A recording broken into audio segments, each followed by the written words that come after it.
What did he say? You said there was a mistake? My target isn't Lu Jin Zhi? If spent 3 years sandal even month, say sot vote dadmirer, and the entire world believes I would marinun but Lu Jin Zhi. Now you tell me my target isn't them? Ah, say that again. Yao wretched system. Is where ultieriao apart. Qiao Yin pounded on thibbed, a fine curved pair wood that shook violently under her blows. No ton lidded shawanto strike the bed, but she'll sow wish it to whirl herself against the corner and into towel. Why was he sound fortunate?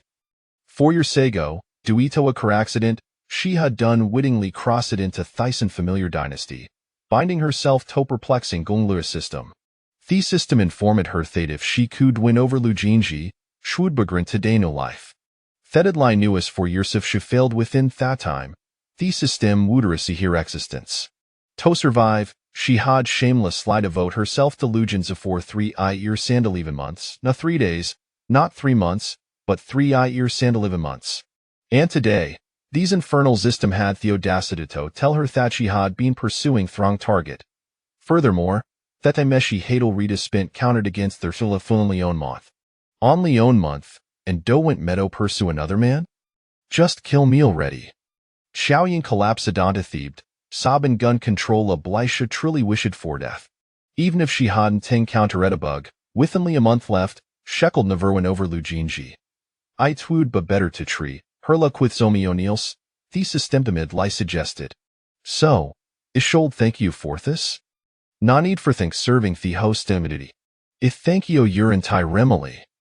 The systemful for a long moment, then said, as compensation, I have secured a privilege for you, reducing the task's difficulty. As long as you can make the new target develop feelings within a month, Thetis will be considered complete. With a sudden burst of energy, Qiao Yin showed up from Thebed. Previously, Thetis required that the target fall deply in love with her initiate ally a sharing bond, granting her a second chance at life. Lu Jin Zhi waste a cold and loof persondish but Heralentals efforts over 3 years sandal even month, scaring forming a very way she had received nothing, not even asmal, let alone a shirt. Thesis stem was corrective in with an additional month, sheckled not when over Lu Jin Zhi. I twould be wiser to tree with Zomi O'Neill's. 1 month, Tao and ha shirt. Let's give it a shot. Bang! The door was suddenly flung open, and her older brother Qiao mounted, along with her maid by Zhu, bot where inject sight expressions. Miss, we've prepared 12 lovely ladies for ye out night, you'll surely haven her egrets. Qiao mopa to dishest and declared, sister, don't worry. Once you're gone, I'll immediately see eyes Lu Jin Zhi on make he him responsible for you. I fi live, he must mur you a fi dupe, of course, you want de. Today was Lu Jin Zhi's birthday, and just like in previous years, Qiao Yin had taken it upon herself to celebrate it currently. This year, she had emptied her savings, renting the most famous garden in the capital, Jifang Garden, meticulously arranging a banquet and inviting the prominent young talents in the celebrate his birthday. With the 4-year deadline looming, Qiao Yin, out of options, prepared to employ her finaldish per team measure. Sheplined to set aside her dignity tonight and confess to Lu Jin's highness more.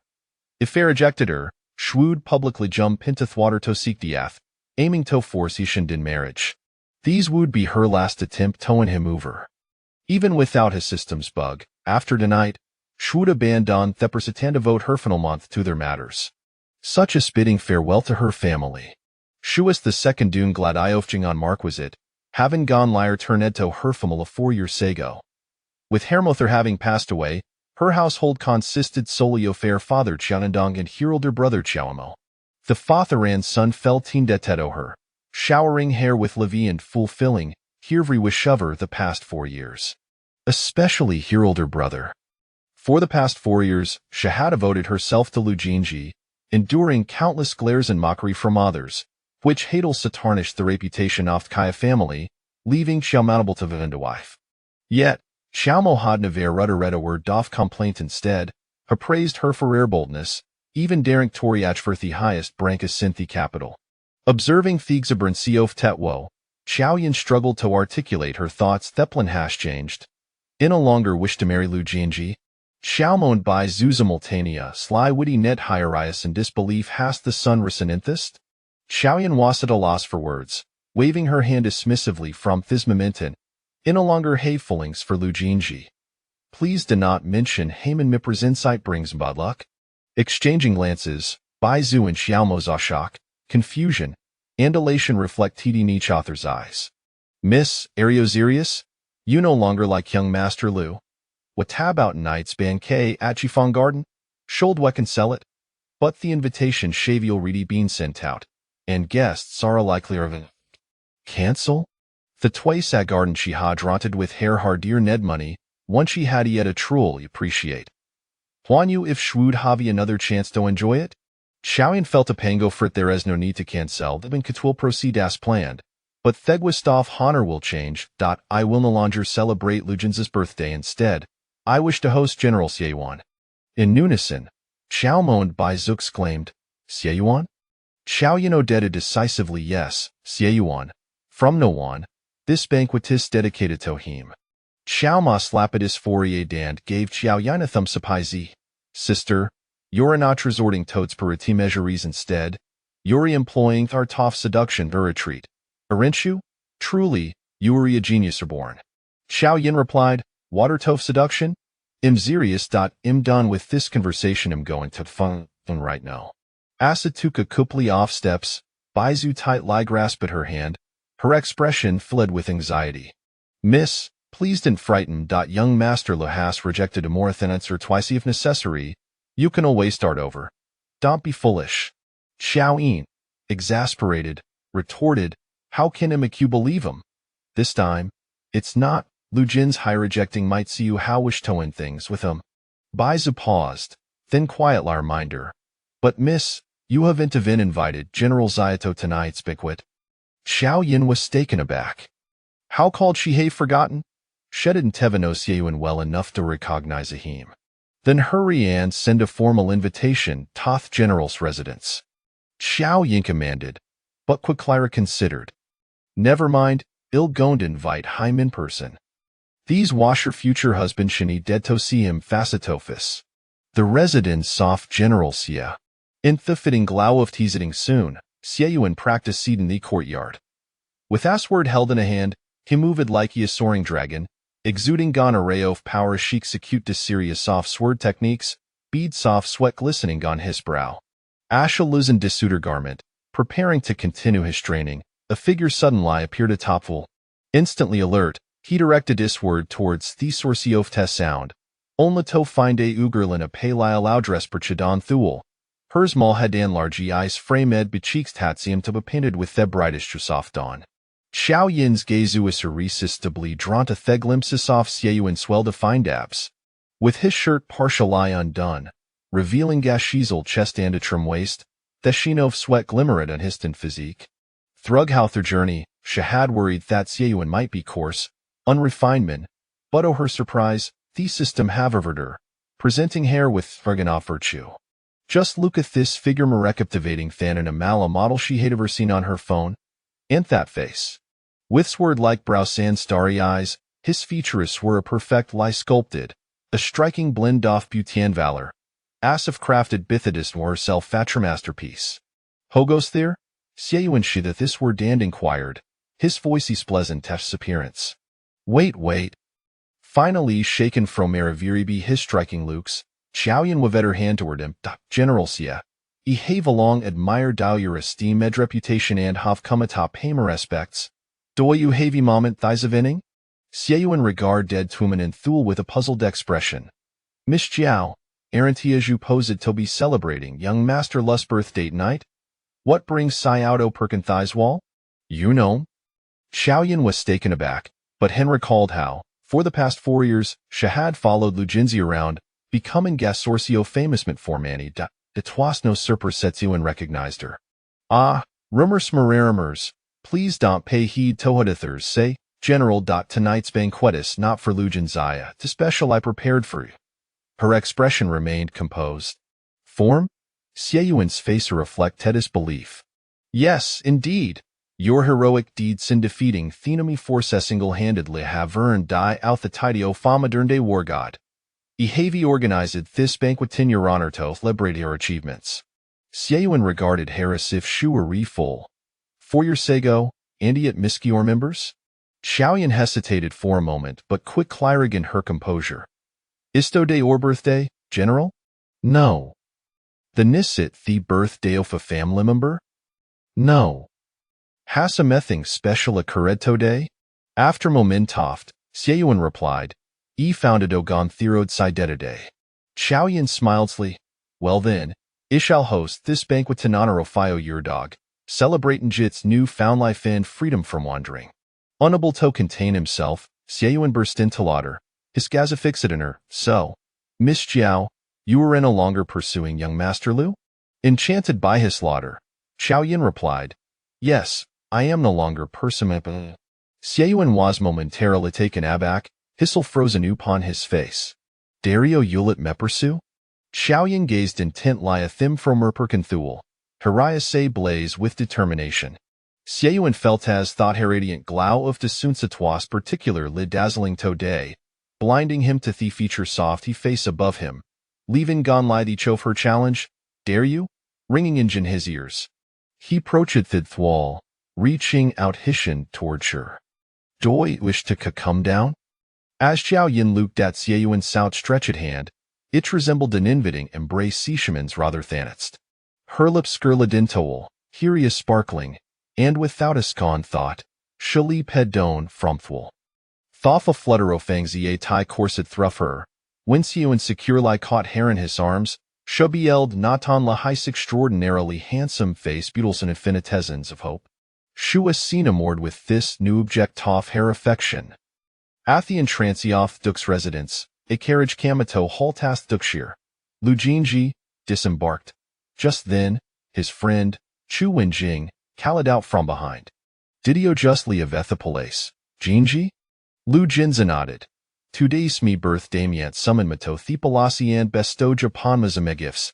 His aunt tways a favored concubine the court, enjoying considerable favor.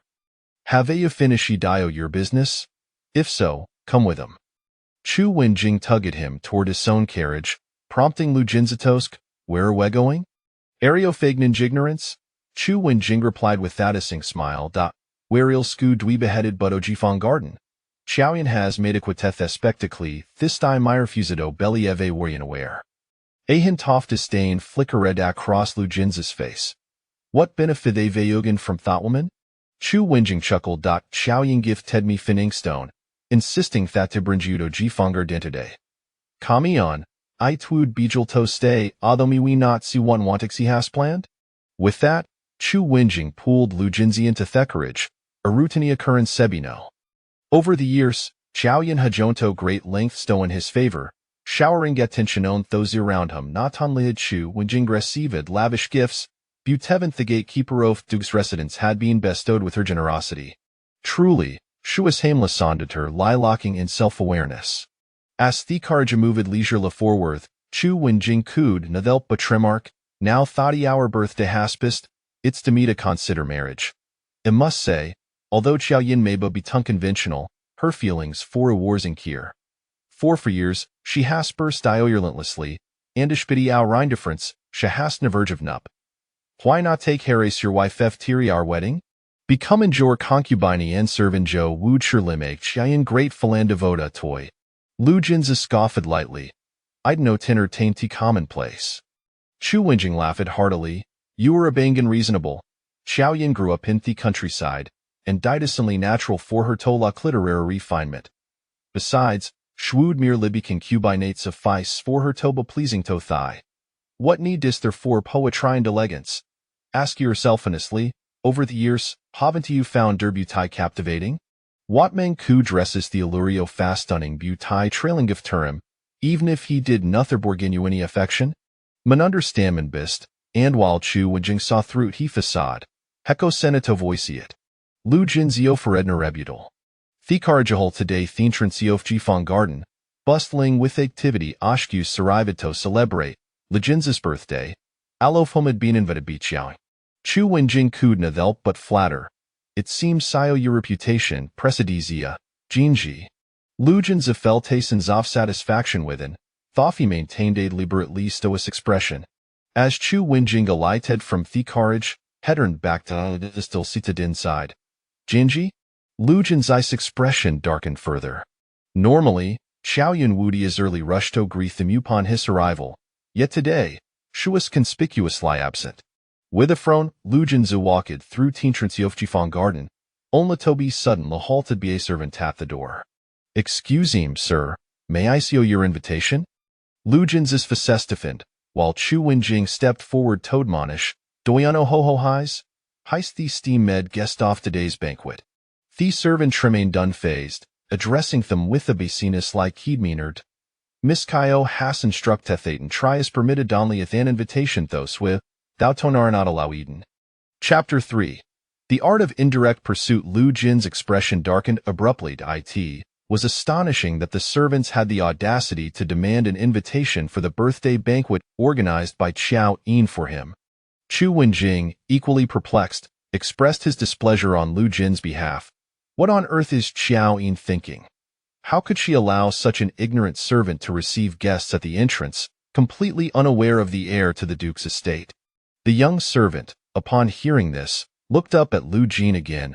Are you the heir of the Duke's estate? Lu Jin's expression was about to soften when he heard the servant's next words. That's precisely the issue. My lady has specifically instructed that anyone may enter, except for the heir of the Duke's estate. It's considered bad luck. Bad luck? Who is Qiao Yin to declare anyone unlucky? How dare she toy with him in such a blatant manner?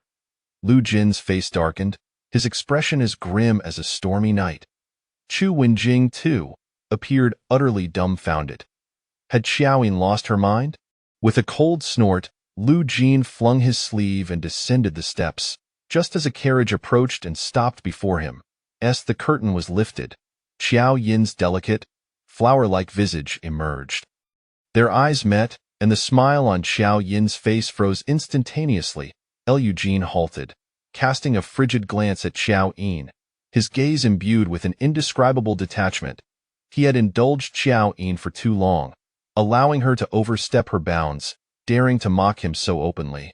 Today, he intended to remind her of her rightful place. Seeing Lu Jin's icy demeanor, Qiao Yin felt a wave of revulsion wash over her.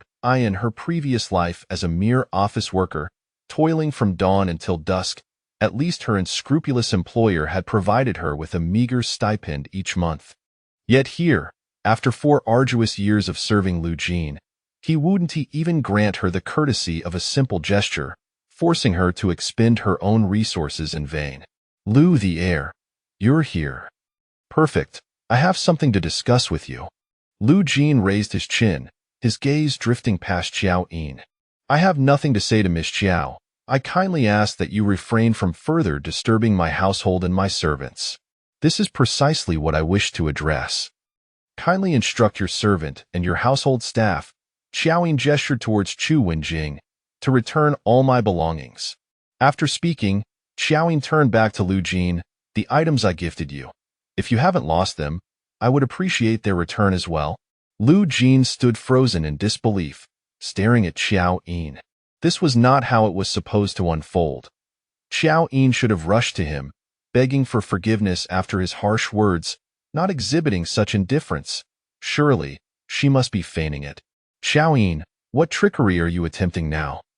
You've played this game of indirect pursuit before. Lu Jin's anger was palpable. This was the first time Qiao Yin had witnessed a second emotion from him beyond his usual coldness. It was indeed a remarkable sight. Chu Wenjing, snapping back to reality, chuckled. Qiao Yin, don't take it so if I in front of so many witnesses. Provoking Lu Jin might result in him ignoring you entirely.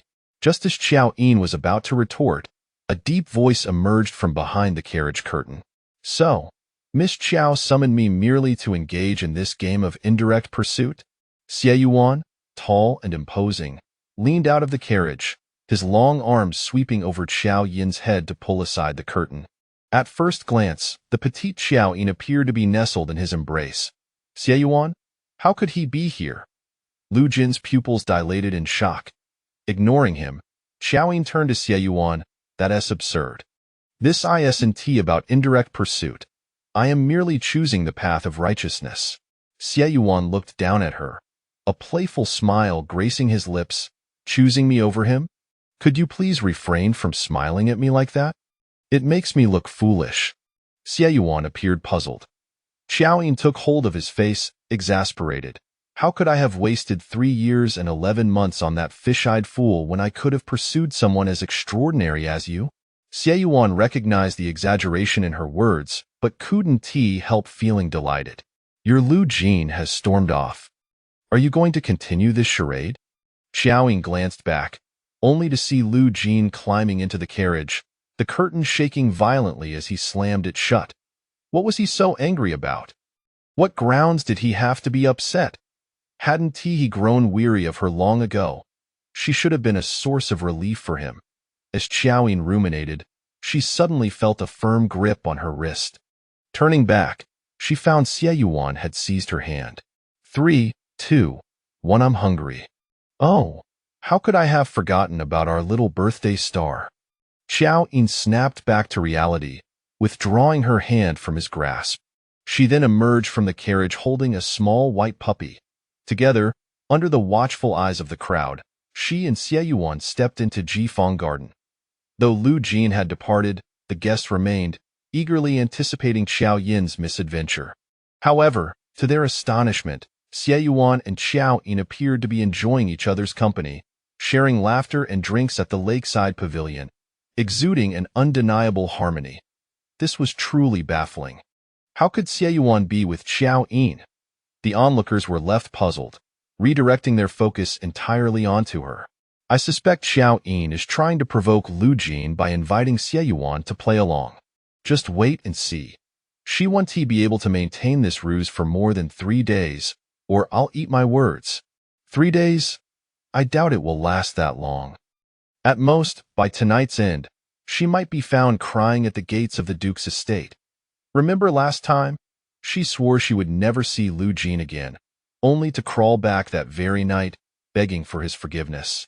Turns out you've climbed my wall too? Xie Yuan's deep voice resonated in the night air. Qiao Yin replied without hesitation, I swear, from now on, I will only climb your wall. From now on? Xie Yuan regarded her. The same act can only be performed once. Repeat it, and it loses its charm. Lu Jin is not a fool. I am not acting. I am sincere. Just wait and see.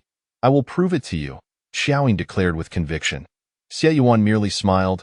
Well, you may not have the chance. Panic surged through Qiao Yin.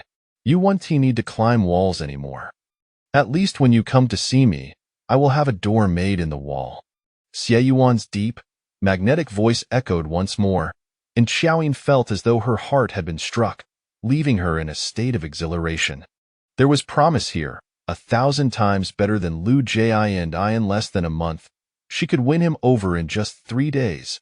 As Qiao Yin reveled in her triumph, something furry darted past her feet, startling her. She leapt up, only to slip and tumble into the lake with a splash. Miss Qiao has fallen into the water. Someone save her. The frigid water enveloped her, and as she flailed helplessly, a pair of arms encircled her waist, pulling her from the depths. Clinging to her rescuer, Qiao Yin's mind struggled to catch up as she heard her brother Qiao Mo's booming voice from the shore. Where is Lu Jin? Lu Jin, you scoundrel, show yourself. You must give my sister an explanation. She has risked her life for you. You must marry her. Still in the water, Xie Yuan regarded the woman in his arms, his voice icy enough to freeze. Is this what Miss Qiao intended to prove to me? With tears threatening to spill, Qiao Yin wished she could plunge back into the depths of the lake. Chapter 4 Xiao Yin truly embodies the essence of a man of his word. Qiao Yin, bundled in her quilt, sneezed and downed a bowl of ginger soup before bursting into tears. She lamented her misfortune, bemoaned her tragic fate, and wept over the flicker of hope she had finally glimpsed, only to have it extinguished by her bumbling elder brother. Qiao Mo stood at the head of the bed, his face etched with guilt. Sister, I was wrong. When I heard you had fallen into the water, I thought you were merely enacting one of your schemes. Bijou wiped Qiao Yin's tears and could not help but interject on Xiao Mo's behalf. Miss, you cannot blame the eldest young master. The truth is, your previous ardor for young Master Lu was so profound that none of us could believe it. Qiao Yin, stifling a sob, declared defiantly. Let me say this one last time. I no longer harbor feelings for Lu Jin Zhi. I adore Xie Yuan. If I am not wed to him within a month, I shall perish. Do you understand? Do you comprehend? Qiao Mo and Bijou remained utterly perplexed. Why Xie Yuan? And why must it be within a month? Why? Because of a system bug. Qiao Yin could not articulate her reasoning, sprawling out on the bed in exasperation. I pressed my warm cheek against Lu Jinji's cold shoulder for 4 years. I suddenly wished to reclaim my dignity and self-worth. Is that so wrong? The room fell silent. Suddenly, Qiao Mo clapped his hands. I have never liked that Lu Jinji. What a piece of work. Were it not for your fondness for him, I would have flattened him long ago. Your decision to turn your back on him is the wisest course of action. I shall inquire about Xie Yuan's character and preferences at once. Qiao Yin sat up in a rush, but Qiao Mo had already departed. Bijou brought forth her favorite candied fruits, popping one into her mouth. Miss, your taste is impeccable. That General Xie is far superior to that Lu fellow. When you fell into the water, General Xie jumped in without hesitation to save you. What a man of responsibility. It would not be excessive for you to pledge yourself to him. I shall promptly prepare your dowry. Qiao Yin hastily stopped her. There is no need to rush. Bijou, did Xie Yuan say anything after he rescued me? Bijou shook her head. After handing you over to me, General Xie left immediately without uttering a word. His expression seemed rather grim. Indeed, I must have displeased him.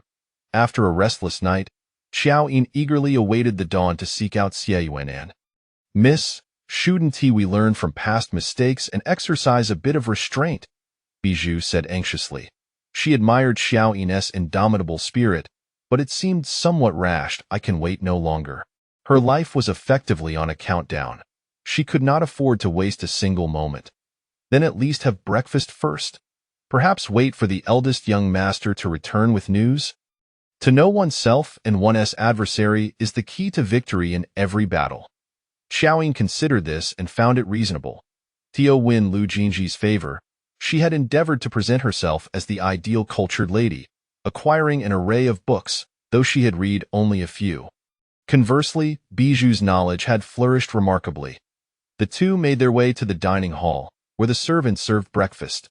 The Qiao family kept things simple. Qiao's father, having spent half his life on the battlefield, had earned the title of Duke of Jing'an and still commanded troops in the field. Currently, only Qiao Mo and Qiao Yin resided at home. After finishing breakfast, Qiao Yin awaited Qiao Mo's return, but instead received an invitation delivered by the doorman. It's an invitation to the literary gathering at Zhaixing Tower.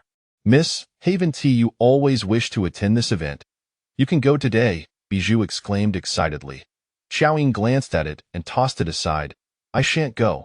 Her desire to attend had once stemmed from Lu Jinji's interest.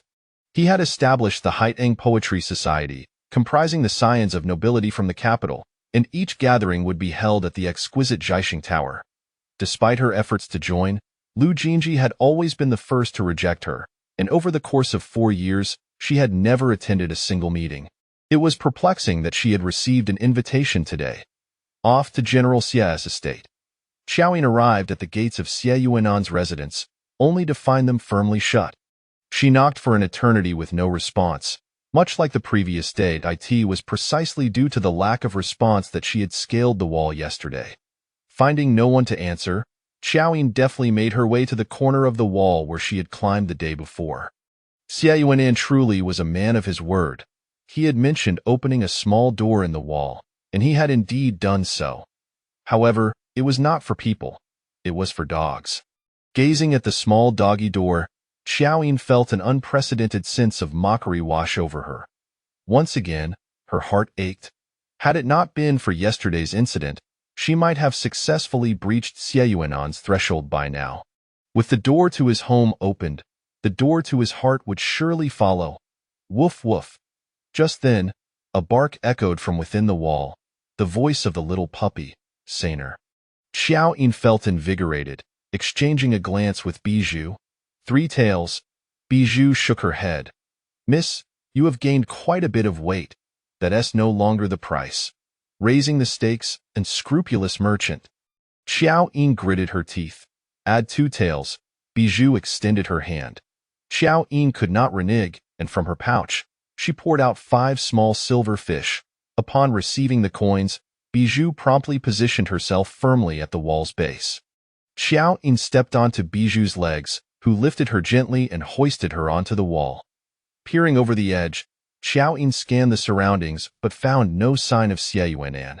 Just as she was about to give up, a melodious laugh rang out from the courtyard. A young girl in a pink gown emerged from beneath a tree, cradling the little puppy, saner. Sister, you must be here to find Xie Yuanan.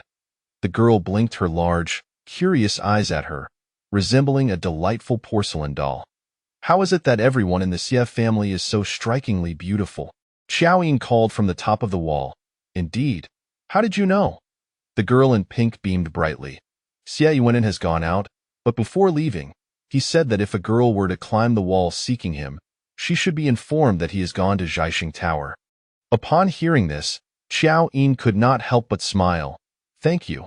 You are truly adorable, and your entire family is lovely, including Saner. As she descended from the wall, Qiao Yin could not restrain her praise. The girl inside glanced at the little puppy in her arms, her smile widening even more. She turned to her maid beneath the tree. Quick, fetch ink and paper. I must pen a letter to inform my uncle and aunt that their iron tree is about to blossom. Chapter 5. Who cares to be your errand girl? A carriage came to a halt in front of the star-picking tower.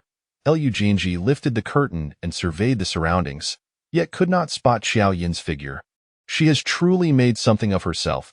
Tio offended him and managed to endure an entire night without offering an apology. Qiao Yin is indeed capable. Lu Jin Zhi pressed his lips together in silence, his expression dark as he alighted from the carriage and stepped into the star-picking tower. Chu Wenjing had been waiting for quite some time. Upon seeing him, he hurriedly approached, reveling in mischief as he exclaimed, You left early last night. Can you guess what Qiao Yin did? I'm not interested, nor do I wish to know. It's likely just another farce, Lu Jin Zhi replied, his tone monotonous, as though he were discussing an irksome matter, yet his steps involuntarily faltered. Chu Wenjing clapped his hands, saying, You've guessed correctly. Qiao Yin made a spectacle of herself again. She actually attempted to drown herself in the lake. Fortunately, you weren't around, or her elder brother would have surely pressured you into marrying her on the spot. TSK. I wondered why she went to such lengths to arrange a grand birthday celebration for you. It turns out she planned to coerce you into marriage with her death. What an outrageous notion. In an instant, Lu Jinji's demeanor relaxed. Recognizing it as yet another ploy, he recalled the previous winter when he had casually remarked, The plum blossoms are most fragrant on the precipice, only for Qiao Yin to present him with 2 battered white plums the next day, falsely claiming they were from the precipice. He had publicly exposed her deceit, prompting her to angrily hurl the blossoms at him and, in a fit of rage, roll up her sleeves to reveal some alarming wounds, shouting, Lu Jinji, do you even have a heart? I would risk my life for you, and yet you cannot even spare me a glance. Chu Wenjing, upon hearing this, scoffed, Is Qiao Yin somewhat unhinged? It is common knowledge that the precipice only bears red plums. Does she not think before enacting her schemes? Truly, she is nothing but a decorative pillow, lacking substance beyond her looks, and no wonder you've never regarded her highly. With a sympathetic glance, Chu Wenjing regarded Lu Jinji, saying, Only your good nature allows her to cling to you in such a farcical manner. If it were anyone else, they would have dealt with her decisively. Her antics, might they not jeopardize your marriage prospects? Lu Jinji stated firmly, I intend to placate her first. Her father is still on the front lines. If anything were to happen to her, impacting the war effort, I would not escape blame. You are indeed magnanimous, Chu Wenjing praised. How do you plan to soothe her? Will you take her as a concubine? Lu Jin Zhi summoned a servant and instructed, deliver an invitation to the Poetry Society to the Qiao residence. With admiration, Chu Wenjing observed Lu Jin Zhi, realizing that handling Qiao Yin rested solely upon him. I wager that Qiao Yin will appear before you within half an hour of receiving the invitation. Do you believe it? Lu Jin Zhi smiled without replying, turning with renewed vigor to engage with the guests. Before long, the poetry gathering commenced, yet Qiao Yin did not appear. An hour later, with the event halfway through, she remained absent. Lu Jin Zhi sat in his chair, his jawline taut from clenched teeth. The host for today's assembly was Yin Ruyu, the daughter of the Ministry of Rites. Having received a rare purple dragon lying in snow, she took it out to share with Lu Jin Zhi as per his request. As the exquisite flower was unveiled, the attendees praised it profusely. However, Lu Jin Zhi, known for his talent, remained unusually silent, his expression bordering on impatience. Yin Ruyu laughed. It seems today's flower has failed to capture the interest of young Master Lu. Indeed, it is quite ordinary, Lu Jin Zhi replied bluntly. Yin Ruyu's expression stiffened, showing her displeasure. The purple dragon lying in snow is a rare chrysanthemum variety, scarcely found even in the imperial garden. Ordinary individuals might never glimpse it in their lifetimes. Moreover, Lu Jin Zhi had specifically invited her today. What did his words imply? Chu Wenjing discreetly kicked Lu Jin Zhi, attempting to smooth over the awkwardness. I was just having tea with Jin Zhi. He claims this tea is mediocre.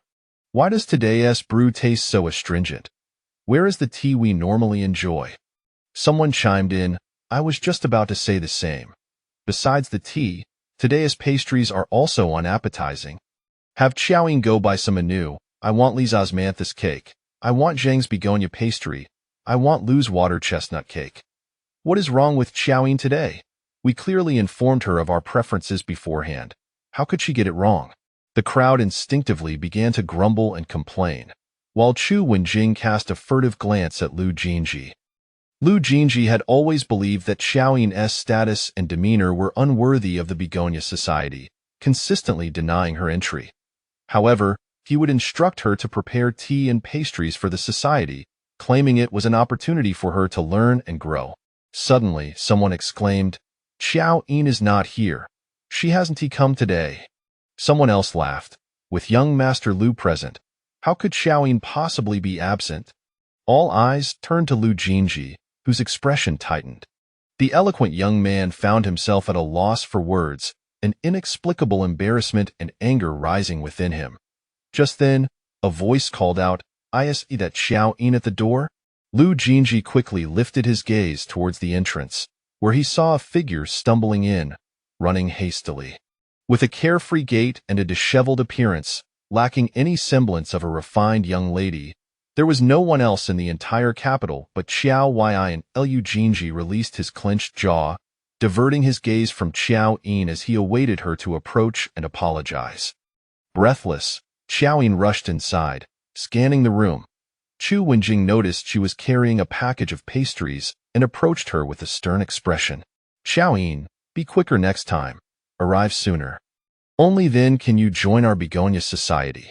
Qiao Yin hid the pastries behind her back, looking at Chu Wenjing with a puzzled expression. Where is Xie Yuran? Chu Wenjing hesitated. Who?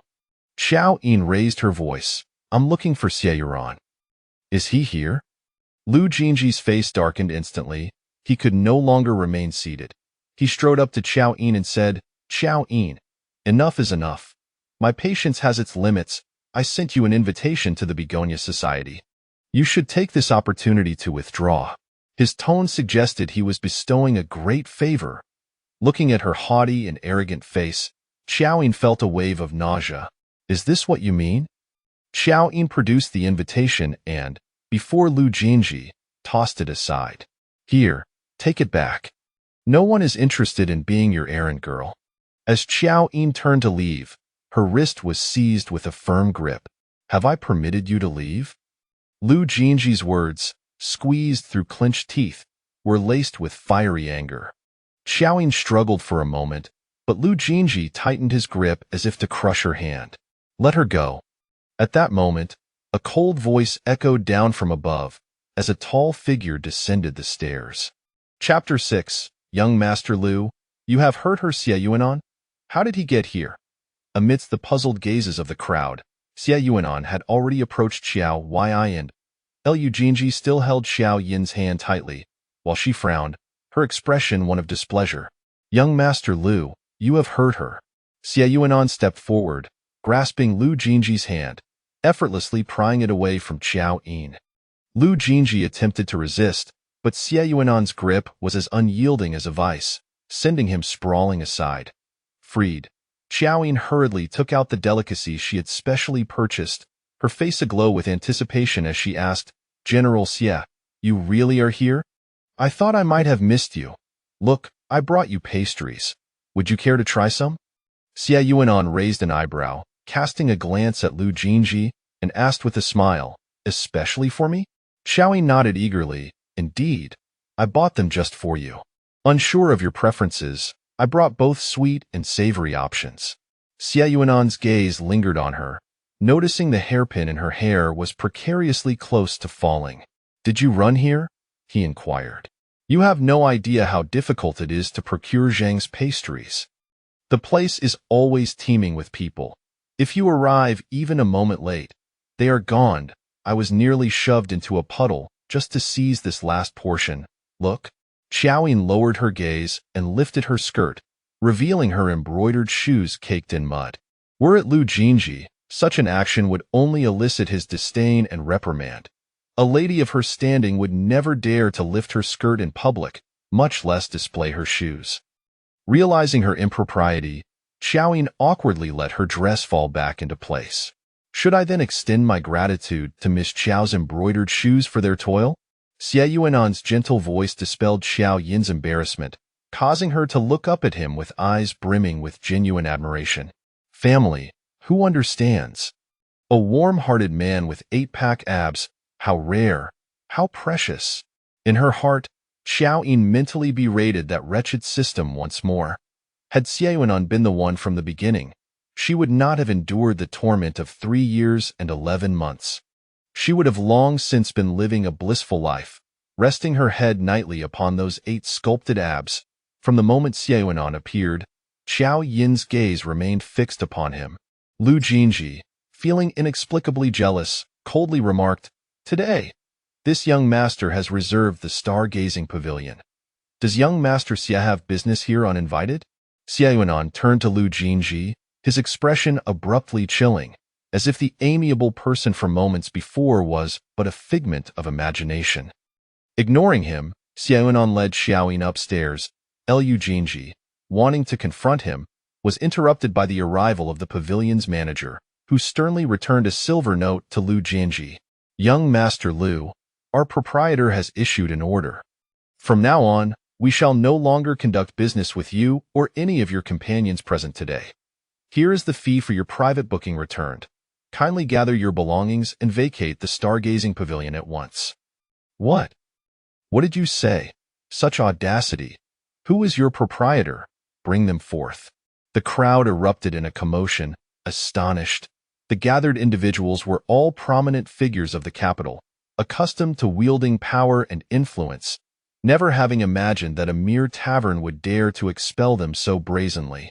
Yin Ruyu glanced at the figure disappearing at the top of the stairs, then turned back to Lu Jin. Lu Jin Zhi's lips were pressed tightly together, his handsome face resembling a crumpled piece of paper, marred by distress. Enough. You cannot provoke the proprietor here. Collectively, you are no match for them. Yin Ruyu instructed her maid to collect the flower pots and stood to leave. Some began to come to their senses, rising to take their leave. In the blink of an eye, only Lu Jin Zhi and Chu Wenjing remained, the latter still bewildered. Why is everyone leaving? Who is this proprietor? Who dares to disregard even the Duke's household? Lu Jin Zhi cast a glance toward the staircase, where not a trace of Qiao Yin remained. She followed Qiao Yin upstairs without a backward glance. Very well, Qiao Yin, you intend to provoke him, do you? You have succeeded, and he is indeed furious. This time, he will teach you a lesson. Lu Jin Zhi flung his sleeve and stormed out, with Chu Wenjing hastily following, squeezing into Lu Jinji's carriage. "Janji, why are you leaving too? A mere tavern's proprietor dares to demean you. You ought to teach them a lesson," Chu Wenjing exclaimed. "Lu Jinji, overwhelmed," replied irritably. "You go ahead. Xie Yuanan is right inside. You can give him a proper scolding." "Scold Xie Yuanan? For what purpose? How could I dare provoke him? The Xie family is—" Suddenly, a chill ran down Chu Wenjing's spine, instinctively shrinking his neck as he whispered, "Could it be that the stargazing pavilion belongs to Xie Yuanan?" Realization struck Chu Wenjing, his face paling, and his legs nearly giving way beneath him. It took him a moment to regain his composure, as if brought back to life after a calamity.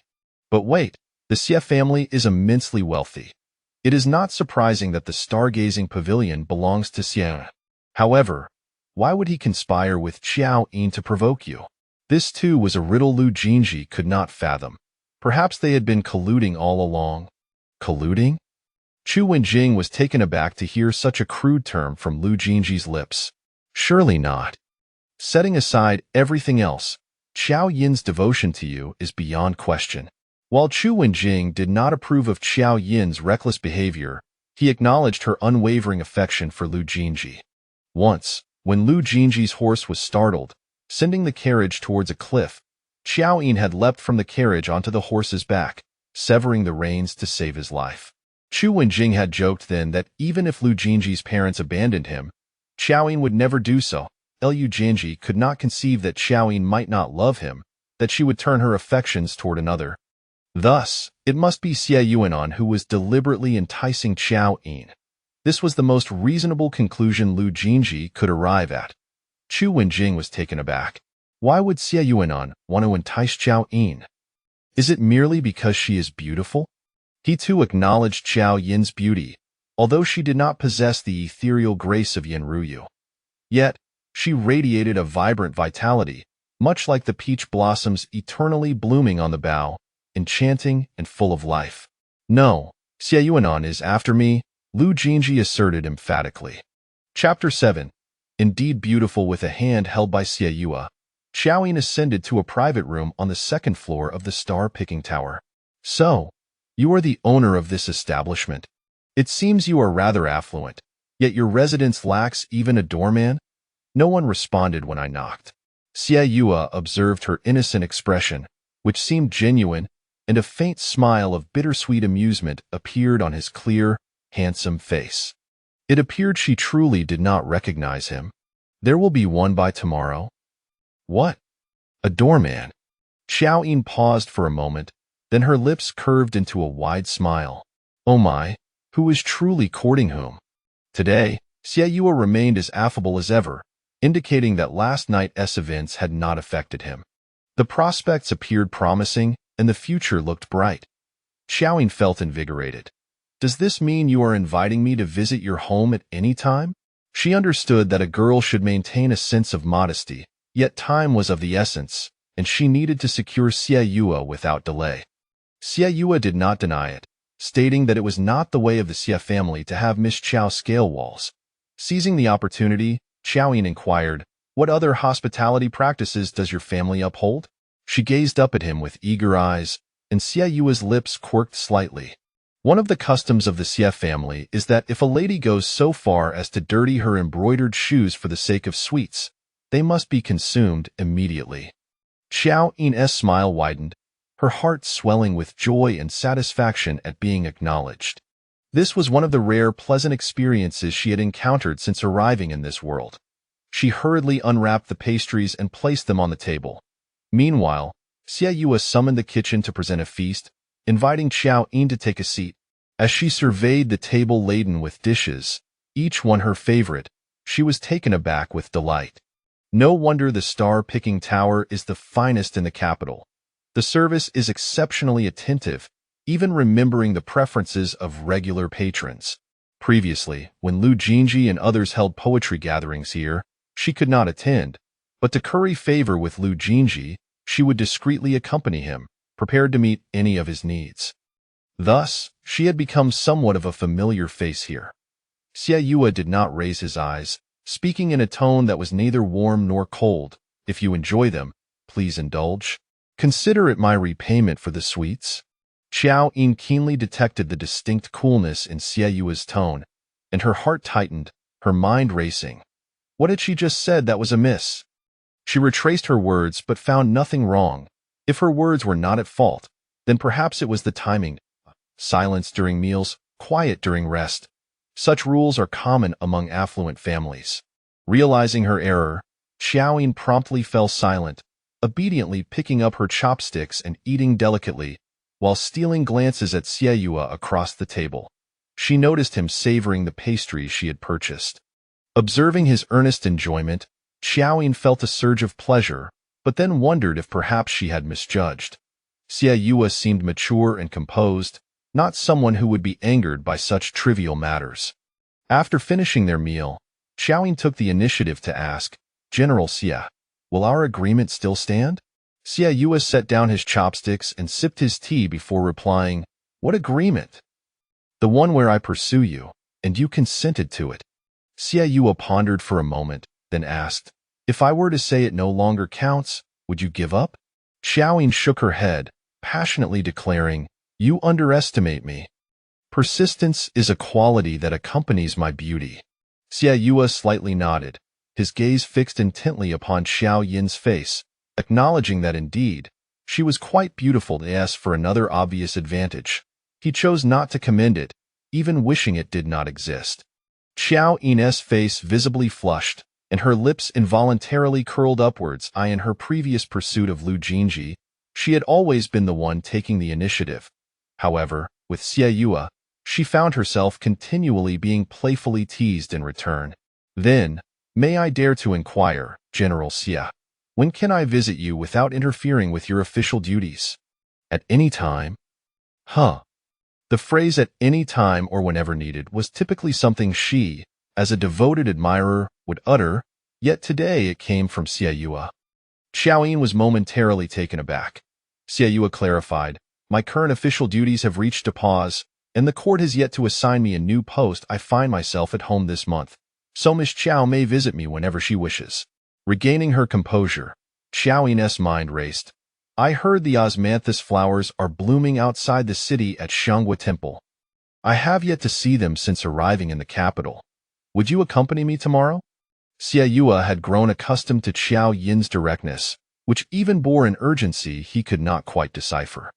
However, he did not mind. Very well, tomorrow at the 3rd hour, East City Gate. Let us not miss each other. Ah? Really? Is it that simple?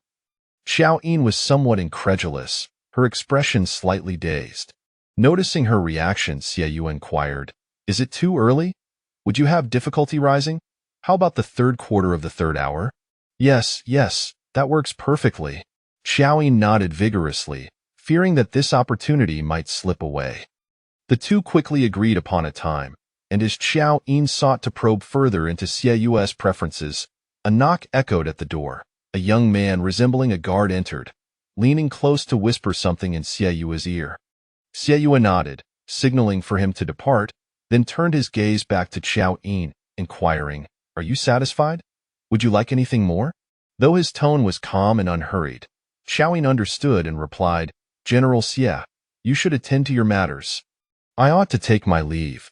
Xie Yue replied truthfully, I do have some pressing matters. The Crown Prince has summoned me, and I cannot delay. Qiao Yin was taken aback. The Crown Prince's summons meant he wielded significant influence, and with military merit backing him, he had every right to take his time. Then you may go. Do not worry about me. Very well, we shall meet tomorrow. As Qiao Yin watched Xie Yue rise to depart, she did not forget to take the pastries she had purchased, her heart racing wildly. By the time she regained her senses, Xie Yue was already downstairs. Eagerly, Qiao Yin exited the star-picking tower, where Bai Zhu and the carriage awaited her at the entrance. Bai Zhu, to Yun-Yi Workshop. I must look splendid for my outing with Xie Yue to admire the flowers at Xiangwa Temple tomorrow. Bai Zhu pouted, Miss, you still owe me 3 silver fish. I'll repay you next month when I receive my salary. Baiju stared at Qiao Yin blankly, kindly reminding her, "Miss, your salary has already been advanced for 3 years." Qiao Yin felt as if a bucket of ice water had been poured over her, her previously buoyant mood plummeting to despair. "It's all Lu Jin Zhi's fault for squandering my money. No, it must be that infernal system's fault. You wretched system, come forth. Because of your blunders, I have wasted 3 years and 11 months of my life, not to mention the considerable sum of money. You owe me. If you do not compensate me, I shall file a complaint."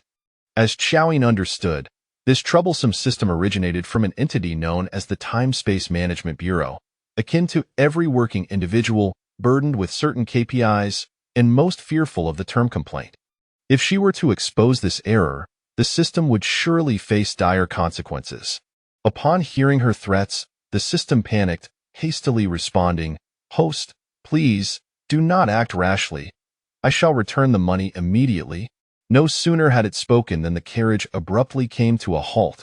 A voice from outside announced, "Miss Qiao, our young master has instructed us to return these items to you." Chapter 8. The dogman finally does a good deed. As Qiao Yin lifted the curtain, she beheld Lu Jin Zhi's loyal servant, Zhu Yi, standing before the carriage, flanked by 2 individuals carrying a large camphor-wood chest. "They've all returned?" Qiao Yin's eyes widened as she fixated on the chest, her voice trembling with excitement. Zhu Yi, having been with Lu Jin Zhi since childhood, was privy to his innermost thoughts. Lu Jin Zhi had always held Qiao Yin's demeanor in disdain, and consequently, Zhu Yi mirrored that contempt. Observing her dazed expression and quivering voice, he couldn't help but sneer inwardly. "See, one's own folly leads to ruin. You've played yourself. Everything has been returned," Zhu Yi declared with an air of superiority, not missing the opportunity to mock her further. "The young master has stated that these items are merely occupying space and serve no purpose. Miss Qiao, you need not trouble yourself with sending them again." Having disembarked from the carriage, Qiao Yin approached the camphor-wood chest and opened it to reveal a collection of ornate brocade boxes, each adorned with the crimson ribbons she had meticulously tied, having practiced for a long time to achieve a unique sense of ceremony. "None have been opened?" Zhu Yi crossed his arms and tilted his chin, poised to deliver another jibe, only to be taken aback when Qiao Yin suddenly erupted with joy. "Splendid! That means they are brand new and can fetch a handsome price. That dog of a man, Lu Jin Zhi, has finally done something human." Since returning from the star-picking tower, Lu Jin Zhi had been brooding, unable to shake off the image of Qiao Yin's charming smile directed at Xie Yuan. Feeling vexed, he resolved to punish Qiao Yin. He ordered the retrieval of all the items she had sent over the years, returning them in their entirety. Once he issued the command, he felt an immediate sense of clarity and satisfaction. Now, Qiao Yin must be frightened. Not only her, but even Xie Yuan will stumble in my presence. With this thought, Lu Jin Zhi's brush began to dance across the paper, and he penned several couplets in one breath until the sound of Zhu Ye's footsteps echoed outside his study. Zhu Yi rushed in, only to halt abruptly at the threshold. After a brief pause, Lu Jin Zhi, growing impatient, inquired, "Why do you not come in and report? Have all the items been returned?" Zhu Yi entered, gripping the hem of his garment, and replied, "I happened to encounter Miss Qiao's carriage on the street and returned everything there." He had deliberately chosen to intercept the carriage in public, intending to humiliate Qiao Yin, though he refrained from voicing this intention. Lu Jin Zhi found no fault in this, and a smile crept upon his lips. "And then? Did Qiao Yin accept them?" Zhu Yi discreetly cast a glance at Lu Jin Zhi and replied, "She did accept them." Lu Jin Zhi was taken aback. "She accepted them? She didn't cause a scene?" Zhu Yi lowered his head, unwilling to meet Lu Jin Zhi's gaze, and murmured, "She did cause a scene, enough to draw a crowd." This was indeed the essence of Qiao Yin. Having been so rebuffed, how could she not be heartbroken and create a ruckus? Lu Jin Zhi felt a surge of delight, though his countenance remained one of disdain. What absurdity did she create in public this time? Zhu Yi gritted his teeth, resolved, and replied loudly. Miss Qiao was overjoyed to receive her items back and even began to sell them right there on the street. In less than a tea's time, all the gifts you sent were sold off at a pittance, and those that did not sell were pawned for cash. What? Lu Jin Zhi felt as though he had been struck, his mind momentarily blank, while the words pittance and pawned echoed deafeningly in his ears. Qiao Yin, she was courting disaster. Seeing his master's expression darken, Zhu Yi, sensing the rising tension, quickly added, however, after she exchanged the money, I saw her rush off to Yunifeng and Zhenping. She likely realized the items were unopened and that you did not favor them, so she went to buy new ones. She has yet to present you with this year's birthday gift. With Zhu Ye's words, the agitation on Lu Jin Zhi's face dissipated. He pondered for a moment and found Zhu Ye's analysis to be quite sensible. Qiao Yin was astute in reading his moods. In the past, a mere frown from him would prompt her to correct her missteps immediately. He instructed the doorman, if Qiao Yin comes, do not make things difficult for her. Let her come to see me. Lu Jin Zhi, in an uncharacteristically generous mood, declared in the East Palace. Xie Yuan alighted from the carriage and made his way inside with familiarity, heading toward the Crown Prince's study. The room was perpetually infused with a subtle aroma of herbs.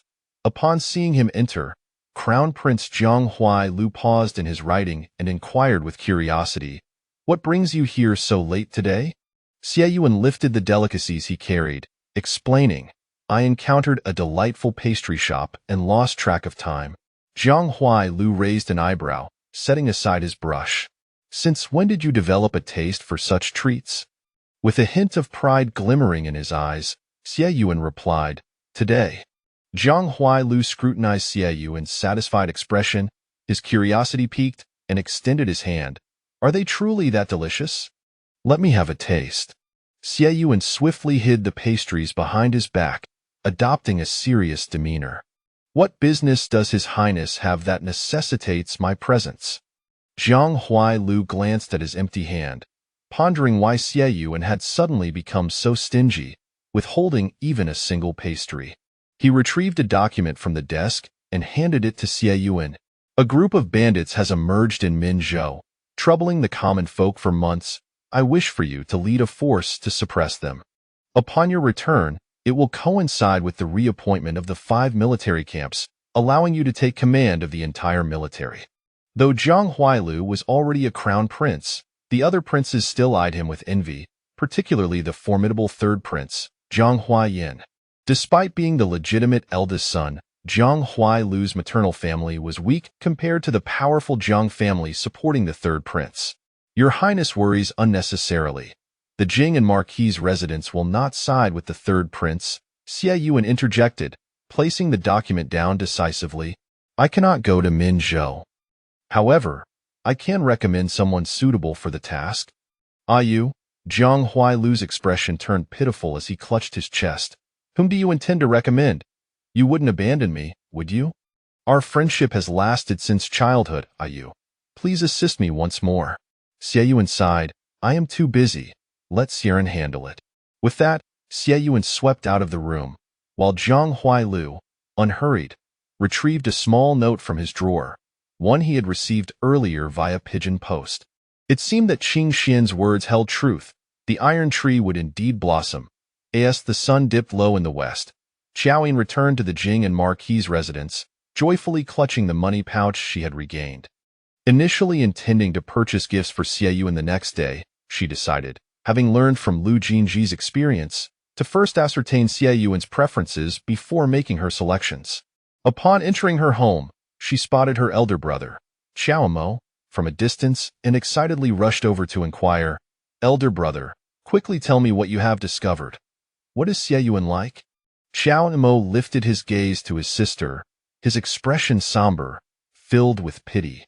"Sister, perhaps you should continue pursuing Lu Jin Zhi instead." Qiao Yin replied, "Huh." Chapter 9 Sister, perhaps you should consider pursuing someone else? Qiao Yin stood frozen in place, bewildered. "Brother, what do you mean by that?" Qiao Mo patted her shoulder, his expression heavy. "I was rash before. I owe you an apology."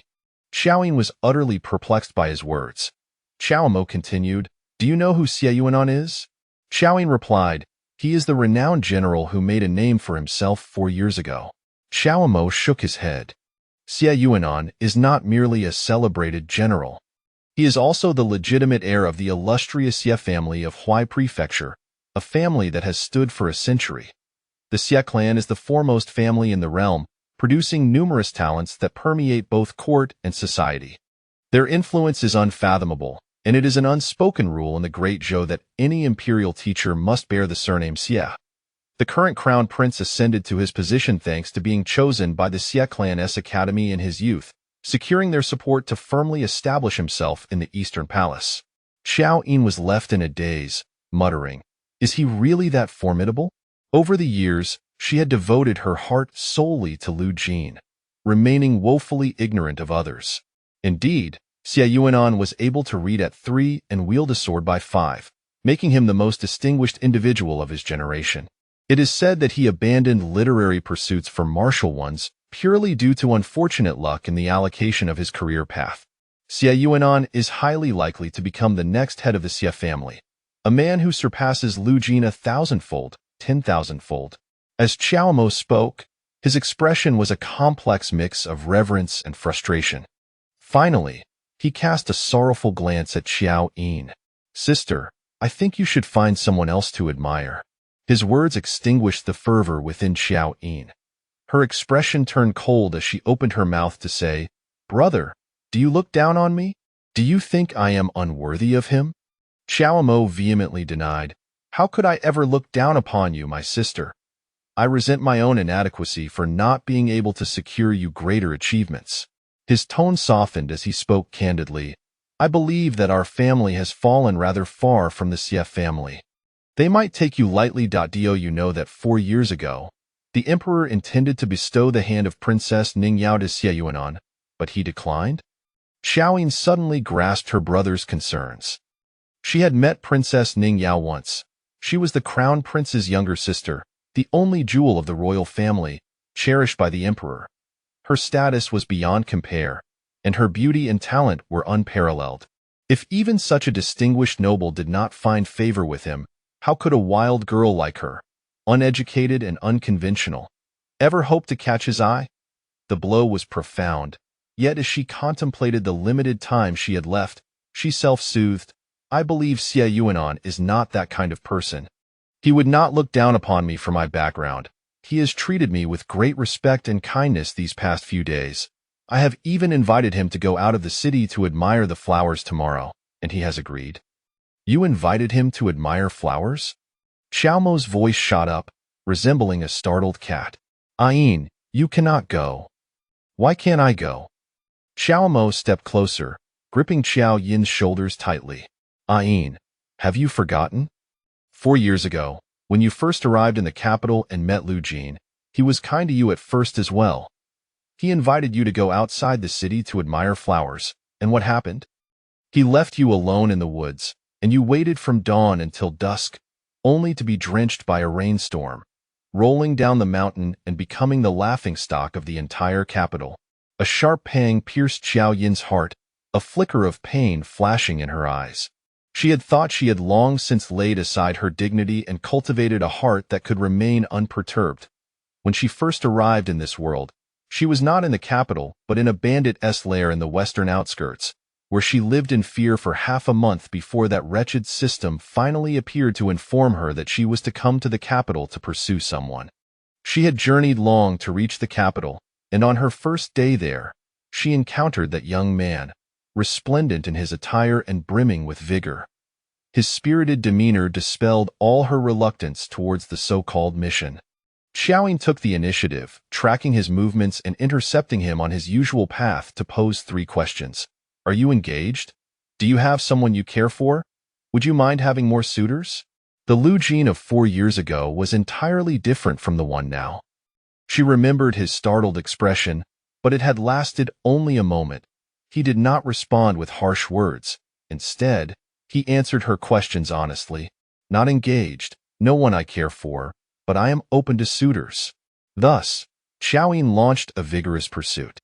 In the first month, she orchestrated chance encounters, ensuring she made a lasting impression.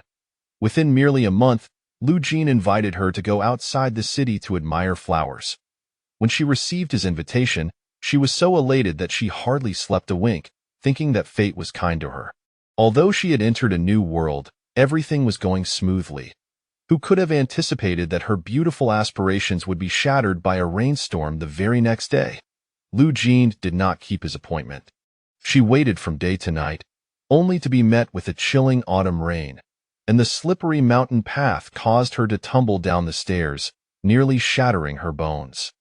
She returned to the city in disarray, only to encounter Lu Jin reciting poetry in a tavern.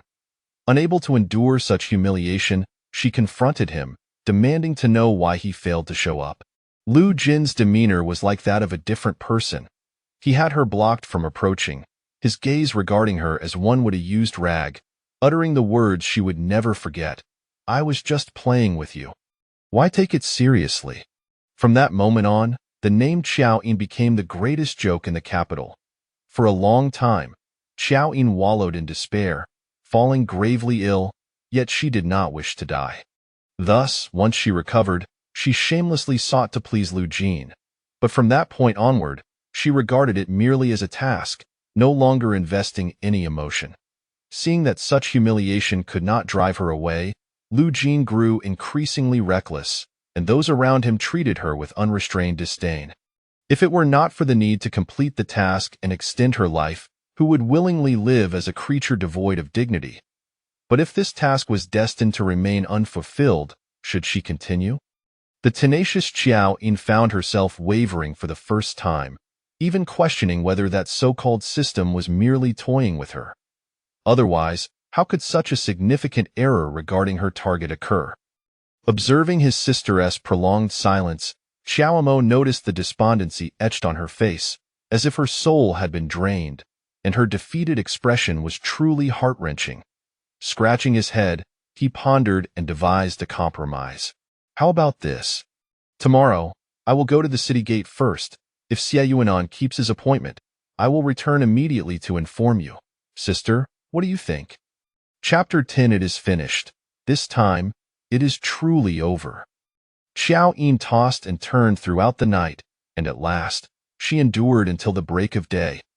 Upon waking, her first question was, "Has my brother left?" Bai Zhu replied, "The young master has just departed. Miss, do not fret. We shall inform you immediately upon receiving any news." Qiao Yin felt a twinge of anxiety. She considered Xie Yin to be gentle and attentive, not someone who would derive amusement from tormenting others. Yet, she could not dismiss the towering status of his lineage and the unattainable nature of his identity from her mind. Last night, she had even dreamt of being summoned by Princess Ningyao to a banquet, where she was publicly humiliated and questioned by the princess. "Why are you competing with me for men?" Qiao Yin had begged for mercy, claiming it was out of desperation for her life. The princess, however, was unconvinced, scolding her for her audacity, likening her to a toad aspiring to eat swan meat. Then she had truly transformed into an exceedingly ugly toad, waking her in fright. After hastily consuming a bit of breakfast, Qiao Yin commenced her grooming, attempting to distract herself from the turmoil within. Deep down, she harbored a hope that Xie Yin would keep their appointment. Time passed, and suddenly, a flurry of footsteps echoed outside. Bai Zhu called from the door, "Miss, the young master has returned." Qiao Yin sprang from her seat, rushing to the door and leaning against the threshold, inquiring, "Brother, why have you returned so soon? Did you reach the city gate? Is he there?" Xiao Mo's face was clouded with anger, and even from a distance, she could sense his fury. "Not to mention that scoundrel. I did not make it to the city gate, but I passed by Zhang's dim sum shop on the way and saw him. He was laughing and chatting with a woman, extravagantly showering her with gifts, causing quite a stir among the onlookers. Zhang's dim sum shop. Why that particular establishment? Why not any other? Qiao Yin's heart sank. She had delivered snacks from Zhang's to him just yesterday, and today he chose to buy treats for another girl? Brother, you must have mistaken. It truly was Xie Yin, she protested. Xiao Mo, pointing to his own eyes, swore earnestly, "How could I be mistaken? My eyesight is as sharp as an arrow. If I am wrong, I will pluck out my eyes and use them as firecrackers. Qiao Yin felt a pang of discomfort, her remaining hope utterly shattered. Indeed, what right did she have to aspire to someone of his stature? He had merely indulged in her for a fleeting moment. Silently, she turned and returned to her vanity, removing the carefully selected hairpins as her brother's curses echoed in her ears. Sister, do not be disheartened. It is hard to find a three-legged toad, but two-legged men are plentiful. Brother will surely find you a handsome one. Qiao Yin, feeling utterly defeated, slumped into her chair. She was not yearning for a man. She was concerned for her very life. If she could not secure Qiao Yin's favor, she had but a month, no, 28 days, left to live. Was it truly the end for her? Reflecting on her time in this world, she lamented the loss. For years spent tirelessly completing tasks, serving as someone else's lackey, without ever truly enjoying a day for herself. Qiao Yin appeared as a wilted flower, her face displaying an unprecedented sense of defeat. Xiao Mo, witnessing this, swiftly lifted her from the chair. Before she could comprehend, she found herself in a carriage. Brother, where are you taking me? You will find out soon enough. During the journey, Qiao Yin inquired several times, but Xiao Mo maintained an air of mystery. Eventually, the carriage came to a halt. Qiao Yin lifted the curtain and gasped. Was this not Zue Xiangju? While it could not compare to the elegance of Jixing Lu, Zue Xiangju was a renowned establishment in the capital, usually bustling with patrons. What is this? Is my brother taking me for a drink? Xiao Mo helped her down from the carriage, declaring, Yes, I am taking you to drink. A drink can drown 1,000 sorrows. Do not think of that man any longer. With a sense of reckless abandon, Qiao Yin considered her impending demise. Had she not indulged even once? All right, let us drink. Afterward, will you take me somewhere else to have fun? Fear not, I shall ensure you enjoy yourself thoroughly today. Xiao Mo cast a meaningful glance at Qiao Yin before leading her into a private room on the upper floor. The noise in the room abruptly ceased as 7 or 8 men turned in unison. Qiao Yin thought her brother had entered the wrong room and was about to retreat when a force suddenly propelled her to the center of the room. Sister, these are all fine young gentlemen I have carefully selected for you. Take a look. Is there anyone you fancy? Qiao Yin's mouth fell open in disbelief. Brother, what are you saying? What an extraordinary brother she had, presenting her with such a touching gift in her final moments. Thinking she was merely startled, Qiao Mo chuckled and pointed to a young man in white, introducing him. This is Qi Xiang, our military scribe. Do you not think he looks refined and handsome? Qiao Yin nodded vigorously. Not only was he refined and handsome, but Qi Xiang's demeanor was far from that of a brutish soldier. He resembled a noble son from a distinguished family, and she found him appealing. This is Zhao Hong, the military champion, immensely strong and unmatched in battle. Xiao Mo gestured to another tall and robust man. Zhao Hong bowed to Qiao Yin, his muscular arms accentuating his formidable presence. Qiao Yin's gaze was instantly captivated, unable to look away. Xiao Mo introduced each gentleman in turn, each possessing various talents, from the scholarly to the martial. The key was that they all exuded warmth, addressing her as Little Qiao Sister and Beautiful Sister, quickly ensnaring her attention away from Qiao Yin. Sister, have you noticed their common trait? After a few rounds of drinks, Qiao Yin, now thoroughly enthralled, placed her cup down and clapped her hands, exclaiming, I know. They are all living bodhisattvas, here to rescue me, my little wretched self. Laughter erupted among the group at her proclamation. Xiao Mo leaned closer, whispering, Sister, do you not think they all resemble someone? Huh. Who do they resemble? At his prompting, Qiao Yin scrutinized the men, only to be taken aback by her discovery. Each possessed features, either their noses or mouths, that bore a striking resemblance to Lu Jin Zhi, particularly Qi Xiang, whose eyebrows and eyes were most similar. Just then, a thunderclap rang out, and rain began to pour outside, autumn winds carrying the downpour through the window. Qiao Yin shivered, the intoxication fading, her thoughts becoming crystal clear. As she looked at the array of handsome men before her, she found them increasingly unsatisfactory. Qi Xiang was cultured but lacked masculinity, while Zhao Hong was strong yet devoid of grace. The more she observed, the clearer her thoughts became. It was the gentle, refined, and attentive Qiao Yin she truly desired. As the rain intensified outside, a sudden thought struck her. Could it be that Qiao Yin was still at the city gate, waiting for her, much like she had foolishly waited for Lu Jin Zhi 4 years ago? Without hesitation, Qiao Yin sprang to her feet and dashed down the stairs. Outside, the rain fell in torrents as she prepared to summon the carriage. Suddenly, a familiar figure emerged from the curtain of rain. Qiao Yin stood frozen in place. Qiao Yin? The drenched figure raised his head, droplets cascading from his hair onto the ground, each drop striking her conscience like a heavy hammer. Little Qiao sister, why are you in such a hurry? Did you not say you were going to visit your brother and see the tabby cat he is raising? Not at all. First, you must come see the treasured sword in my collection. Qi Xiang and Zhao Hong arrived from behind, each taking hold of one of her arms, attempting to whisk her away. Caught between the two men, Qiao Yin glanced timidly at Qiao Yin, her gaze colliding with his icy stare. It was over. This time, it was truly finished. Chapter 11. Qiao Yin is angry.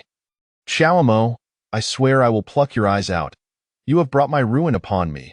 Just moments ago, Qiao Yin encountered Qiao Yin, who was seeking refuge from the rain at the entrance of the tavern.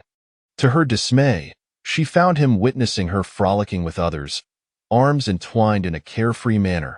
He uttered not a word, merely casting a cold glance her way before vanishing into the curtain of rain. Qiao Yin was about to dash out in pursuit, but Qiao Mo forcibly pulled her into the carriage, taking her back home. Let me find Qiao Yin. As she attempted to burst through the door, Qiao Mo yanked her back. It is pitch dark outside and the rain falls in torrents. Are you willing to risk your life? I dare say you are merely intoxicated and seeing things. The person you just saw could not possibly be Qiao Yin. Qiao Yin struck Qiao Mo with a fierce punch, her teeth grinding in frustration. That watered-down fake wine. I am not drunk at all. That was indeed Qiao Yin. Qiao Mo, you have led me to my demise today. Undeterred by the blow, Qiao Mo chuckled, unfazed by the predicament. Sister, have you discerned the truth? Your palate is truly remarkable. Qiao Yin found herself in a state of exasperation, her hands clutching her head as she spun in circles. This is maddening. What am I to do? Qiao Yin must harbor resentment towards me now. If only I had honored my appointment today, perhaps I would have accomplished my task. Why did I not go? Why did I not only forego my appointment, but also seek out another man, only to be caught by Qiao Yin? Why must I tread the treacherous path when a smooth road lay before me? The more she pondered, the more despondent she became, wishing she could collapse onto the ground and roll about in despair. Her elder brother, oblivious to the underlying issues, merely mumbled about having seen Qiao Yin at the pastry shop. Suddenly, a crack of thunder echoed, as if the heavens had torn open, and the rain continued to pour relentlessly, trapped indoors by the deluge. Qiao Yin could only wait anxiously for dawn to seek out Qiao Yin. After a night of torrential rain, the downpour finally ceased. As the first light of dawn broke and the morning fog lingered, the door of the general's residence was pounded upon with urgency, mirroring the frantic rhythm of Qiao Yin's own heartbeat. Miss, have we arrived too early? Bai Zhu inquired, somewhat awkwardly. Early? Not at all. It is far too late. I should have dashed into the rain yesterday, seized Qiao Yin, and explained everything to him. Qiao Yin knocked on the door, feeling a sense of futility, when suddenly, the door swung open from within. A man clad in the garb of a guard squinted at her, bleary-eyed. Who goes there? Look, look, Qiao Yin has indeed arranged for a doorman. He is a man of his word. How could he possibly stand her up for the flower viewing? Qiao Yin felt a wave of regret wash over her. I am Qiao Yin, the second daughter of the Qiao family. I wish to see General Xie. The guard scrutinized her, his demeanor turning serious. The general is not in the residence. I must ask you to leave. Not here. Qiao Yin expressed her skepticism, eager to inquire further, but the doorman had already shut the door. How could Xie Yuantian not be here this early in the morning? Surely, he would not deceive me out of anger, would he?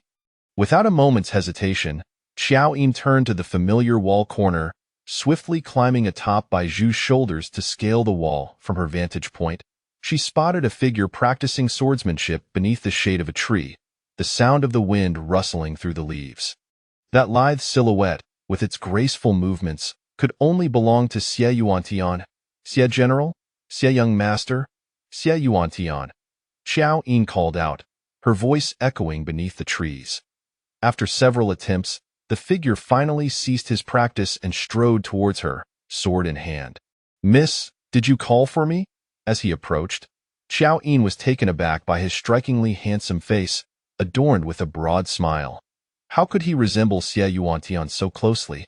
Yet, Xie Yuantian possessed a profound aura, his features more chiseled, and his smiles were mere subtle curves at the corners of his lips. You are not Xie Yuantian. The young man seemed to recognize her, bursting into laughter.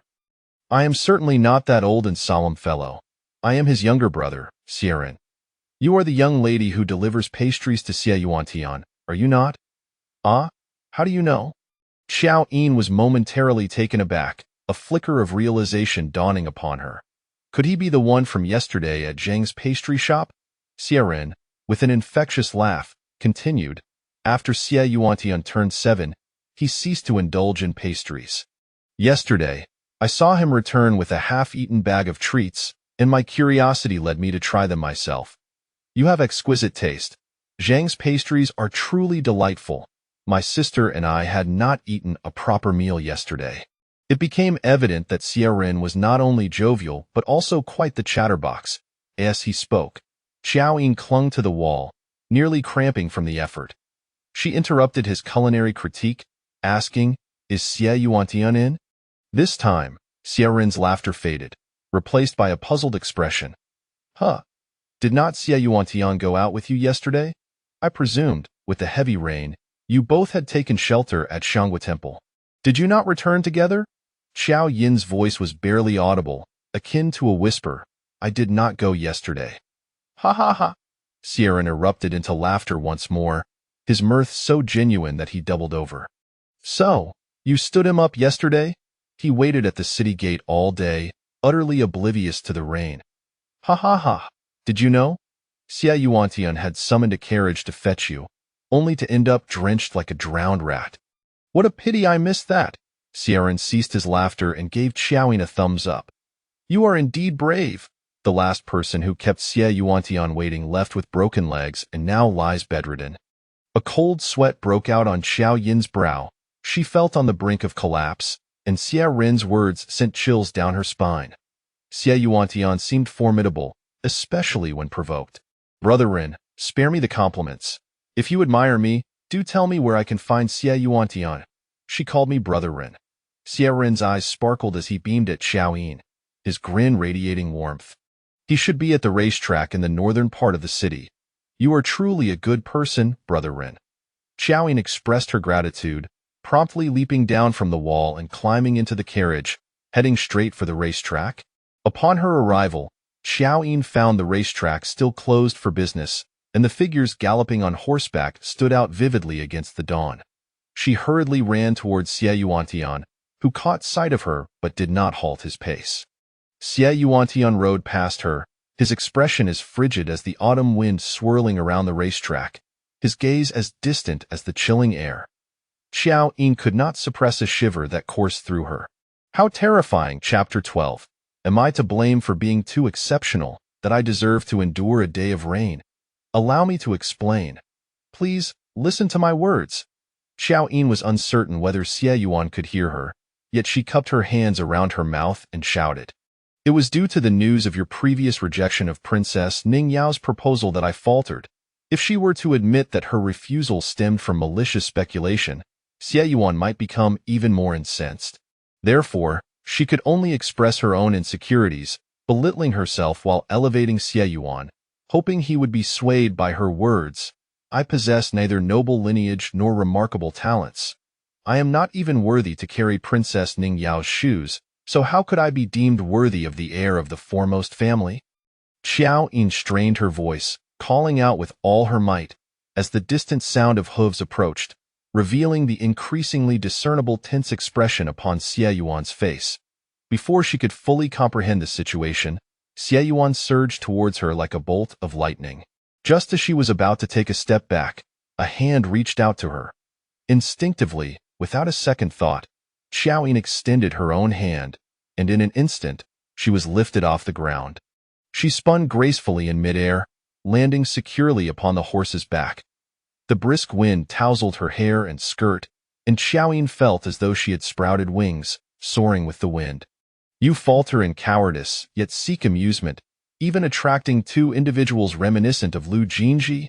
The two rode together, with Xie Yuan's hands reaching around her waist to grasp the reins, making Qiao Yin feel as though she were nestled in his embrace, her back pressed against his chest. Given the intimate nature of their position, could he not choose a less intimidating tone to speak? Qiao Yin forced a smile, swallowing a mouthful of cold air. Your vision is indeed remarkable. While she struggled to discern the truth, he saw right through it at a glance. Is this an acknowledgement? Acknowledgement of what?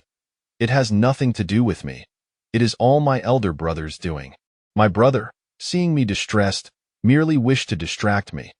Qiao Yin shifted all the blame onto Qiao Mo after all. Her brother had tricked her quite thoroughly yesterday, and he ought to bear the consequences. Yet Xie Yuan clearly remained unconvinced. Can a tabby cat and a treasured sword truly bring you joy? Xie Yuan not only possessed keen eyesight, but exceptional hearing as well. Qiao Yin could noticeably sense the displeasure emanating from the man behind her, and she feared that in a fit of anger, Xie Yuan might toss her from the horse. Thus, she instinctively tightened her grip on his arm. Can I be blamed for this? If we were to discuss it, the fault lies with you. Xie Yuan was nearly amused to the point of laughter at Qiao Yin's audacious attempt to turn the tables. What fault do I have? Qiao Yin turned to face him, her expression earnest. Your appearance is so handsome, and your abilities so remarkable. I never expected your family background to be so illustrious. If you were in my position, you would undoubtedly feel inferior, weeping in the shadows as you twisted and crawled. So, am I to blame for being too exceptional, deserving of a day drenched in rain? Xie Yuan coldly dismantled her feeble attempt to mask her misdeeds with flattery. Left without a retort, Qiao Yin dutifully apologized. I am truly sorry for yesterday's events. Please, can you grant me another chance? A sudden thought struck her. She seized his hand that held the reins, turned to him with fervor, and earnestly proposed. Let us go to Xianghua Temple right now to admire the blossoms. For reasons unknown, the spirited steed beneath Xie Yuan, which had been so obedient, suddenly whinnied and began to jolt, seemingly attempting to dislodge its rider. Startled, Qiao Yin released the reins, wrapping her arms tightly around Xie Yuan's arm, pressing herself closer to him. However, Xie Yuan tightened the reins, bringing the horse to an abrupt halt, and without a word, he dismounted, letting Qiao Yin down. Following the torrential rain last night, the osmanthus flowers had fallen. There were no blossoms left to admire at Xianghua Temple. Xie Yuan stated this in a tone of mere observation, devoid of reproach. Qiao Yin suddenly felt an overwhelming wave of guilt. Though the osmanthus had withered, there were still winter plum blossoms and spring peach blossoms. How about I owe you one and repay you twofold? Xie Yuan momentarily forgot his movement, gazing down at Qiao Yin's slightly upturned face, her hair dancing in the breeze, stirring something deep within his heart. But soon, another thought intruded his mind. Had she ever made similar promises to Lu Jin Zhi with such familiarity? What say you, Xie Yuan? Qiao Yin's unwavering gaze was fixed upon him, awaiting his response. Xie Yuan met her gaze, his expression cool and detached, his lips barely parting as he posed a gentle inquiry. Is this fair? Qiao Yin was taken aback, her face a mask of confusion. Fair?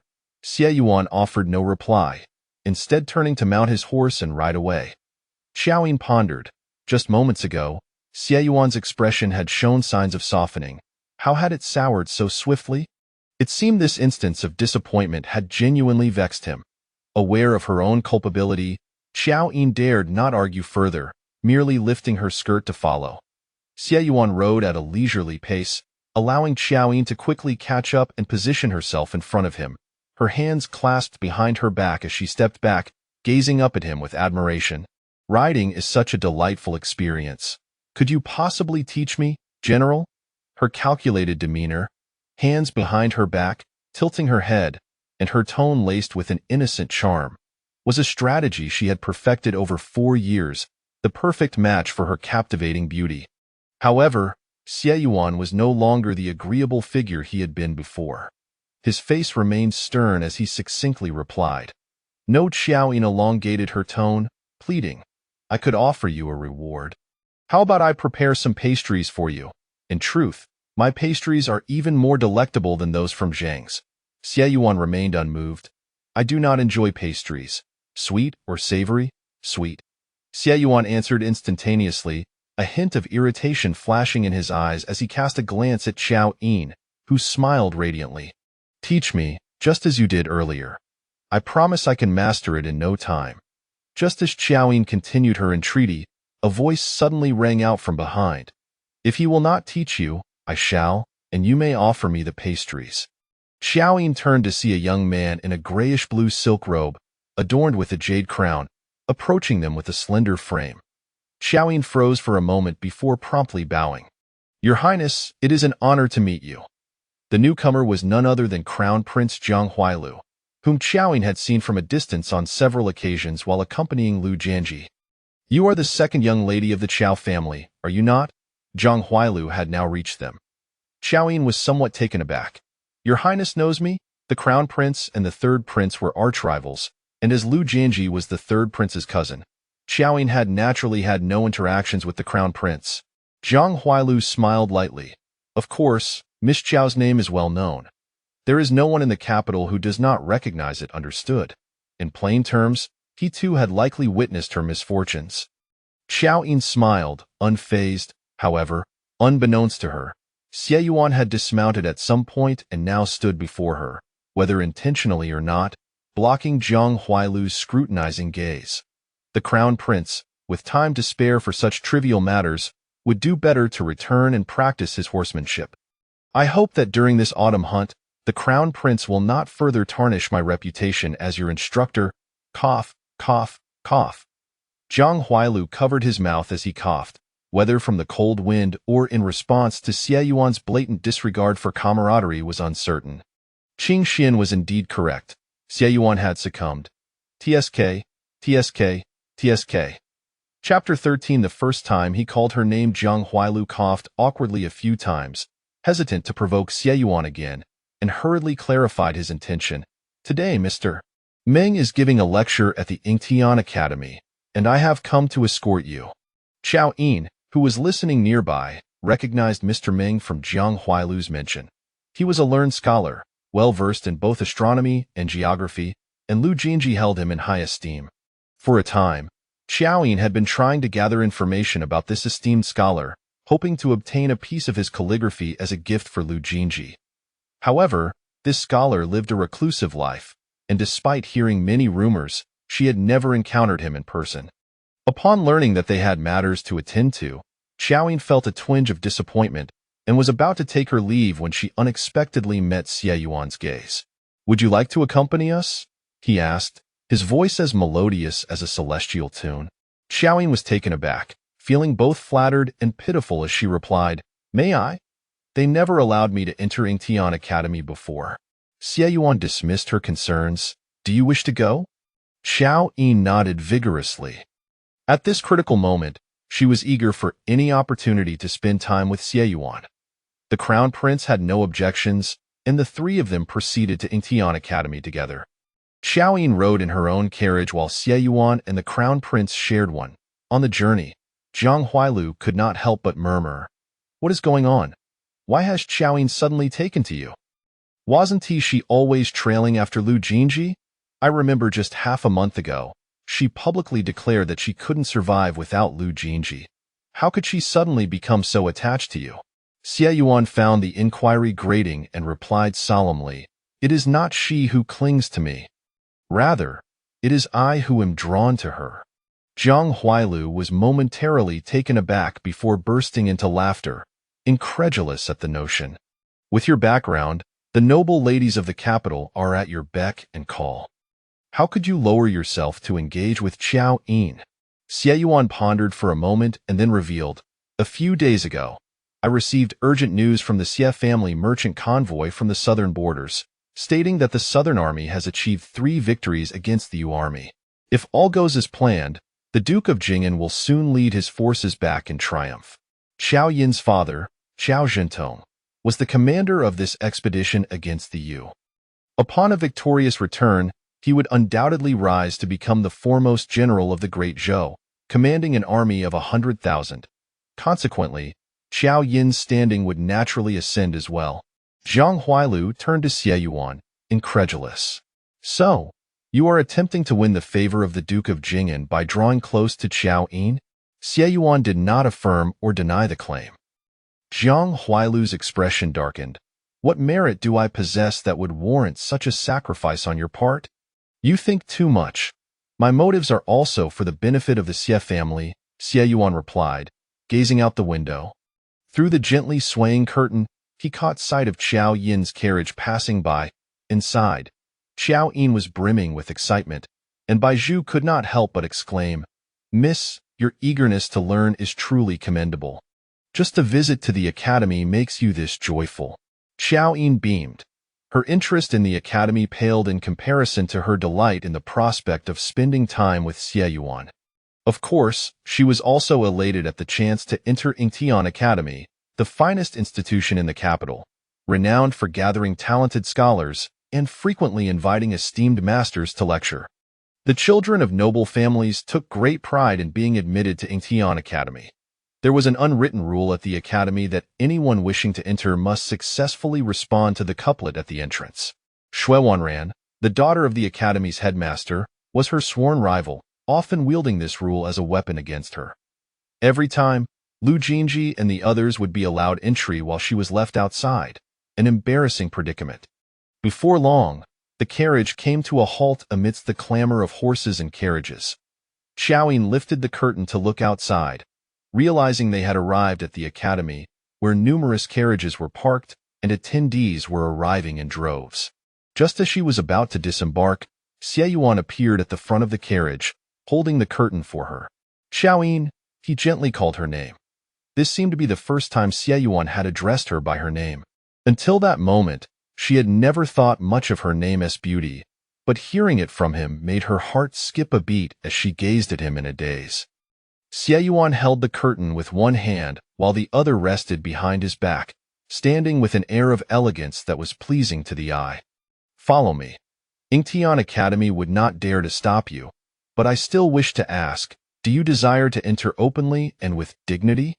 Qiao Yin was momentarily stunned, her heart racing as if struck by something. She certainly wished to enter with her own merits, but she was not very adept at responding to couplets. She lowered her gaze, feeling a sudden wave of self-doubt before Xie Yuan's voice, gentle as a spring breeze, reached her ears. "Everyone has their own expertise. It is perfectly fine if you are not versed in couplets, as long as you excel in one of the 6 arts: ritual, music, archery, charioteering, calligraphy, or mathematics. You will suffice. Even culinary skills are acceptable. The academy has a tea and pastry master. Is that so? So, the entrance examination is not limited to just responding to couplets?" She had accompanied Lu Jin Zhi to the academy numerous times, yet he had never mentioned this alternative. Qiao Yin's eyes widened in realization, and in a manner reminiscent of an eager student, she raised her hand, exclaiming, "Mathematics! I choose mathematics. I am quite proficient in it." Xie Yuan regarded her wide-eyed enthusiasm and raised hand, unable to suppress a smile. He stood by the carriage, extending his hand towards her. "Then I shall await your performance." Qiao Yin reached out, placing her hand in his palm as he assisted her down from the carriage. His palm was broad and warm, and Qiao Yin felt as though she might drown in the gentleness of Xie Yuan's demeanor. "Isn't that Qiao Yin?" As Lu Jin Zhi dismounted from his carriage, he overheard Chu Wenjing's exclamation and looked up just in time to see Qiao Yin alight from the carriage, supported by Xie Yuan's hand. A sudden pang struck his heart, particularly upon witnessing the beaming smile on Qiao Yin's face. Qiao Yin appeared to be enjoying herself far too much, still lingering with Xie Yuan. What was her purpose here? Oh, she intended to challenge the entrance examination. Could she succeed? Chu Wenjing observed Qiao Yin as she walked toward the entrance, seemingly inquiring about the assessment criteria, and could not help but exclaim in surprise. "Isn't Xie Yuan bringing Qiao Yin directly inside?" Lu Jinji's expression darkened as he retorted, "Who would want to bring an illiterate novice inside? He would not desire it, and surely Xie Yuan would feel the same." Qiao Yin's presence here could only lead to humiliation. Lu Jinji fixed his gaze on Qiao Yin, waiting to witness her embarrassment. Meanwhile, Qiao Yin explained her purpose to the academy staff, but just as she finished speaking, Xue Wanran erupted into an exaggerated outcry. "Is that not Qiao Yin? I did not quite catch that. What does Miss Qiao intend to do? Challenge the entrance qualifications?" Xue Wanran deliberately raised her voice, successfully drawing the attention of those gathered at the entrance. Qiao Yin regarded Xue Wanran's exaggerated expression with calmness, responding, "Yes, I am here to issue a challenge." "Ha ha ha." Xue Wanran doubled over in laughter. "You? Just you?" "Qiao Yin, I am not trying to make things difficult for you. I am looking out for your best interests. Today, the Academy has invited Mr. Ming to lecture, and all who come are learned individuals. You really should spare yourself the embarrassment." Not far away, Zhang Huailu noticed the unfolding scene and nudged Xie Yuan, urging, "You? She has been publicly humiliated. Why do you not step in?" Xie Yuan remained composed, watching Qiao Yin's retreating figure. "She does not require my intervention." Chapter 14. Is she a genius? In the realm of expertise, I confess my ignorance in couplets, yet I am proficient in arithmetic, and I dare to challenge it. Unfazed by Xue Wanran's mockery and disregarding the gazes of all present, Qiao Yin calmly articulated her demands. Xue Wanran was momentarily taken aback, then laughed derisively. "Do you think the arithmetic at our academy is akin to haggling over prices in the marketplace, where merely knowing a few numbers suffices? That is profound scholarship. Why do you prattle so much?" Qiao Yin found her noise unbearable and cast a cool glance in her direction. Who was unaware of her unspoken affection for Lu Jin, yet too timid to voice it, resorting to subtle means to provoke her? "If you are unsatisfied, let us compete. If I lose, I shall never set foot in your academy again. And when I see you, Xue Wanran, I will take the long way around." "Do you dare?" Xue Wanran's eyes widened in astonishment, her mouth agape, staring at Qiao Yin as if meeting her for the first time. The audacity of Qiao Yin, so shamelessly outspoken in public, left her utterly flabbergasted. "Then let us compete," she said. "This prince shall serve as the judge." Zhang Huelv approached with a smile, and Xue Wanran and the others bowed in respect. Zhang Huelv waved his hand, instructing, "Go fetch your arithmetic teacher to set the questions for their contest." As soon as the prince's words were spoken, a silver-haired elder descended from a carriage, chuckling, "Why not let this old man pose the questions? Mr. Ming?" Upon his arrival, the surrounding crowd immediately parted in reverence, and Zhang Huelv stepped forward to offer his assistance. "Be cautious of your footing, sir. I am in fine health, my friend," Mr. Ming replied, shaking off his hand and striding with vigor. So this was the legendary scholar, Mr. Ming, renowned for his vast knowledge. Qiao Yin discreetly observed him, having expected a scholarly figure full of antiquated phrases, only to find a playful old man instead. "How about I propose the question?" Mr. Ming volunteered eagerly. The prince readily replied, "It would be my pleasure." Mr. Ming's presence transformed this modest competition into a spectacle, drawing a crowd that encircled them eagerly. The academy's servants brought forth 2 tables, adorned with ink, paper, and brushes. Qiao Yin strode confidently to her designated spot, scanning the crowd for Qiao Yin. Qiao Yin stood at the edge of the throng, tall and striking, his presence noticeable even from afar. As Qiao Yin's gaze traversed the gathering, it seemed Qiao Yin's eyes were persistently fixed upon her, and when she looked up, their eyes met, exchanging a silent smile. His gentle smile was a source of comfort. "Jin, Qiao Yin is looking at you." Chu Wenjing nudged the distracted Lu Jin. Lu Jin lifted his gaze and indeed spotted Qiao Yin smiling at him. Initially, he intended to ignore her, but upon hearing Chu Wenjing's remark, could it be that Qiao Yin is attempting to gain your attention by challenging us? Given that he often dismissed her as lacking knowledge and poetic flair, he felt compelled to respond. In light of Qiao Yin's evident effort, Lu Jin reluctantly curled his lips into a smile. After exchanging glances with Qiao Yin, Qiao Yin quickly averted her gaze, focusing intently on the impending competition, entirely oblivious to Lu Jin's smile directed at her from the crowd. "Ladies, are you prepared?" As the competition commenced, a hush fell over the crowd, and Mr. Ming, stroking his beard, declared aloud, "A young lady is washing dishes by the pond when a neighbor passes by and inquires, 'How many dishes are you washing? How many guests are dining?' The young lady replies, 'I am washing 65 dishes. 2 guests share 1 dish, 3 guests share 1 soup bowl, and 4 guests share 1 meat bowl. Can you guess how many guests are dining?" Note: the question is sourced from Baidu. Upon hearing the question, Shui Wanren exhaled in relief. It posed a challenge, but not insurmountable. She could solve it, yet Qiao Yin, well, that was another story. Confident of her victory, she picked up her brush to calculate the answer. 60 guests. However, before she could finish writing a single number, Qiao Yin called out her answer, leaving her astonished. "Qiao Yin, if you wish to win, you cannot simply guess randomly." "Correct." Shui Wanran could barely hold her brush, gazing at Qiao Yin in disbelief. "Impossible. She must have guessed. This question doesn't count."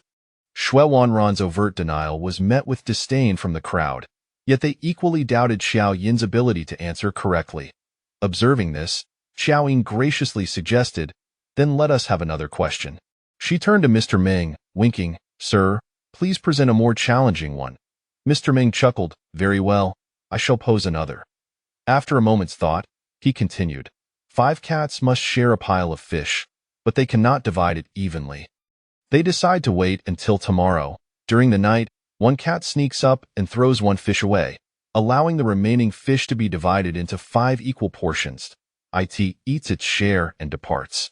The second cat does the same, throwing away another fish and consuming its portion. The third, fourth, and fifth cats follow suit, each tossing away a fish and eating their share. How many fish were there in total? Note: the question is sourced from Baidu. Before Mr. Ming completed the question, Shui Wanran was already bewildered. Her eyes glazed as she clutched her brush, unsure how to proceed. Not just her, but the self-proclaimed erudite gentlemen and ladies in attendance were equally stumped. Even Lu Jin furrowed his brow, counting on his fingers in concentration. The answer is 3,121. Qiao Yin's voice rang out unexpectedly, stunning everyone into silence as they turned to her in unison.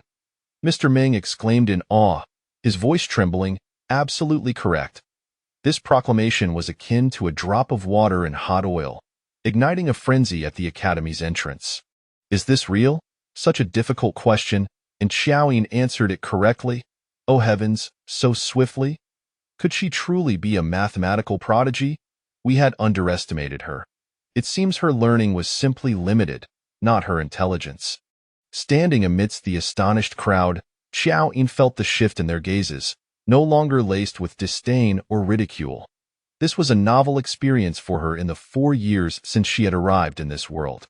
A wave of warmth surged within her as she searched for Qiao Yin, only to find Lu Jin, his expression blank. She paused, a question flitting through her mind. Why is Lu Jin here? What does that expression mean? Lu Jin was oblivious to his own demeanor, perceiving only that all the sunlight seemed to bathe Qiao Yin, causing her to radiate an extraordinary brilliance, reminiscent of the first time she captivated him, cornering him against the wall with her spirited presence. Noticing Qiao Yin's gaze, he saw her smile and approach him. In truth, Qiao Yin was not so lacking. Were she willing to yield, he would not dwell on their past grievances. This year's birthday had indeed left him unsatisfied. As he contemplated this, he clasped his hands behind his back, standing tall in anticipation of Qiao Yin's arrival. Soon, Qiao Yin reached Lu Jin, extending her hand to part the crowd as she swiftly passed him, heading towards a figure behind the throng. Lu Jin's expression froze instantly. Note: all mathematical problems presented in this chapter are sourced from Baidu. Chapter 15. Why are you suddenly so concerned about Qiao Yin? Could it be that you have developed feelings for her? Xie Yuan gazed at Qiao Yin as she navigated through the crowd, gracefully passing by Lu Jin Zhi, and then unwaveringly sprinting towards him. Her hair and the hem of her dress fluttered in the air, completely devoid of any demure elegance, yet exuding a unique vitality. All eyes were upon her, and she resolutely charged towards him. Though the distance was not vast, Xie Yuan nonetheless took 2 steps forward to greet her, for Qiao Yin had already arrived before him like a bird in flight. Xie Yuan, I have won! Qiao Yin exclaimed joyfully as she burst through the throng, eager to share her elation with him. Xie Yuan nodded, a smile gracing his lips as he observed her. It was evident that her happiness was genuine, her eyes nearly squinting with delight. You won beautifully, he praised sincerely.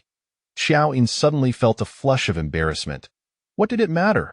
She had merely benefited from 9 years of obligation and fortuitously excelled in mathematics. Does this mean I can now attend lectures at the academy openly? Impossible. How could she have calculated that so quickly? Were you all in cahoots? You cheated. As soon as Qiao Yin's words escaped her lips, they were met with Shui Wanran's incredulous challenge. Amused by Shui Wanran's flustered demeanor, Qiao Yin couldn't help but find it amusing. Was she truly so naive? Did she not realize whom she stood before? That was the crown prince, revered by all as the esteemed scholar, Mr. Ming. How dare she tarnish their reputation? Indeed, no sooner had she spoken than Jiang Huailu's expression turned stern. Miss Shui, tread carefully. Mr. Ming's esteemed reputation is not something you can so casually defame. Shui Wanran, seemingly oblivious to her folly, or perhaps feeling humiliated by her defeat to Qiao Yin, insisted, if it weren't for collusion, how could someone from the countryside, who has never attended school, possibly solve such a difficult problem, and so rapidly? My family's arithmetic tutor would take 1/4 of an hour to solve it. Look at her draft paper. Does it look like something a problem solver would produce? Shui Wanran held up Qiao Yin's draft for all to see, revealing a polynomial equation that appeared to the crowd as mere scribbles.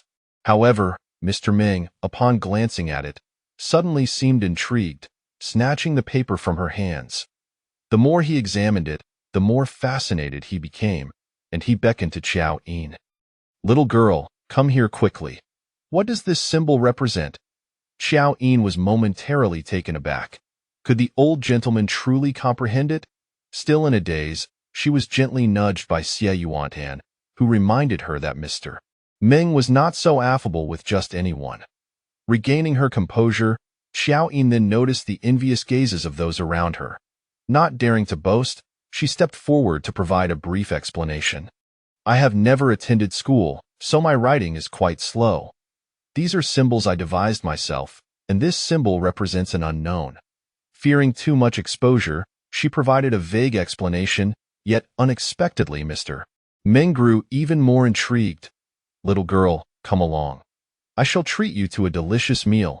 As Mr. Ming spoke, he began to pull Qiao Yin away, causing a stir among the onlookers. Mr. Ming, are you not going to lecture? Humph. As someone who engages in favoritism, what qualifications do I have to teach? Seek out another talented individual, Mr. Ming huffed, dragging Qiao Yin towards his carriage, as if afraid she might fly away. Qiao Yin looked towards Xie Yuan for help, and he replied gently, Go on. I shall come to fetch you later. Thus, Qiao Yin was whisked away in Mr. Ming's carriage, disappearing in an instant. The eagerly anticipated lecture had ended abruptly, leaving the crowd envious of Qiao Yin while casting reproachful glances at Shui Wanran. Had she not spoken thoughtlessly, Mr. Ming would not have stormed off in anger.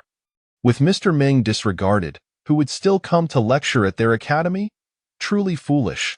Shui Wanren remained lost in her shock over having been bested by the uneducated Qiao Yin, entirely oblivious to the magnitude of the trouble she had stirred until her father stood before her, trembling with rage, holding a bamboo ruler. Look at what good deed you have done today. Do you realize whom you have offended? His Highness the Crown Prince has not punished you for your insolence out of kindness. Offending Mr. Ming is tantamount to offending all the scholars of the capital.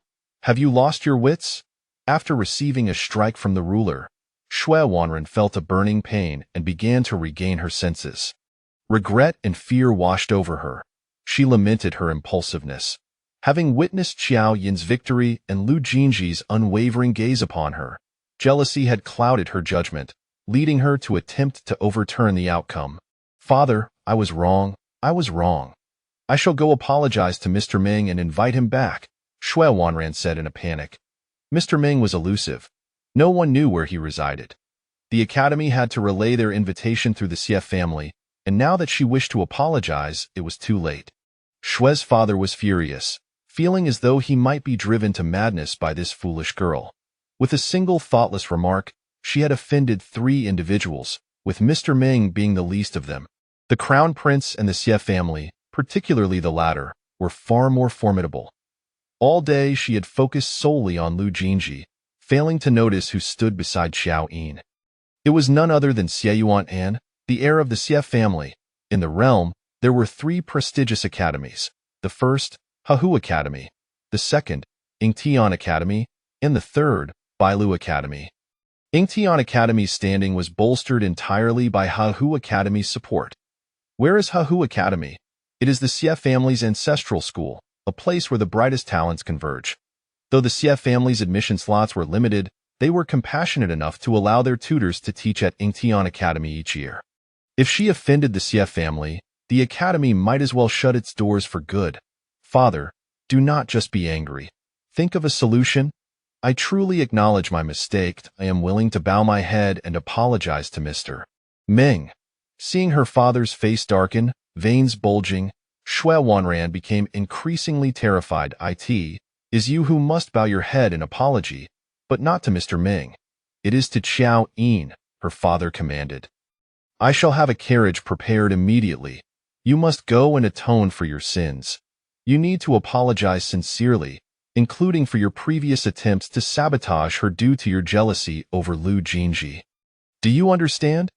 If you do not appease Qiao Yin, do not return to this home. With the lecture cancelled, the crowd dispersed in a flurry. Has received a new batch of calligraphy and paintings.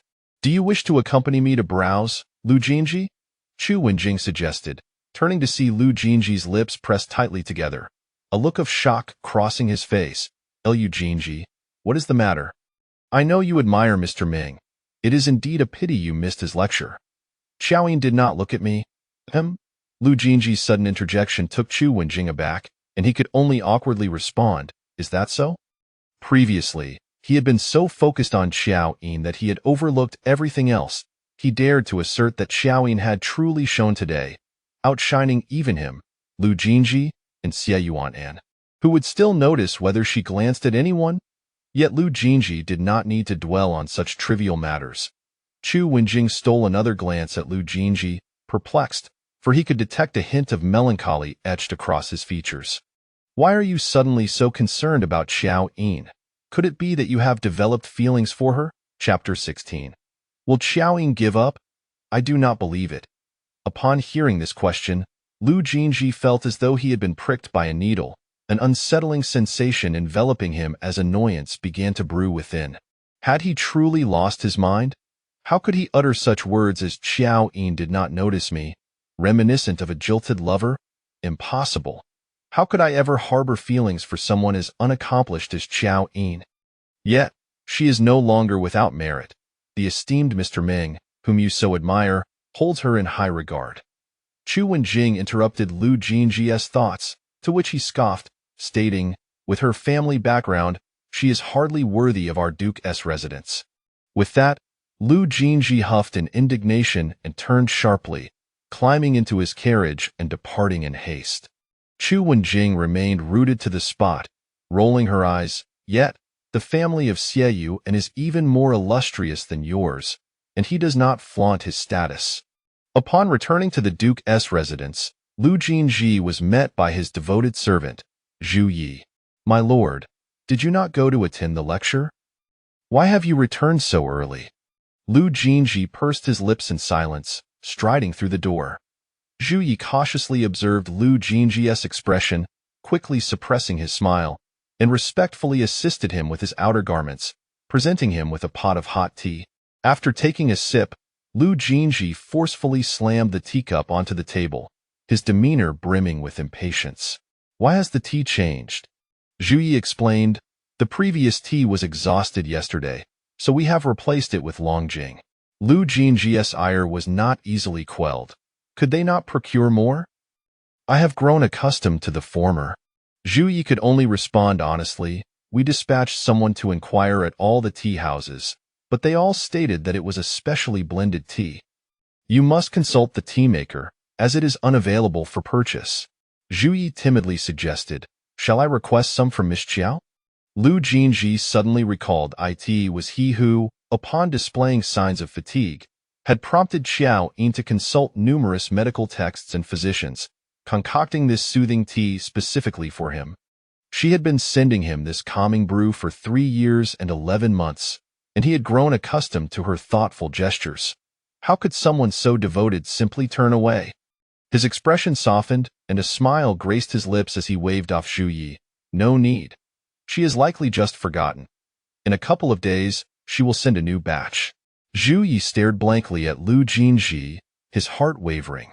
Should he inform the young master that even when Qiao Yin was unwell, she always ensured the tea was delivered on the 5th of every month without fail? Yet today was already the 10th. Moreover, despite the young master instructing the gatekeeper not to make things difficult, Qiao Yin had not visited the Duke's residence for 3 days, a most unusual occurrence. In the past, if she sensed even a hint of the young master's displeasure, she would be quick to come, finding ways to appease him. It seemed evident that Qiao Yin intended to relinquish her feelings for the young master. How could she possibly continue to send tea? My lord, today at breakfast, the lady inquired why we have not seen Miss Qiao these past few days. Zhu Yi hinted delicately. Lu Jin Zhi, unaware, furrowed his brow. Mother, has she not always disapproved of her? Zhu Yi, feeling awkward, replied, the lady has run out of her scented powder. Indeed, while his mother disdained Qiao Yin's unruly nature, Qiao Yin had often endeavored to win her over, presenting gifts as a dutiful daughter-in-law would. How could someone who cherished him so deeply, who persevered against all odds, simply give up? He refused to believe it. Resolutely, Lu Jin Zhi resolved to investigate what Qiao Yin had been occupied with these past few days. In a secluded courtyard on the outskirts of the city, Qiao Yin gazed despondently at the sky, noting the vibrant hues of sunset. Why hasn't Xiaoyu come to fetch me yet? Is he merely toying with me? Miss Qiao, could you elaborate further on this equation and the summation of this sequence? More explanation. Qiao Yin grimaced, having lectured for an eternity without even a sip of water. Her throat felt parched. Even more daunting was Mr. Ming's profound knowledge, which had nearly exposed her several times. If anyone discovered she was not of this world, they would surely regard her as a monster. I cannot continue. I cannot. Qiao Yin fretted, desperately contemplating an escape when her peripheral vision caught a glimpse of a dark blue garment at the door. Instantly, her spirits lifted. Looking up, she saw Xiaoyu striding in with purpose. Qiao Yin dashed towards him, akin to a kindergartner spotting a parent after school. Why did you arrive so late? At least it hasn't rained. What did he say? Is he still holding a grudge? How petty. Qiao Yin pouted, knowing that the resolution would not come so swiftly. Mr. Ming, the individual has been in your care for a day. It is time to return her, Xiaoyu remarked, seemingly quite familiar with Mr. Ming, who did not even greet them as he pulled Qiao Yin along. Not finished yet. Just one more, the last one. Mr. Ming lamented. The day is waning. If we do not return soon, her family will grow anxious. We shall conclude for today, and I will bring her back another day to visit you, Qiao Yin interjected, shielding Qiao Yin from Mr. Ming's insistence. Before she could grasp the situation, Qiao Yin found herself seated in Qiao Yin's carriage, where he promptly poured her a cup of tea. Qiao Yin barely had time to express her gratitude before she gulped it down like a thirsty cow. Delicious. I would love another cup. As she pondered, she extended her hand to pass the empty cup forward. Qiao Yin seemed ever observant, and in a mere instant, he lifted a nearby white porcelain teapot. Refilling her cup was only upon the second sip that Qiao Yin discerned the flavor. This was not mere tea but sweet pear water. The warm, sugary taste soothed her throat and spread warmth through her veins, filling her heart with a gentle sweetness. Just as she was about to inquire how he knew she was parched, Qiao Yin's voice interjected, Mr. Ming is indeed deeply engrossed in his studies, neglecting hospitality. Please do not take offense. Qiao Yin was taken aback, then jested. It seems you could not find a teapot at Mr. Ming's either, for there was no water to drink. Mr. Ming treats everyone equally. Qiao Yin chuckled softly, his lips curving like a beguiling blade. How can there be such a gentle and considerate man in this world? Thank you for today. Thank you for allowing me to shine at Qiao Academy and regain the respect of others. Qiao Yin expressed her heartfelt gratitude, to which Qiao Yin shook his head. I have done nothing. It is you who shines brightly. Qiao Yin was momentarily stunned. Aside from Qiao Mo and Bai Zhu, Qiao Yin was the first to so mindlessly praise her. It felt somewhat insincere. Yet, why did her heart swell with joy? Suddenly spirited, Qiao Yin leaped to sit beside Qiao Yin. Would you like to see an even more radiant version of me? Chapter 17. Did you speak to Lu Jin Zhi like this before? Qiao Yin felt a flicker of movement before him. The faint scent in the air suddenly became more pronounced. Qiao Yin's delicate form unexpectedly leaned against his arm, her posture exuding an unguarded eagerness as she craned her slender neck to gaze at him with anticipation. Her long, curled lashes fluttered slightly, and in the depths of her beautifully clear eyes, he could even catch a glimpse of his own reflection, as if she could see no one but him. Such earnestness in her gaze was impossible for Qiao Yin to refuse. Yet, an unwelcome thought invaded his mind. Another man had once basked in her intimate closeness. Did you speak to Lu Jin Zhi like this before? Qiao Yin's voice suddenly lost its warmth. Qiao Yin straightened, pulling back slightly, her mind swirling with questions. What was happening? Hadn't everything been fine just moments ago? Why had the atmosphere turned so cold so abruptly? She recalled reading online that physical contact was the quickest way to deepen feelings. Did Qiao Yin dislike her touching him? Or was she being too forward? But she couldn't be blamed for her urgency.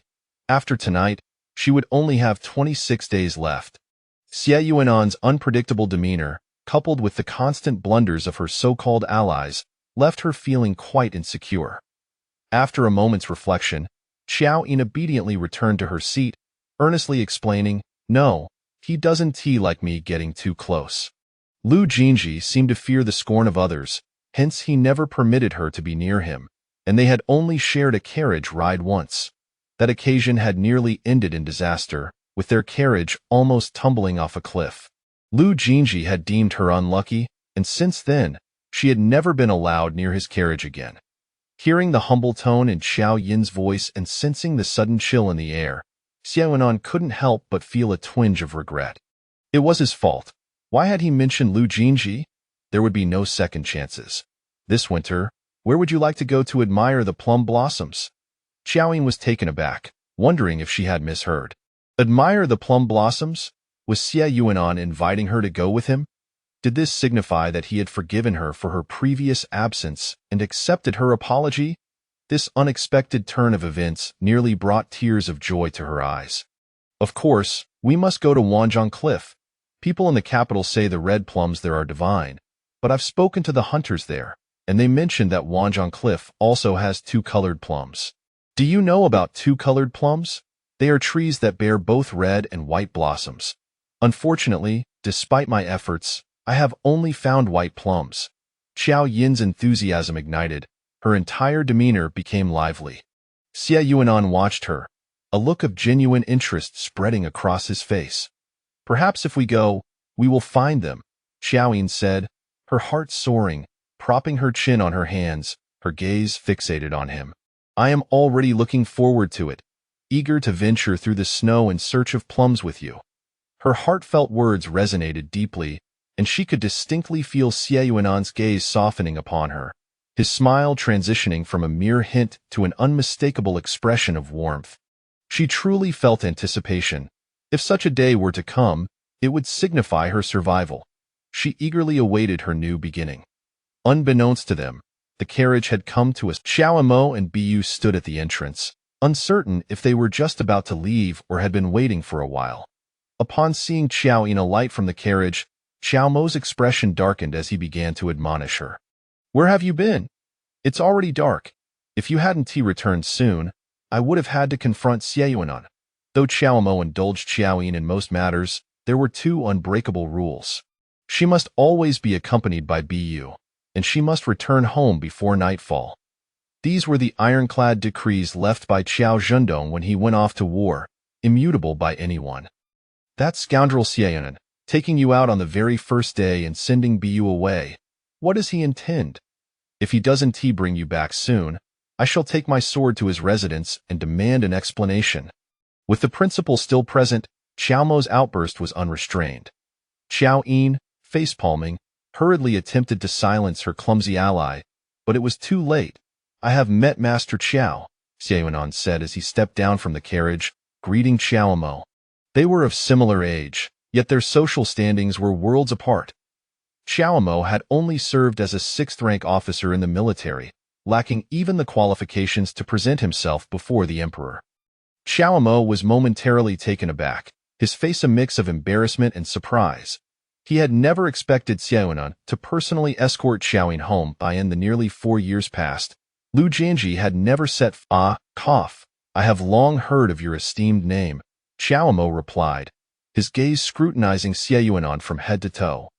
Although he had seen him a few times before, seeing him up close now made it hard for him to suppress an exclamation of disbelief. Why does this Xie Yuanan have to be so astonishingly handsome? Xie Yuanan noticed Qiao Mo's scrutinizing gaze and said, Today, it was my oversight to return the second Miss Qiao so late. Upon hearing this, Qiao Mo's demeanor shifted, and he stood tall with his hands clasped behind his back, adopting the air of a family patriarch as he admonished. My sister Qiao Yin is a virtuous girl. She is not one to be trifled with. This time, I shall overlook it, but do not let it happen again. Qiao Yin felt her cheeks flush with embarrassment. Qiao Mo, you truly have a way with words. Xie Yuanan, ever compliant, replied, Yes, elder brother. With narrowed eyes, Qiao Mo then broke into a grin, patting Xie Yuanan on the shoulder. You silver-tongued fellow, waving his hand. Qiao Mo had already begun to exude the demeanor of an older brother.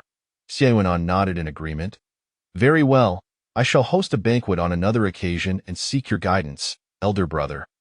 Qiao Mo nodded with satisfaction. Xie Yuanan turned back to the carriage and retrieved a pot of rock sugar pear water, offering it to Qiao Yin. She accepted it, and they exchanged a knowing smile. I will come to find you tomorrow, Qiao Yin declared. Good, Xie Yuanan replied with a smile, then entered the carriage, instructing the driver to turn around and leave. As soon as he departed, Qiao Mo pulled Qiao Yin inside, his excitement spilling over into incoherence. Sister, I want him. I want him. Qiao Yin stared at him as if he were a fool. Didn't you ask me to find someone else to pursue? Qiao Mo smacked his own mouth. I should not have questioned your judgment. My mistake. My mistake. Clearing his throat, Qiao Mo solemnly declared, Ahem. I retract all my previous statements and now formally announce. Lu Jin Zhi is nothing. I want Xie Yuanan as my brother-in-law. I, Qiao Mo, shall be the brother-in-law of the young master of the Xie family.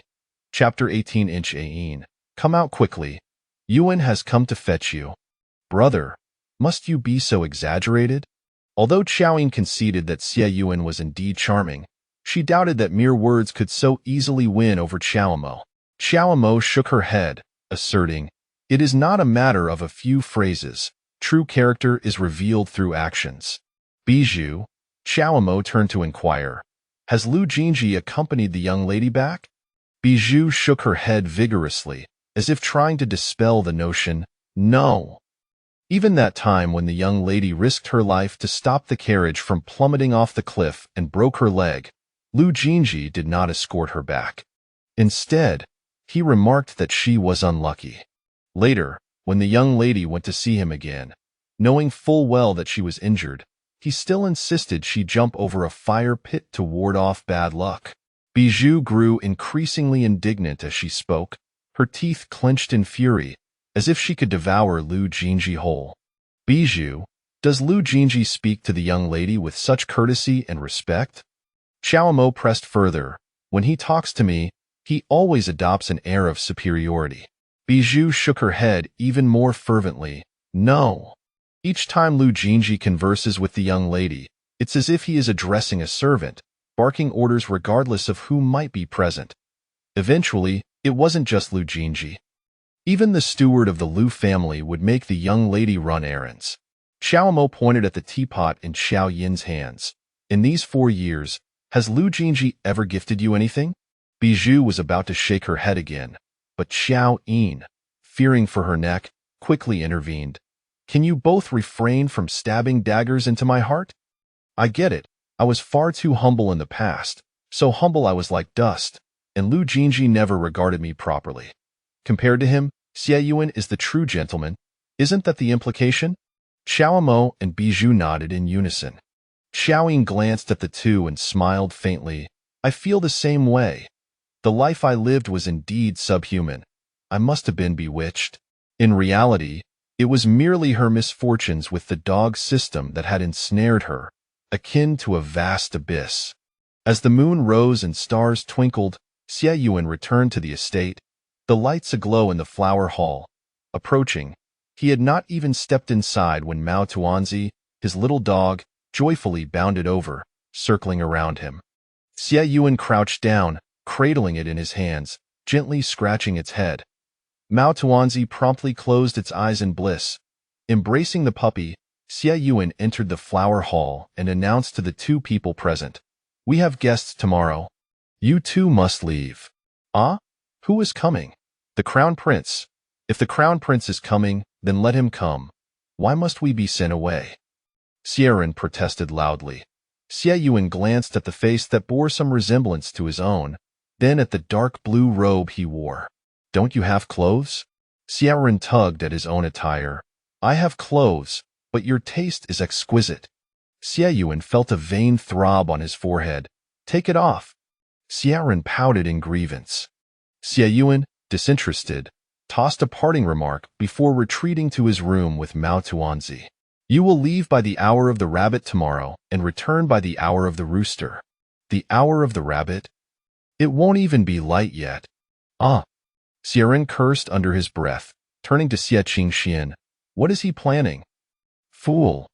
Xie Qingxian jumped up and tapped Xiaoran on the head. Although she usually dared not provoke Qiao Yin, she felt more than capable of teasing Xiaoran. "Qiao Yin is going to secretly meet with his little sister-in-law. He finds you a nuisance at home." "Me? Ha!" Xiaoran scoffed. "Do you believe I am less charming than him? Just wait and see tomorrow." Xie Qingxian observed the clarity and innocence in Xiaoran's eyes, realizing that this fellow was likely courting disaster again. However, she made no effort to stop him, instead giving him a thumbs up. "Ringu, I have faith in you." Qiao Yin enjoyed a splendid slumber and awoke the next day feeling refreshed. With utmost sincerity, she diligently stood before the bronze mirror, changing into over a dozen outfits before finally settling on a white dress. The gown appeared simple, yet it concealed intricacies within its folds. The white hem would reveal hints of red plum blossoms as one moved, perfectly mirroring her and Xiao Yin's appointment to admire the plums. It was flawless in the end. Qiao Yin adorned her brow with a plum blossom hairpin. "Bijou, is the carriage ready?" Just as Qiao Yin was about to step outside, Bijou entered and announced, Second miss. Miss Xue has arrived. Who? Qiao Yin paused, then realized, oh, what does she want? Let her in. Bijou turned to fetch her, and soon after, Xue Wanren entered, tears streaming down her face. Qiao sister, I was wrong. Sob, sob, sob. Yesterday was entirely my fault. Sob, sob, sob. Not just yesterday, but everything before was my wrongdoing as well. I should not have sabotaged your entrance to the academy. I was blind. I implore you, with all my heart, to forgive me just this once. Xue Wanren rushed in, clutching Qiao Yin and weeping profusely, her shrill voice nearly piercing Qiao Yin's eardrums. Enough, enough. What are you pretending for? I saw the ginger you hid in your sleeve. The wailing abruptly ceased, and Xue Wanren stood frozen in embarrassment, all her tears retreating in shock. Her ploy for sympathy had failed. With determination, she bent her knees, preparing to kneel before Qiao Yin. Qiao Yin, I truly know my wrongs. I apologize to you. Please forgive. Startled, she hastily stood, her expression complex as she regarded Qiao Yin. What did this mean? Was Qiao Yin implying she lacked sincerity? Qiao Yin grimaced and withdrew her foot. I indeed do not harbor fondness for you, but it has not reached the level of requiring kneeling and kowtowing. I know it was Lu Jin Zhi who barred my entrance. You were merely an accomplice, and besides, you are not truly here to apologize. You knew all along? Xue Wanren's eyes widened in disbelief. How could I not know? Do not underestimate my will to survive. As for couplets, she was not entirely ignorant.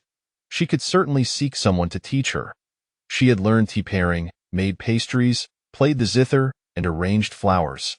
Learning to compose couplets was not beyond her reach. To increase her chances of interacting with Lu Jin Zhi, she spent a significant amount of money hiring a tutor for half a year.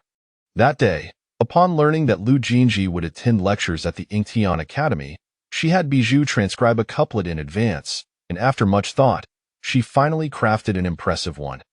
However, upon arriving at the academy, she discovered the original couplet had been replaced with a new one. At that moment, she understood that Lu Jin Zhi did not want her to enter the academy. Because of her answer, she had only confided in Lu Jin Zhi. After that, she never attempted to challenge him again. Xue Wanren was initially compelled to apologize, but upon hearing Qiao Yin's words, genuine remorse welled within her. Qiao Yin lived with remarkable clarity and generosity. Xue Wanren, do you not fancy Lu Jin Zhi? Now, there is no one to compete with you. We shall go our separate ways. Xue Wanren's eyes widened in shock. Disbelief etched across her face. You no longer like Lu Jin Zhi? Is everything they say outside true? Are you with Xie? Suddenly, Qiao Mo's voice interrupted from outside. Yin, come out quickly. Yuan has come to fetch you. Chapter 19. I came to pick you up because I longed to see you sooner. Did Xie Yuhan really come to pick her up? Upon hearing her brother's voice, Qiao Yin stood up with a radiant smile that resembled a blossoming flower. Xue Wanren, noticing her intention to leave, did not forget her own matter. Qiao Yin, consider it a personal favor owed to you. Could you possibly convey my apologies to Mr. Meng? Understood. I shall convey your sentiments through someone else. I have other matters to attend to, so I must take my leave. As she spoke, Qiao Yin had already reached the doorway. Curious, Xue Wanren followed her outside and beheld a tall and slender figure approaching alongside Qiao Yin's older brother, Qiao Mo, dressed in a deep blue robe.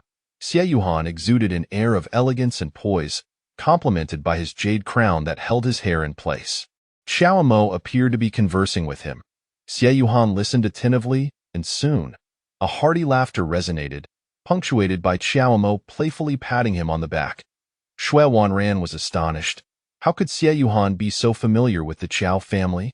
Could it be that he and Qiao Yin were indeed on the verge of something significant? Her gaze shifted back to Qiao Yin, who approached eagerly, her steps light and cheerful, her face alight with joy, akin to a youthful maiden in the bloom of her first love. Her exuberance was utterly genuine. Why have you come to pick me up? Qiao Yin reached the two men and Xie Yuhan smiled. I wish to see you sooner, so I came to fetch you. Before Qiao Yin could respond, the nearby Biyu's cheeks flushed. Xiao Mo playfully punched Xie Yuhan. You rascal. Xie Yuhan staggered slightly from the playful blow, placing a hand over his chest. I must have overstepped. Xiao Mo chuckled. Go on, go on. Enjoy yourselves, but do return early. Then we shall be on our way, Xie Yuhan said courteously, gesturing for Qiao Yin to go ahead. Qiao Yin instructed Bu to carry the food box as she exited with Xie Yuhan.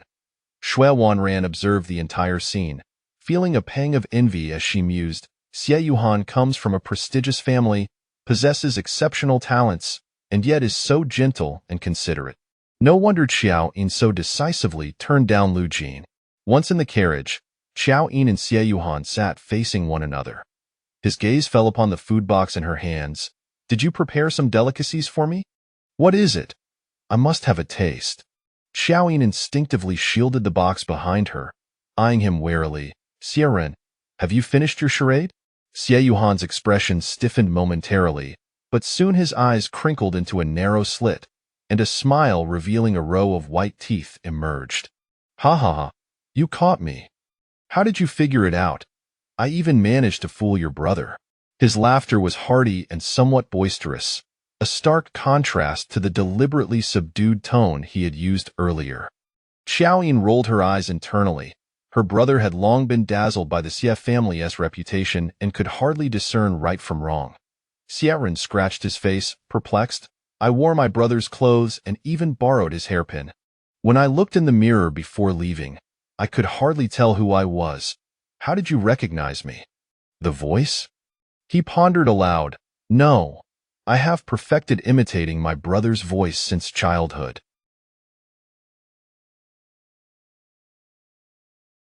Truly, how did you see through my disguise? Looking at Xie Ren's face, she noted how it bore a striking resemblance to Xie Yuhan yet was entirely distinct. Xie Yuhan's demeanor was notably reserved and steady. He would never utter the words, I long to see you so soon after their acquaintance.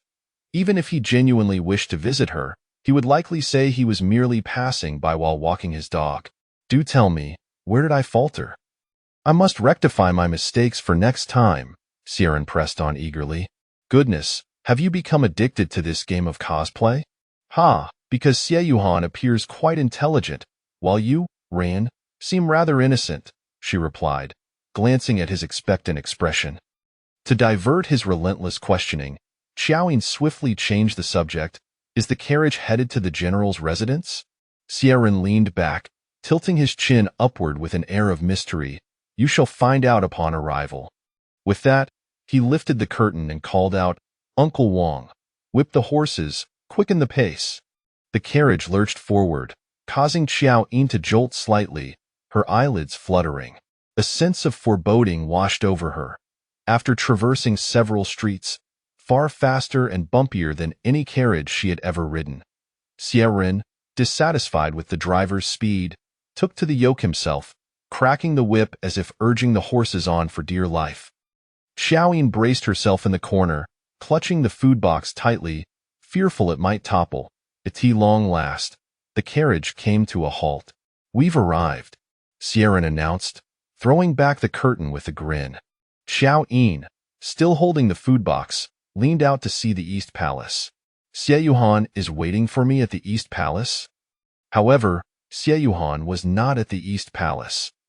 He stood idly beneath a long corridor, staring blankly at the courtyard walls.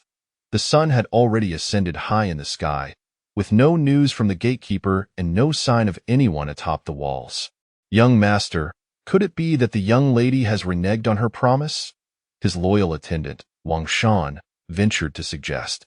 As soon as the words left his mouth, he received a cold glare from his master. Go, keep watch by the gate. Wang Shan glanced at his master with concern. Young master, I cannot help but worry. What if that young lady is merely toying with you? She had previously caused quite a stir with the heir of the Duke's residence.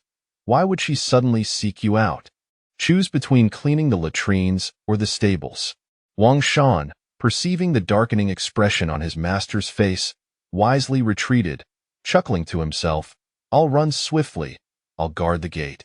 Just as he took a few steps, a voice inquired behind him, Has Xie Ren left? Before Wang Shan could respond, a maid from beside Xie Qingxian hurried over, breathless. "Young master, the young lady instructed me to inform you that young master Ran has impersonated you and taken Miss Qiao to the East Palace." Xie Yuhan sighed in exasperation, pinching the bridge of his nose. "Prepare the carriage. We are heading to the East Palace."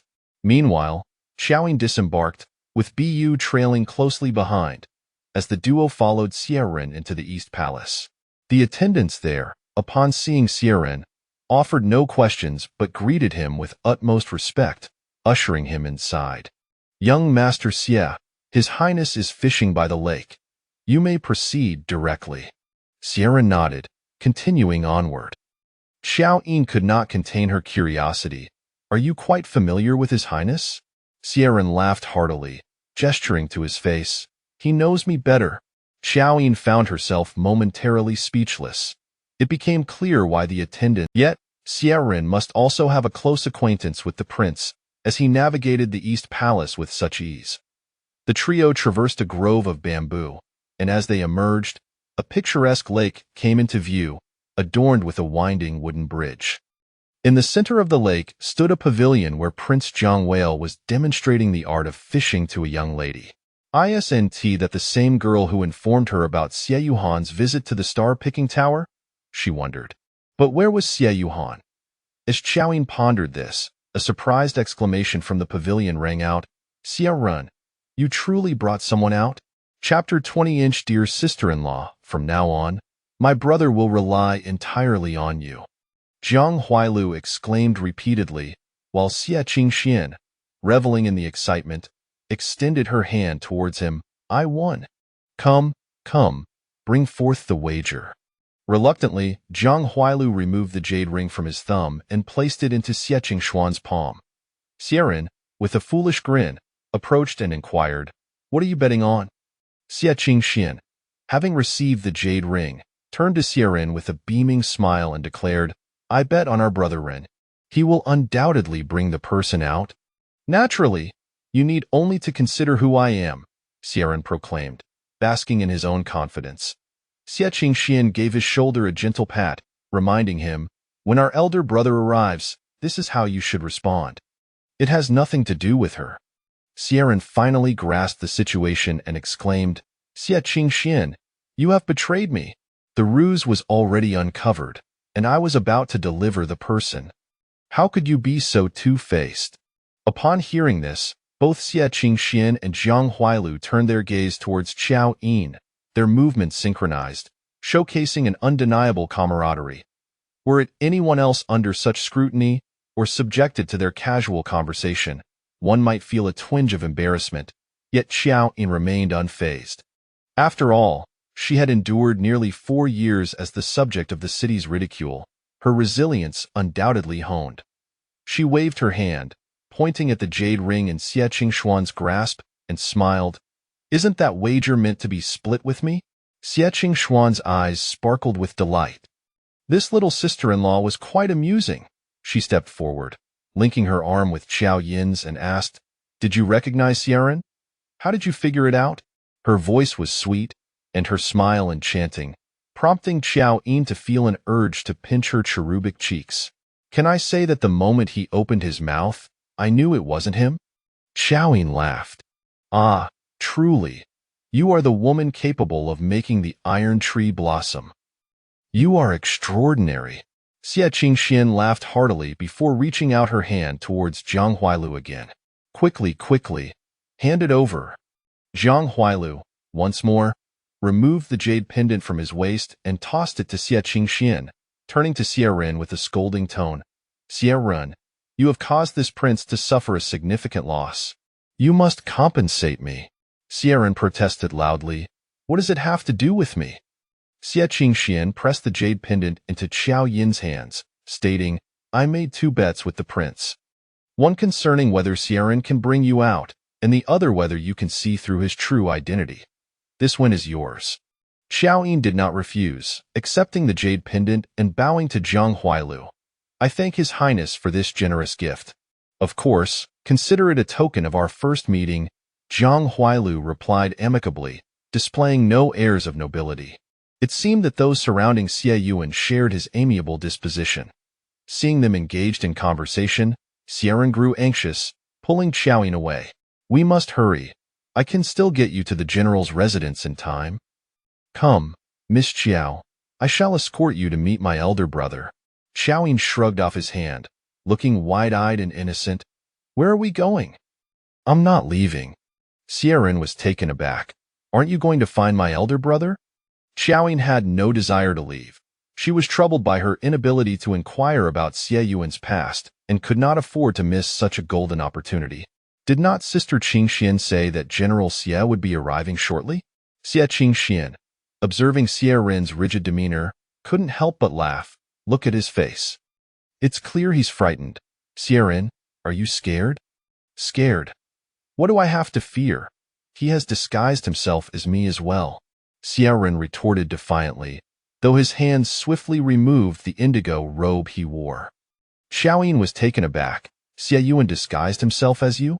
Qiao Yin puffed out his chest like a proud rooster. Indeed.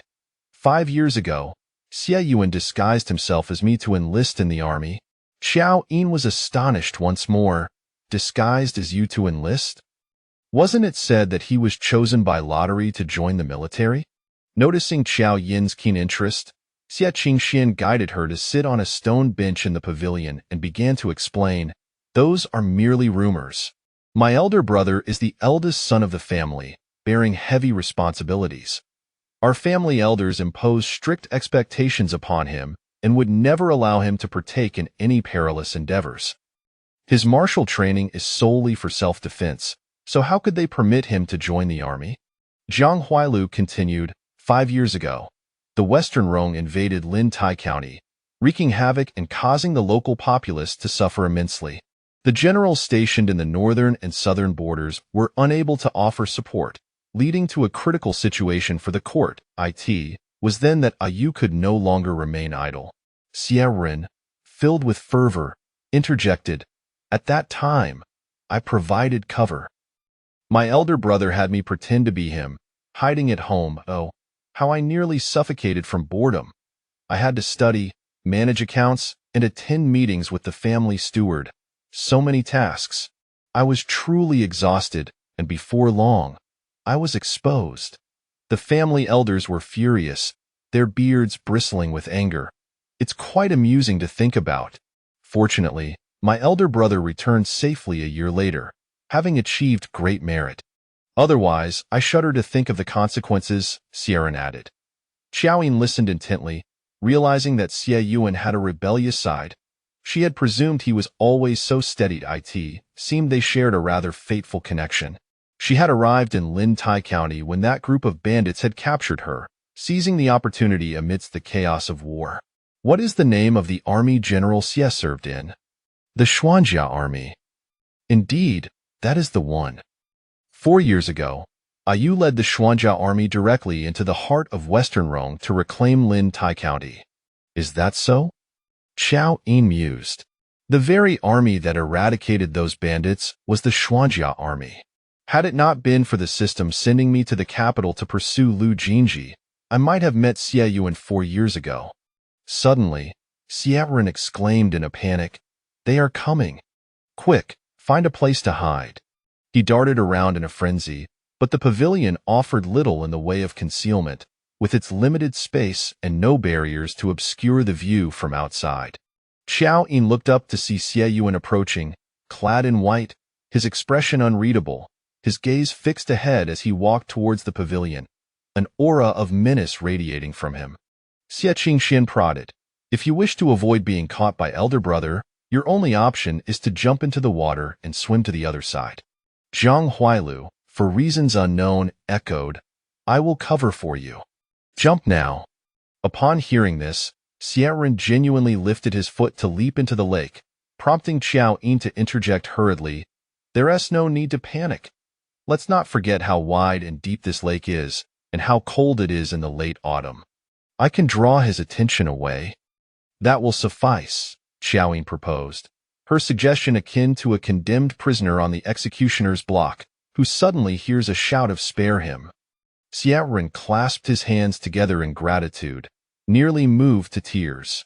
Dear sister-in-law, from now on, my brother will rely entirely on you. Chapter 21.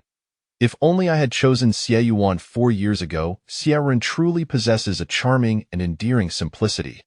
Qiao Yin never anticipated that a single utterance could so effortlessly win over the brother of Qiao Yin.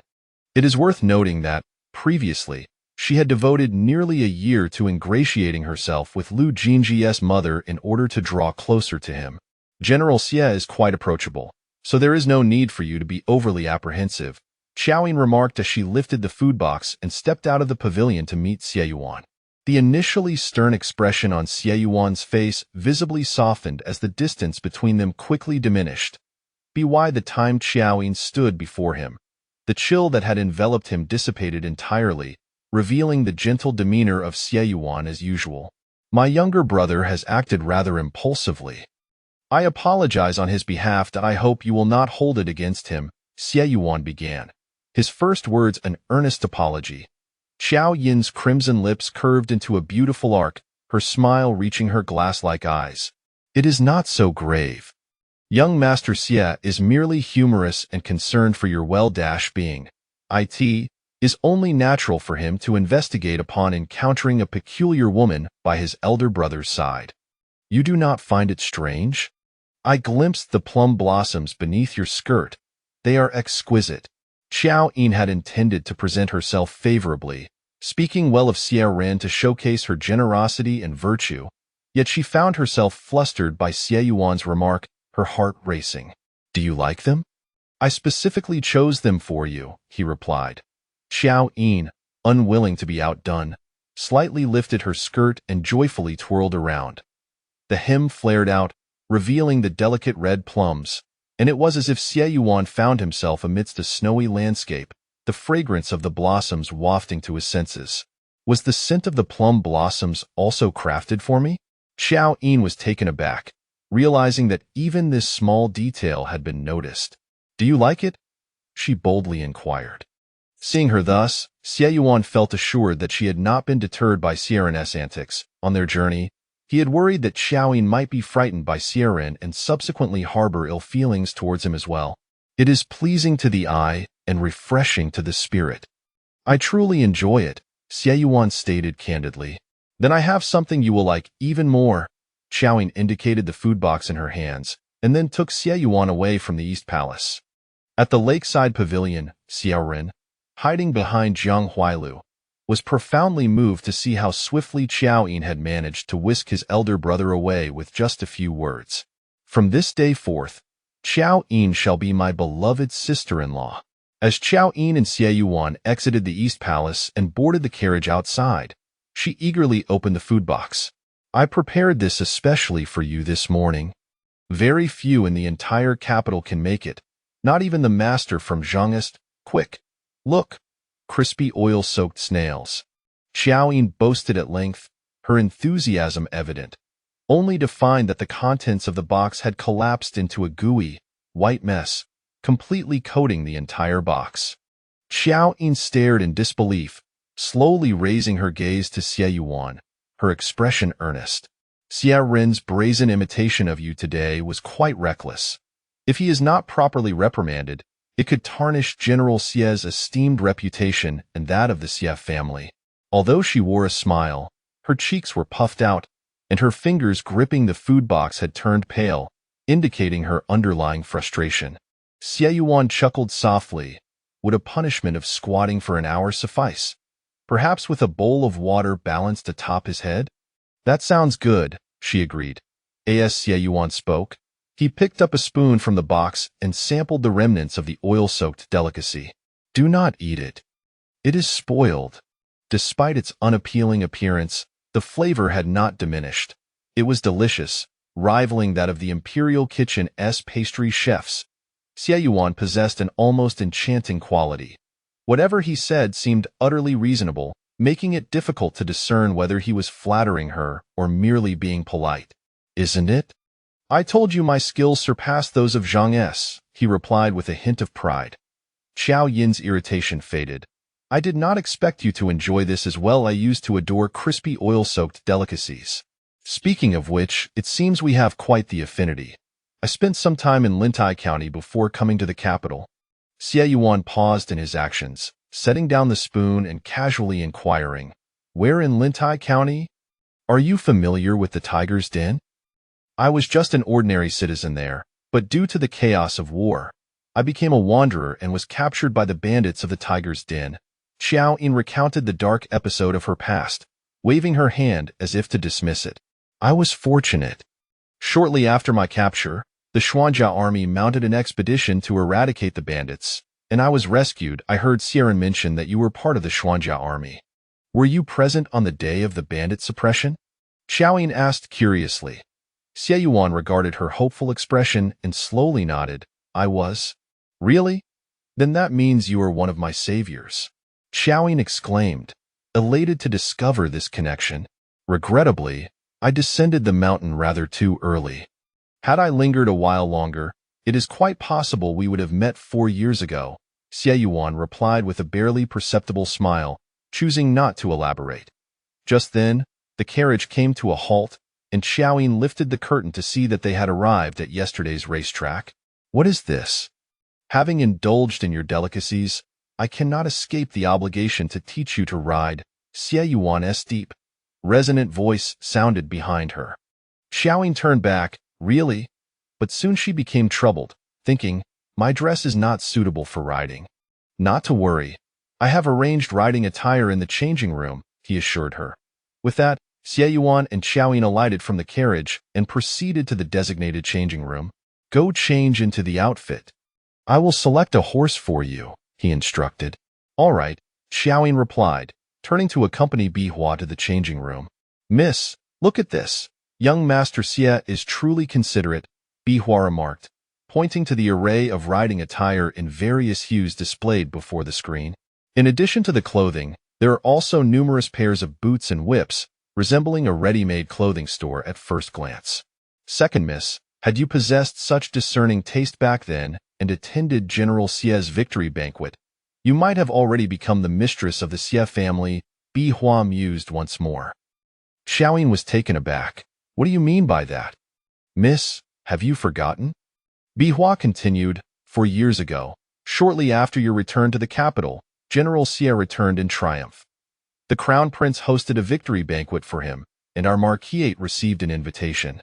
However, you did not attend, as Lu Jin Zhi held a banquet on the same day, and you went to seek him instead. With Bihua's reminder, Qiao Yin finally recalled the events, realizing the truth of her situation. Moreover, she remembered her initial impression of Xie Yuan. He was a formidable asset to the Crown Prince's faction. Meanwhile, having aligned herself with Lu Jin Zhi, she naturally categorized herself within the Third Prince's camp.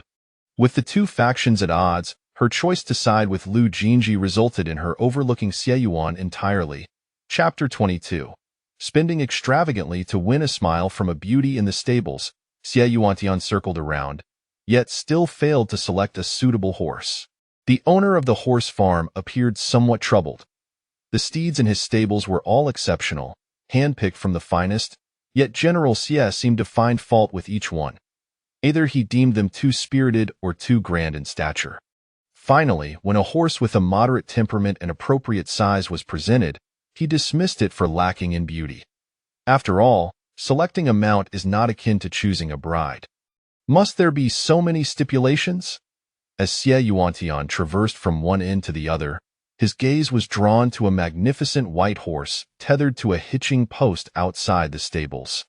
The steed, pure as snow and devoid of any blemish, shone brilliantly in its coat, its physique robust and well-proportioned, truly a sight to behold. Upon first glance, Xie Yuan felt certain that Qiao Yin would adore it. Observing this, the horse farm owner approached apologetically, saying, Young Master Xie, that horse is not mine. It belongs to Miss Yin, the esteemed daughter of the Xiang residents. She has arranged to come for a race today. Just then, several carriages rolled into the yard, and a group of young men and women disembarked, led by none other than the illustrious Yin Ruyu. Upon seeing Chu Wenjing arrive alone, Yin Ruyu inquired curiously, Isn't today the gathering hosted by Lu Jin Zhi? Why hasn't he come? Chu Wenjing's expression grew somewhat awkward as he replied, Jinji mentioned he was unwell and is resting at home today, leaving us to entertain ourselves. Oh, unwell? I saw him in fine form yesterday at Ingtian Academy, Yin Ruyu remarked lightly, her tone revealing no discernible emotion.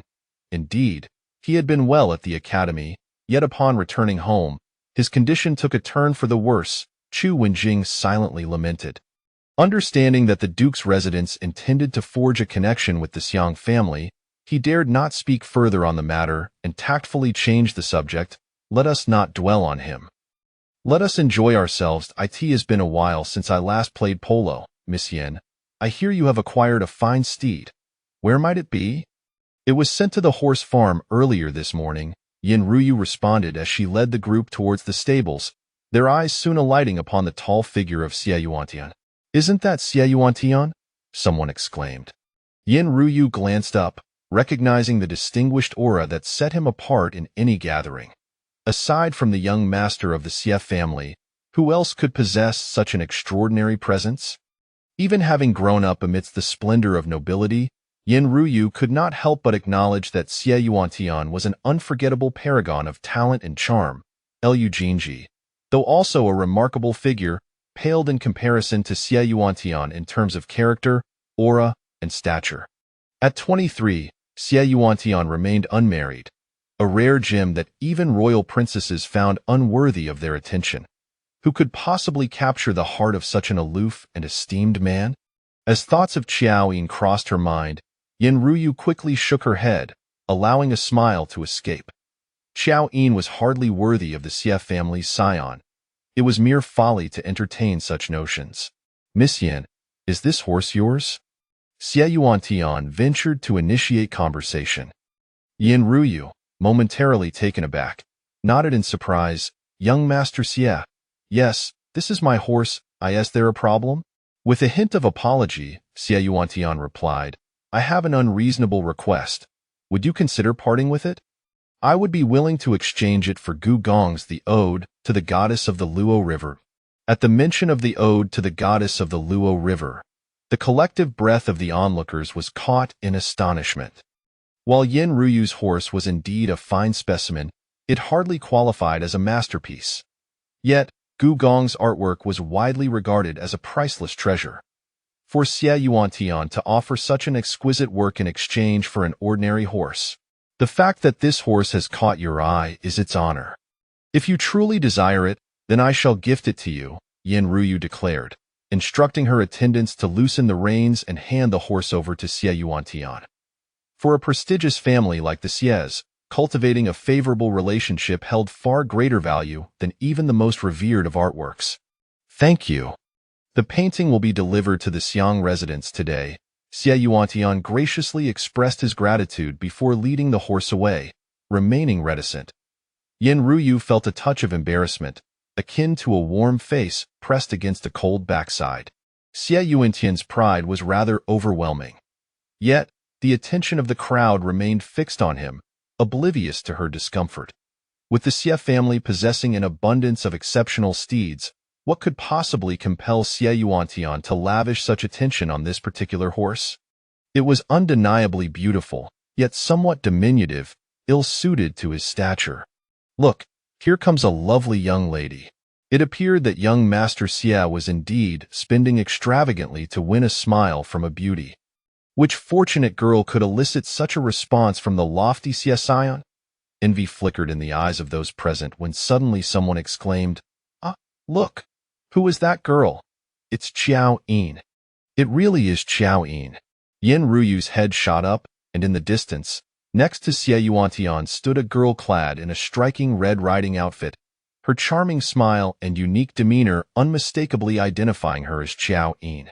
Yin Ruyu pressed her lips together, her expression inscrutable, while Chu Wenjing appeared utterly flabbergasted, his mouth agape as if he could fit an egg inside. Thank goodness Lu Jin Zhi was not present. Had he witnessed this scene, he would surely have been driven to madness. Qiao Yin had chosen an eye-catching crimson riding ensemble, donning lambskin boots, and with a flick of her whip, she darted out from the carriage, immediately spotting Xie Yuantian leading the horse. What a beautiful horse! She exclaimed, rushing over to circle the white steed. Though she knew little of horses, its beauty was undeniable. Unable to resist, she reached out to touch it, and the horse, seeming almost sentient, let out a whinny before nuzzling her hand. Wow, it's so well behaved. Do you like it? Like it? I adore it. It shall be your mount from now on.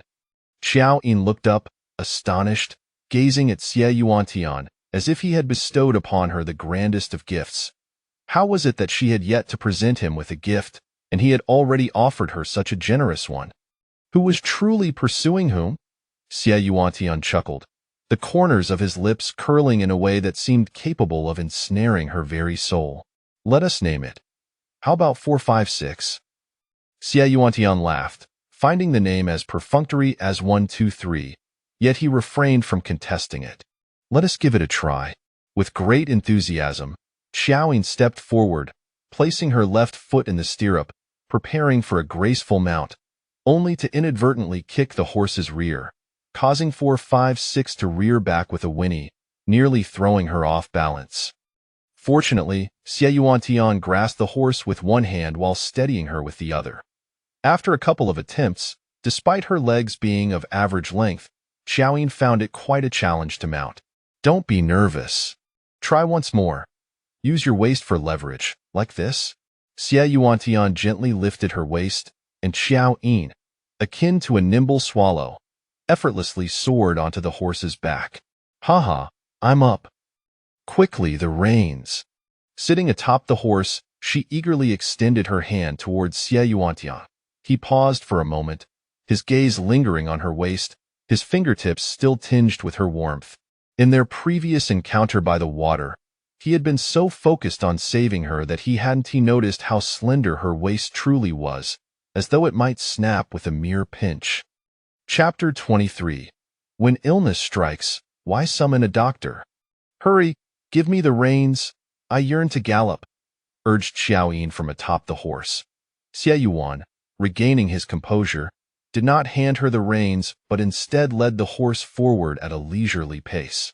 There is no need for haste. First, settle yourself properly and practice your balance, he instructed in a tone that brooked no argument, prompting Qiao Yin to obediently sit steady on the horse's back. As they progressed, they chanced upon Yin Ruyu and Chu Wenjing. Yin Ruyu, eyeing the horse that had once been hers and Qiao Yin riding upon it, felt a pang of discomfort in her heart. Qiao Yin, Lu Shizhi is unwell. Chu Gongzi and I were just planning to visit him. Would you care to join us? Yin Ruyu suddenly addressed Qiao Yin. Chu Wenjing was taken aback. Wait a moment. When did Yin Ruyu express the intent to visit Lu Jin Zhi? Yin Ruyu observed Qiao Yin, expecting to see anxiety and embarrassment etched on her face, yet to her surprise, the corners of Qiao Yin's mouth, which had been raised, fell swiftly, her expression darkening. So he is ill, let him be. If he requires a physician, let him call for one. Only when he is at death's door should I be summoned, she replied with a tone that suggested she wished to avoid the subject as if it were something distasteful. Yin Ruyu stood frozen. Chu Wenjing's mouth fell agape once more, incredulous. Is she truly cursing Lu Jin Zhi? The Qiao Yin who would have risked her life for Lu Jin Zhi now seemed to wish for his demise. Chu Wenjing gazed up in disbelief, eager to grasp Qiao Yin's meaning, but she had already walked far ahead with Xie Yuan. This boded ill. It was indeed very troubling. Ignoring Yin Ruyu's thoughts, Chu Wenjing hurriedly left the horse grounds and boarded the carriage. Quickly, to the Duke's residence. At the Duke's residence, upon learning that her son had not kept his appointment that day, Madame Lu assumed he was ill and specially visited Lu Jin Zhi's courtyard, only to find him playfully coaxing birds in the corridor, full of vigor. Madame Lu's face darkened. Why did you not accompany Ruyu to the horse grounds today? Lu Jin Zhi set down the bird cage, feeling a tinge of impatience, though he dared not show it. It's just horse racing or poetry gatherings. It is also repetitive and tiresome. Then you ought to think of some new ideas. Just as Qiao Yin finds ways to amuse you, you must also devise ways to win Yin Ruyu's affections, Madame Lu admonished sternly. Such subservient behavior is beneath me, Lu Jinji retorted instinctively, but he felt a prick of discomfort at his own words, though it passed swiftly. Even if you detest it, you must comply. The daughter of the Xiang family is not comparable to that wild girl Qiao Yin. The entire capital, aside from the princess, the Xiang family's daughter holds the highest status, which would be of great benefit to our Lu family. Surely, you understand the importance of this without needing me to repeat it? Lu Jinji fell silent, acknowledging the truth of his mother's words. He would inherit the Duke's residence. His wife would be the lady of the house, responsible for managing the livelihoods of hundreds and navigating the intricacies of the capital's elite, a role not everyone could fulfill. A daughter of the Xiang family would be the most suitable match for him. With the support of the Xiang family, his aunt and the third prince South positions in the court would also be fortified. All these were things Qiao Yin could not provide. Seeing him silent, Madame Lu felt she had been too harsh and approached to pat his shoulder, soothingly saying, "Ru Yu will make a fine mistress. Once you are wed, you may bring Qiao Yin into the household. I believe she would not mind." Lu Jinji suddenly brightened. "Does that mean you approve of her entering?" Madame Lu frowned slightly and replied honestly, "Though I am not fond of her audacious nature, I am willing to give her a chance, given her sincerity towards you over these years. Besides, your affair has become the talk of the town. If we do not provide an explanation, people will say the Duke's residence is lacking in propriety." "Thank you, mother," Lu Jinji said, pleased. Although he could not grant Xiaoying the position of a legitimate wife, he was willing to offer her affection, allowing her to fulfill her wish of being by his side. After exchanging a few more words, Madame Lu took her leave. Lu Jinji lingered in the courtyard, contemplating how to convey this good news to Qiao Yin when a sudden derisive laugh echoed from outside. "You think you can ensnare the esteemed daughter of a marquis with a mere concubine's position? You truly dare to dream." Lu Jinji looked up to see a lean young man standing at the gate, weary from travel, his left hand hanging loosely while his right was clenched, concealed within his sleeve. Upon closer inspection, he bore a resemblance to Lu Jinji. Frowning in displeasure, Lu Jinji retorted, "What business is this of yours?" Lu Yiji shrugged. "Qiaoyin likes you, but Jing and Ho is not easily fooled. If you wish to use Qiaoyin to win over Jing and Ho, you must lower your stance and put in some effort. Wanting it all without giving anything in return may leave you with nothing." With that, Lu Yiji turned and left. Lu Jinji was visibly displeased, turning to call for Zhu Ye, irately asking, "When did he return?" "The eldest son. He just returned from the south, having made quite a successful business deal, discovering an extraordinary mine. The shop's business has multiplied several times over, and the master is quite pleased," Zhu Ye replied. "Enough, enough," Lu Jinji interrupted. Not wishing to hear more, he turned and inquired, "Did anyone from the Qiao family come today?" Zhu Ye was taken aback, secretly pondering this sudden question, a bold hypothesis flashing through his mind. The young master feigned illness to stay home today, perhaps waiting for Qiao Yin to bring tea. He looked up in shock at his master and tentatively asked, "Is the young master waiting for Miss Qiao?" Lu Jinji felt as if pricked by a needle, jumping slightly. "Nonsense. I merely asked out of curiosity. I am leaving now. If anyone delivers something, just accept it." He dismissed the matter, striding towards the main gate. Just as he neared, a young servant rushed over from the entrance, holding a bone china jar. "Young master, a lady outside has sent this for you, claiming it is a special calming tea she prepared for you."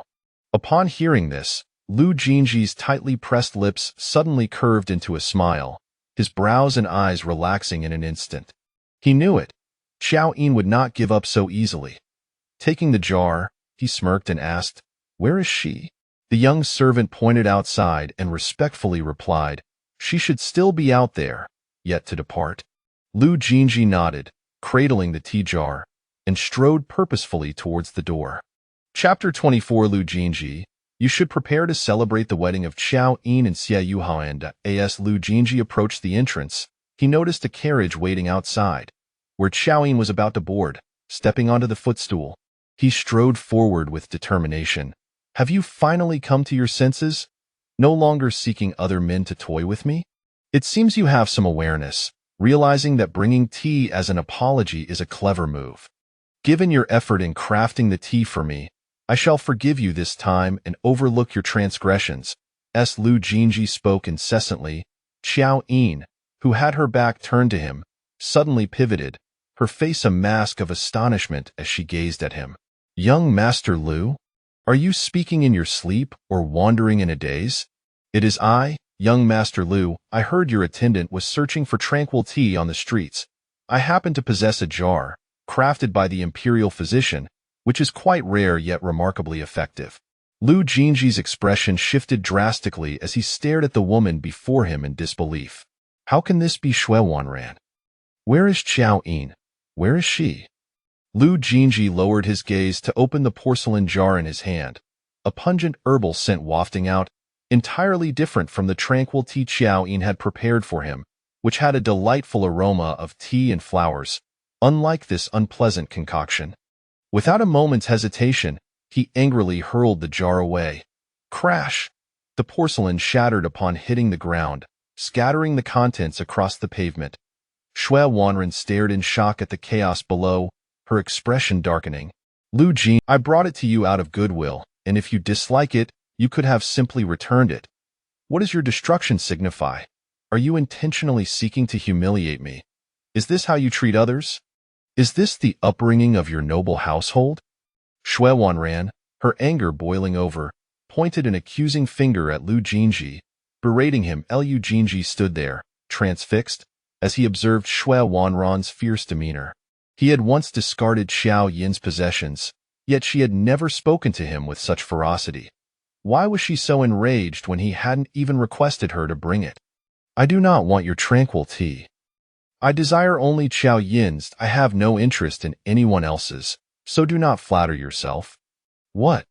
Shui Wanran, believing she had known Lu Jinji for many years, and that her father was one of his tutors, felt that even if he did not like her, he should at least grant her and her father some respect, for they were acquaintances.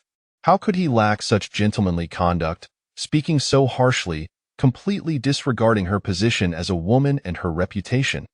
Indeed, if he were truly a man of refinement, how could he allow Qiao Yin to be ridiculed for 4 years? Had she been blind to have harbored feelings for such a shallow and hypocritical man? In a moment of clarity, Shui Wanran's gaze flared with fury as she regarded Lu Jinji.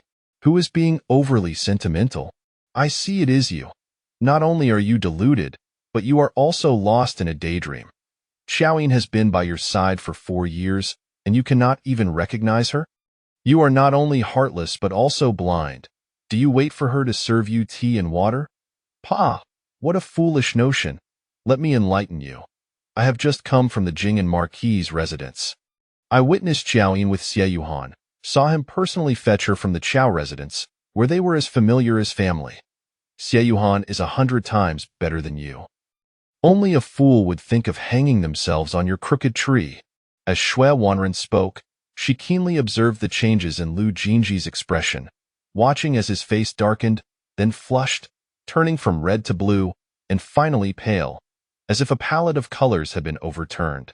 Seeing his expression and recalling Lu Jinji's previous indifferent attitude toward Qiao Yin, along with his brazen dismissal of the tea jar, Shui Wanran felt a surge of satisfaction. Lu Jinji, prepare yourself for the wedding of Qiao Yin and Xie Yuhan. She added one last taunt before departing. As her carriage receded into the distance, Lu Jinji remained rooted in place, his expression a tumultuous blend of indignation and foreboding. Zhu Yi glanced at her master with trepidation, her heart heavy with concern. Having served the young master since childhood, she had witnessed his brilliance in both studies and scholarly pursuits, always surrounded by admiration. Never had he been so publicly chastised. Could he endure it? Young master, are you all right? Zhu Yi inquired softly. Lu Jinji turned to her. Zhu Yi, do you believe Shui Wanran's words hold any truth?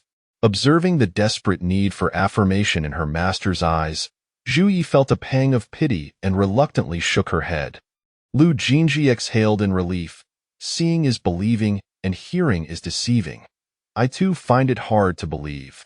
He could only recall Qiao Yin's persistent affection and relentless pursuit, and no matter how admirable Xie Yuhan was, his presence was not new. If Qiao Yin had truly harbored feelings for him, she would have pursued him 4 years ago. Jinji, something serious has happened. Just as Xue Wanran departed, a carriage halted before Lu. Gasping for breath, Chu Wenjing exclaimed, "Guess who I saw at the horse racing grounds today?" "I saw Qiao Yin." Lu Jinji's previously sullen expression suddenly brightened with life. Of course, today's meeting had been arranged long ago. Qiao Yin must have remembered the time and deliberately gone to the horse racing grounds to find him. Once Chu Wenjing regained his composure, he continued, "She was with Xie Yuhan, did you know?" To win a smile from Qiao Yin, Xie Yuhan exchanged a prized piece of Gugong's artwork for a horse to gift her. Fearing Lu Jinji could not envision the scene, Chu Wenjing described it in vivid detail.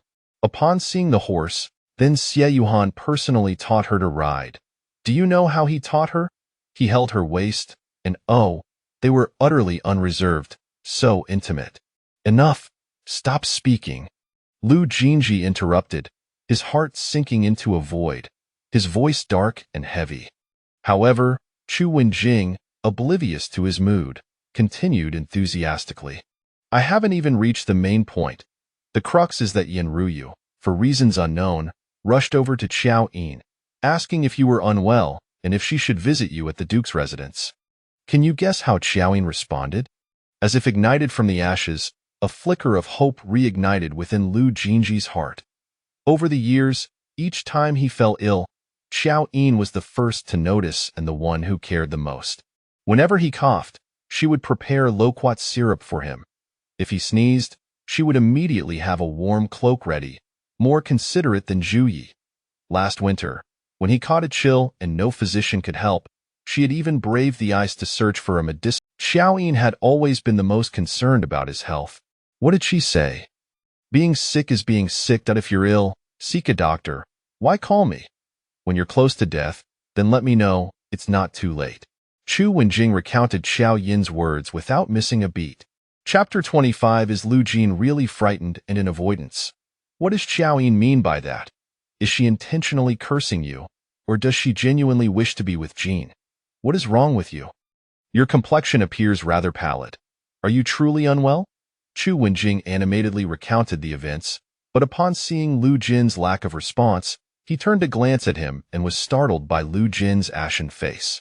Lu Jin pressed his lips together in silence and swiftly boarded the carriage. Chu Wenjing, perplexed, wondered what he was planning to do. "Go to the horse ranch," Lu Jin replied, his expression dark and brooding. Chu Wenjing, belatedly aware of the gravity of the situation, followed him into the carriage, seating himself opposite Lu Jin. The carriage moved at a steady pace, yet Lu Jin suddenly commanded, "Hurry up," with a tone that bore an edge of urgency and ferocity. Chu Wenjing felt a pang of anxiety for Qiao Yin. What Qiao Yin said was somewhat excessive, but there's no need to be irate with a woman over it. Was he truly this furious because she had wished him dead? Lu Jin questioned himself, yet it seemed not to be the case.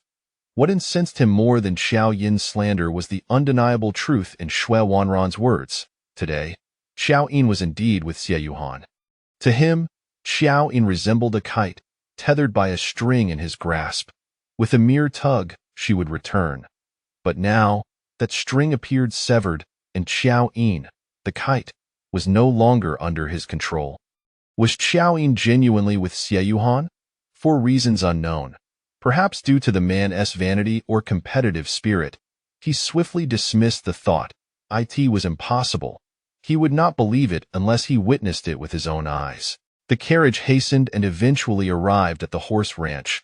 Before it even came to a halt, Lu Jin had already flung aside the curtain and leaned out, scanning the ranch with a fervent gaze, his demeanor brimming with indignation. He looked as though he were on the hunt for a thief, or perhaps more accurately, seeking to catch a disloyal lover. Chu Wenjing was taken aback by his metaphor. Surely not? Just when he thought he had uncovered something, uncertainty washed over him until he observed Lu Jin's subsequent expression. After surveying the area, Lu Jin found it deserted, and his features visibly relaxed. Not seeing anyone did not intensify his ire. Rather, it seemed to relieve him of a significant burden. This expression was all too familiar to Qiao Yin. Each time his father summoned him to the study to test his knowledge, he would feel a wave of anxiety upon reaching the door, only to discover that guests had arrived and his father was absent, resulting in a palpable sense of relief. Was Lu Jin frightened and in avoidance? Qiao Yin felt as though he had stumbled upon a monumental secret, his gaze fixated on Lu Jin. Lu Jin had already instructed the coachman to turn back, his tone considerably softened since their departure. By the way, Jan, today when you weren't around, Yin Ruyu inquired about you. She seems quite concerned for you. Could it be that there are good tidings on the horizon for your families? Qiao Yin ventured to engage in small talk. Lu Jin replied, Indeed, at the last palace banquet, my aunt mentioned it to the prime minister's wife, so it should be forthcoming. What is the matter? Nothing much. I merely feel that since your family holds this intention, you ought to put some effort into Yin Ruyu. Other matters can be set aside for now, Qiao Yin subtly advised. In families of their stature, particularly for a son of the duke, marriages often arise from the union of two families' interests, leaving little room for personal choice. It was evident to anyone with discerning eyes who was more suitable for Lu Jin.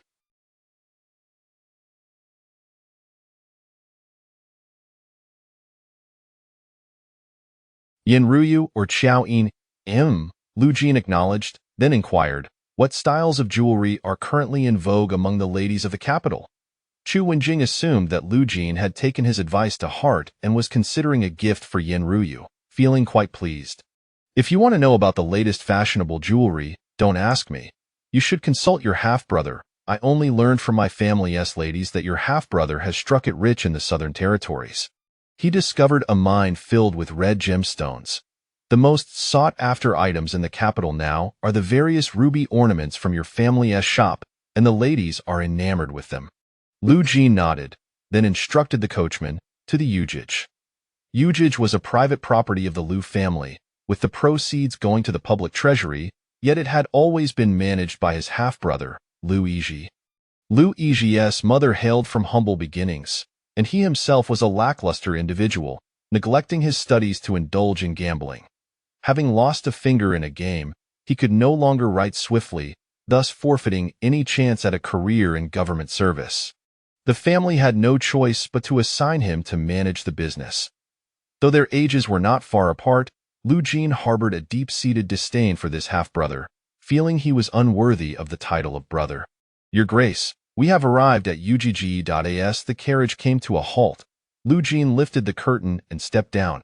Immediately, the attendants within Ugg approached to pay their respects. What brings the esteemed young master here today? Lu Jin ignored them, hands clasped behind his back as he surveyed the shop, quickly spotting an array of dazzling ruby ornaments. His attention was drawn to a peony hairpin, adorned with layers of golden petals surrounding a lustrous ruby at its center, resplendent in its beauty. Wrap this for me and send it to the Jinan Marquis' residence, Lu Jin commanded, pointing at the hairpin. Qiao Yin nodded. This hairpin is indeed exquisite. But wait, who are you sending it to? Surely you jest? He stared at Lu Jin in astonishment. To the Jinan Marquis' residence, Lu Jin reiterated, urging the shopkeepers to act promptly. The attendants exchanged glances, and one clever lad suggested, let us wrap it up first. We can bill the amount to the master later. The others agreed, and a nimble attendant swiftly placed the hairpin into a brocade box, then inquired, Your Grace, is this for Miss Qiao from the Marquis' residence? I can deliver it right away. Lu Jin nodded and departed, satisfaction evident on his face. Only Qiao Yin remained, rooted in place, mouth agape, nearly dropping his jaw to the ground. Was he truly seeing this correctly? Lu Jin was personally selecting a gift for Qiao Yin. Was he still the same Lu Jin he had always known? As the carriage jolted, Qiao Yin inside grimaced and drew in a sharp breath. The cause of her discomfort was simple. Her backside ached. Were it not for Xie Yuhan's presence in the carriage, she would have already slumped down in exasperation. Qiao Yin had never anticipated that she would be bested by a horse. This horse was far too mischievous. It initially behaved well, but upon realizing her inexperience, it began to jolt and jostle, leaving her backside feeling as though it had been split into 4 pieces. Yet, when Xie Yuhan demonstrated, it was obedient as a lamb, responding perfectly to his commands. It was a quintessential example of a double-standard, pampered horse. Qiao Yin frowned slightly, her lips curling in discontent. As if reading her thoughts, Xie Yuhan swiftly removed his outer white robe and folded it into a square, placing it on the cushion beside her. Qiao Yin was taken aback, feeling somewhat embarrassed as she regarded him. Every creature possesses a spirit. Some fine steeds have a level of intelligence comparable to that of a 5- or 6-year-old child. Once you mount and take a lap, they quickly discern your riding skills and will find ways to take advantage of you if they wish to be lazy. When I was young, I learned to ride and was thrown off, breaking my arm. Xie Yuhan's voice was calm and soothing, akin to a gentle stream, making it easy to converse with him. Sitting upon his robe, Qiao Yin indeed felt a measure of comfort. And then what? How did you tame that wild horse? Chapter 26. Who cares for Lu Jin's belongings? I relinquished the horse to Xiao Ren. Qiao Yin was momentarily taken aback. And then? The horse threw Xiao Ren off. Qiao Yin remarked, Xiao Ren is quite stubborn. After being thrown, he insisted on riding every day, even resorting to whipping the horse mercilessly. Each time he lashed out, I would tend to the horse, and eventually, it ceased to throw me off. T.S. somewhat amusing. Qiao Yin felt a chuckle bubbling within her. Yet she also sensed a twinge of, she could hardly fathom such a cunning side to Xie Yuan. Perhaps engrossed in the tale, she momentarily forgot her discomfort, only to realize that the carriage had already arrived at the Jing'an Marquis's residence. Reluctantly, she rose, cradling his garments in her arms. The clothes are soiled. I shall clean them and deliver them to your residence tomorrow. She wishes to apologize to Mr. Ming. Might I ask you to convey her message? Certainly, I shall pay a visit to old Ming shortly. Xie Yuanian readily acquiesced. Qiao Yin could not help but exclaim her admiration for Xie Yuantian's kindness. It was no wonder even the most esteemed princesses desired to wed him. As she watched him depart, she turned to enter, only to find Xiao Mo stealthily peeking from behind the door, his face adorned with a benevolent smile reminiscent of a doting aunt. How delightful! The thought of soon becoming the esteemed brother-in-law of the heavenly favored fills me with immense satisfaction. Sister, you truly are the pride of our Qiao family. The ant-like smile suddenly morphed into a lovesick grin. Qiao Yin found it difficult to comprehend her brother's peculiar desires as she glanced at the ornate inlaid box in his arms. This was a distinctive emblem of the Yujij, which Qiao Yin recognized. The accessories from Yujij were exquisitely crafted and quite valuable. Such a grand box, it must be worth a fortune, brother. Did you purchase something from Yujij? Xiao Mo shook his head and handed the box to her. I did not buy it. It was just delivered from Yujij for you. For me. Qiao Yin took the box and opened it, her eyes widening in astonishment. Wow, rubies, they are stunning. Inside was a complete set of gold-inlaid ruby adornments. A pair of hairpins, a pair of step-shaking ornaments, a pair of earrings, a pair of bracelets, and a pair of rings. 10 pieces in total, all resplendent with shimmering rubies, fashioned in her favorite camellia design. Such large and brilliant gemstones would undoubtedly fetch billions in modern times. Qiao Yin was mesmerized. Who is the generous benefactor? Indeed, who is so extravagant? The messenger did not disclose the sender's identity. Xiao Mo was equally captivated by the radiant treasures within. Miss, it seems there is also a letter beneath the jewelry. It was by Zhu, who had the keen eye. Qiao Yin examined closely and extracted a folded piece of paper from beneath the jewels. She opened it and glanced quickly, smiling. Oh, it is from Brother Luigi, but this is far too lavish. Xiao Mo, puzzled, looked at the letter she presented. Brother Lu stated that during his business trip to the southern borders, he encountered bandits but was fortunate to have met our father, which allowed him to return safely. This set of adornments is a token of gratitude for our father's life-saving grace. Upon hearing this, Qiao Mo remarked, Lu Yizhi is indeed a man of gratitude, far more so than his brother. Brother Lu also mentioned that father had achieved victory in the southern campaign, and his return to court is imminent. Qiao Yin felt that, in comparison to the lavish adornments, this news was what Lu Yizhi truly wished to convey to her. Speaking of Lu Yizhi, Qiao Yin felt a wave of nostalgia. Before Lu Jin, Madame Lu had borne 3 children, all of whom tragically perished midway. The Lu family, steeped in superstition, believed it was due to malevolent forces. Thus they sought a maid born on the same day as Madame Lu to ward off misfortune. Lu Yizhi's biological mother was a substitute, and Lu Yizhi himself was born to deflect calamities away from Lu Jin, which is why he bore the awkward title of eldest illegitimate son within the duke's household.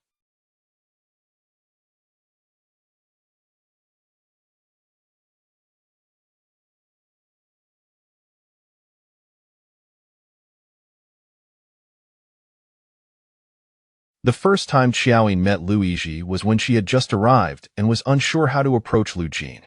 She decided to inquire about him through those close to him, visiting Yujij to seek news from Lu Yizhi. At that time, everyone said she was coarse and unworthy of Lu Jin. Yet only Lu Yizhi told her, Lu Jin is unworthy of your true heart. Though she did not fully agree, Lu Yizhi still discreetly informed her of Lu Jin's whereabouts. Since this is a token of gratitude for saving a life, sister, you should accept it. After reading the letter, Qiao Mo decisively stated. Qiao Yin nodded, and the siblings were about to enter when a sudden voice called from behind, Miss Qiao, please wait. A young servant, panting heavily, hurriedly approached, holding a smaller inlaid box from Yujij. Miss Qiao, this is a gift for you from our young master. Qiao Yin pointed to herself in disbelief. For me? From Lu Jin? Had she misheard? The aloof and imperious Lu Jin, who deemed even a glance a charitable act, was giving her a gift? After 4 years of being in his orbit, she had never received even a morsel of his generosity, yet today she found herself the recipient of his gift. Was the sun rising in the west? Not only was Qiao Yin astonished, but even Qiao Mo found it hard to believe. The heartless man Lu Jin would actually give a gift?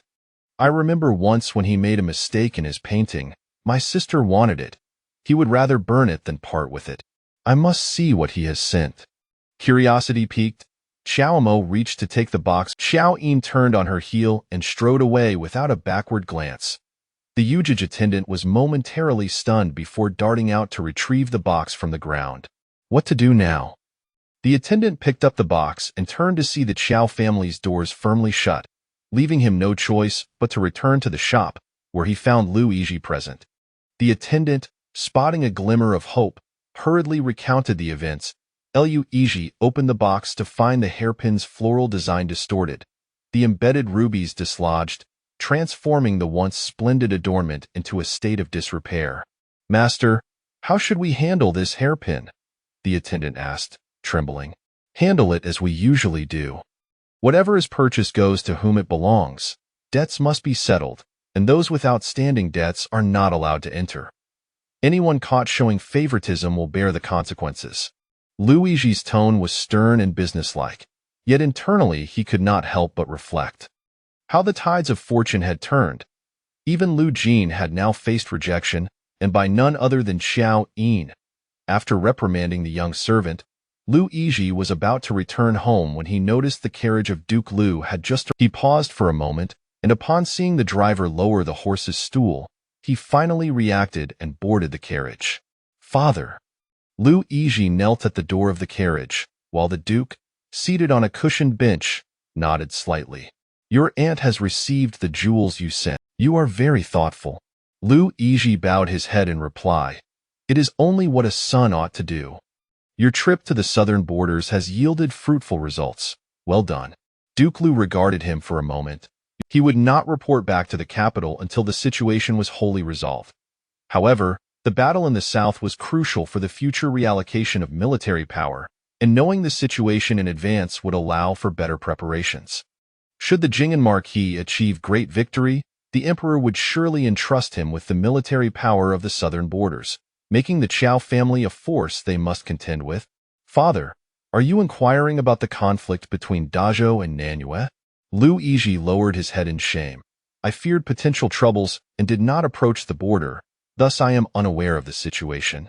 The admiration in Duke Lu's eyes vanished instantly. Disappointment washed over him as he withdrew his gaze, thinking that Lu Jin was indeed more capable, pleasing both the Duke's residents and managing the daughter of the Qiao family, unlike this useless son who could not assist the family in any way. Chapter 27.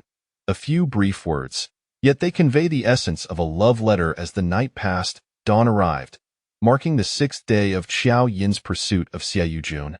Upon waking, Qiao Yin hurried to inspect the garments in the corridor, which had been drying throughout the night. Qiao Jun's attire was now completely dry.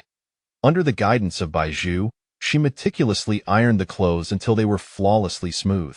Just as everything was ready and Qiao Yin prepared to step outside, a thunderous roar echoed from beyond the gate. It was Xiaoren, come to offer his apologies.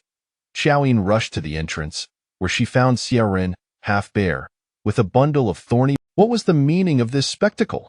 Xiaoren sniffled, his nose reddened by the cold, and said, My elder brother has sent me to bear the shame of my actions and to convey a message. With the autumn hunt approaching, the emperor has commanded the crown prince to conduct inspections. He and the crown prince left the city this morning and are not expected to return for 3 days. What? It was as if a bolt from the blue had struck Qiao Yin, causing her vision to blur momentarily. Just when she thought the situation was improving and was ready to seize the moment, how could Qiao Jun suddenly leave the city for 3 days? 3 days. This would only worsen her already precarious predicament. My brother has also left you a letter. Xiaoren produced a letter from his waist and handed it to Qiao Yin. She accepted it. Her eyes fell upon Qiao Jun's vigorous and flowing script, which left even her, who was unversed in calligraphy, astonished. Regarding yesterday's garments, I am deeply grateful for your delicate handiwork and the fragrant incense you prepared. In just a few sparse lines, Qiao Yin discerned the flavor of a love letter. What was happening? Initially filled with trepidation, after reading the letter, she suddenly felt that this situation might not be so bad. Absence could indeed make the heart grow fonder. Perhaps Qiao Jun, having not seen her for several days, would find himself constantly thinking of her. However, she could not afford to be idle during these 3 days. Qiao Yin carefully stored the letter, her face beaming as she removed the thorny branches from Xiaoren's back and invited him inside for breakfast. Your elder brother is quite dramatic. For such a trivial matter, he has made it so serious. Hurry and put on your clothes. You're turning purple from the cold. You haven't had breakfast yet, have you? Why not join us? Ah, sister-in-law, you are truly kind. Xiaoren's eyes brimmed with tears of gratitude. Qiao Yin led Xiaoren into the dining hall, where she warmly welcomed him. Upon learning the truth, Qiao Mo's expression soured, and he scrutinized Xiaoren with a disapproving glare, growing increasingly displeased. I am wavering. I now hold doubts about the virtues of your Xia family's household. Qiao Yin turned to Qiao Mo and made a gesture of 2 fingers poking her eyes, recalling how last time he had confidently declared he had not made a mistake, resulting in Qiao Yin missing her appointment. Qiao Mo fell silent, awkwardly lowering his head to sip his porridge.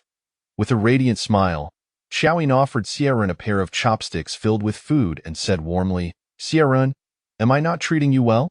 Not just well. You are exceedingly generous. Last night, my elder brother originally intended to punish me with 20 military strikes, but thanks to your intercession, sister-in-law, I was only made to endure a single hour of horse stance. Qiao Yin was taken aback. Is that so? I am that wonderful. How was I unaware? Xiaoren patted his chest, saying, The kindness of my sister-in-law, I shall remember. Should you ever require anything, please do not hesitate to ask. Qiao Yin smiled broadly. Indeed, that is the essence of my beauty and kindness. Speaking of which, I do have a small matter for you. You see, I have only just become acquainted with your elder brother, and he has gifted me a splendid steed. I was contemplating how to express my gratitude, but I am unsure of what he would appreciate. Oh, Siren remarked. Looking at Qiao, you wish to prepare a surprise for my brother while he is away, don't you? Qiao Yin nodded eagerly. Yes, will you assist me? Of course. Siren responded enthusiastically. Once the floodgates of conversation were opened, they could not be closed. My brother's tastes are quite simple. He enjoys calligraphy, fine steeds, and rare books. However, these items are often gifted to him by many admirers each year. Siren counted off on his fingers, gifts from the palace, those seeking to curry favor with him in the court, and relatives wishing to flatter him, especially during festivals. Moreover, what he truly cherishes is rarely found on the market, and even if it is, we may have it in our own storerooms. Very few items can truly catch his eye. This left Qiao Yin in a quandary. Do not fret, Siren chuckled. You have me to help you. My elder brother was born on the summer solstice. On the day of his birth, the once quiet courtyard suddenly erupted with the sounds of cicadas. My great-grandfather believed this to be an auspicious sign and sought out a fine piece of white jade, commissioning the best craftsman of the time to carve a cicada pendant. That jade cicada was crystal clear and my brother adored it, wearing it since childhood. Unfortunately, it was lost 4 years ago in Lintai County. Qiao Yin's eyes lit up. Are you suggesting I seek out this jade cicada? Siren shook his head, laughing heartily. Ha ha ha.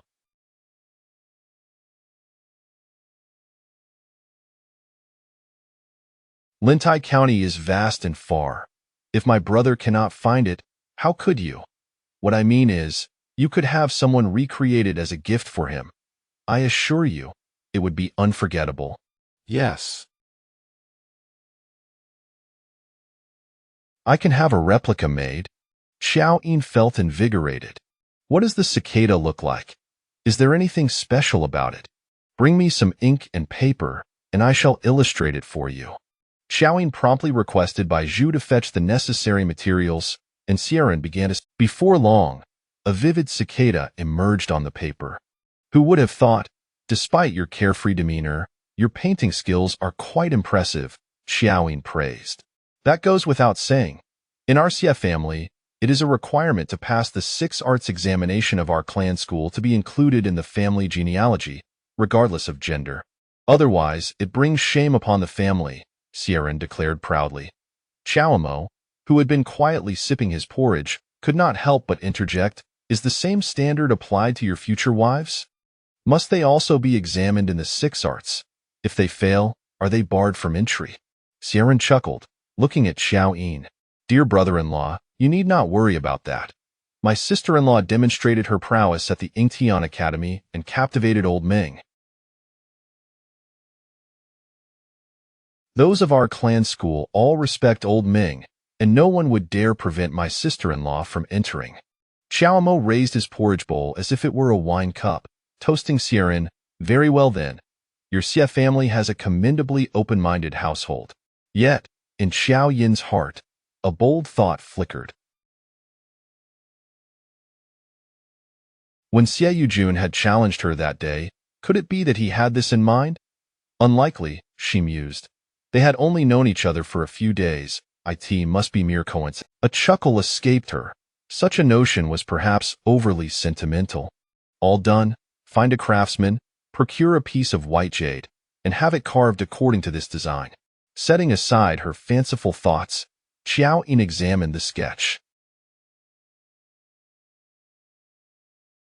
The cicada's form was lifelike, its wings adorned with intricate patterns, resembling both cicada wings and certain unique talismans. Yet, why did it seem familiar, as if she had seen it somewhere before? When I was a child, I once secretly played with my brother's jade cicada and accidentally chipped it against the... My great-grandfather was furious, and although my brother knew I was the culprit, he did not expose me and took the punishment alone, Siren reminisced, pointing at the drawing of the cicada.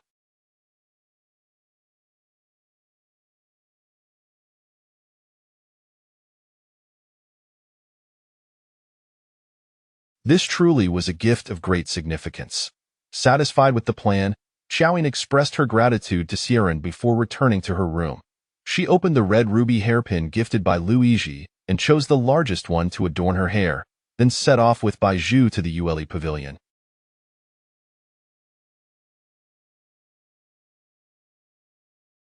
Yue pavilion remained as bustling as ever, and Qiao Yin waited quite a while before she finally saw Lu Jin. Upon his arrival, Lu Jin was somewhat taken aback, assuming she had come to inquire about Lu Jin Zhi's whereabouts, and with mild exasperation said, "I left early today and did not encounter Lu," eagerly donning it. "Do you like it so much?" Qiao Yin waved her hand, hastily explaining, "I did not come here to inquire about Lu Jin Zhi's whereabouts. Not just today, but in the future, I shall refrain. Brother Lu need not assist me in keeping track of his movements. I am here today to conduct a business transaction with Manager Lu." Qiao Yin unfurled the jade cicada blueprint sketched by Xiaoran that morning. "I desire a jade cicada. Can you customize it?" Lu Jin remained silent, his gaze fixed on the blueprint. After a moment, he chuckled. "Is it a gift for someone?" Qiao Yin did not shy away from the truth. "Indeed, it is a gift for someone special, and I require it urgently. It would be best if it could be completed within 3 days." Lu Jin's expression turned troubled. 3 days? Selecting the materials alone would take at least half a month, and for intricate patterns like these, the artisan would need no less than a month to carve it. A month? Qiao Yin could not wait, not even for that long. "What am I to do? I simply cannot afford to wait. The utmost I can wait is 10 days. She expressed her distress, subtly adjusting the hairpin atop her head. It was the largest piece from the set of hair accessories Lu Jin had gifted her, a camellia flower hairpin adorned with a large ruby at its center.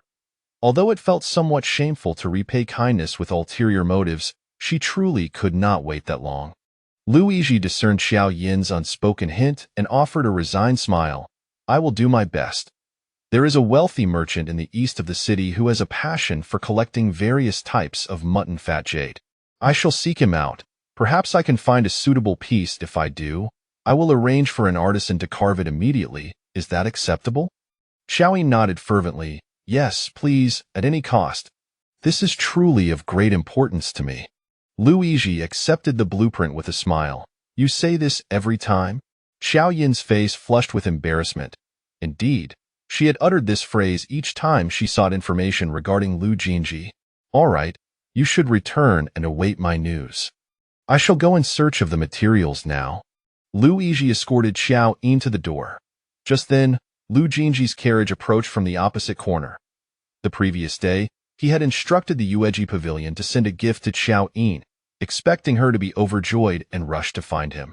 Yet, he had waited all day without seeing her. Lu Jin Zhi began to suspect the staff at Yue pavilion had not delivered the gift. Lu Jin had always been at odds with him.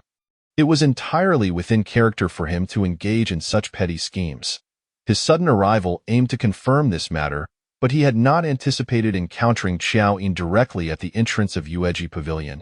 "Qiao Yin is so close to Lu Jin?"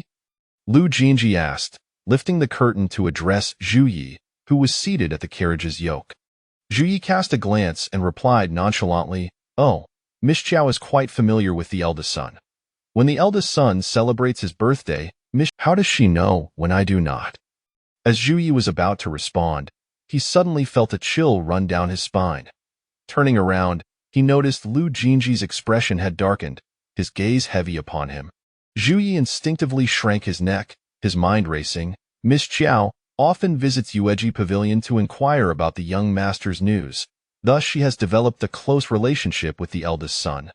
The birthday gift is merely a means to get closer to you, young master." Zhu Yi spoke while observing his master's countenance, and upon seeing Lu Jin Zhi's expression soften, he ceased his explanation. Lu Jin Zhi raised his eyes again, looking toward the two figures who had already parted ways.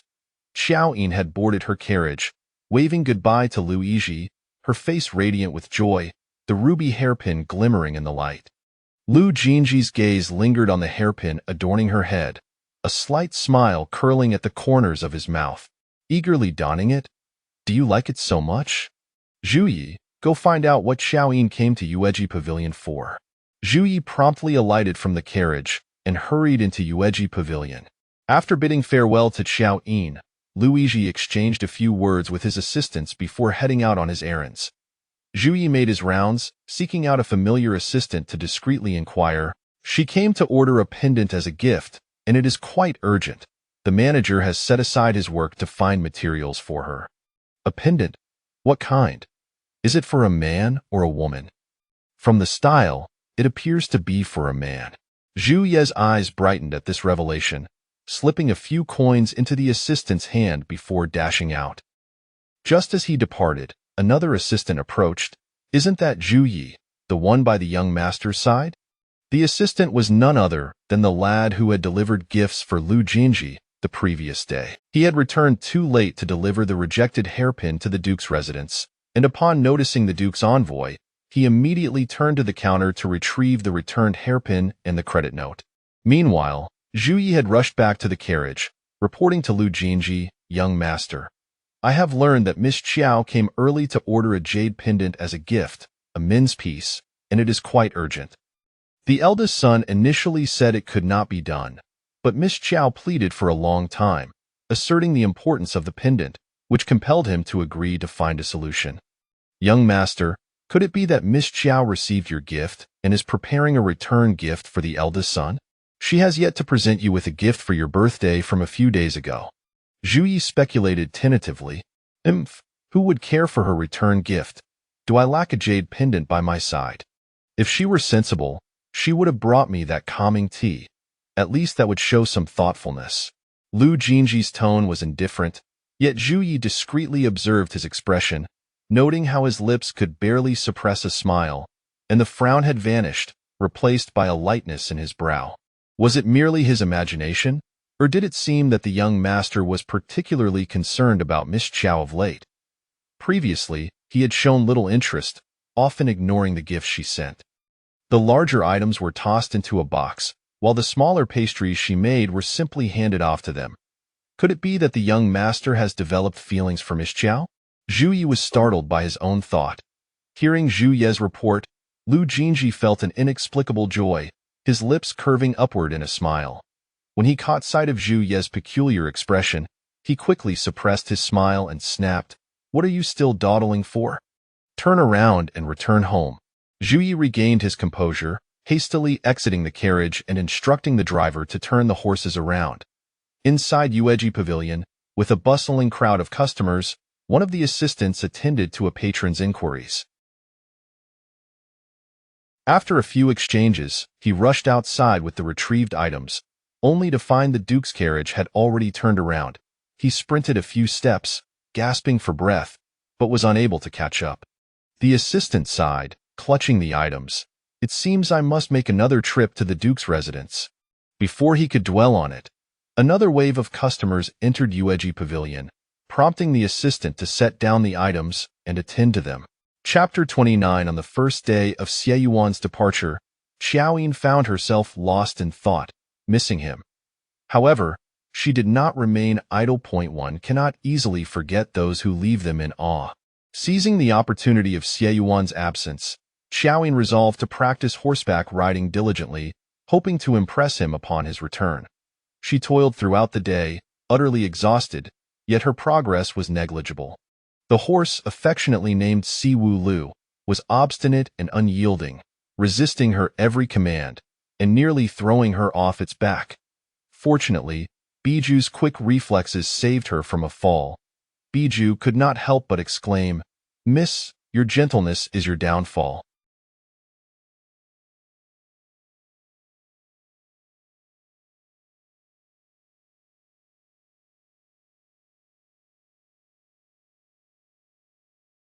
To tame such a beast, one must wield a whip. Only then will it learn to fear you. Inspired by Biju's words, Qiao Yin relinquished the reins and handed the horse over to her. "Biju, you take over."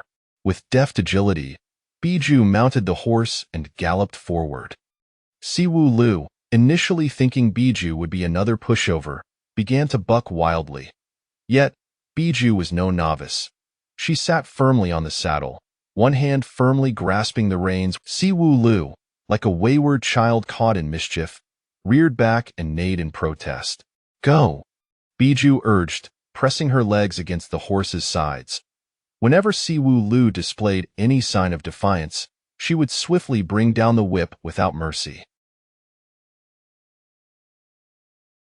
After a short circuit, Siwu Lu had endured a dozen strikes and returned with its head lowered, too intimidated to act out. Seeing that enough progress had been made, Qiao Yin sent Bijou off to rest, taking a handful of hay to feed Siwu Lu. Do you see? I refrain from punishing you, even as I offer you sustenance. If you were wise, you would recognize my kindness. Look at you, such a beautiful little horse.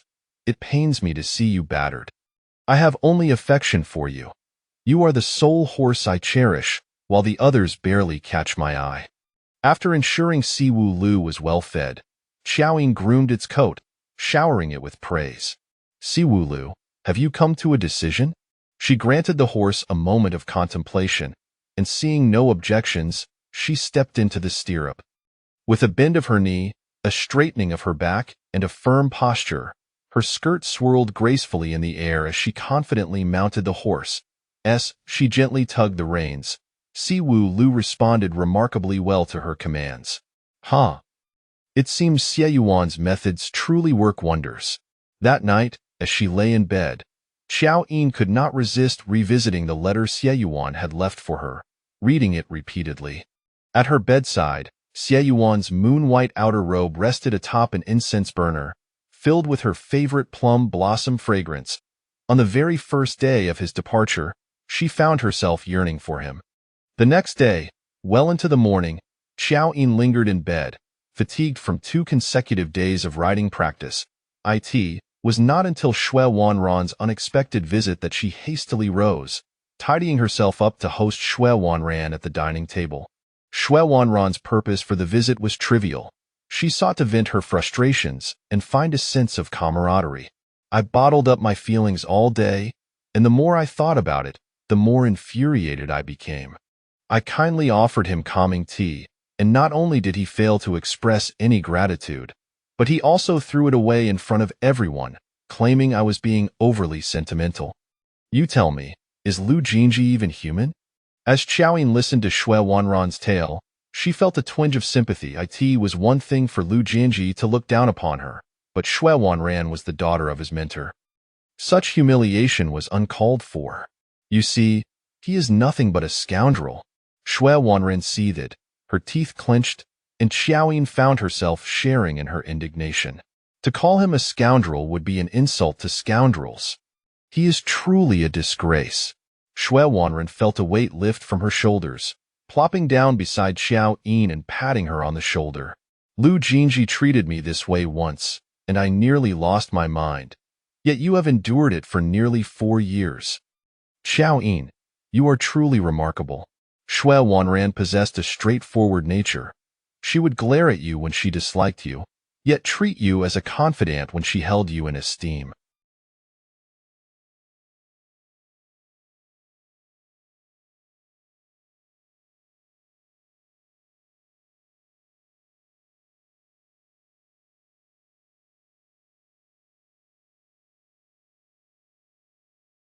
Pouring her a cup of tea, Qiao Yin suggested, after all that venting, you should soothe your throat. Xue Wanran gulped down the tea and asked, could you set another pair of chopsticks for me? I was so furious yesterday that I didn't eat a thing. Qiao Yin instructed a servant to bring out another set of utensils while she fetched a booklet from her room, presenting it to Xue Wanran. The cover was intricately wrapped in purple fabric, indicating it was of great significance. What is this? Xue Wanran inquired, curiosity piqued. Open it and see for yourself, Qiao Yin replied. Upon glancing inside, Xue Wanran gasped loudly, Qiao Yin, how come you are not a man? If you were, with this level of diligence, you would undoubtedly rank among the top candidates in the imperial examinations. The purple booklet contained meticulous records of Lu Jin Zhi's preferences and habits, including the recipe for the calming tea, as well as a detailed account of every gift and gesture Qiao Yin had made in pursuit of him, noting his reactions, be they joyful or displeased.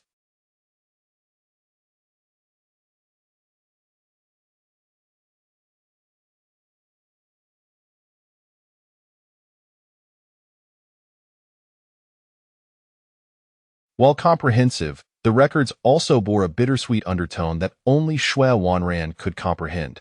Qiao Yin's expression remained placid.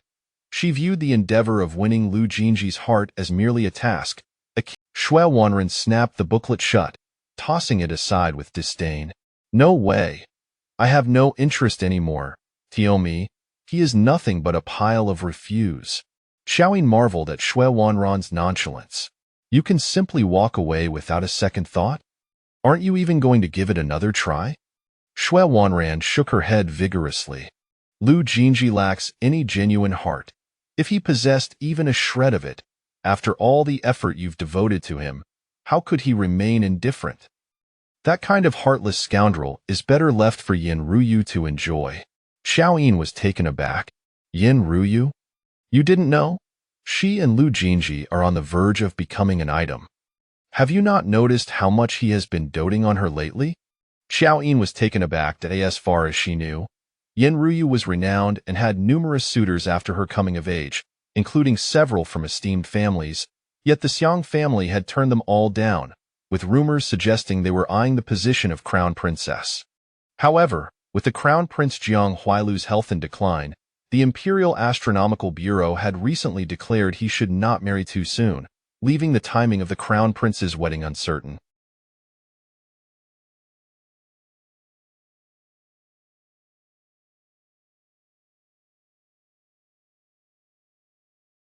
Perhaps due to this, the Xiang family had resorted to considering the heir of the duke's estate instead.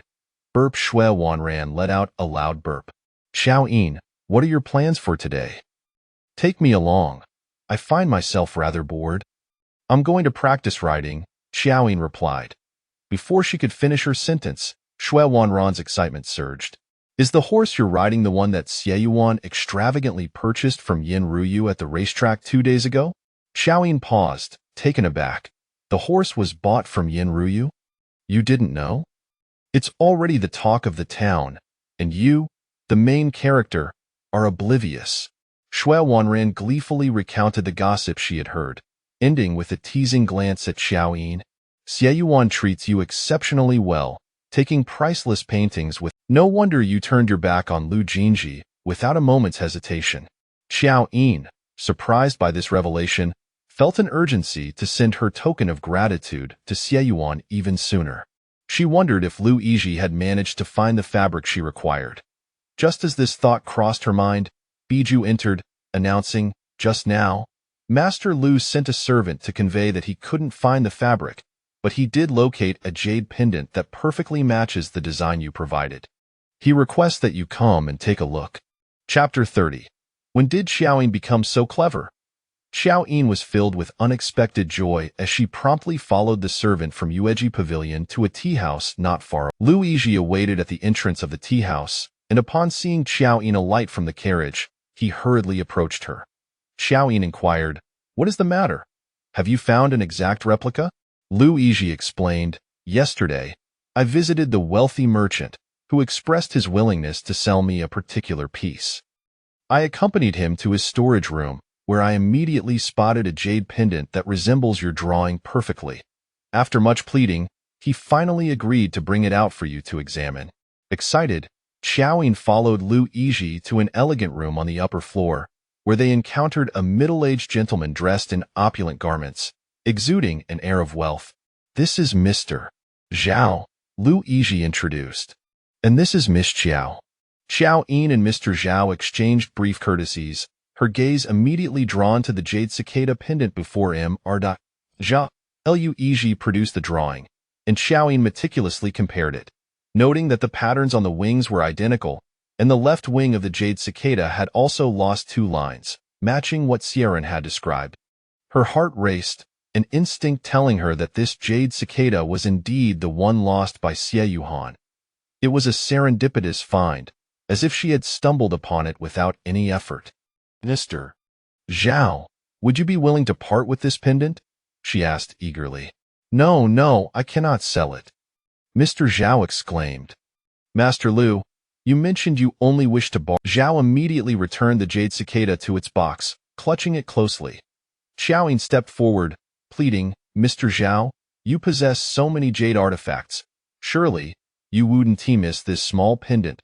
I can offer a generous price if you would just speak. Since acquiring this jade cicada, my business has flourished day by day. It is my talisman of fortune. No amount you offer will persuade me to part with it.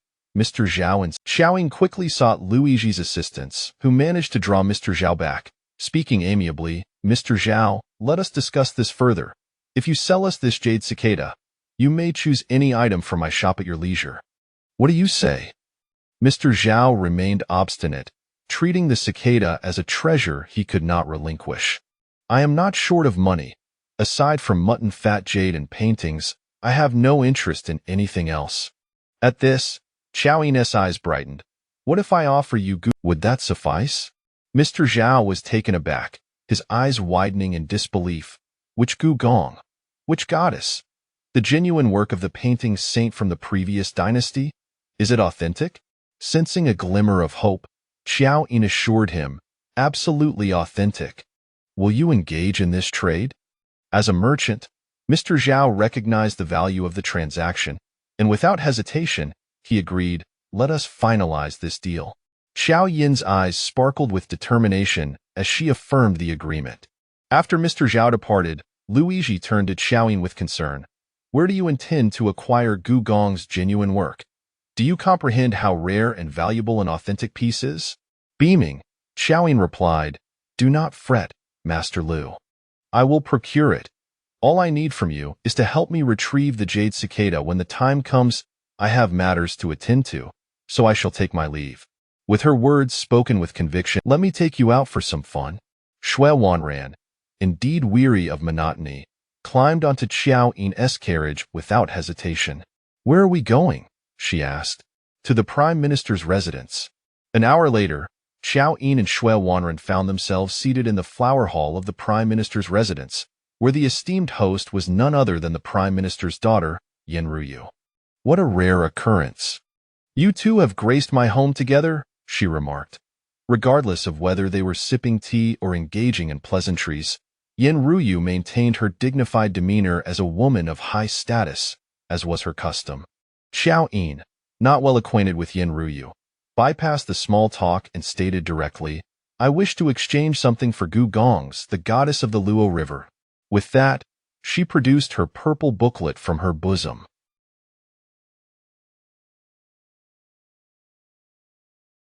Yin Ruyu appeared puzzled, and upon grasping the implication, she could not help but laugh. If you were suggesting you would trade a horse, I might understand, but to offer an ordinary booklet in exchange? Do you not know who Gu Gong is, or the esteemed status of that painting?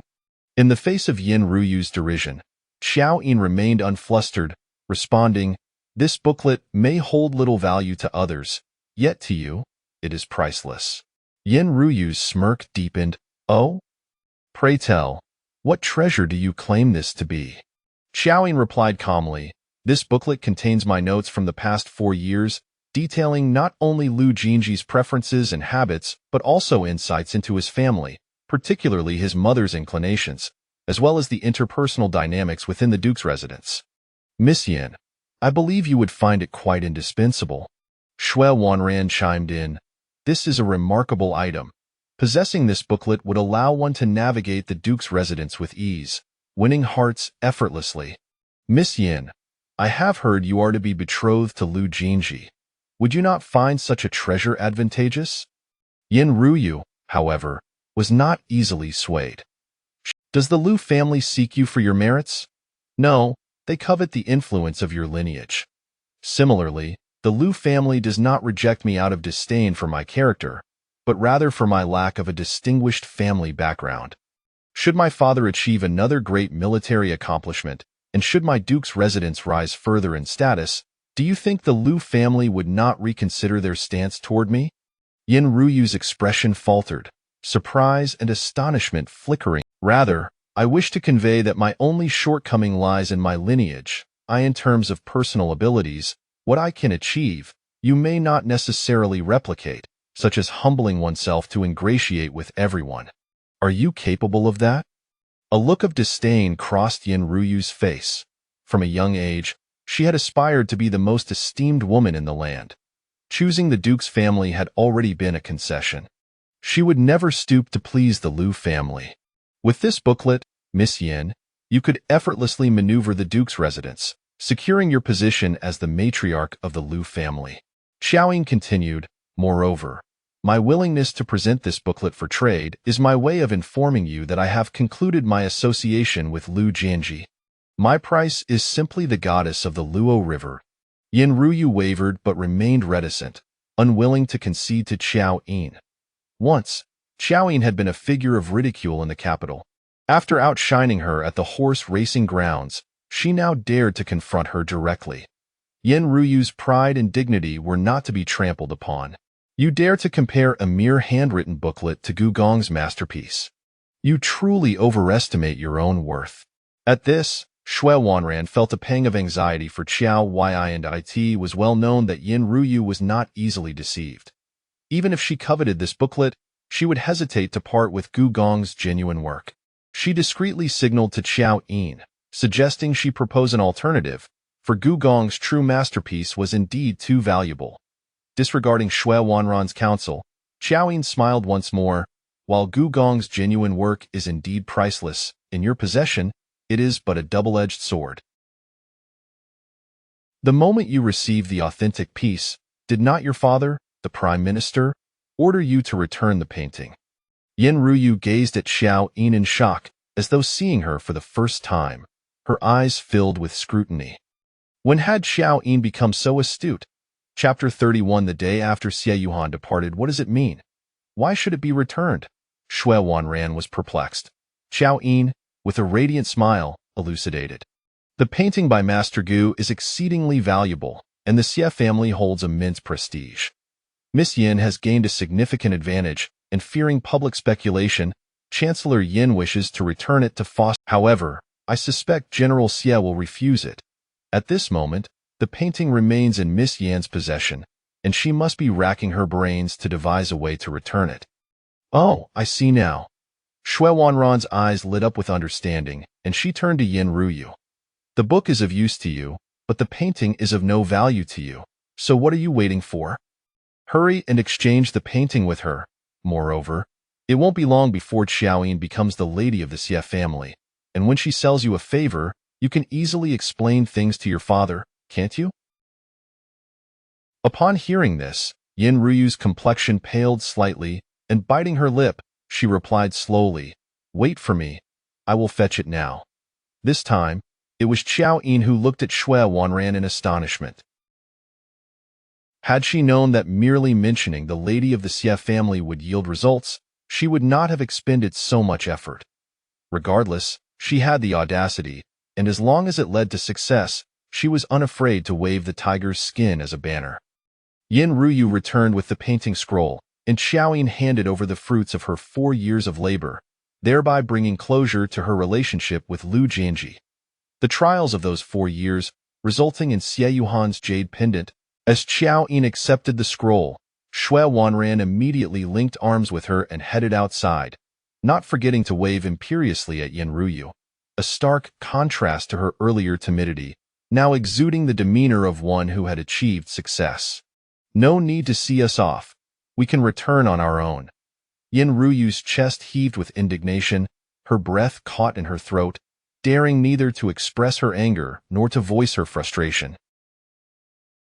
Shui Wanran, filled with delight, pulled Qiao Yin out joyfully, and once they were in the carriage, she could no longer contain her laughter. Ha ha ha, did you see Yin Ruyu's expression? It was too funny. She used to look down on everyone, but who would have thought she would find herself humbled at my hands? After laughing heartily, Shui Wanran turned to Qiao Yin. Well, Qiao Yin, you truly are a master of concealment. At that moment, Qiao Yin's thoughts were entirely consumed by the jade pendant, and she hardly paid attention to Shui Wanran's words. What have I concealed? Shui Wanran exclaimed. You have hidden your cleverness. I dare say everyone underestimates you, including Lu Jin Zhi. They all think you are stubborn and dim-witted, when in fact, you are exceptionally astute, seeing more clearly than anyone else. Shui Wanran suddenly felt a surge of anticipation, eager to witness Lu Jinji's reaction when he finally comprehended Qiao Yin's true charm. He would surely regret, late at night, reflecting upon what he had missed, lamenting and weeping over his folly. Qiao Yin gave a silly smile, feeling inexplicably guilty, as though Shui Wanran might see through her as for what she had concealed. There was indeed one thing. The entire world believed she was madly in love with Lu Jinji. The rest had merely been a strategy. Thus, she was able to withdraw decisively, remaining calm while observing everyone from within the fray. Exiting the residence, twilight descended, and after escorting Shui Wanran back to the Yuantian Academy, Qiao Yin made her way to the Yueji Pavilion. Lu Yizhi had yet to leave, and Qiao Yin joyfully presented the painting scroll to him. "Master Lu, the artwork is here. Shall we exchange it for the jade pendant tomorrow?" Lu Yizhi stared incredulously. Qiao Yin possessed a determination that others lacked. No matter how difficult the task, she always managed to accomplish it, with the sole exception being her pursuit of Lu Jinji. He was simply unworthy. "Tomorrow morning, I shall visit Officer Zhao and reclaim that jade pendant." Splendid. With this definitive answer, Qiao Yin returned home, feeling at ease. Everything unfolded even more smoothly than she had anticipated.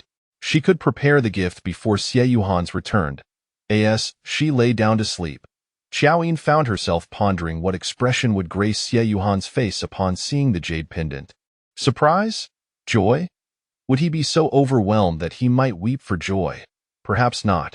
A man of his composure would likely remain unflustered, even if the sky were to fall. Such an emotional outburst seemed unlikely for him. The more she thought, the more curious she became. Xie Yuhan would not return until the day after tomorrow, necessitating yet another day's wait. Why must I wait another day? She was truly eager to witness his reaction. Sighing, Qiao Yin turned over, her heart murmuring, "The day after Xie Yuhan's departure, I miss him, I miss him. Miss, wake up quickly." Qiao Yin, still half asleep, felt someone nudging her, and the voice of Bijou echoed in her ears. "Do not disturb." Qiao Yin was in the midst of a delightful slumber, pulling the blanket over her head to continue sleeping. "Miss, please get up. General Xie is here to see you." Upon hearing General Xie, Qiao Yin let out a silly laugh, eyes still closed. He, yes, he has come to see me. I just dreamed of him, we were together. Oh, how delightful. She wanted to continue her dream, where anything was possible, but suddenly a chill swept over her as Bijou yanked the blanket off the bed. "General Xie has returned, and he is right outside the door." "Really?" Qiao Yin jolted awake with a shriek. "Hurry, help me get dressed and groomed." The dawn was still early, the mist lingering, brushing against Qiao Yin's face with a slight chill. Yet she remained blissfully unaware in a matter of moments. She had arrived at the entrance. Amidst the morning fog stood a black horse and a figure clad in light blue, Xie Yuhan. He had been gazing intently at the entrance, and the instant he spotted her, his brows instinctively lifted, a smile curving his lips. Qiao Yin rushed forward. Inexplicably, just a distant glimpse of him filled her with uncontainable excitement and joy. Upon seeing his smile, it felt as though she were enchanted, and without a second thought, she dashed into his embrace. Xie Yuhan watched as Qiao Yin, with her skirt in hand, strode confidently from within, running towards him without hesitation.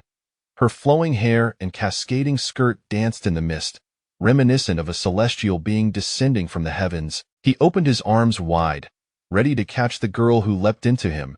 Just as he had done that day beneath the wall, he caught her, steady and firm. Chapter 32. I miss you too indeed. How is it that I intended to surprise Xiao Yin, yet instead found myself surprised by him? Xiao Yin felt an overwhelming joy upon seeing Xiao Yin. Her lips curled upwards like a rebellious child intent on running away from home, resisting all attempts to suppress her delight. She rushed towards him, and upon noticing his welcoming demeanor, she boldly wrapped her arms around his waist, nestling into his embrace, gazing up at him with a beaming smile. "How come you returned early? Wasn't it supposed to be 3 days from now?" Xie Yin, observing Qiao Yin's demeanor, so delicate and soft, reminiscent of a gentle breeze, felt an overwhelming urge to ruffle her hair. A fleeting thought crossed his mind, but he quickly suppressed it, fearing it might startle her. Everything went smoothly, so I returned ahead of schedule. On my way into the city, I spotted a delightful breakfast shop, and thinking you would enjoy it, I brought some for you. Qiao Yin tilted her head, noticing a paper bag hanging from the saddle.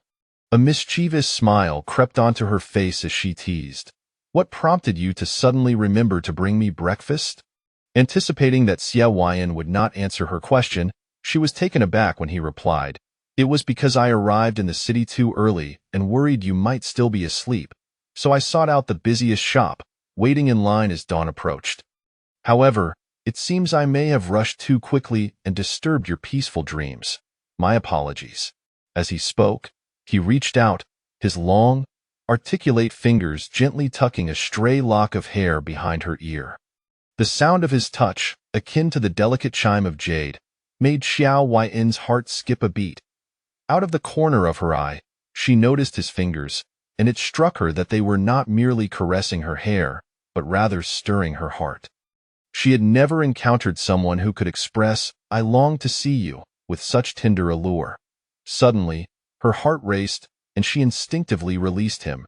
Taking a step back, Qiao Yin, sensing the shift, swiftly withdrew his hand, fearing he had inadvertently offended her. To his surprise, Qiao Yin declared, "I miss you too." Qiao Yin was momentarily taken aback. Just moments ago, they had been embracing without a care, yet upon uttering those words, a flush crept across her face. Qiao Yin averted her gaze, unable to meet his eyes, her heart pounding as if it might leap from her throat at any moment. "Stay composed, Qiao Yin, do not forget your mission," she silently chastised herself.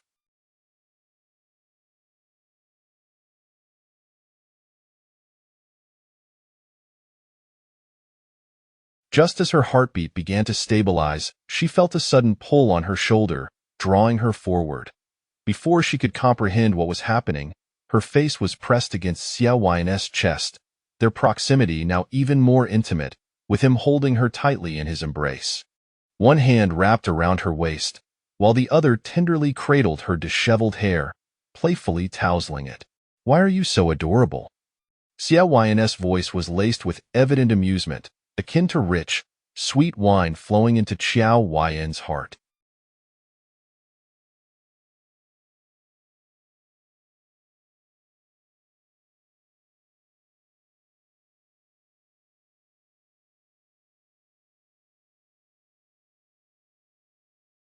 Thump, thump, thump.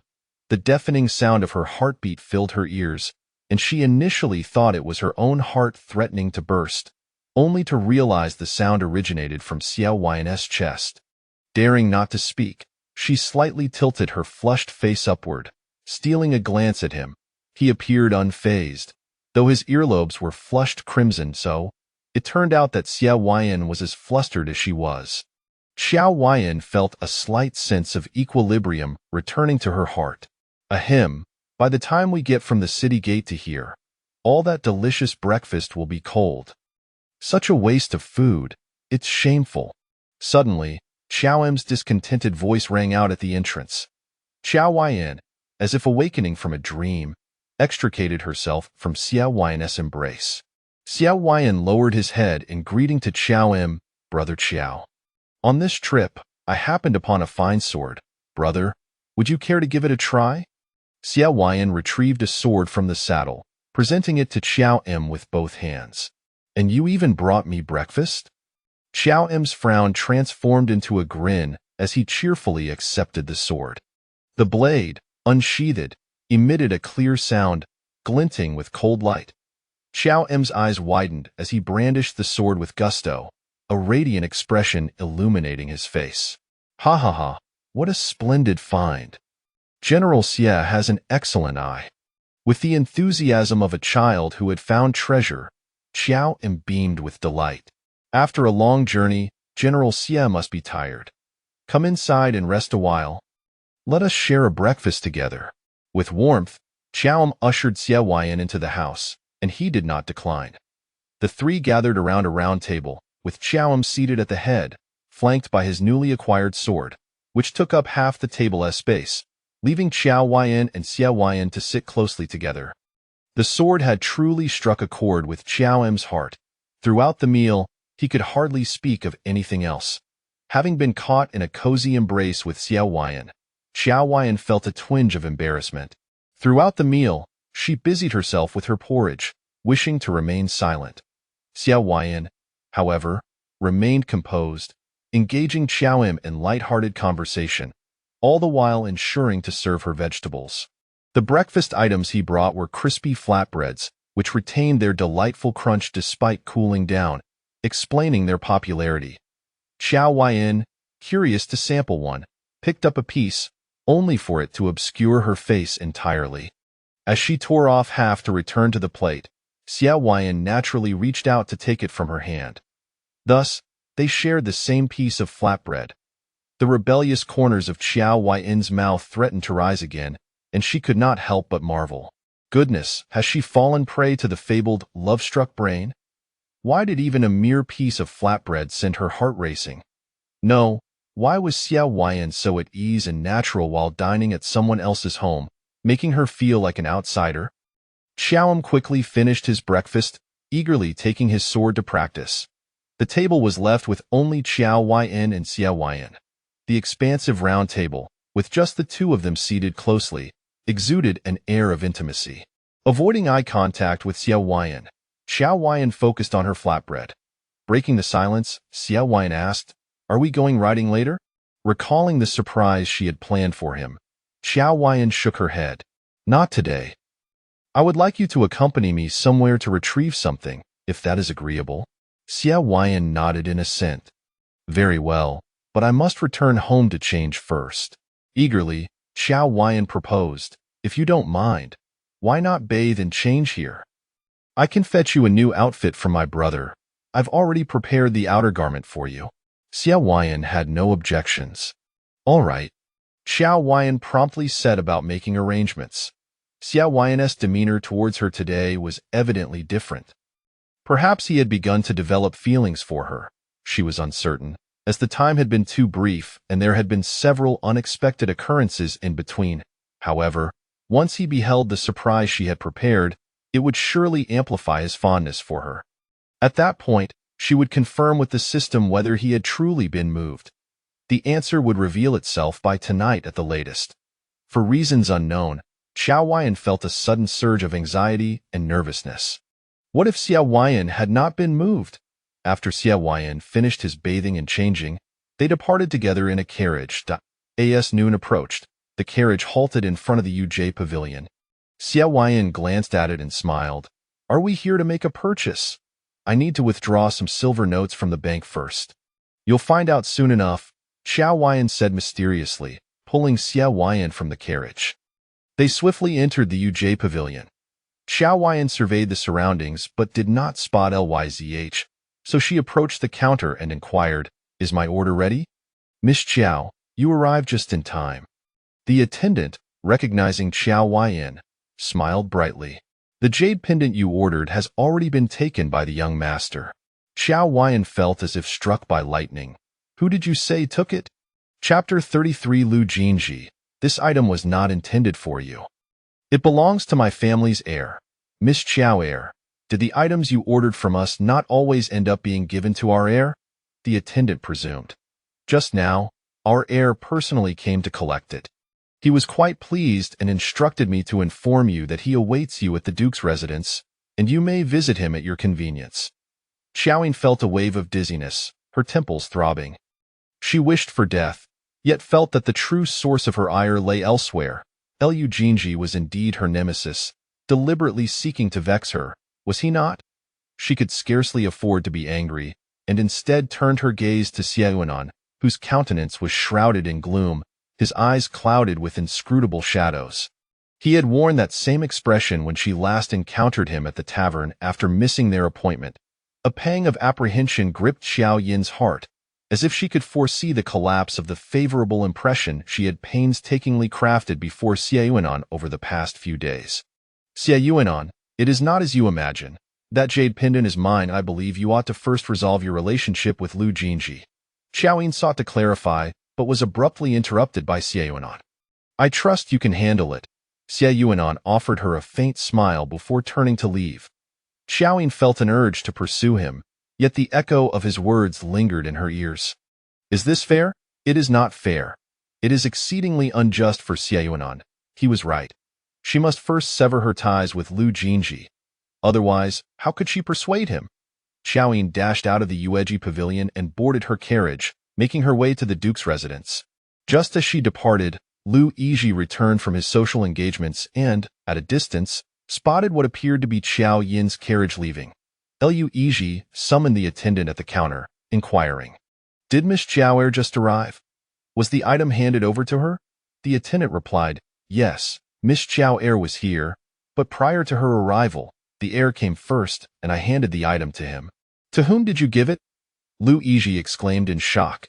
Noticing Lu Yizhi's disconcerted expression, the attendant hastily explained. "The heir came over and specifically requested Miss Qiao's item.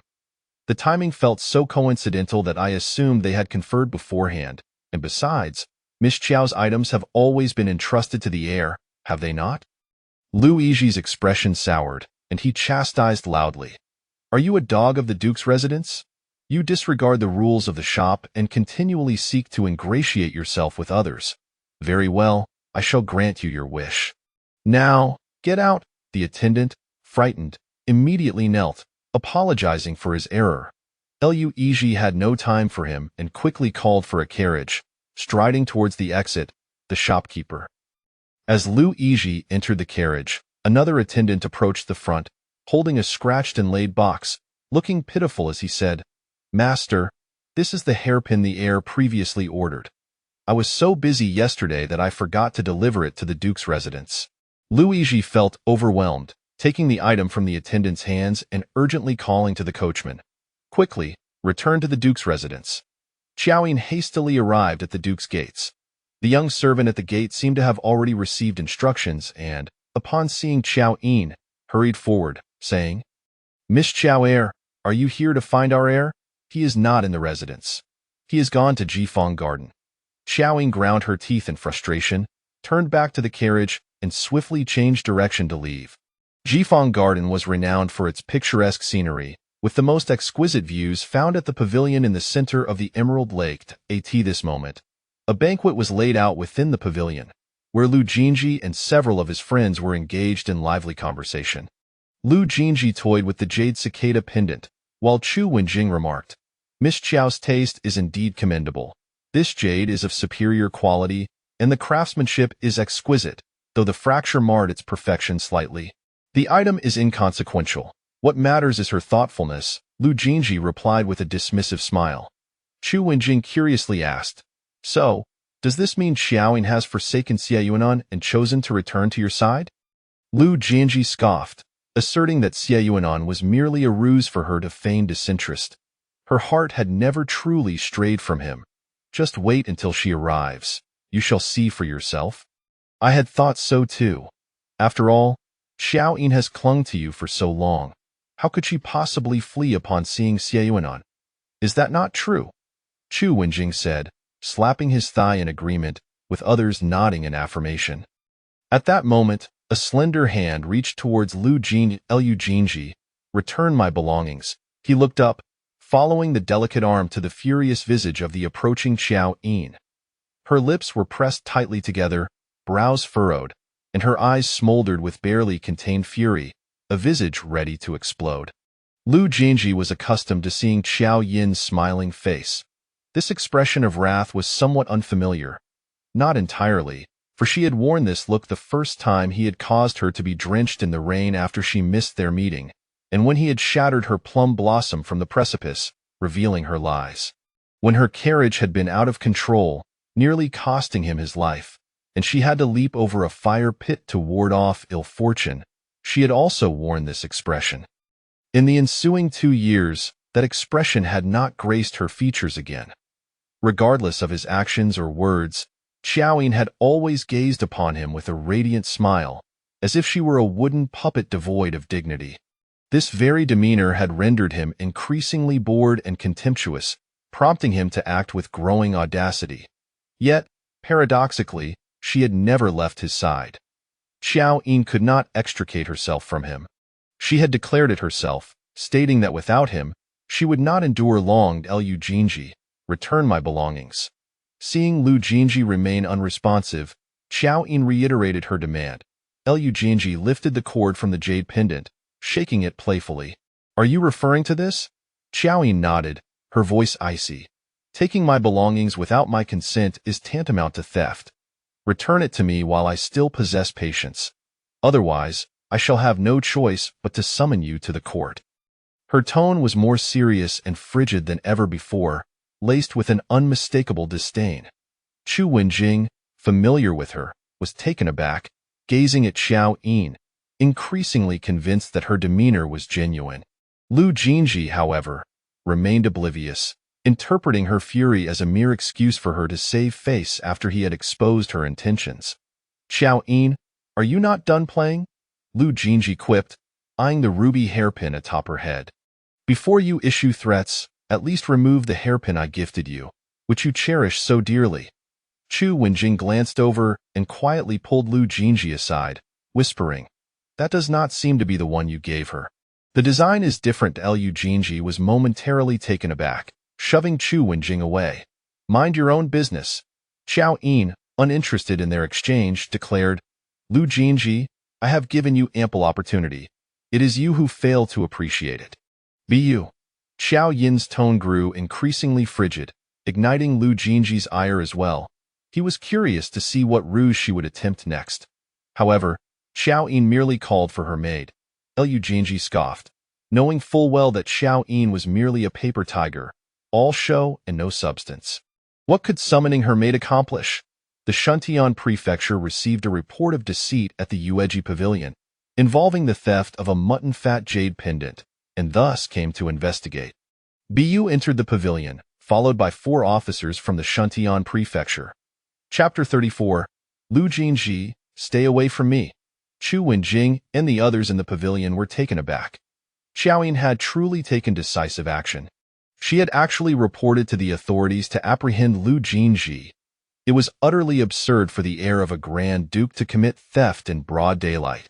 Was she not deliberately attempting to humiliate Lu Jin Zhi in front of everyone? In a state of panic, Chu Wenjing glanced at Lu Jin Zhi, whose handsome features seemed to be painted with a kaleidoscope of emotions, shifting from crimson to azure in rapid succession, a spectacle to behold.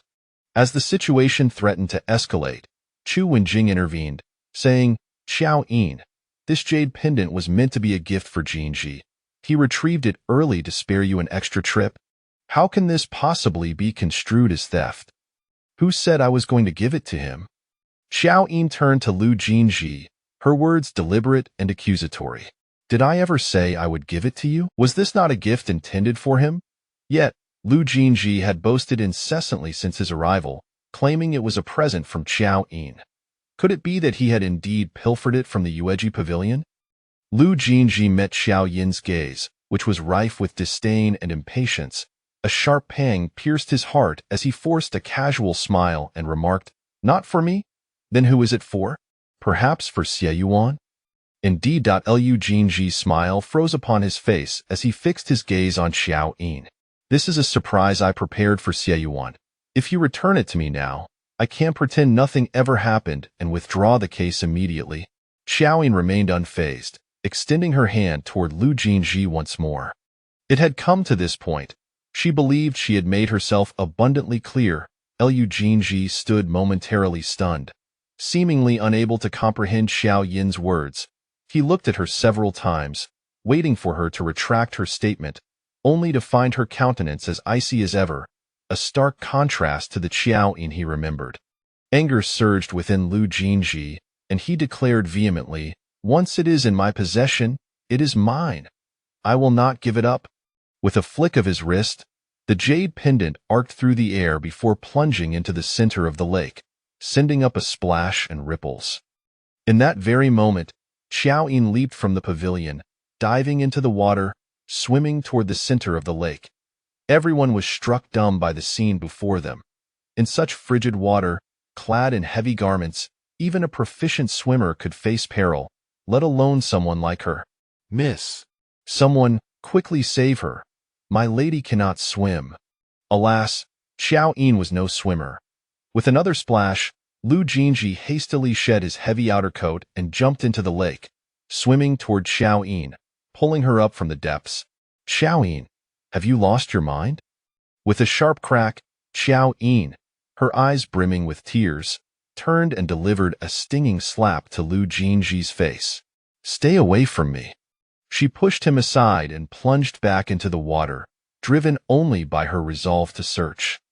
Lu Jin Zhi was oblivious to the significance of that jade pendant. It was a cherished item of Xie Yuan, a talisman of protection. Xie Rin had once said, as long as the jade remains intact, so shall its bearer. If it is destroyed, its owner shall perish. Thus, when it had been carelessly damaged, it had incited the wrath of Xie Yuan's grandfather. The jade cicada, pure and noble in nature, now lay sullied in the mire, and guilt consumed Qiao Yin. All she could think was that she must find it, even if it meant perishing in the attempt. Yet the lake was rife with mud. Searching for such a small pendant was akin to fishing for a needle in the vast sea. Miss, stop searching, come back. The water is too cold. You will fall ill. Baizhu had summoned a water-savvy maid who pulled Qiao Yin from the lake. Quickly, take her to the chamber to change clothes. Trembling uncontrollably, Qiao Yin cast one last resentful glance at the lake's surface, but her body had grown too numb from the cold, allowing the maid to carry her away. Jianji, you should come up as well, Chu Wenjing called to the dazed figure in the water, clutching Lu Jin Zhi's garments.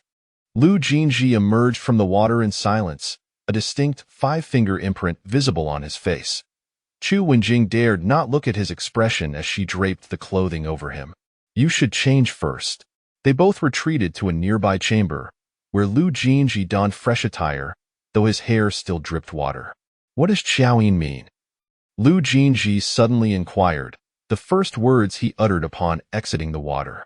She seems very angry, more so than ever before. This is hardly a mystery. She slapped you. After all, wouldn't that indicate anger? Chu Wenjing thought to herself. However, she also felt that Lu Jin Zhi had overstepped. Taking someone else's possessions was already indefensible, and now he had maliciously cast it into the water.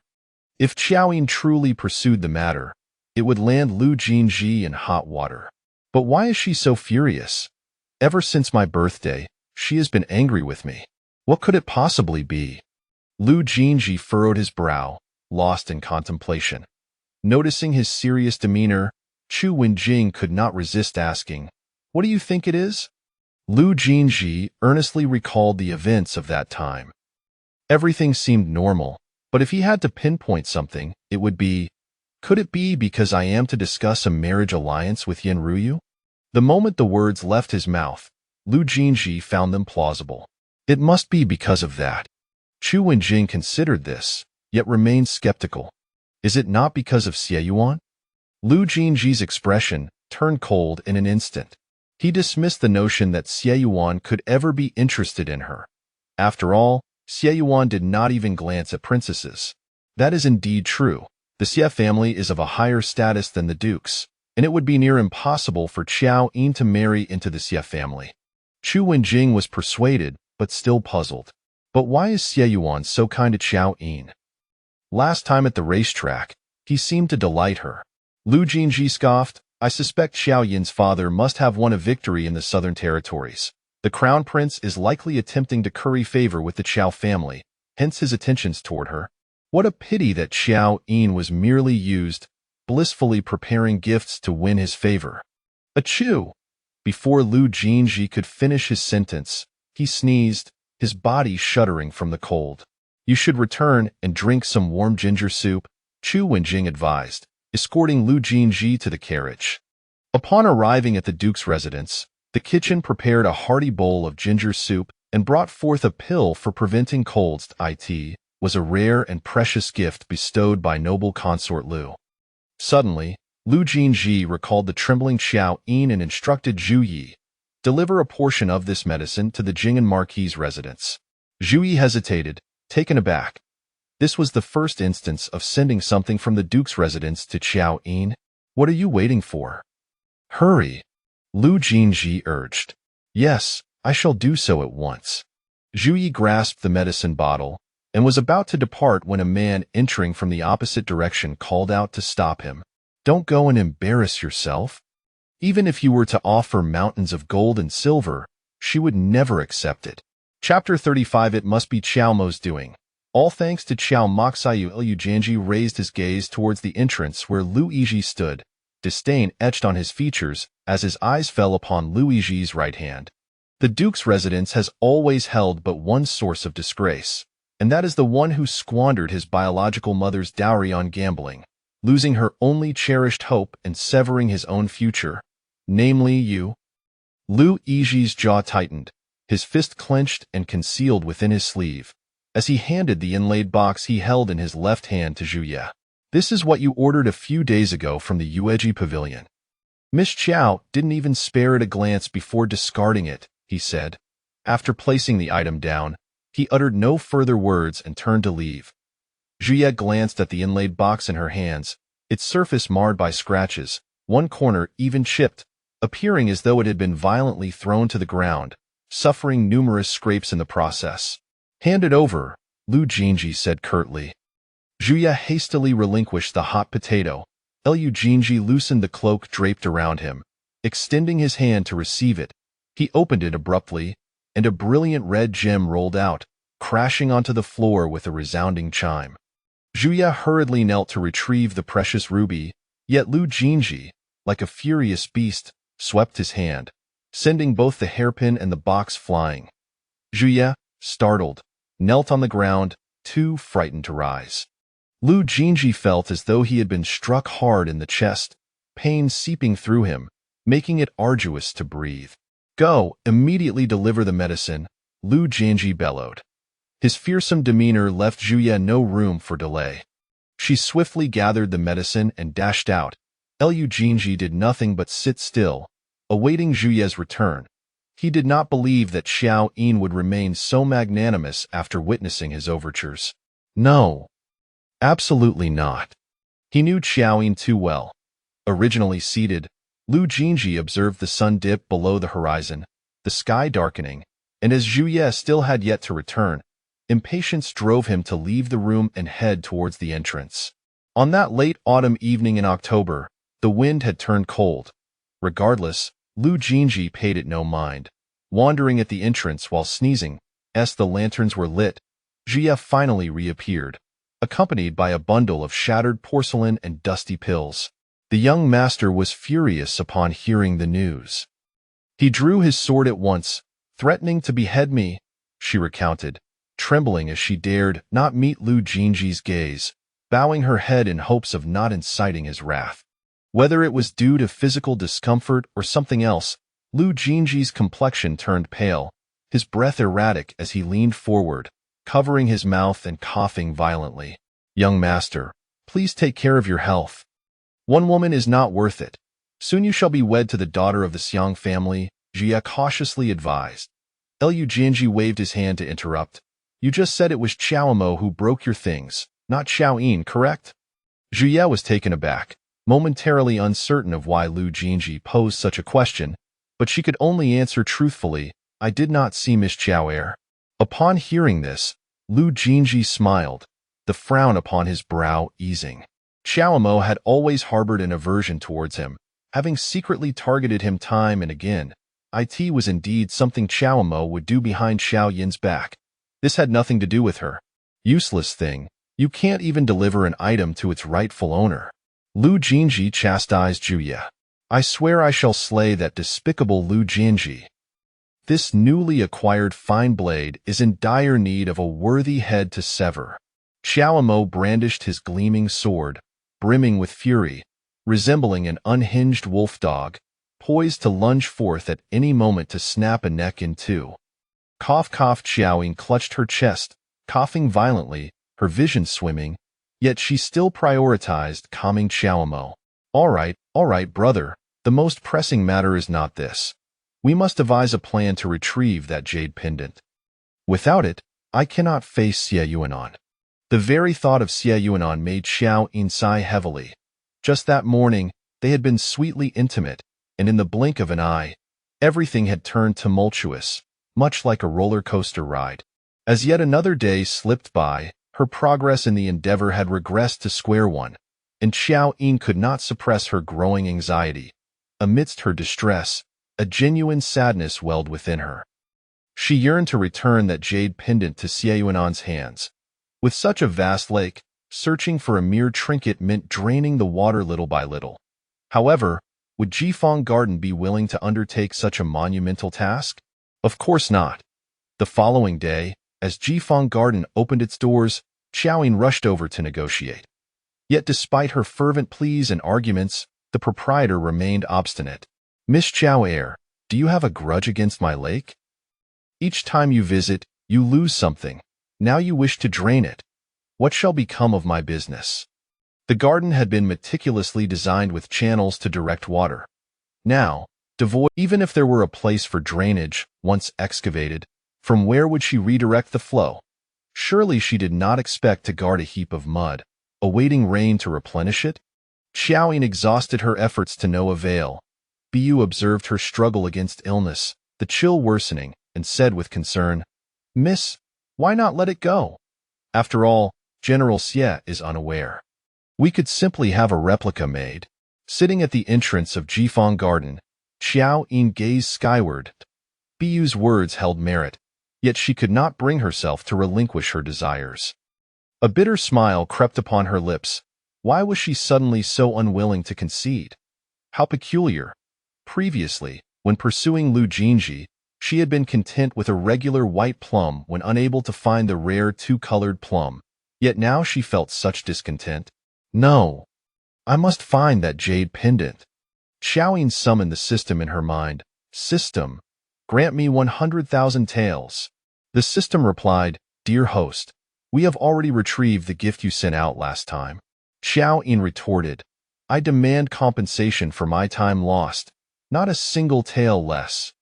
Otherwise, I will file a complaint. The system remained silent for a considerable time. Dear host, as per our binding agreement, we can offer compensation at the highest official standard. According to the monthly salary of the Dezhou dynasty, a first-rank official earns approximately 400 taels monthly, totaling 18,800 taels over 3 years and 11 months, and we can directly provide you with 20,000 taels. 20,000 taels cannot possibly purchase Jifeng Garden. I will not settle for anything less than 100,000 taels. The system pondered before suggesting, is the host in need of funds? You may exchange time spent on the quest or accept a penalty for monetary compensation 1,000 taels per day, or a single electric shock for 1,000 taels. Which do you choose? Qiao Yin wished to choose neither, protesting for quite some time. Yet the system remained firm, offering only 20,000 taels, regardless of complaints. Gritting her teeth, Qiao Yin declared, Then I choose the electric shock. Ah!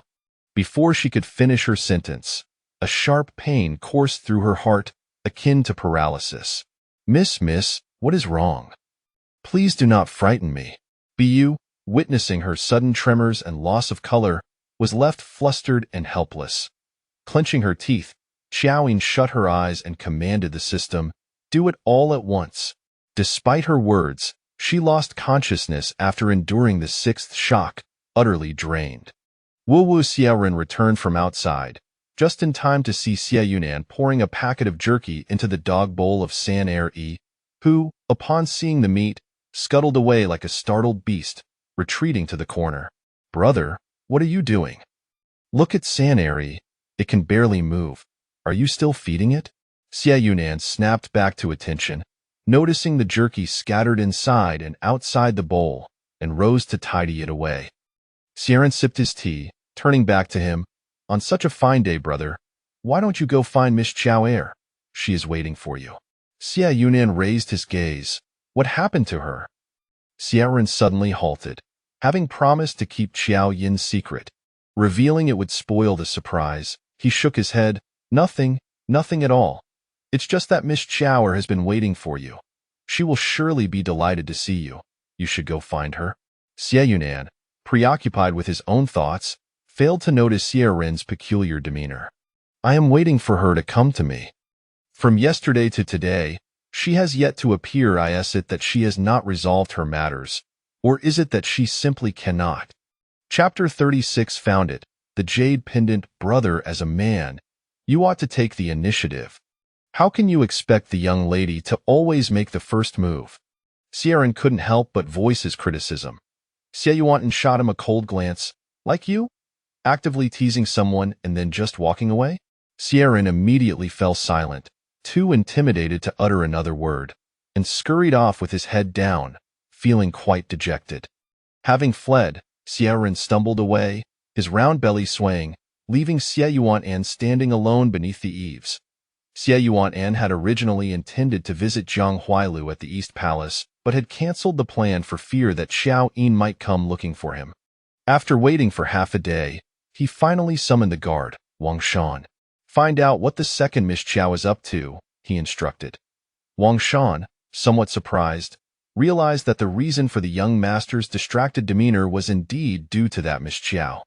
With an ambiguous smile, Wang Shan responded, Understood. I shall inquire at once. After half a day, as evening approached, Wang Shan returned with news about Qiao Yin. Young master, the second Miss Qiao has fallen ill. Xie Yuantan's heart lurched. How could she be ill? Wang Shan elaborated. They say that yesterday, the heir of the Duke of the State hosted a banquet at Jifeng Garden, and the second Miss Qiao gifted him a jade pendant. However, the heir discarded it into the lake, and in a moment of madness, she leapt into the water to retrieve it. After being rescued, she fell ill. A sharp pang struck Xie Yuantan's heart. Though his face betrayed no emotion, a shadow of gloom darkened his eyes. Wang Shan observed him and inquired, Shall I prepare a carriage for the Qiao residence? Xie Yuan pressed his lips together in silence, turning away to walk towards his chamber. Upon reaching the door of his room, he paused, slightly tilting his head as if letting out a long sigh. Prepare the carriage. To Jifeng Garden. As the moon ascended and stars twinkled, Jifeng Garden was ablaze with lights. Standing at the railing of the pavilion in the center of the lake, Xie Yuan gazed pensively at his reflection in the water. The depths were so cool and profound. She knew all too well the resolve it took to leap in. Was that object truly so vital, more precious than life itself? A bitter smile crept onto Xie Yuantan's lips. Objects held no intrinsic significance. It was the person that mattered. Enough of this. A wave of inexplicable sorrow surged within him, prompting Xie Yuan to quell the tumultuous thoughts racing through his mind. My lord, the transaction has been completed. The land deed for Jifeng Garden is here. Wang Shan quickly entered the pavilion, presenting several documents to Xie Yuan. After confirming their contents with a glance, he waved his hand. Proceed. At the Duke's residence, during dinner, Lu Jin Zhi was preparing to dine with Lady Lu when Duke Lu returned home with a grim expression, not even changing his clothes. He called for Lu Jin Zhi to come to his study. Upon arriving, Lu Jin Zhi found Lu Yizhi already present. Surprised, he cast a glance at his brother, who remained silent, instinctively halting outside the door until Lu Jin Zhi entered first, before following behind. Father, you called for me? Lu Jin Zhi inquired. Before Duke Lu could speak, he pounded the table in fury, his beard shaking. What nonsense is that Qiao Yin up to?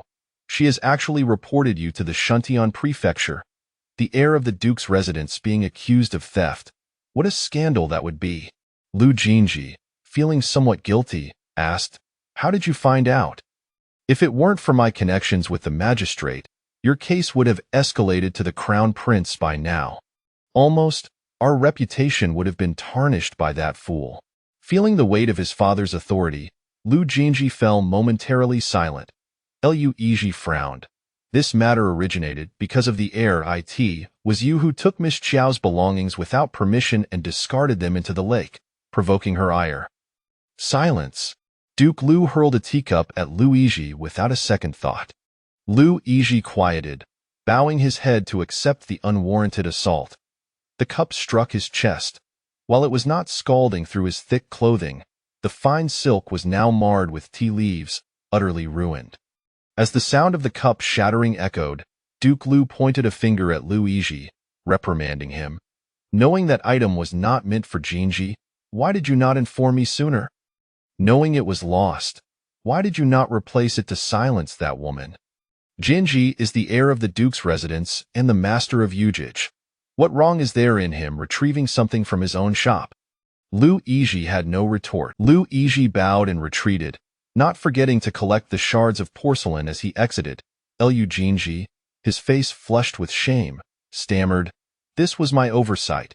I misjudged the situation, resulting in this farce and damaging our family's reputation." Duke Lu waved his hand to interrupt him. "Do not dwell on past matters. I have already sent word to spread the tale that Qiao Yin, in her misguided attempts to curry favor with you, has gone mad and jumped into the water. Everyone knows her to be shameless. They will hardly suspect otherwise." Lu Jinji stared at his father in disbelief. Duke Lu, calming down, spoke earnestly. "These past years, you have been forced to associate with someone you do not favor. I apologize for that. Your noble aunt has already petitioned the emperor on your behalf to arrange a marriage with Yin Ruyud, a match of equal standing, a talented pair. Only the daughters of prominent families are worthy of my son." Yin Ruyu, renowned as the most talented woman in the capital, boasted both a prestigious lineage and beauty, often the subject of admiration among the young men of noble birth. For a time, Lu Jinji had harbored a certain admiration for her. Who would not envy the chance to wed her? Yet upon hearing this news, Lu Jinji felt no joy, only a hint of resistance. He could not pinpoint the source of this resistance. Perhaps it stemmed from a lack of genuine affection towards Yin Ruyu. Just as he remained uncertain of the origin of his reluctance, he also found himself questioning whether he truly wished to marry her, despite his father's insistence that this was the best arrangement for him. "General, we have found it. We have found it." As dawn broke, jubilant cheers echoed through Jifeng Garden. A man emerging from the mud, clutching a handful of filth, sprinting towards the pavilion. Xie Yuan, seated on the stone bench within the pavilion, cast a distant glance. Though covered in mud, the glimmers of white jade peeking through sparkled in the morning light, clearly of superior quality. After a night of dredging through dead fish and rotten shrimp, they had finally struck gold. Wang Shan promptly took it to the residence of the Marquis of Jing'an. After giving the order, Xie Yuan rose and exited the pavilion. Chapter 37. Before she found the genuine jade cicada, she felt unworthy to meet him. "Miss, please wake up." Hearing the tearful voice of Buju, Qiao Yin slowly opened her eyes and was greeted by the sight of Buju, whose eyes were swollen and red like two walnuts. "What is all this crying about?" Cough, cough. As soon as Qiao Yin spoke, she felt as though her throat was lined with razor blades, and her body felt as heavy as lead. "Miss, you frightened me to death. Ever since you returned from Jifeng Garden, you've been in a deep slumber for an entire night, and no matter how I called, you wouldn't wake up," Buju said, her voice trembling with fear. Qiao Yin rolled her eyes, feeling slightly more alive. "I'm fine and I only need another 20,000 taels. Perhaps I can scrape it together." Qiao Yin truly felt incapable of moving, and she commanded, "Buju, please fetch my jewelry and other valuables." After uttering just a few words, she was seized by another fit of coughs that made her vision swim. Buju hurriedly brought her some water to drink and retrieved a small inlaid box from the table. "Miss, look at this," Buju exclaimed, pulling out a pendant from the box and waving it before Qiao Yin's eyes. The lifelike jade cicada made Qiao Yin's heart skip a beat. She sat up abruptly in bed, grasping the jade pendant with delight. "You found it? It was delivered early this morning by Manager Lu. You can present this to General Xie as a delightful surprise," Buju replied. Qiao Yin's expression stiffened, and as she looked closer, she realized that the jade cicada, though identical in color and pattern to the original, was missing the two distinct breaks. It seemed that Lu Yizhi had hastily arranged this imitation as an apology after learning that the genuine jade pendant had fallen into the lake. Otherwise, it would not have arrived so swiftly. Qiao Yin's joy diminished considerably. If possible, she still wished to find the real one to gift to Xie Yuan.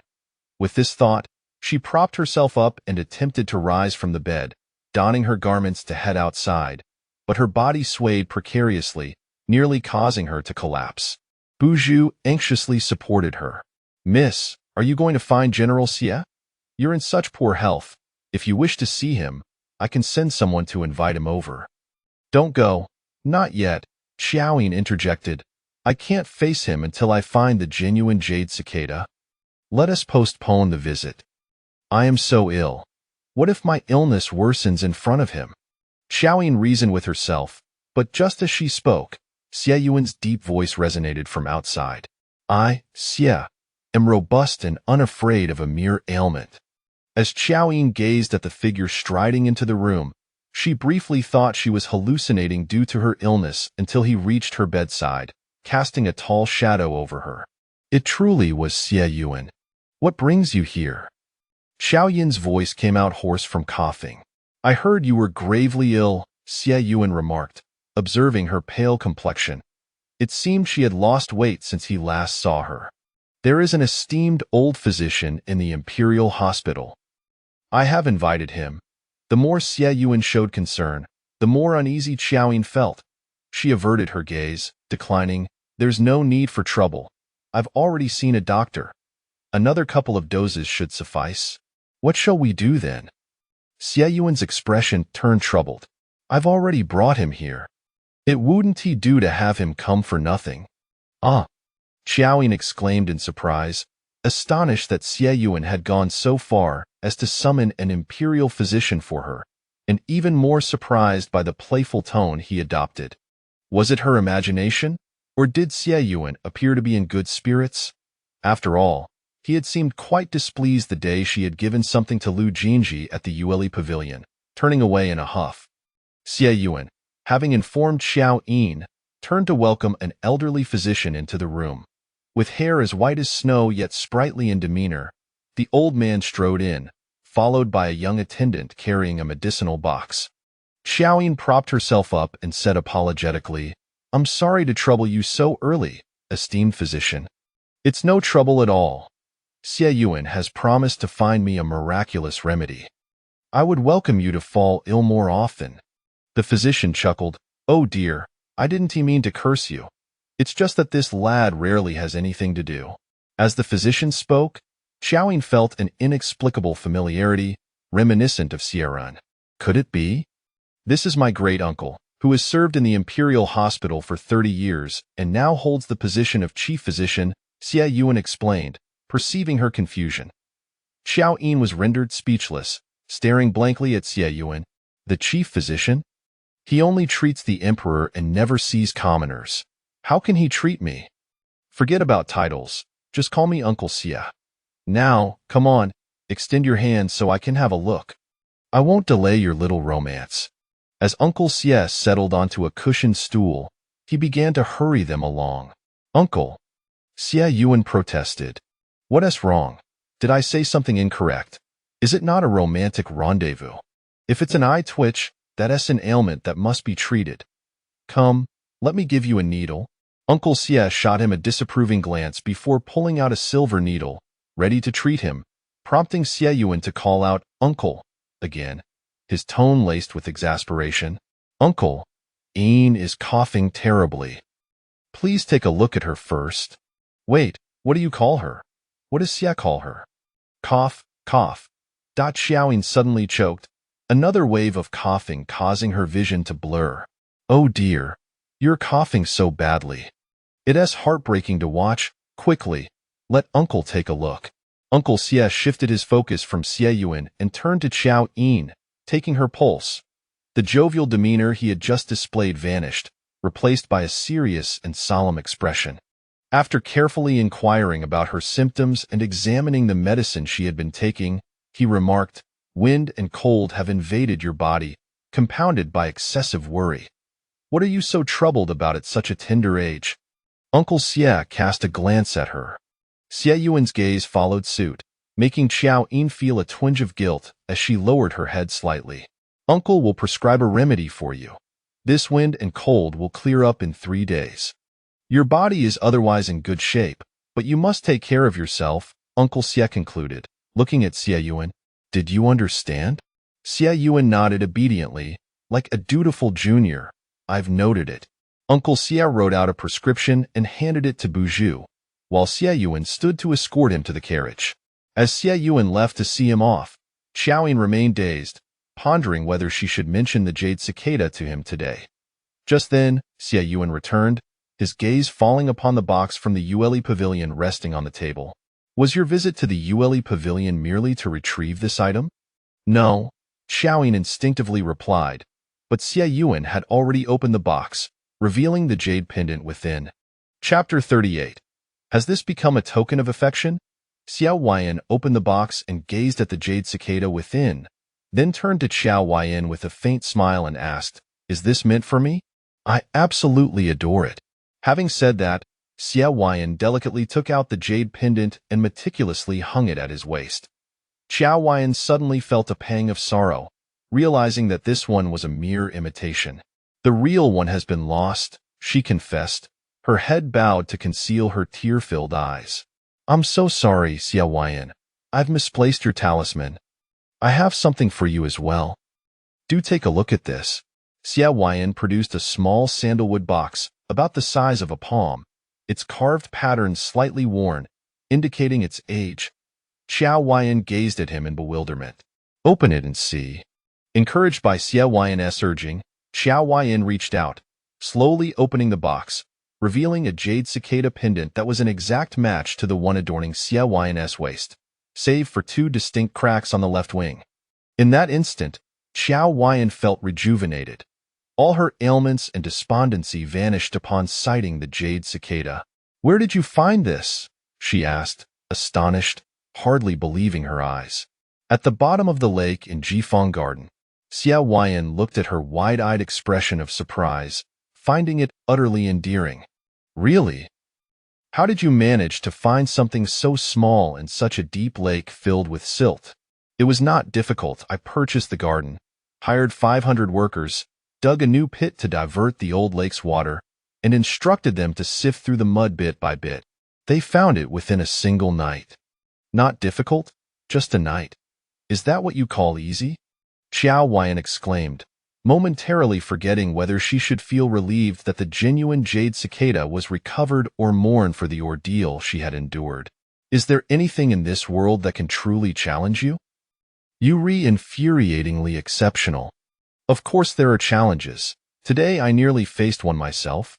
Qiao Yin maintained a facade of calm, yet inwardly felt a profound sense of gratitude that his rationality had succumbed to his unwillingness to accept defeat. After leaving Jifeng Garden, he had called Wang Shan back to personally return the item to Qiao Yin, only to discover the pristine jade pendant point. One could only imagine the tumult of emotions he experienced at that moment, akin to soaring from the depths of despair into the heights of ecstasy. Qiao Yin was equally taken aback, never expecting that the jade pendant would eventually find its way back to her through Qiao Yin. Perhaps this is destiny? Now that the genuine one has been recovered, please wear it. Qiao Yin handed the real jade cicada back to Qiao Yin. He chuckled softly, gently cradling one of her hands, placing the cicada into her palm. I prefer the one you gifted me. This is my offering to you. I hope you do not mind its vintage charm. The jade pendant seemed to carry the warmth of Qiao Yin's fingertips, instantly transferring it to her palm, gradually ascending to her neck, earlobes, and finally illuminating her cheeks with a rosy hue. Qiao Yin felt her face redden again. What did this signify? 2 identical jade cicadas had become a pair, one for each of them. Hers was an intimate possession he carried, while his was a carefully chosen gift from her. Could this not be considered a token of love, as often depicted in novels? Stealing a glance upwards at Qiao Yin, she was once again met with his intense gaze.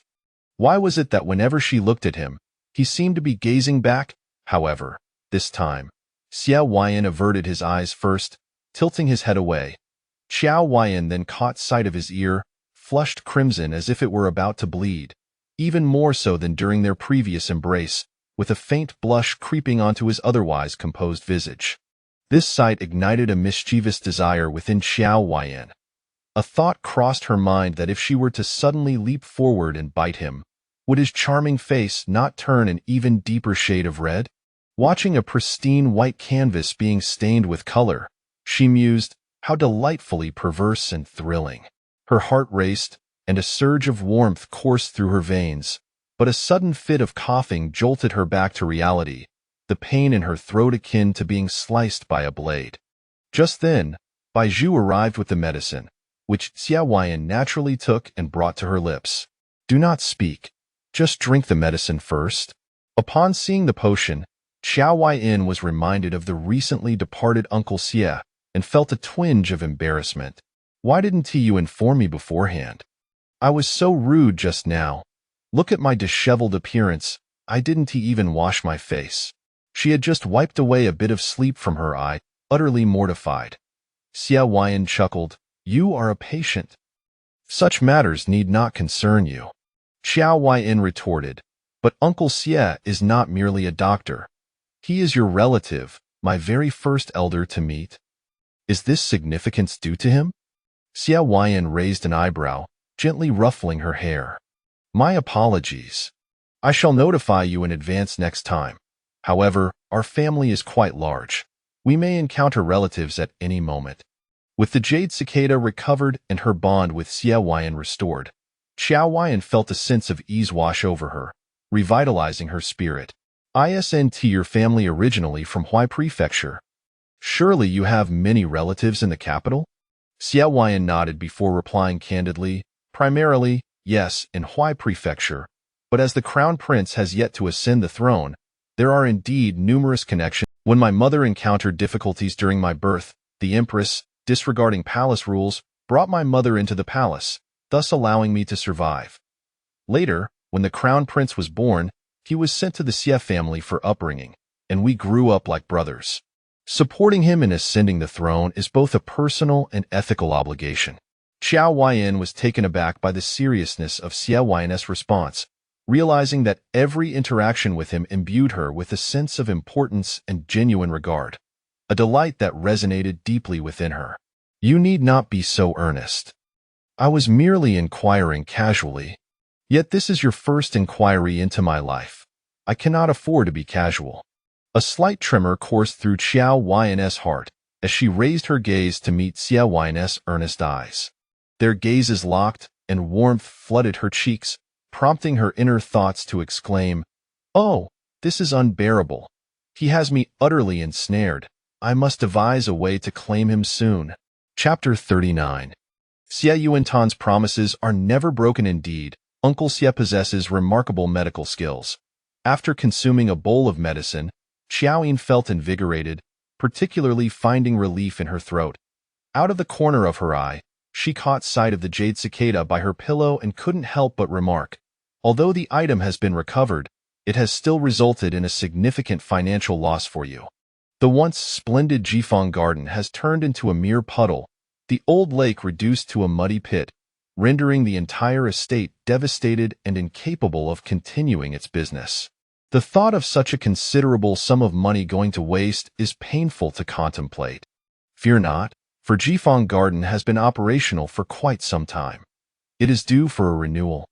I am considering that once we locate the two-colored plum, we shall have it transplanted into the garden. What do you think? The casual suggestion she made, uncertain of its feasibility, was met with his earnest planning. A flicker of sweetness blossomed in Qiao Yin's heart. What if they fail to find it? That would not be a concern. I have already enlisted the help of the Xie family's merchant caravan to assist in the search. While it may be absent in Wanzhong Cliff, there are certainly other places to explore. Xie Yuan regarded Qiao Yin, offering her a preserved fruit with a languid tone, admiring plum blossoms, welcoming spring. Promises I make are never broken. Qiao Yin's heart raced wildly at his words. She yearned to leap into his arms. Despite Xie Yuantan's seemingly nonchalant demeanor, she felt a pang of guilt. Since the true jade cicada had indeed been retrieved, she no longer concealed the truth, recounting the entire affair from the beginning, including her confrontation with Lu Jin Zhi at Jifeng Garden. This incident was a series of coincidences, some attributed to divine intervention, others to the trials of fate. Divine intervention referred to Lu Yizhi's discovery of the genuine jade cicada. Qiao Yin felt a twinge of embarrassment. Mentioning Lu Yizhi inevitably led back to Lu Jin Zhi, as her interactions with Lu Yizhi were solely to draw closer to Lu Jin Zhi. Not particularly well. It's just that Brother Lu has assisted me with several minor matters. As a result, during festive occasions, I often present him with small tokens of appreciation.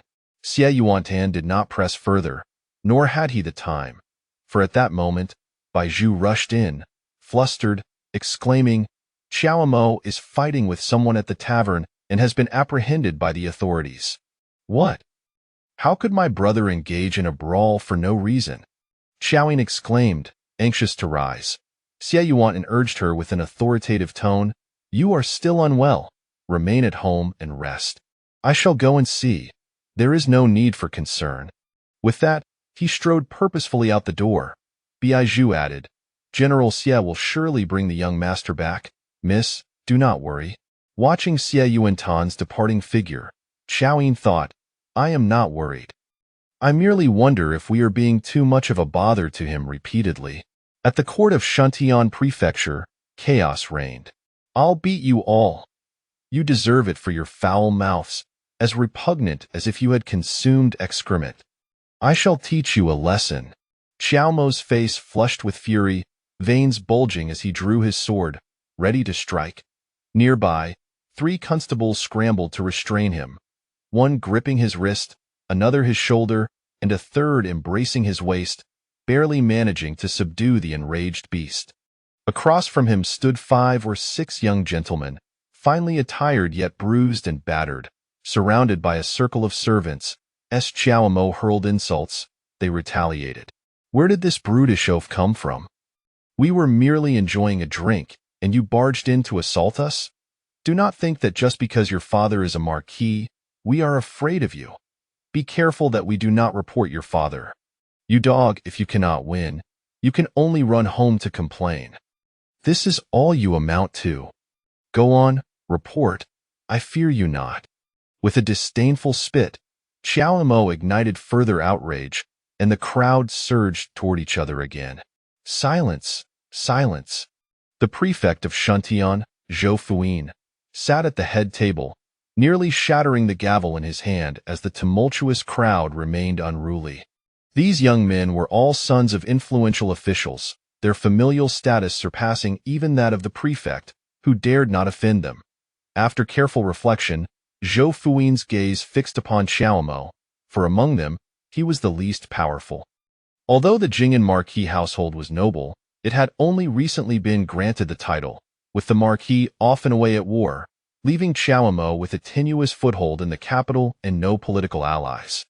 Zhou Fuyin resolved, rising to strike the gavel forcefully, declaring, "Qiao Mo, having confessed to your crime, this case is clear. Bring him in for immediate incarceration." Seeing the prefect siding with them, the others pressed for more. "Incarceration alone is insufficient. Our injuries were unjust. He must be punished with 50 strokes of the rod to serve as a warning." 50 strokes? That would surely cripple him. Zhou Fuyin's face betrayed hesitation, but the sons of officials were not to be trifled with, clamoring for his punishment, threatening to escalate the matter. After a moment's indecision, he waved his hand. "Qiao Mo, public brawling and refusing to repent. This is a serious offense. Drag him out and administer 50 strokes. Hey, you corrupt official. You dare strike me without inquiring about the circumstances? I refuse to accept this. If you strike me, I'll dismantle your court."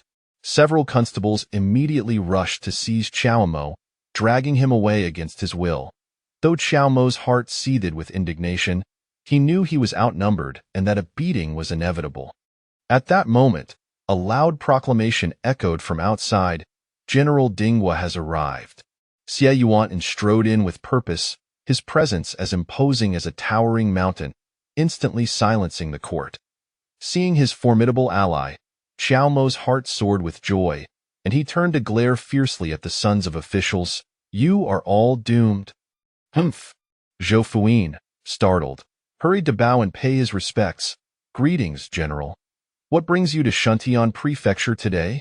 Xie Yuan gestured towards Qiao Mo, succinctly stating, I am here to rescue him. Zhou Fuyin was taken aback. When had the Qiao family formed an alliance with the Xie family? Moreover, the previously brazen youth shrank back like mice before a cat upon seeing Xie Yuan. Xie Yuan surveyed the room and inquired, Zhou Darren, has the trial concluded?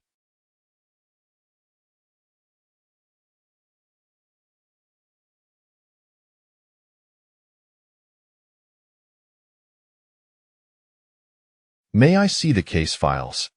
Zhou Fuyin, flustered, was about to respond when Xie Yuantan's aide, Wang Shan, had already procured the documents from the clerk. Xie Yuan quickly scanned the records. Zhou Darren, without inquiring into the circumstances, and with no evidence of injury from the coroner, the court has not attempted mediation between the parties. Instead, you have directly sentenced him to severe punishment. Is this not somewhat inappropriate? Though his tone was one of inquiry, Zhou Fuyin felt as though a mountain had descended upon him, cold sweat trickling down his back.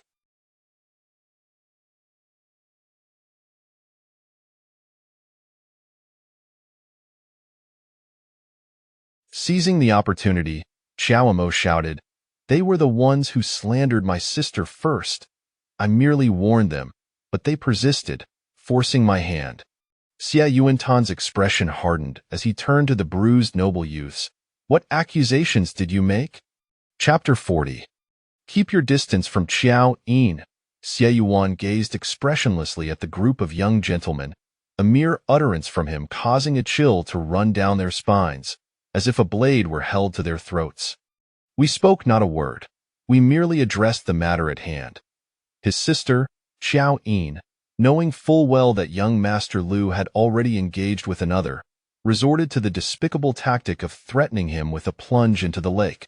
Such cowardice. Beside him, Qiao Mo furiously demanded, Dare you repeat your original words? The young gentlemen lowered their heads, too intimidated to speak. Humph, so you are aware that your remarks are unseemly and difficult to articulate. Yet you still dare to brazenly slander my sister behind her back. Has my sister offended you in any way? You wretched lot, you deserve a beating. The mere thought of it made Qiao Mo's teeth grind audibly. The tables had turned, yet the gentleman remained obstinate, retorting, We merely speak the truth. Such are the whispers in the streets. If your sister engages in such disgraceful acts, why should she fear the opinions of others? Did she not entice others? Did she not threaten with her life? Did she not grovel like a dog before Lu Jin Zhi? These are the facts. You seek your own demise.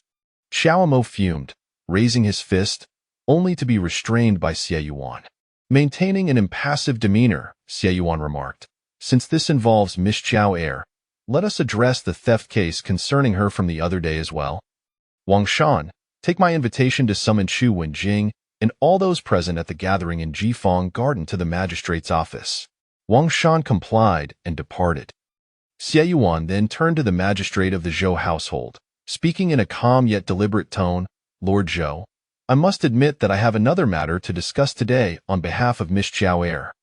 May I inquire about the progress regarding the case against young Master Lu for theft? The magistrate's heart sank. In terms of seniority, he was indeed Xie Yuan's elder, and on his own turf, it was inappropriate for him to overshadow a guest. Yet at this moment, he stood before Xie Yuan as if one had grasped his throat, utterly unable to utter a word in rebuttal. Xie Yuan saw through him, his gaze deepening. Given that the affairs of the capital rest heavily upon you, Lord Zhou, it is understandable that you might face delays. However, do not forget that the Marquis of Jing'an is valiantly fighting for our nation in the southern territories. Should the old Marquis learn that his children are being treated in such a manner in the capital, it could dampen their spirits and affect the war effort. Who will bear that responsibility, my lord? The magistrate turned pale, immediately instructing his officers, quickly summon the representatives of Yujij and send word to the Lu family in the duke's residence. Before long, the staff of Yujij, along with Lu Yizhi and Chu Wenjing, arrived, but Lu Jin Zhi was notably absent. The doorman informed that the young master had gone to the palace and was not present at home. The officer who went to deliver the message returned with this news. The magistrate cast a furtive glance at Qiao Yin, who remained unfazed. No matter, let us first interrogate the witnesses. The magistrate struck the gavel, initiating the questioning. He first inquired of Yujij about the origin of the jade cicada and how it came into Lu Jin Zhi's possession. Lu Jin replied honestly, "The item was ordered by Miss Qiao Yin, but my younger brother seems to have misunderstood, thinking it was a gift for him, and thus took it from the staff without permission. Miss Qiao Yin was quite incensed and pursued him at Jifeng Garden for it." Qiao Yin considered Lu Yizhi's words, then turned to Chu Wenjing. "Young Master Chu, you were present at the time. Did Miss Qiao Yin clarify that the item did not belong to him upon encountering young Master Lu?" Chu Wenjing looked around nervously, already sweating profusely. What kind of predicament was this?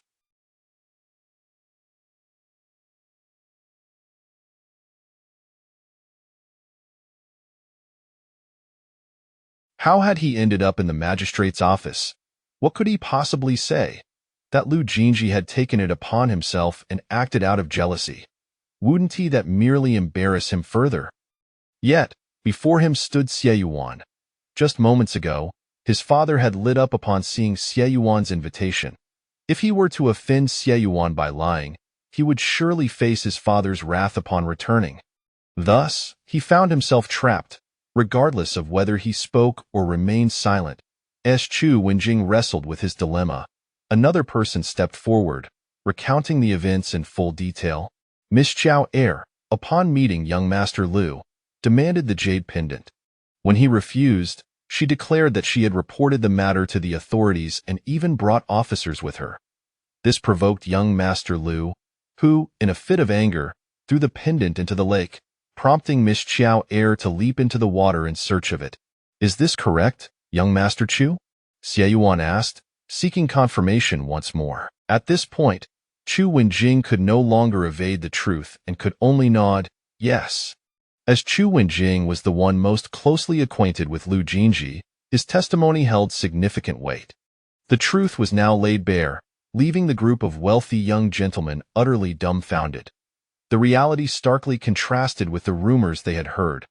This was not a case of Qiao Yin threatening her life. Rather, it was Lu Jin Zhi's own folly that led him to take something that did not belong to him, and when exposed, he lashed out, causing her to fall into the water. "We were mistaken. We spoke thoughtlessly and offended Miss Qiao Yin. We sincerely apologize." Several of them hastily offered their apologies to Qiao Mo, who felt a surge of relief, finally seeing the injustices against his sister vindicated. "From now on, be mindful of your words. My sister has severed ties with Lu Jin. Do not associate her with that hypocrite. It brings ill fortune." With the truth now clear, Qiao Mo, though not the sharpest, recognized that there were forces at play attempting to undermine them. Who else could it be but Lu Jin Zhi? Such lowly behavior. Had it not been for Qiao Yin's support today, they would have been left to swallow this bitter pill in silence. With the case now clear, it was time to render judgment. The Zhou magistrate turned to Qiao Yin. "General Xie, how do you propose we rule?" Qiao Yin smiled. "Naturally, we shall adhere to the laws of our great Zhou." The magistrate found himself in a quandary. It was evident that Qiao Yin sought to support the Qiao family. However, he could not afford to offend the Duke's residents. He could not simply treat the Duke's son as a common thief. Weighing the situation for some time, the magistrate finally declared, "These individuals slandered Miss Qiao Yin first, and thus, it is understandable that young Master Qiao retaliated. Since both parties have reconciled, they shall merely share the losses incurred by the tavern, with no further penalties." As for Miss Qiao Yin's complaint against young Master Lu for theft, it is likely rooted in some misunderstanding and personal grievances. It should be resolved privately to clear the air. As the magistrate spoke, he kept glancing at Qiao Yin, and only after receiving a nod of approval from him did he breathe a sigh of relief. Miss Qiao Yin is magnanimous and does not wish to pursue responsibility from Yujij or young Master Lu. However, It is an undeniable fact that young Master Lu maliciously discarded the item into the lake. Should he not provide appropriate compensation? Xie Yuan inquired. The magistrate nodded vigorously. Yes, indeed. That is only right. It was far better to settle the matter amicably than to escalate it further, and surely the Duke's residents would not make a fuss over it. Then it is settled. I have already retrieved the jade pendant on behalf of young Master Lu. Though it cost a bit of silver, I would appreciate it if Lord Zhou could stamp this promissory note, along with the magistrate's ruling, to be delivered to the Duke's residence. With a smile, Xie Yuan presented the promissory note to the Zhou magistrate. Without a second thought, the magistrate took the official seal, preparing to stamp it, when he glanced at the amount written. 100,000 taels. Xie Yuan wore a smile, though it did not reach his eyes. This amount is insufficient. I have not accounted for Miss Qiao Er's damages to her reputation.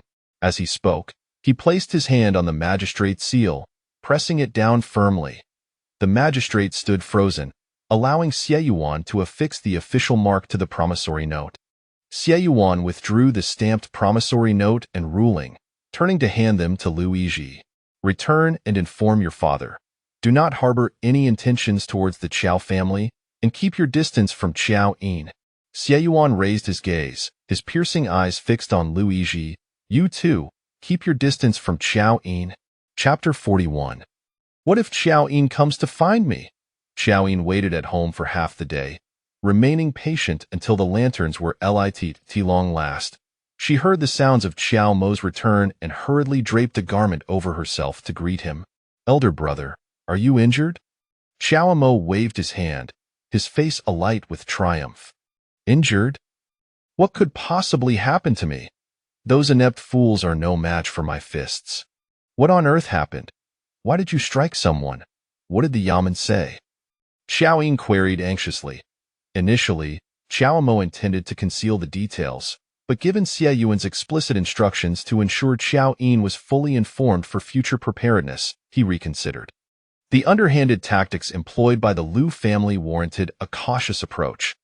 Qiao Mo omitted the more offensive remarks made by the individuals involved, but relayed the remainder of the events in detail to Qiao Yin.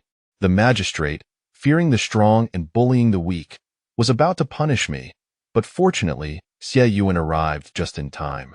You should have seen it. When he stood there, it was as if he were a lone warrior holding back a tide of foes. Those who had previously strutted around like peacocks shrank back like frightened mice upon seeing him. Xie Yuan swiftly clarified the situation, rendered justice on your behalf, and even compelled the Lu family to compensate with 100,000 taels. Qiao Yin gasped, 100,000 taels, such an astounding sum. Truly, the heir of the Xie family lives up to his reputation. It was evident that Xie Yuan's wealth did not come from the wind. The destruction of a garden warranted compensation. 100,000 taels is excessive, isn't it? Qiao Mo retorted. Xie Yuan even claimed it was insufficient, as he did not account for your damages to reputation. He scoffed, filled with righteous indignation. Lu Jin Zhi's actions are utterly despicable. He is too cowardly to face his own disgrace and instead seeks to tarnish your name. How shameless! The next time I see him, I shall give him a beating. Qiao Yin fell silent, and after a moment, she urged, let it go. Father has yet to return. We ought not to stir up trouble in any case. I shall have no further dealings with him. From now on, we will keep our paths separate. Qiao Mo pondered her words and agreed. Qiao Yin had already suffered a silent humiliation at Lu Jin Zhi's hands. It was indeed best to avoid any further entanglements, lest she be used as fodder for gossip. Fine, fine. Let this matter rest. It's settled, he declared, waving his hand dismissively. By the way, Xie Yuan asked me to convey a message. He will visit you tomorrow at 1/4 past the hour of SI. Qiao Mo scratched his head in curiosity. Xie Yuan is rather peculiar. Why specify such a precise time for his visit? While Qiao Mo remained perplexed, Qiao Yin's heart fluttered with understanding, as if a layer of sweetness had melted within her. Did he truly remember every word she had spoken? Though Qiao Yin had gracefully moved on, The Duke's residence was far from finished with the matter. Lu Jin returned with the verdict and the IOU from the Yamen, presenting them to Duke Lu, who appeared utterly astonished. When did Qiao Yin become involved with Qiao Yin? Lu Jin frowned slightly. A young man unwed and a young woman unmarried. Qiao Yin and Qiao Yin's association does not overstep any boundaries. Father, your words are somewhat excessive. Duke Lu's brow furrowed as he cast a piercing glare at Lu Jin, his face already flushed with anger. Unfazed, Lu Jin continued, Qiao Yin has surmised that the Duke's residence is deliberately sowing discord and has sent me back with a warning. Do not set your sights on the Qiao family. Duke Lu's expression turned grave as he momentarily set aside his irritation with Lu Jin's tone. His thoughts were consumed by Qiao Yin. The Qiao family had always been under their control. Now, with Qiao Yin's unexpected emergence, it was clear he coveted the Qiao family's influence, seeking to draw them into the prince's camp. Shall we pay the 100,000 taels? Lu Jin inquired. Absolutely not. Do you expect me to let that Qiao Yin use our funds to win over Qiao Yin, treating us like fools? Duke Lu seethed. However, if we refuse, and Qiao Yin exposes this matter to the Shangfu, what will become of your second brother's betrothal to Miss Yin? Lu Jin cautioned. Duke Lu's face stiffened, caught in a quandary, unable to swallow or spit out his frustration. After a long silence, he could not devise a better plan, and begrudgingly conceded, prepare the banknotes. This matter originated from your Yue pavilion, so it is your responsibility to gather the 100,000 taels. Do not even think of using public funds.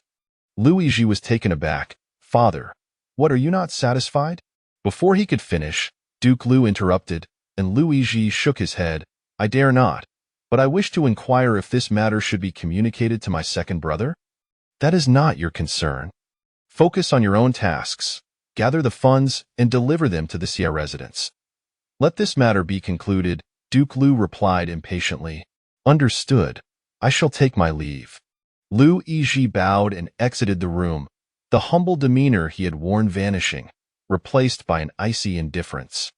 Upon returning from the palace, Lu Jin Zhi was summoned to the study by Duke Lu.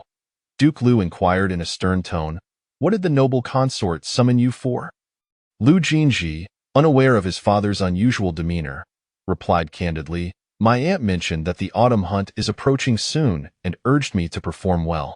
If all goes well, she will request the emperor to grant marriage between me and Yin Ruyu during the hunt. As he spoke, there was no trace of joy on his face. Instead, the image of Qiao Yin lingered in his mind. He could not comprehend why, but from the moment Lu Guifei had mentioned the prospect of marriage, Qiao Yin's face had been persistently flashing before his eyes. If he were truly to marry Yin Ruyu, would Qiao Yin's resentment ever cease? Then it is best you cease all entanglements with Qiao Yin and focus on preparing for your marriage to the Yin family, Duke Lu declared. Lu Jin Zhi abruptly lifted his head. Why? Has Qiao Zhendong been defeated? Duke Lu replied, Qiao Yin has set his sights on Qiao Yin as well. The future of the Qiao family remains uncertain. We cannot offend the entire Shangfu over one Qiao Yin. It is precisely because Qiao Yin is vying for Qiao Yin that I cannot allow. Jianji, Duke Lu interrupted, his voice stern and eyes sharp as if attempting to pierce through him. Faced with his father's penetrating gaze, Lu Jin Zhi instinctively lowered his head, feeling a sudden sense of weakness. I will not pursue Qiao Yin, but what if she comes to find me? That would be for the best. If she seeks you out, treat her as you did before, do not regard her highly. Allow her to pursue you relentlessly, but under no circumstances are you to lower yourself to seek her out or cater to her whims, understood? Lu Jin Zhi gazed at his father in confusion. Will this truly be effective? Qiao Yin has not sought me out in a long while. If she does come, I wish to have a sincere conversation with her. Qiao Yin is merely using her. She will not find a favorable outcome in following him. Chapter 42 I reiterate, keep your distance from Qiao Yin. In the stillness of the night, Lu Jin gently rapped upon the door of the General Dinghua's residence, holding a box of silver notes. The doorkeeper guided him to a side hall, where Xie Yuantian, scissors in hand, snipped a branch of camellia with a crisp sound, casually inserting it into a white porcelain vase adorned with double handles on the table. The creamy porcelain, the dark green leaves, and the scattered red camellia blossoms formed a pleasing tableau. Who could envision that a formidable general, accustomed to the battlefield, could tenderly arrange flowers in such a delicate manner? Young Master Xie, the 100,000 taels have arrived, Lu Jin proactively announced. Xie Yuantian did not glance at him, his gaze fixated on the camellia in his hand, as if selecting a precious gift. Utterly absorbed, Lu Jin refrained from interrupting, standing quietly at the side. Xie Yuantian did not keep him waiting long. He soon set down the scissors and, while admiring his creation, remarked, "The Zhao family that you know, I visited them and found no notable jade artifacts, but the camellias in their courtyard were splendid, so I brought back a few branches." Xie Yuantian gestured towards the vase of arranged flowers and inquired, "Isn't it lovely?" Lu Jin's pupils constricted, his complexion draining of color, as if struck by a sudden fright, his fingers instinctively tightening around the money box in his arms. Xie Yuantian slightly raised his gaze, his eyes piercingly cold as they fell upon Lu Jin, a faint, elusive smile gracing his lips. "Master Lu, might you share where you found that jade pendant?" Lu Jin took a deep breath, as if finally finding composure. He understood that speaking with someone as astute as Xie Yuantian necessitated utmost honesty. "I discovered the jade cicada long ago, but I lacked the opportunity to make your acquaintance until a few days ago when Miss Qiao sought me out with a piece of drawing paper, thus facilitating my request." Xie Yuantian scrutinized Lu Jin, his expression inscrutable, as if pondering the veracity of his words. Lu Jin recognized what was at stake for Xie Yuantian and hastened to assure him, "I harbor no ill intentions towards Qiao Yin. I merely wish to use her as a means to meet with you. The jade cicada does not serve as my token of allegiance. My true pledge lies in the impending autumn hunt, where the third prince intends to make a move against the crown prince." Lu Jin's shocking revelation elicited no surprise from Xie Yuantian. "What is it that you desire? The title of the Lu family heir?"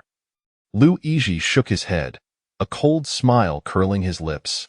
"I desire the complete ruin of the Lu family, their annihilation, reduced to ashes." His gaze was fierce, each word seeming to be ground out through clenched teeth. Xie Yuantian remained unfazed by his animosity, solemnly reiterating, "Regardless of your desires, I shall repeat, keep your distance from Qiao Yin." The following day, "Is it beautiful? Is it beautiful?" Qiao Yin exclaimed, holding up 2 newly crafted red ribbons for Bijou to admire. Bijou nodded, then shook her head. "The ribbons are indeed lovely, but miss, your complexion leaves much to be desired. You haven't slept all night, and those dark circles are beyond the reach of powder."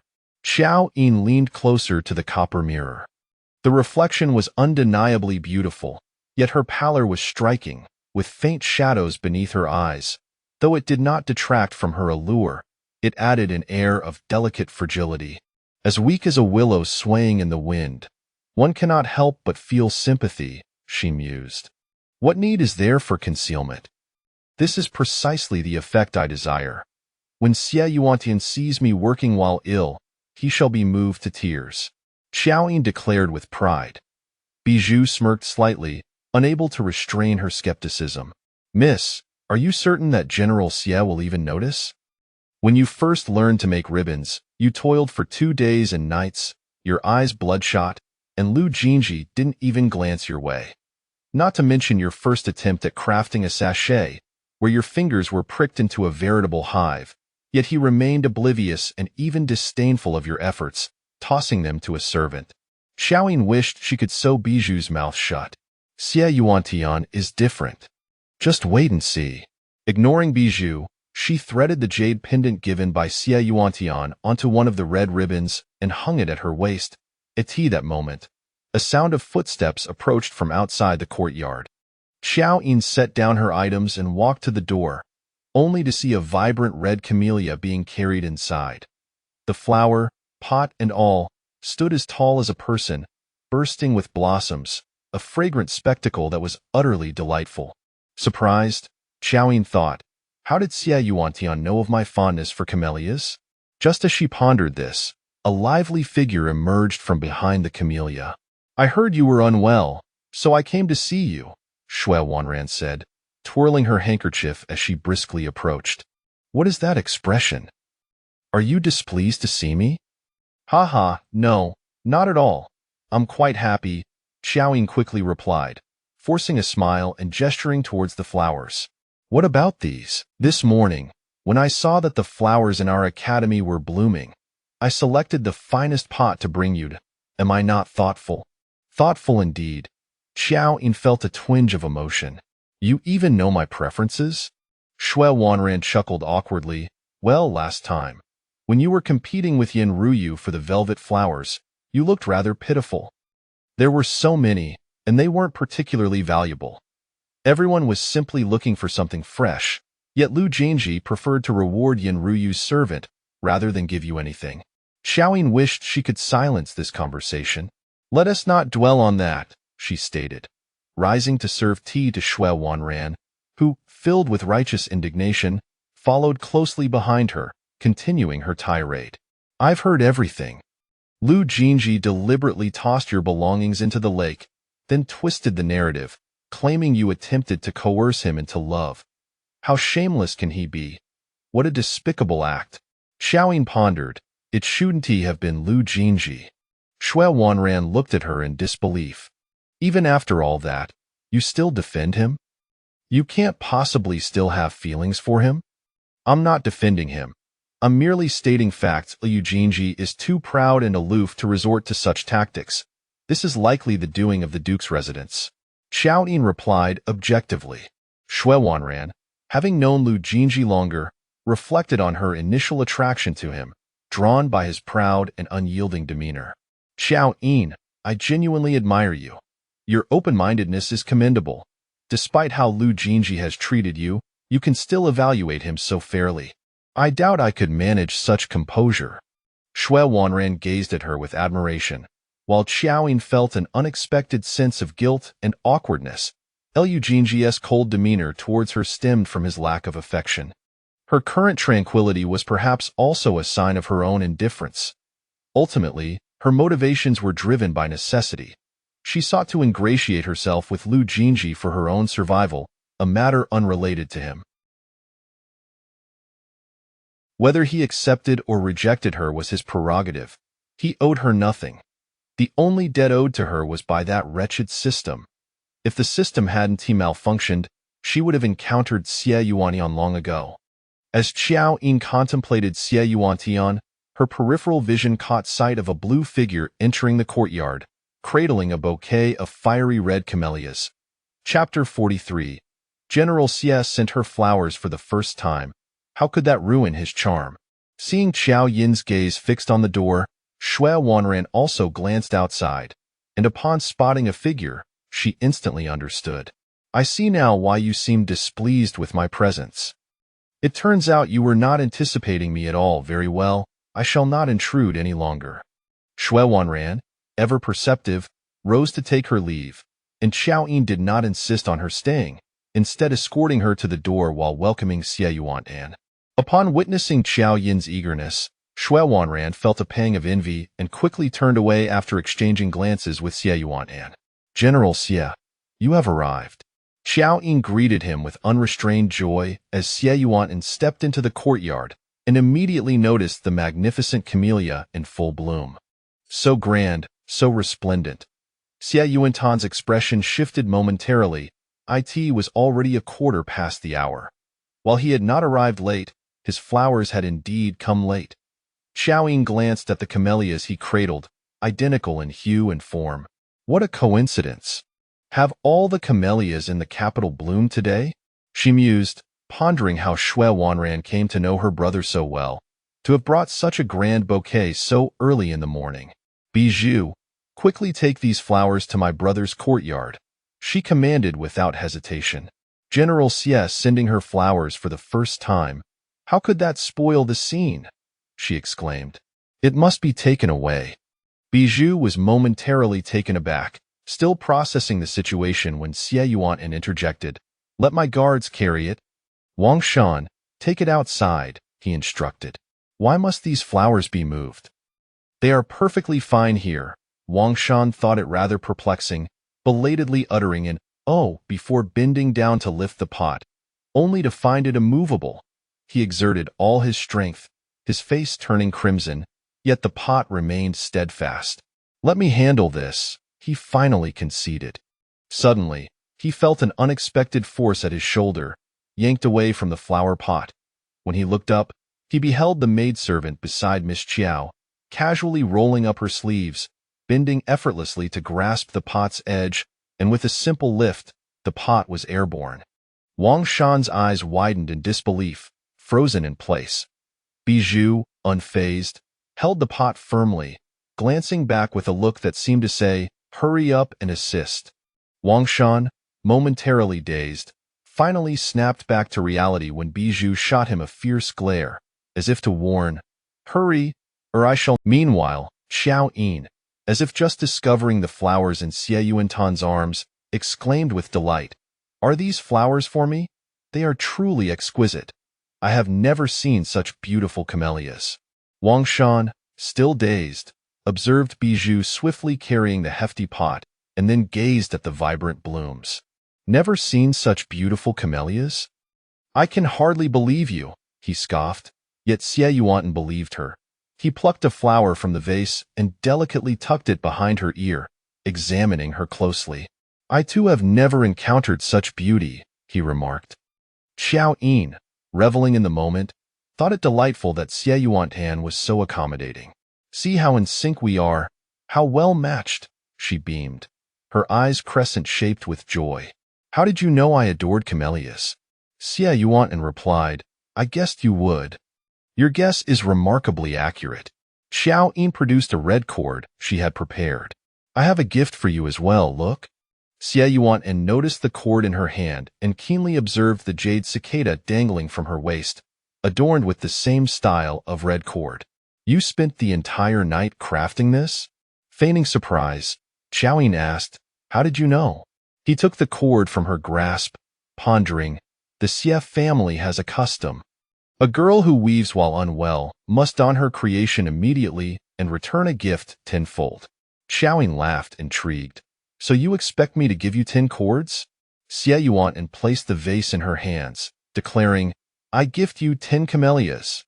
Thinking he was jesting, Qiao Yin was taken aback when he truly called Wang Shan to fetch them. Wang Shan, having failed to lift the pot earlier, now ran with great haste.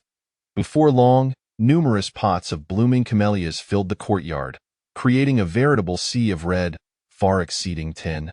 Qiao Yin sensed a hint of that wretched male competitive spirit in the air. Do you like them? Xie Yuan inquired. Qiao Yin, enchanted by the vibrant blossoms and the fragrant air, replied, I do. There was a camellia planted at my previous residence, one my mother planted during her lifetime.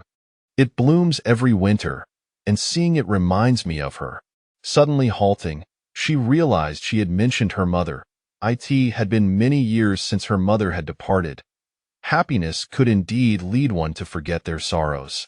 I meant to say, my dear mother, Qiao Yin quickly corrected herself, I truly love them. They remind me of her. Though she tried to conceal her emotions, a trace of sadness was still evident in her eyes. In the past, she had always been carefree, laughing as if oblivious to worries, yet Xie Yuan had never witnessed her in such a melancholic state. Would you like to pay tribute to your mother? Xie Yuan asked gently.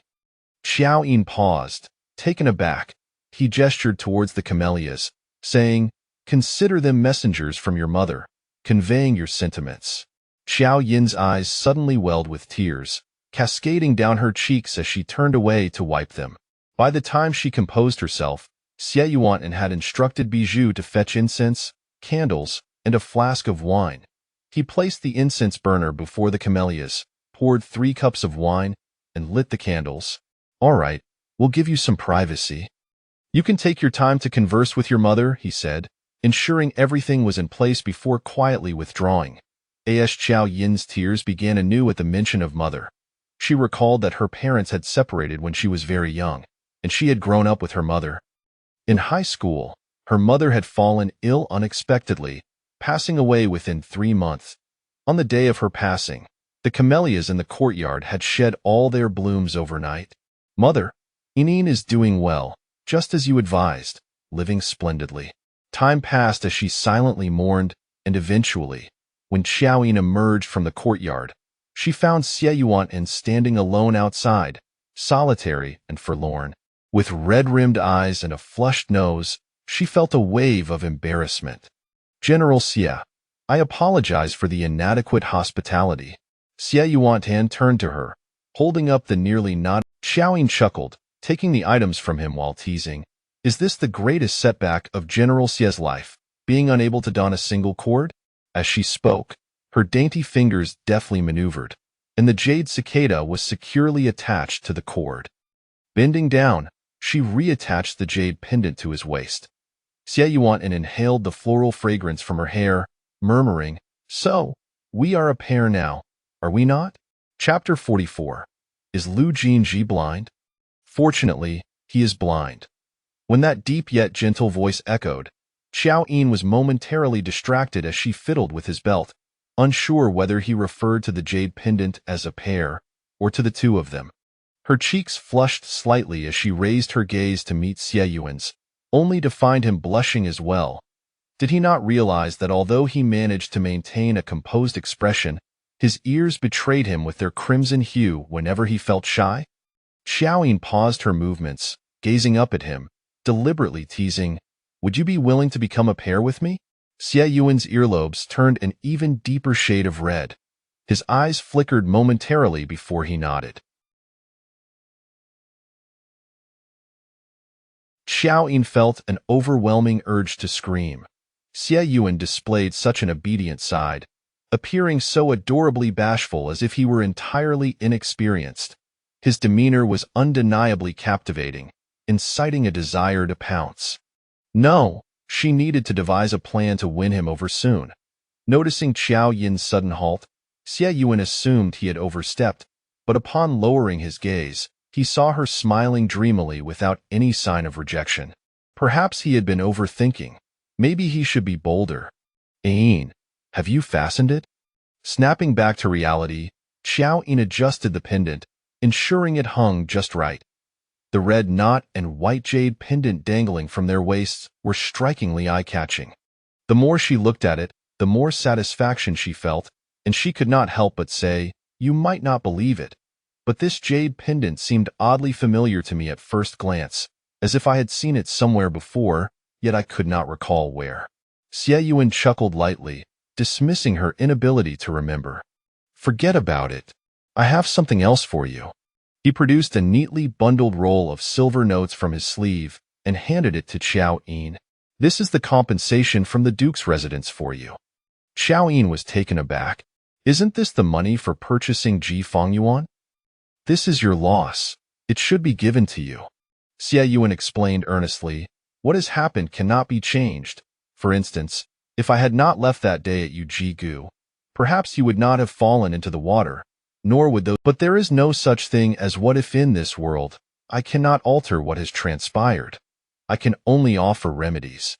Hearing the self-reproach in Xie Yuan's tone warmed Qiao Yin's heart. Please do not say that. I know you want me to make my own choice. You respect my wishes and trust my judgment. As for jumping into the lake, it was my own impatience. Nothing is more important than life, right? Sometimes, Qiao Yin exhibited a wisdom beyond her years. Qiao Yin eagerly responded, All right, when will you teach me? That would have to wait until next summer. Qiao Yin's eyes narrowed into crescent shapes. After admiring the plum blossoms and peach trees, they had added another promise to their list. Wasn't it said that one would only plan for the future with someone they liked? All right, next summer it is, Qiao Yin agreed enthusiastically. And how do you plan to handle this 100,000 taels?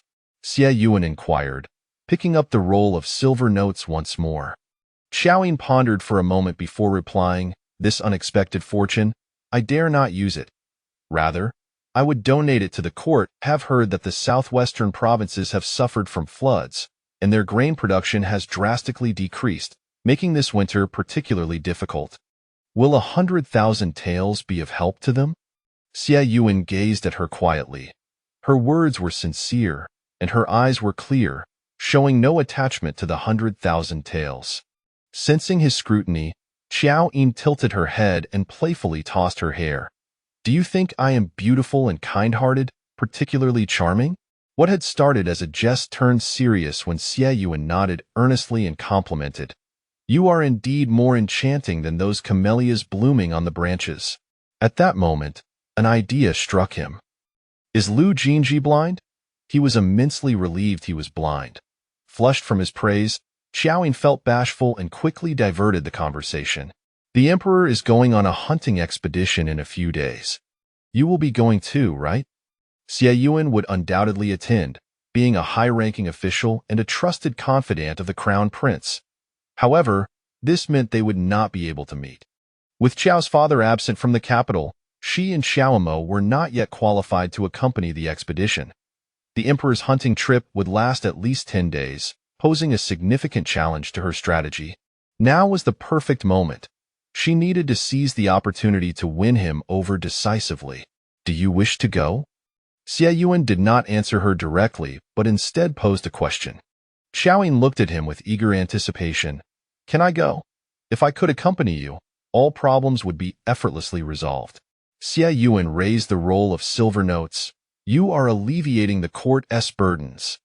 The emperor will certainly reward you. Focus on your recovery. I will handle this matter. Once we reach the hunting grounds, I will teach you how to ride. The expansive grasslands there are far more exhilarating for galloping. Rest well. He paused. If you do not mind being disturbed, may I visit you again tomorrow? Perhaps it was the lingering fragrance of the camellias. Qiao Yin's gaze seemed infused with a floral essence. Qiao Yin was delighted, a beautiful smile gracing her lips. I will rest for another day, and by then I should be well enough. I heard there is a night market in the southern city that is quite lively. I would like to go and explore. Shall we meet there tomorrow? Qiao Yin nodded. Very well. After arranging the time and place for their meeting, he finally took his leave. Once Qiao Yin departed from the Qiao residence, he first visited the bank to withdraw the 100,000 taels before delivering it along with the sum from the duke's residence to Jiang Huailu. Upon hearing of the devastation in the southwestern provinces, the second Miss Qiao had decided to donate a total of 200,000 taels to the court. Jiang Huailu stared at the substantial stack of silver notes, suddenly choking on his breath. Cough, cough. The Jing'an Marquis's residence is truly affluent? Qiao Yin simply inquired, do you want it? Jiang Huailu nodded. Of course, 200,000 taels will ensure the people of the two provinces can endure a decent winter. However, there is one condition. Let the Qiao siblings accompany the expedition this year. Jiang Huailu finally grasped the situation. I see now. You are using public funds for private gain. You clearly cannot bear to part with her, and you are bribing me with this stack of silver. After all, he had previously left her behind to return to the capital alone during an inspection. Qiao Yin replied candidly, I indeed have the intention to bribe you, but this money is genuinely meant for Qiao Yin to assist the court, deserving of recognition. To Jiang Huailu, the timing and circumstances of this situation seemed particularly clever. It could help Qiao Yin gain a stellar reputation while simultaneously drawing the Qiao family into his fold. Without a doubt, the news of the Jing'an Marquis's victory would arrive within the next few days.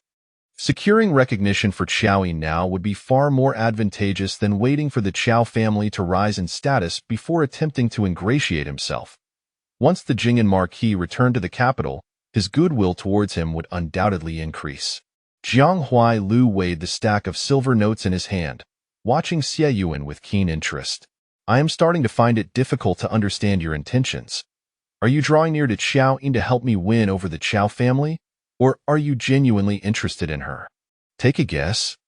Jiang Huailu shook his head. It certainly looks that way, but I cannot discern your true intentions. I have matters to attend to. Remember to submit the memorial tomorrow morning. Qiao Yin remained non-committal.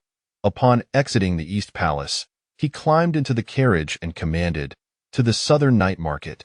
One of his attendants exclaimed, "Isn't that tomorrow's appointment? What does the young master wish to do today?" Qiao Yin remained silent, only issuing the order, "Drive." As the sun began to set, Qiao Mo returned home and passed by Qiao Yin's courtyard, catching a whiff of the potent floral fragrance from afar. Hachu! Hachu hachu! Qiao Mo sneezed 3 thunderous times in succession, pinching his nose in discomfort as he rushed into the courtyard. To his surprise, a cluster of camellias had blossomed in Qiao Yin's garden, each flower radiant and striking. Where did all these flowers come from? Hachu! They were sent by Qiao Yin, brother. Aren't they beautiful? Qiao Yin beamed, her eyes sparkling with delight, completely oblivious to her brother's current predicament. Qiao Mo pouted, feeling the fragrance was not only unpleasant, but also carried an acrid, pungent odor. These things are all show and no substance. He waved his hand dismissively and retreated to his own courtyard. Upon entering, he was met with another pot of camellias standing there as well. He felt an urgent sense of danger and quickly covered his nose, stepping back 2 paces. Where did this come from? A servant replied, "It was sent by Miss Shui from Yingtian Academy." Xiao Mo's face turned to one of shock. What? This is completely unwarranted. Could it be that my earlier antics, sneaking into Yingtian Academy to paint a turtle on her face while she napped, were discovered? Chapter 45. Why did Qiao Yin seek you out when she was accompanied by Qiao Yuan? This day swiftly passed amidst the fragrant blooms of camellias. As night fell, Qiao Yin took her medicine and retired early, her mind filled with fantasies of the upcoming night market rendezvous. She was aware that there lay a river near the night market, where one could sail and admire the lanterns at night. Tomorrow, she would lead Qiao Yuan onto a boat, and they would drift along the current, sipping wine under the moonlight. When they reached the place where the lights twinkled faintly, she would feign drunkenness, seizing the opportunity to push Qiao Yuan down. He. Why the pretense of inebriation? Because it would spare her the embarrassment. Should it fail or take an unexpected turn, she could simply close her eyes and drift into slumber, unfazed for the ensuing actions. She was now a seasoned strategist. The following day, at the Duke's residence, with a resounding crash, Lu Jin Zhi slammed his brush onto the table, ink splattering from its tip. In a fit of frustration, he crumpled the sheets of paper before him and cast them to the floor. For a solid 10 days, he had failed to produce a single commendable piece of writing. His calligraphy resembling a child's scrawl, Lu Jin Zhi was engulfed by an unprecedented sense of defeat and restlessness. He reclined in his chair, massaging his weary brow as a persistent voice echoed in his mind. What was wrong with him? Why was it that things which once flowed effortlessly now required Herculean effort to extract even a modicum of creativity? The once abundant wellspring of inspiration seemed to have evaporated overnight, leaving only a chaotic void and frayed nerves that threatened to drive him to madness. What was truly ailing him? He had faced difficulties before, yet never with such severity. As Lu Jin Zhi furrowed his brow in deep contemplation, a sudden commotion outside caught his attention. Footsteps echoed in the corridor. Had the young master grown weary? Perhaps he should take a moment to sip some tea and rest. A gentle voice broke through, and a familiar fragrance wafted into his nostrils. Slowly, he opened his eyes to find a steaming cup of tea placed before him, its soothing aroma unmistakably that of the calming brew he was accustomed to. His gaze shifted in surprise to the figure crouched on the floor. The newcomer, with cascading hair obscuring her profile, delicately retrieved the crumpled paper and began to unfurl it. Lu Jin Zhi, this writing is exquisite. Why discard it? She exclaimed. Look at your calligraphy. It's truly beautiful. With your skill, I could practice for years. The heavens seemed unjust, bestowing upon him such a handsome visage alongside a brilliant mind. Could anyone in the world surpass his prowess? Qiao Yin cradled the discarded papers as if they were treasures of immeasurable worth, lavishing praise upon them. Gradually, Lu Jin Zhi's frown unfurled, the tension in his mind easing as if rejuvenated by a surge of inspiration. The despondency dissipated, and a spark returned to his eyes. Rising from his seat, he grasped Qiao Yin's hand with fervor. "I knew you would return. How could you ever leave me?" A soothing smile blossomed on Lu Jinzhi's face, imbued with an innocence that was almost disarming. Startled by Lu Jinzhi's sudden proximity and his peculiar expression, Yin Ruyu instinctively withdrew her hand, her heart racing. "Young Master Lu, what are you saying?" As Lu Jinzhi's grip fell empty, he looked up to find that the Qiao Yin before him had transformed into another visage entirely. His mouth fell agape, all expressions frozen upon his face. Had he truly mistaken Yin Ruyu for Qiao Yin? The stunned Lu Jinzhi prompted a furrowed brow from Yin Ruyu, who instinctively took a step back. Observing the scattered papers on the floor, she kindly suggested, "These subpar drafts are beneath your standards. It would be best to burn them. If they were to circulate, they would tarnish your reputation." Upon hearing Yin Ruyu's words, which felt akin to being publicly stripped of his dignity, Lu Jinzhi's face blanched anew. Qiao Yin would never speak thus. She would always find merit in his work, sincerely praising him without a trace of insincerity. After Qiao Yin's departure, it seemed as though his inspiration had withered alongside her. If you wish to participate in the imperial examinations, you must dedicate yourself to mastering the appropriate essays, avoiding excessive embellishments. They come off as contrived, Yin Ruyu advised, yet she was met with Lu Jinzhi's ire. "We are not yet wed. You are not the mistress of the Duke's residence, so it is not your place to critique." His tone was far from courteous. Yin Ruyu faltered, her face a mix of crimson and azure, resorting to invoking the Duke to defend herself. "Your father summoned me. Duke Lu mentioned that you have been burdened by Qiao Yin lately, and there are many rumors circulating. He instructed me to make appearances with you to set the record straight." "Unnecessary. Leave. My affairs are not for you to meddle in."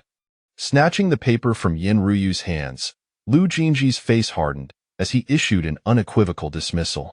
Yin Ruyu bit her lip, turning on her heel to exit swiftly. Juya hurriedly entered, her face a picture of concern. "Young master, what troubles you? Why send Miss Yin away? She came specifically to deliver your calming tea." Lu Jinzhi's gaze fell upon the cup on the table. He took a sip and, with a glare at Juya, retorted, "Did you not say this tea was unavailable outside, that only Qiao Yin could brew it? How then does Yin Ruyu possess it?" Juya, momentarily taken aback by Lu Jinzhi's sudden anger, pondered why it mattered who prepared the tea, especially since it alleviated his recent sleeplessness. "Young master, perhaps you should temper your airs. Yin Ruyu will not tolerate you as Qiao Yin has." Unbeknownst to them, Lu Yizhi had appeared at the doorway. Lu Jinzhi clenched his jaw, casting a cold glare. "What do you wish to say?" Approaching, Lu Yizhi spoke plainly. "I mean to say, since you have chosen the daughter of the Xiang family, you ought to devote yourself to nurturing that relationship rather than coveting what is past. You and Qiao Yin are no longer possible. She will not return to you." "How do you know she won't seek me out?" Lu Jinzhi erupted, anger flaring within him. Lu Yizhi's words ignited a fury that surpassed even that of Yin Ruyu's comments. Observing Lu Jinzhi's clenched fists and the veins protruding from his temples, Lu Yizhi found it amusing. His younger brother, accustomed to being the center of attention, had never faced adversity or experienced a setback. He had lived under the illusion that success was his birthright, only to find himself grappling with discontent and impotent rage. The once exalted Lu Jinzhi had stumbled, falling at the feet of the very Qiao Yin he had derided. The protection of family and the flattery of outsiders, coupled with Qiao Yin's admiration, had spoiled him, leading him to believe that all he had was his due. Yet even parental affection comes with conditions. Nothing is truly guaranteed. With Xie Yuan by her side, why would Qiao Yin seek you out? Lu Yizhi aimed to shatter Lu Jinzhi's illusions. Qiao Yin held genuine affection for you, yet you dismissed her without a second thought, complicating matters further. When she was ridiculed due to your infamy, did you ever utter a word in her defense, or take any action. Lu Jin Zhi opened his mouth, yet no sound emerged. Lu Yizhi was uninterested in hearing his excuses and continued his incisive critique. You did nothing, absolutely nothing, yet you reveled in the accolades that were not rightfully yours. But Xie Yuan has acted. He has restored her dignity and earned her the respect of the world anew. Lu Yizhi locked eyes with Lu Jin Zhi, pressing, If you were Qiao Yin, how would you choose? Chapter 46. Lu Jin Zhi encountered a sturdy closed-door. Qiao Yin liked me first. Lu Jin Zhi's chest heaved as he roared at Lu Yizhi, his gaze ablaze with fury, as if it were Lu Yizhi who had stolen Qiao Yin from him. Observing Lu Jin Zhi's self-deception, Lu Yizhi could no longer be bothered to argue with him. He secretly wished for Lu Jin Zhi to crash into a wall, preferably shattering into pieces, never to recover. Lu Yizhi departed, and without waiting for his anger to subside, Lu Jin Zhi strode out of the room. Zhu Yi, prepare the carriage. Zhu Yi, trailing behind Lu Jin Zhi, anxiously inquired, Where is the young master headed? Lu Jin Zhi quickened his pace, and within a few sentences, he had arrived at the entrance of the Duke's residence. Hurry, prepare the carriage. I must go to the Jing'an Marquis's residence. What? Young master, you cannot. Zhu Yi stepped forward to block Lu Jin Zhi. The master has instructed that you are not to seek out Miss Qiao Er. Lu Jin Zhi's fury ignited. He was determined to confront Qiao Yin today. He needed to clarify the past. He could apologize. Yes, he could apologize to her, and she would surely forgive him. Step aside. I must see her today. With a forceful shove, Lu Jin Zhi pushed Zhu Yi aside and hastily exited the gate, leaping into the carriage. Faster! Hurry! Under his relentless urging, the carriage finally arrived at the Jing'an Marquis's residence. Without waiting for it to come to a complete stop, Lu Jin Zhi leapt out and rushed to the door, knocking on the knocker. After a few knocks, a servant appeared and peeked out, asking, Which young master are you? What brings you here? Lu Jin Zhi's face flushed. It was his first time at the Qiao family door, and the servants had no idea who he was. I am the heir of the Duke's residence. I wish to see Qiao Yin. Oh, the servant elongated his tone, as if suddenly realizing who Lu Jin Zhi was. The servant indeed recognized him. They had all heard about their young Mrs. infatuation with the heir of the Duke's residence. However, when she was enamored with him, he never came. Now that the tables had turned, what was his purpose? The heir of the Duke's residence, huh? My miss is not home. Please come another day. Bang! The servant abruptly shut the door. Lu Jin Zhi was left with a face full of disappointment, experiencing rejection for the first time in his life. His face turned somewhat awkward as he swallowed hard, raising his hand once more to knock on the door. The door opened again, and the servant regarded him with confusion. When will Qiao Yin return? I can wait for her inside, Lu Jin Zhi inquired. The servant coldly replied, I have no idea when my miss will return, and I cannot allow anyone to enter casually. You may either return another day, or wait by the curb. Zhu Yi had rushed over from the carriage, pointing at the servant. What kind of servant are you? How dare you speak like that? The servant scoffed. I am merely returning your words, just as you treated my miss before. Why is it acceptable for your Duke's residence to act with impunity while we, the Marquis's residence, cannot even light a candle? Humph. Bang! The servant forcefully closed the door again. Lu Jin Zhi had been thoroughly rebuffed, receiving a scolding from a mere servant, yet he could not muster a single retort, his face burning with shame.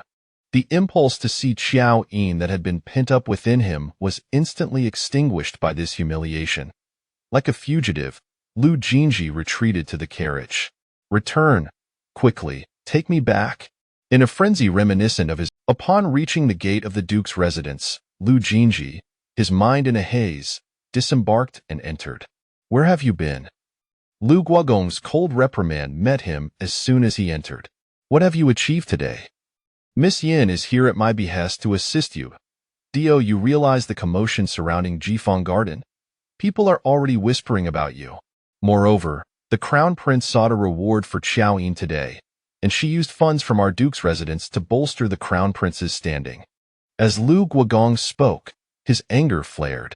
Xie Yuantai has quite the strategy. He has donated the 100,000 taels from our duke's residence to the court, winning the emperor's favor.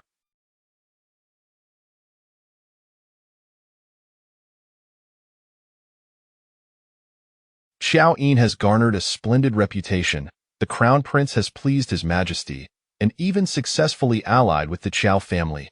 Meanwhile, all the duke's residence has suffered his loss, both in reputation and resources. What funds? When did the duke's residence ever provide Qiao Yin with money? Lu Jin Zhi was still in the dark, completely unaware that Xie Yuanai had seized upon the duke's residence's slander against Qiao Yin, demanding a compensation of 100,000 taels. Lu Guogong's expression grew strained, avoiding the topic, merely stating, "You need not concern yourself. Just know that Qiao Yin has sided with Xie Yuantai and the crown prince. She has betrayed you. You are no longer of the same ilk. Do not harbor any thoughts of her. You must go to the Xie residence immediately and apologize to Miss Yin." Lu Jinji stood rooted in place, unmoving. Lu Guogong's expression was solemn, his tone more severe than ever. Lu Jinji, as the heir of the duke's residence, you enjoy a life of luxury, yet you bear the heavy burden of your family's legacy.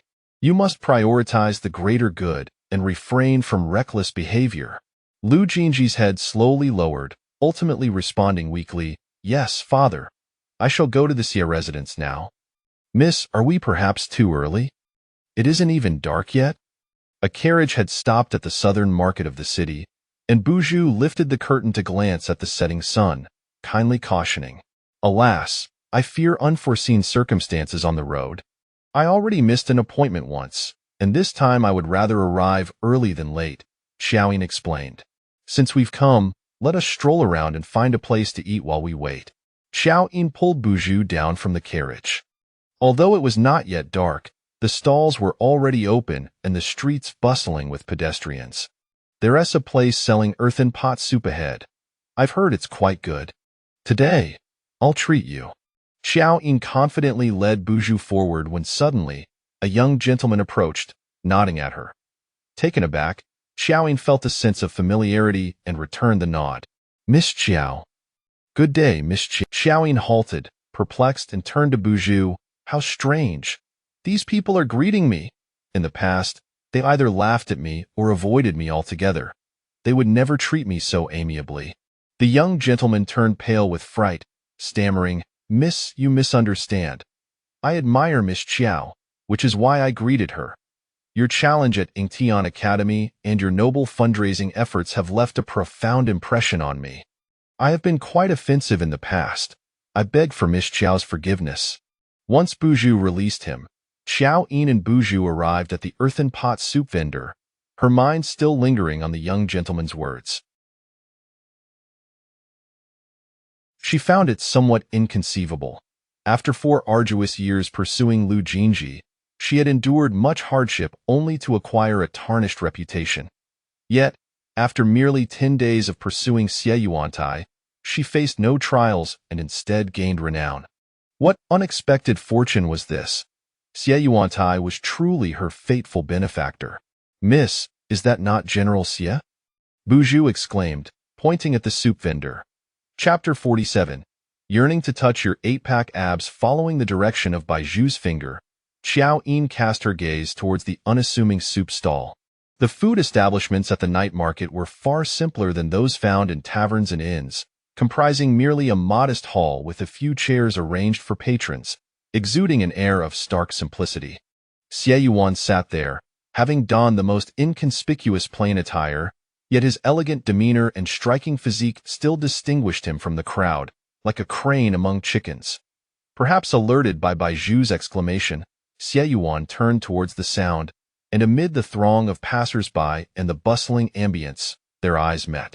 Slowly rising to his feet, he offered her a gentle smile. Qiao Yin reciprocated with an understanding smile of her own, hastening her steps to close the distance between them. "I arrived early to avoid being late," they spoke in unison. Upon finishing their sentences, they were both taken aback, their gazes colliding once more, leading to a shared, spontaneous laughter. "Please, sit." "The stool has already been wiped clean," Qiao Yin gestured, relinquishing his seat for Qiao Yin.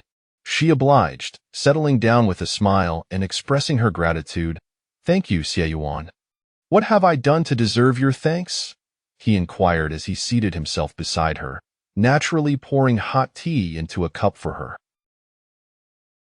Qiao Yin recounted the greetings she had received along the way to Qiao Yin, uncertain of what precisely she owed him gratitude for, yet feeling that it was entirely due to him that she had regained her sense of respect.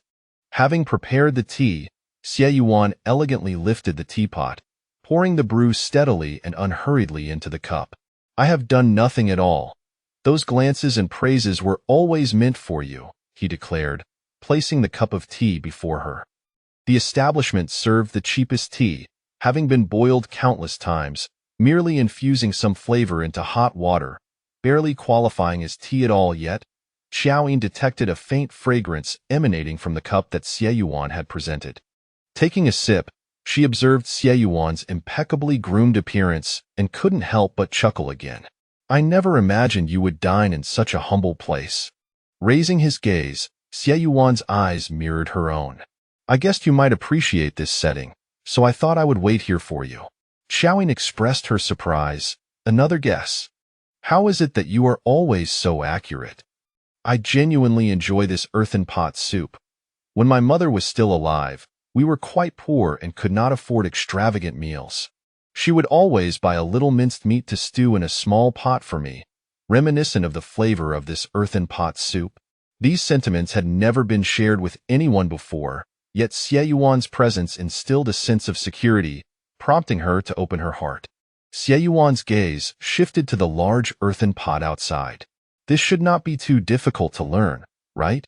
As dusk descended, the lights of the night market flickered to life, soon merging into a small galaxy of illumination. "Young Master Lu, I have heard that there is a stall here selling osmanthus wine, renowned for its unique flavor. Would you care to join me in sampling it?"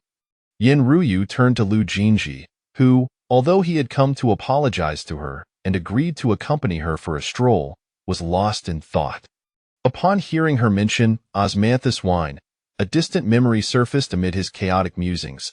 He glanced around, finding the scene somewhat familiar. This night market was where Qiao Yin had once brought him. It was 4 years ago during the Zhongwen festival when Qiao Yin had coaxed him to visit the night market, claiming that there was a stall known for its rich floral brew. Though he had a poor tolerance for alcohol, he enjoyed a modest drink, so Qiao Yin had led him to that stall, where the flavor was delightful yet not intoxicating. Suddenly, that night's memories crystallized, and Lu Jin Zhi felt transported back to that moment. His gaze roamed, ultimately settling on a nearby food stall. He recalled how Qiao Yin had been unable to resist entering for a bowl of earthen pot soup. "There is a place that serves earthen pot soup? Let us give it a try," Lu Jin Zhi suggested. Yin Ruyu frowned slightly. "Such places are filled with common folk, cramped and bustling. Do you intend to humiliate me, young master?" A pang of guilt struck Lu Jin Zhi, causing his face to flush. He had once rejected Qiao Yin in a similar manner, and she had been left with tear-filled eyes.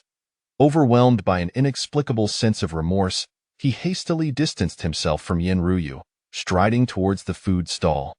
As he approached, a familiar figure suddenly caught his eye. "Qiao Yin, it's Qiao Yin."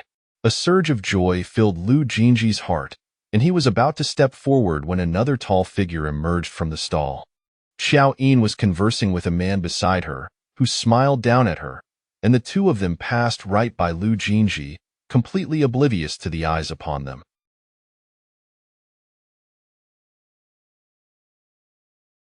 Frozen in place, Lu Jin Zhi felt as though he had been struck in the chest. Struggling to catch his breath, he noticed that they both wore identical jade pendants, a sight that was painfully conspicuous. Having finished their meal, Qiao Yin and Qiao Yin emerged side by side from the stall. Qiao Yin gazed at the flickering lights and the lively crowd, her mind drifting to the day's agenda. A boat ride, a bit tipsy, an intimate encounter, 8-pack abs, and playful touches. With a mischievous glint in her eyes, she turned to Xie Yuan and quipped, "Since you are so adept at guessing, what do you think I am contemplating right now?" Xie Yuan, observing the playful spark in her eyes, noted her lively and animated demeanor that night. He pointed towards a stall by the roadside. "Are you suggesting I try this stinky tofu?" Qiao Yin froze, her eyes widening in surprise like a startled bird. "Huh? How did you guess?"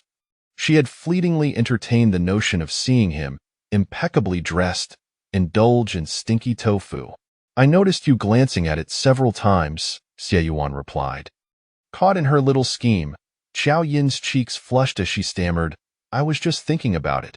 I'm timid, so I wouldn't dare. Aside from that, what else were you contemplating?" "I also thought about touching your 8-pack abs," Qiao Yin blurted out, abruptly halting midway, yet the half-statement was far more suggestive than a complete one. Qiao Yin felt as though she had lost her mind. She hadn't even had a drink yet and was already tipsy. Quickly, she sought to remedy her blunder. "I meant to say I wanted to pat your head." "You are so clever. Perhaps if I touch your head, I might gain some wisdom myself," she rambled, only to feel that her explanation had only compounded the awkwardness.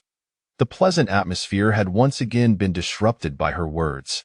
Just as Qiao Yin wallowed in her frustration, Xie Yuan chuckled softly, placing his hands behind his back and bowing his head. Qiao Yin was momentarily taken aback as Xie Yuan guided her hand to rest atop his head. "I thought you might be more curious about other areas of me." Qiao Yin's face burned with embarrassment, and she absent-mindedly inquired, "What areas?" "My abs." "Huh." Qiao Yin's cheeks felt like they were ablaze, and she forgot to retract her hand, causing it to slide down to his temples, brushing against his face. "During our first meeting, you were fixated on my abs, hardly glancing at my face." Chapter 48. The first kiss. Xie Yuan, "I like you." "Stop, stop." Qiao Yin's face flushed crimson, resembling a ripe peach. She hurriedly lunged forward, placing her hand over Xie Yuan's mouth. However, like a bolt of electricity, she quickly withdrew her hand, only to find a sudden force wrapping around her waist. "Be careful." Xie Yuan gently encircled her waist, pulling her into his embrace. "My apologies, please move aside, move aside." Behind them, a man maneuvered a wheelbarrow past. In the ensuing moment, Qiao Yin collided into Xie Yuan's chest, her heart racing so loudly it felt deafening. She looked up, and without needing to observe closely, she noticed that Xie Yuan's face had turned a shade of crimson as he awkwardly averted his gaze. This bashful yet feigned calmness ignited a yearning within Qiao Yin. She could no longer contain herself. She had to leap forward, and she had to do it immediately. Xie Yuan felt uncertain. Had he been too forward? Had he embarrassed her? He paused, then suggested, "Shall we take a boat ride? Shall we take a boat ride?" They both exclaimed almost in unison. "Ah!" Qiao Yin stared at him, initially contemplating how to invite him aboard, only to discover he shared the same thought. The synchronicity of their minds brought her immense joy. Xie Yuan smiled, releasing her waist and grasping her wrist. "Come, I invite you for a boat ride." Before Qiao Yin could fully comprehend, she found herself being pulled along by Xie Yuan. The night market bustled with activity as he guided her through the crowd, eventually arriving at a small dock by the river, where several quaint boats were moored. Xie Yuan helped her into a boat, which then gently glided downstream. The river reflected the lights from both banks, the night breeze whispering softly as the water shimmered like the Milky Way. "How beautiful!" Qiao Yin exclaimed, gazing at the enchanting scenery. She turned to Xie Yuan, who sat across from her at a small table adorned with simple fruits and tea. "What made you think of taking a boat ride?" As she spoke, she discreetly poured 2 cups of wine. "I prepared a little something for you," Xie Yuan replied, his gaze fixed intently on her eyes. "Really? You prepared something for me? What is it?" Qiao Yin's anticipation grew as she scanned the surroundings but found nothing. "Where is it? Where is it?" Before the gift could be revealed, Qiao Yin was already bubbling with excitement, which brought unexpected satisfaction to Xie Yuan. He pointed towards the back of the boat. It's over there. Following his, Qiao Yin peered out and saw countless lanterns floating on the water's surface. Her mouth fell open in surprise as she stood and made her way to the stern. The river was adorned with a myriad of lanterns drifting downstream, soon enveloping their boat. The sight was nothing short of breathtaking, as if the stars from the heavens had descended upon the river, dazzling and captivating the onlookers along the banks. Aren't river lanterns only released during the Ghost Festival? Did you prepare all of this? Qiao Yin's face radiated astonishment. Xie Yuanan emerged from the cabin, holding a lotus lantern in his hand. Yesterday's ceremony was rather hasty. I thought these lanterns would convey your thoughts to your mother more profoundly. He extended the lantern towards her. Qiao Yin stood at the stern, staring blankly at the lotus lantern he held 4 years prior. She had come to this night market to find a flower wine for Lu Jin Zhi. He had deemed the place too noisy and dusty, and after sampling the osmanthus wine, he had abandoned her in her distraction. She had noticed people releasing lanterns and had wished to set one afloat for her mother. However, she arrived too late, and all the lanterns had sold out at that time. She felt an overwhelming sense of regret. Others had lanterns, but her mother did not. Unexpectedly, 4 years later, Xie Yuanan had prepared countless lanterns for her, accompanying her in honoring her mother. Tears welled in Qiao Yin's eyes as she did not take the lantern from Xie Yuanan, but instead enveloped him in a warm embrace. Xie Yuanan, how could you be so wonderful? Why didn't I meet you sooner? She fought back her tears, her voice tinged with emotion. Xie Yuanan, mistaking her sentiment for longing for her mother, affectionately stroked her head. My fault. I should have sought you out sooner. His words, laced with evident affection, caused the tears she had held back to spill forth. She lifted her gaze to meet his, her vision blurred by tears, yet she found solace in the warmth of his smiling eyes. In those deep, dark eyes, the starlight and the river's shimmer intertwined, creating the gentlest breeze that touched the deepest corners of Qiao Yin's heart. Qiao Yin released her hold on his waist, cradling his face with both hands as she rose on her toes and kissed him. Xie Yuanan's lips were cool yet soft, just as she had imagined, delightful to kiss. Her initial plan had been to tackle him and initiate a passionate, albeit reckless kiss, but in reality, she merely brushed her lips against his and confessed, Xie Yuanan, I like you. It felt as if everything unfolded naturally. She observed Xie Yuanan's reaction. His expression remained composed, yet his eyes betrayed a hint of awkwardness. His earlobes flushed like ripe cherries. A wave of amusement washed over Qiao Yin. Even at this moment, he still feigned indifference. Did he want her to repeat it? She lowered her heels, gently tugging at his head, her glistening eyes locking onto his as she reiterated, Xie Yuanan, I like you. Xie Yuanan bent down, his gaze once again honing in on her face. Qiao Yin noticed his throat move slightly, his lips, which had felt her kiss, quivered. Is it merely because I released lanterns for you? He inquired. Huh. Qiao Yin was taken aback. Xie Yuanan removed her hands from his face and slowly straightened. Is it solely because I released lanterns for you that you were moved to tears and thus feel affection for me? I hope your feelings are well considered, unwavering even when I may act in ways that displease you, rather than a fleeting emotion. Xie Yuanan regarded Qiao Yin earnestly. Many can stir your emotions, but only one can captivate your heart. The starlight remained, yet the enchanting moment dissipated in an instant. Qiao Yin opened her mouth, preparing to respond. She intended to affirm, yes, indeed, I truly like him, and it is not merely a fleeting sentiment. For the sake of her mission, she believed she should express it thus. Yet, the words clung to her throat, refusing to be spoken. She could hardly bear to meet his gaze. It felt too insincere. Deception could not escape the scrutiny of Xie Yuanan's eyes. Had it been too hasty? Xie Yuanan seemed unconvinced of her words. Qiao Yin swiftly reflected and immediately summoned the system within her mind. System, come forth.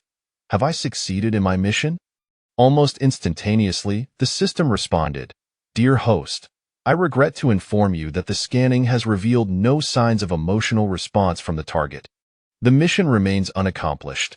Please continue your efforts. A gentle reminder. Only 18 days remain until the mission deadline. Get lost. Chapter 49. Start over. Kiss her. What has she endured for nearly half a month, only to be met with indifference from Xie Yuantao? Did his repeated flirtations carry no meaning? What sort of absurd performance art is this? With a heavy thud, the wine glass crashed onto the table. Qiao Yin picked up the wine jug and filled her glass to the brim, casting a fierce glare at Xie Yuantao sitting across from her. Bah, scoundrel! Just as she was about to lift her glass again, Xie Yuantao swiftly took it from her hands, advising, "You've had enough to drink." At that moment, Qiao Yin, filled with rebellious spirit, decided to drink straight from the jug. As she prepared to spill the wine all over herself, Xie Yuantao swiftly snatched the jug from her grasp, frowning as he tossed it into the river. "Why did you take my wine? Give it back to me." Qiao Yin leaned over the boat's railing, attempting to retrieve it from the water. Fearing she might fall in, Xie Yuantao moved to her side, grasping her hand and gently pushing her back into her seat. "I apologize. I didn't consider your feelings." Xie Yuantao regretted his earlier words, realizing they had provoked such anger in Qiao Yin. "I was only concerned you might act impulsively and later regret it." What he believed to be affection was not mere words. It entailed deep trust, responsibility, and a well-considered choice. However, Qiao Yin's mind was clouded with the system's statement regarding the absence of any signs of attraction, rendering her unable to absorb anything else. To her, every word from Xie Yuantao now seemed like a deceptive manipulation. What future could there be? She had merely 18 days left. What future was there for her? Catching sight of the myriad river lanterns, a wave of sorrow washed over her. She abruptly sat up, removing the jade cicada from her waist and extending it to Xie Yuantao. "Xie Yuantao, I have no future left. This jade cicada is yours. To have only just donned it yesterday and now return it?" Xie Yuantao gazed at the red-tied jade pendant, his heart constricting painfully as if gripped by an unseen force. Slowly lifting his gaze, he met her misty eyes. "It's my fault. I now understand. Let us start over." Under the influence of alcohol, Qiao Yin's thoughts were muddled, and with the looming specter of her impending demise, she felt a suffocating pressure in her heart. She had yet to comprehend the meaning behind his words, "Start over," as he reached out, cupping her chin and lifting her face. "You should take the initiative to kiss me and confess your feelings. I should not have uttered those meaningless words." As Qiao Yin blinked her dazed eyes, she watched Xie Yuantao's face gradually enlarge, enveloped by his chilling aura, until his lips brushed against hers with a gentle warmth. Perhaps it was the alcohol's influence, but her mind was a blank slate, even as the sensation at her lips remained strikingly vivid. Unlike the fleeting peck from before, Xie Yuantao pressed down forcefully, seemingly infused with a sense of punishment. He nipped at her lips, entwining their breaths in a collision of desire, radiating an overwhelming possessiveness. Waves of electric sensations coursed through her, leaving Qiao Yin breathless, and just when she felt on the brink of asphyxiation, Xie Yuantao finally released her. "Are you satisfied with this response?" Qiao Yin gasped, still reeling from the intensity of their kiss. Once her breathing steadied and her mind cleared, she looked up at him, confusion etched across her features. "I am not satisfied, for I do not understand what you mean. Are you attempting to console me because I am upset, hence the kiss? You have always been so considerate." Xie Yuantao was momentarily taken aback, feeling the sting of his own words returning to him like a well-aimed boomerang. He sighed, closing his eyes before reopening them, suppressing the tumult of emotions swirling within. "I like you too," he declared with earnestness. But Qiao Yin shook her head, tears streaming down her face like a torrential flood, brimming with unspoken sorrow and despair. He professed his affection, yet the system showed no signs of acknowledgement. What she sought was not love. She desired her life. What good is love? Wasn't he the man from before also filled with grand promises, only to abandon her and her mother for another woman, refusing even to meet her mother one last time. She craved survival.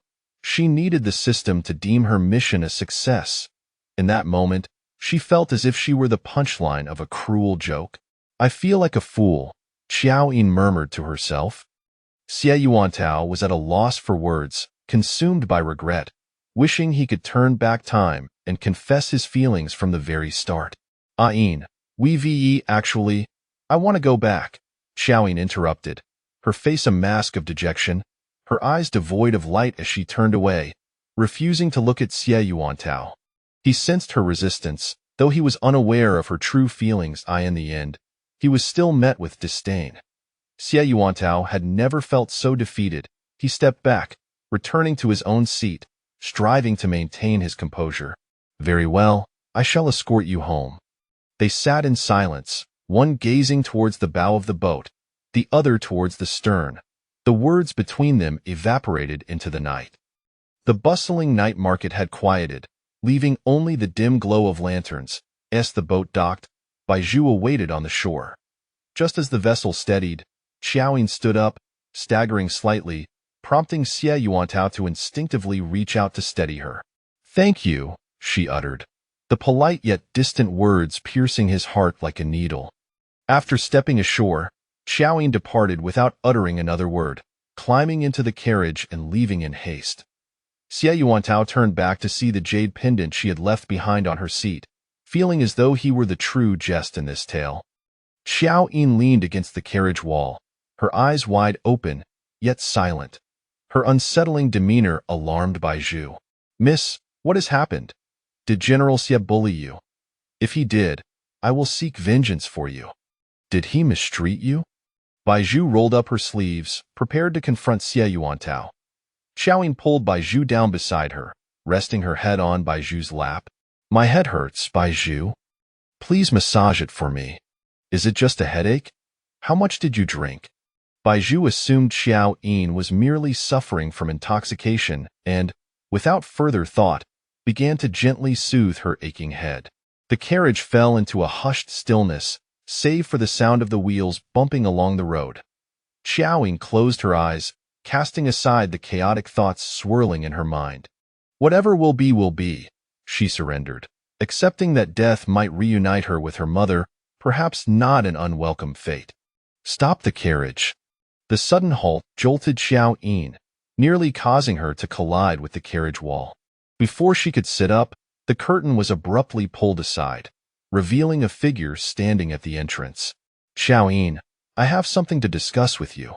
Bathed in the silvery moonlight, Lu Jin Zhi was panting as he urgently pulled back the curtain.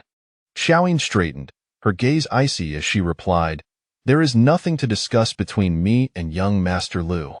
Lu Jin Zhi's breath caught in his throat as memories of her embracing Xie Yuantao at the night market flooded his mind. The way she looked at Xie Yuantao with eyes sparkling like stars, her gentle smile. It was a stark contrast to her cold demeanor towards him. "Qiao Yin, you cannot be with Xie Yuantao. It is impossible. He does not truly care for you." Qiao Yin felt the sting of his words strike her most vulnerable spot. Why is it impossible? Xie Yuantao even dared to refuse a princess's marriage proposal, demonstrating his values regarding social standing and marriage. His sudden interest in you is merely a tactic to exploit you. He is interested only in your father's influence and the power of the Qiao family. In his haste to persuade her, Lu Jin Zhi had failed to consider how deeply his words might wound Qiao Yin. She let out a cold laugh. "And you are not using me?" Chapter 50. Lu Jin Zhi, Qiao Yin no longer harbors any feelings for you. Relinquish your hopes. You two are drawn to the potential power of the Qiao family. Over these past 4 years, you have expressed disdain towards me yet never outright rejected my advances, relishing my admiration while withholding your approval. What right do you have to criticize others? The one who ought to distance themselves from me is you, Lu Jin Zhi, Qiao Yin declared, not bothering to glance at Lu Jin Zhi's expression, and promptly commanded the coachman to drive away. Lu Jin Zhi stood there in a daze, watching Qiao Yin's carriage rush past him, feeling as though a massive stone lodged itself in his throat. So she was aware all along. She had seen through him long before. Lu Jin Zhi remained rooted to the spot for what felt like an eternity until he heard Yin Ruyu's voice behind him. They've gone far away. How long will you stand there like an idiot? Yin Ruyu had witnessed the entire scene from the carriage and found it utterly amusing. Amusing that she had followed Qiao Yin's guidance, providing Lu Jin Zhi with calming tea and bringing him to the night market to foster their relationship, only to find him utterly lost over Qiao Yin. Yet, compared to herself, Lu Jin Zhi appeared even more ridiculous. Qiao Yin had shown him warmth for 4 years, and he had cast her aside like refuse, never sparing her a glance. Now that she had departed, he treated her as if she were a treasure. Qiao Yin no longer harbors feelings for you. Except that, Yin Ruyu attempted to awaken Lu Jin Zhi to this reality, only to provoke his furious gaze, as though he were about to devour her whole. We've known each other for 4 years, and you've only known Xie Yuan for 10 days. This night market, this boat ride, were all experiences I shared with her first. On what grounds do you claim she does not like me? On what basis? Because she unhesitatingly handed that manual to you. Yin Ruyu scoffed internally. She believed Qiao Yin had already given him a measure of consideration. If her assumptions were correct, Qiao Yin had never had any genuine affection for Lu Jin Zhi. Otherwise, how could she leave so swiftly? How could she return to familiar places with a new love? Young Master Lu, I kindly remind you, we bear the weight of our family's responsibilities. If you insist on remaining obstinate, I can only suggest my father reconsider our union. Yin Ruyu coveted the position and benefits of the Duke's residence. If one were to assess Lu Jin Zhi, he was stubborn and unpredictable, neither easy to manage nor dependable, making him hardly a desirable choice. Upon hearing Yin Ruyu's words, Lu Jin Zhi did not reflect upon his actions. Instead, a look of sudden realization crossed his face, as if he had been enlightened after prolonged confusion. Qiao Yin had turned against him precisely because of his engagement to Yin Ruyu, was it not? If he were to marry no one else but Qiao Yin, surely she would not be angered, and she would return to his side. Yin Ruyu observed his expression and let out a cold laugh, lowering the carriage curtain and instructing the driver to depart. Cough, cough. Jiang Huailu had completed all his official documents, swallowed his medicine, ordered the lights extinguished, and lay down in his robe, just as he was about to drift off to sleep when suddenly, the bed curtains rustled violently. A shadow cloaked in an aura of chill stood at his bedside. Jiang Huailu's eyes flew open, and his hand reached for the dagger beneath his pillow. Who goes there? It is I, a deep voice responded. Ah, you. Jiang Huailu exhaled in relief, retracting his hand from beneath the pillow. What are you doing? You nearly scared me to death. Get up and drink, Xie Yuan said coldly. What? You rascal, are you trying to deceive me again? Do you believe I won't chop you up?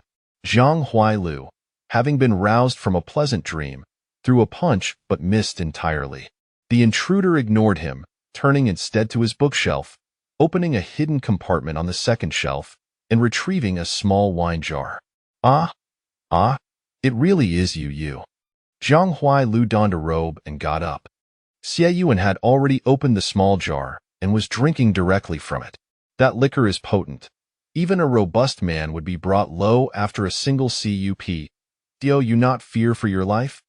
Jiang Huailu expressed concern, not over his cherished wine, but rather for Xie Yuan's well-being. Xie Yuan continued to drink, disregarding Jiang Huailu's words entirely. Jiang Huailu lit a candle and approached, only to be startled by Xie Yuan's dark and fearsome countenance. What is the matter? What has happened?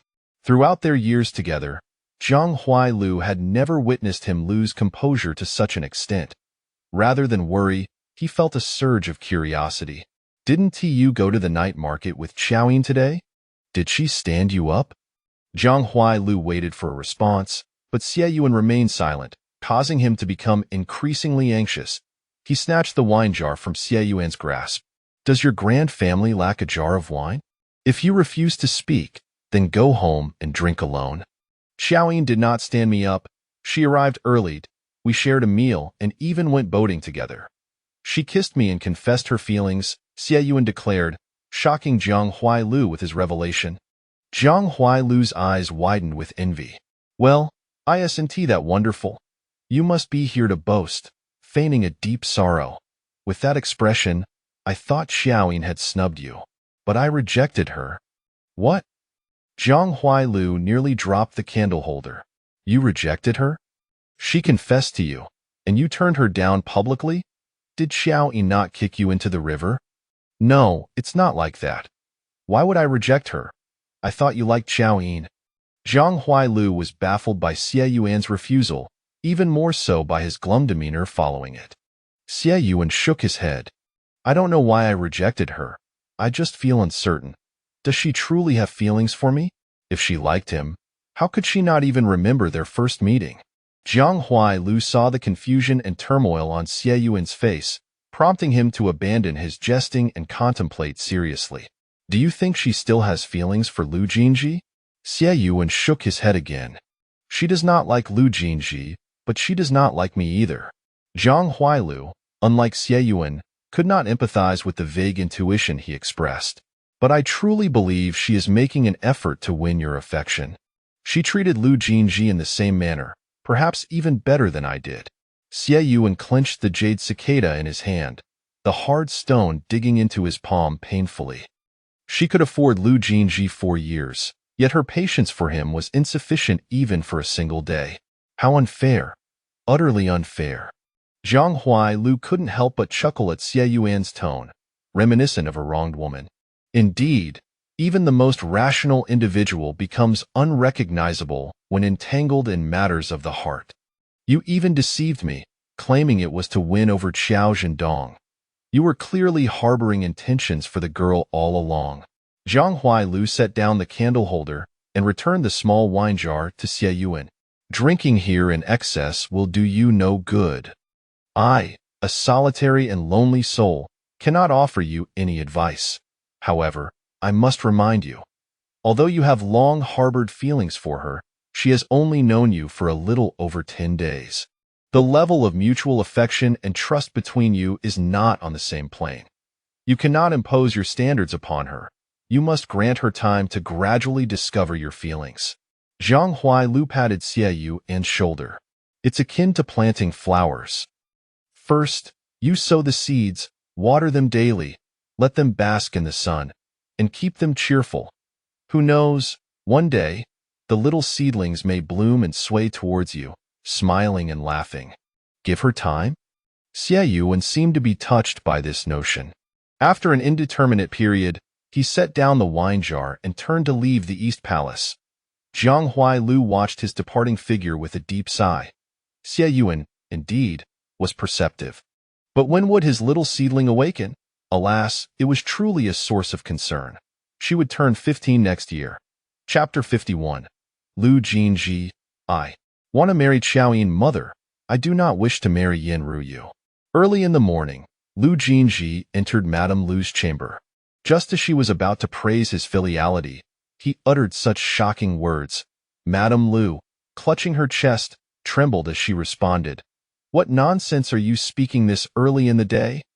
Have you consumed the calming tea Miss Yin sent? You ought to drink more and get a good night's sleep. In a few days, we shall go hunting in the encampment. This is no nonsense. I speak earnestly. I do not wish to marry Yin Ruyu.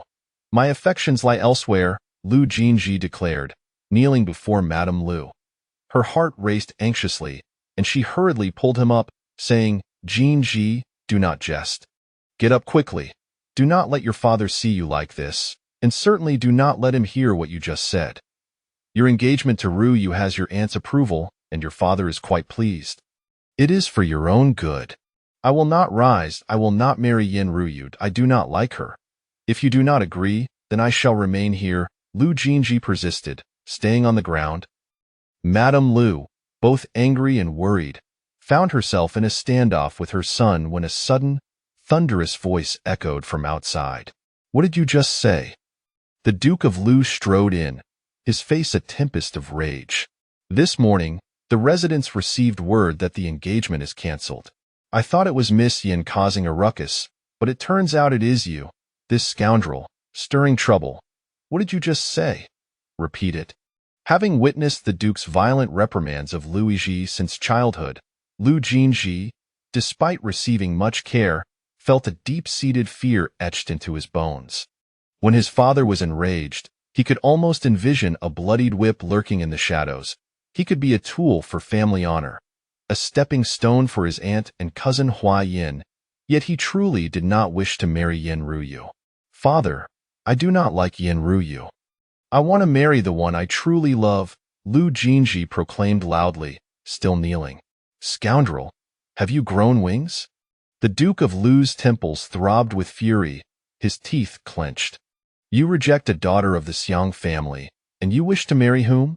I want to marry Qiao Yin, Lu Jin Zhi declared defiantly. Who? You ungrateful wretch. The Duke was overwhelmed with rage and could no longer contain himself. He struck Lu Jin Zhi across the face. The force of the blow sent him staggering, 5 distinct finger marks instantly appearing on his cheek. Oh, Jin Zhi, my son. This was Lu Jin Zhi's first experience of being struck, and all present were horrified. Madame Lu immediately knelt beside her son, cradling his head in distress. My lord, let us speak calmly. Do not strike our son. How can he face others after this? Face others? What face does he have left to show? He shall not leave this house. Someone, confine the heir at once. Without my command, do not let him out. Anyone who dares disobey shall suffer my wrath. The Duke of Lu, in a fit of rage, ordered Lu Jin Zhi to be taken away. No one in the Duke's residence dared to defy his orders, not even Madame Lu, who could only watch helplessly as her son was dragged away. My lord, please calm down. Jin Zhi spoke in anger. He has been bewitched by Qiao Yin. He cannot truly like that shameless girl. Madame Lu quickly interceded. The Duke waved his hand, dismissing the servants, and pounded the table in anger. Let it be. He misbehaves at home, and now he acts so insolently before Yin Ruyu. She has already informed her father that she does not wish to marry Jin Zhi, claiming his heart is not hers. Madame Lu hastily defended her son. Qiao Yin has been provoking Jin Zhi with other men lately. His proud nature was easily riled. I shall speak to Qiao Yin. If she behaves, Jin Zhi will cease his defiance at home. Then go meet with that Qiao Yin and instruct her to conduct herself properly. If she seeks other men, let her cease her entanglements with Jin Zhi. The Duke commanded imperiously. Madame Lu complied, instructing the servants to prepare a carriage, and left in a huff. In another chamber, Qiao Yin awoke, her head pounding and her throat parched. What has happened to me? She rasped. Baizhu entered, pouring water for her. Miss, have you forgotten? You returned last night insisting on drinking, and you unearthed the wine buried by the master beneath a tree. What? My brother did not stop me? Qiao Yin shook her head, struggling to remember. That was the imperial wine. Father said it was to be saved for his triumphant return. Young master has longed for that wine. Upon seeing you digging, he immediately fetched a spade. When you grew weary and wished to stop, he insisted on helping you, even digging it out by hand. Qiao Yin recalled fleeting fragments, remembering unearthing a large jar of the imperial wine. Did I drink the whole jar? Not quite. You drank a few sips and spilled some on the ground. When you collapsed, the young master drank half of it and also fell unconscious beneath the tree. Baizhu wore an expression of exasperation. Why did you not stop me? That was my father's treasure. What shall we do now?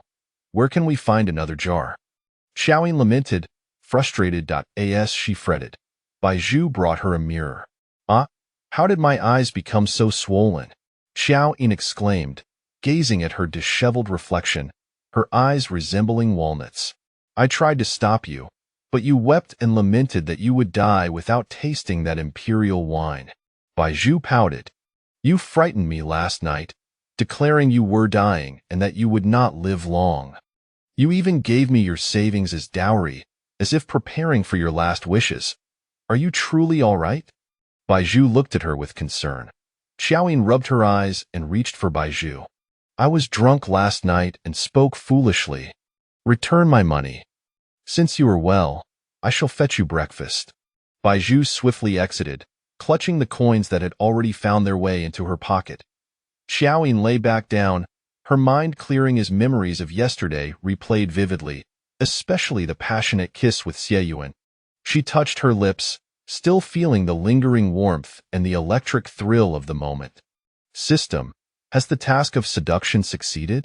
Qiao Yin inquired, unwilling to give up hope. Regrettably, after scanning, the system has detected no signs of affection from the target. A gentle reminder, there are only 17 days remaining until the task deadline. Should the host fail to complete the task within this period, all consciousness related to the host will be obliterated. The response was disheartening. Qiao Yin sat in a daze until Bai Zhu re-entered with breakfast. What time is it? Miss, it is nearly noon. Has Xie Yuan come looking for me? Miss, General Xie has not come today. A heavy weight settled in Qiao Yin's heart as she gazed at the embroidered canopy above her, feeling an unprecedented weariness. I am so tired. I truly wish to rest. How does the obliteration process work? It will be executed in the same manner as the host's last demise.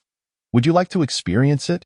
No sooner had the system's words concluded than a searing pain coursed through Qiao Yin's body, brief yet potent enough to instill fear. No. Stop. In her past life, she had perished in a car accident, the vehicle overturning, trapping her inside. She had watched her blood seep away amidst excruciating agony. Such despair and suffering were not to be endured a second time. I shall continue with the seduction task, Qiao Yin resolutely declared, clambering out of bed. Bai Zhu, prepare the carriage. I must go to the general's residence.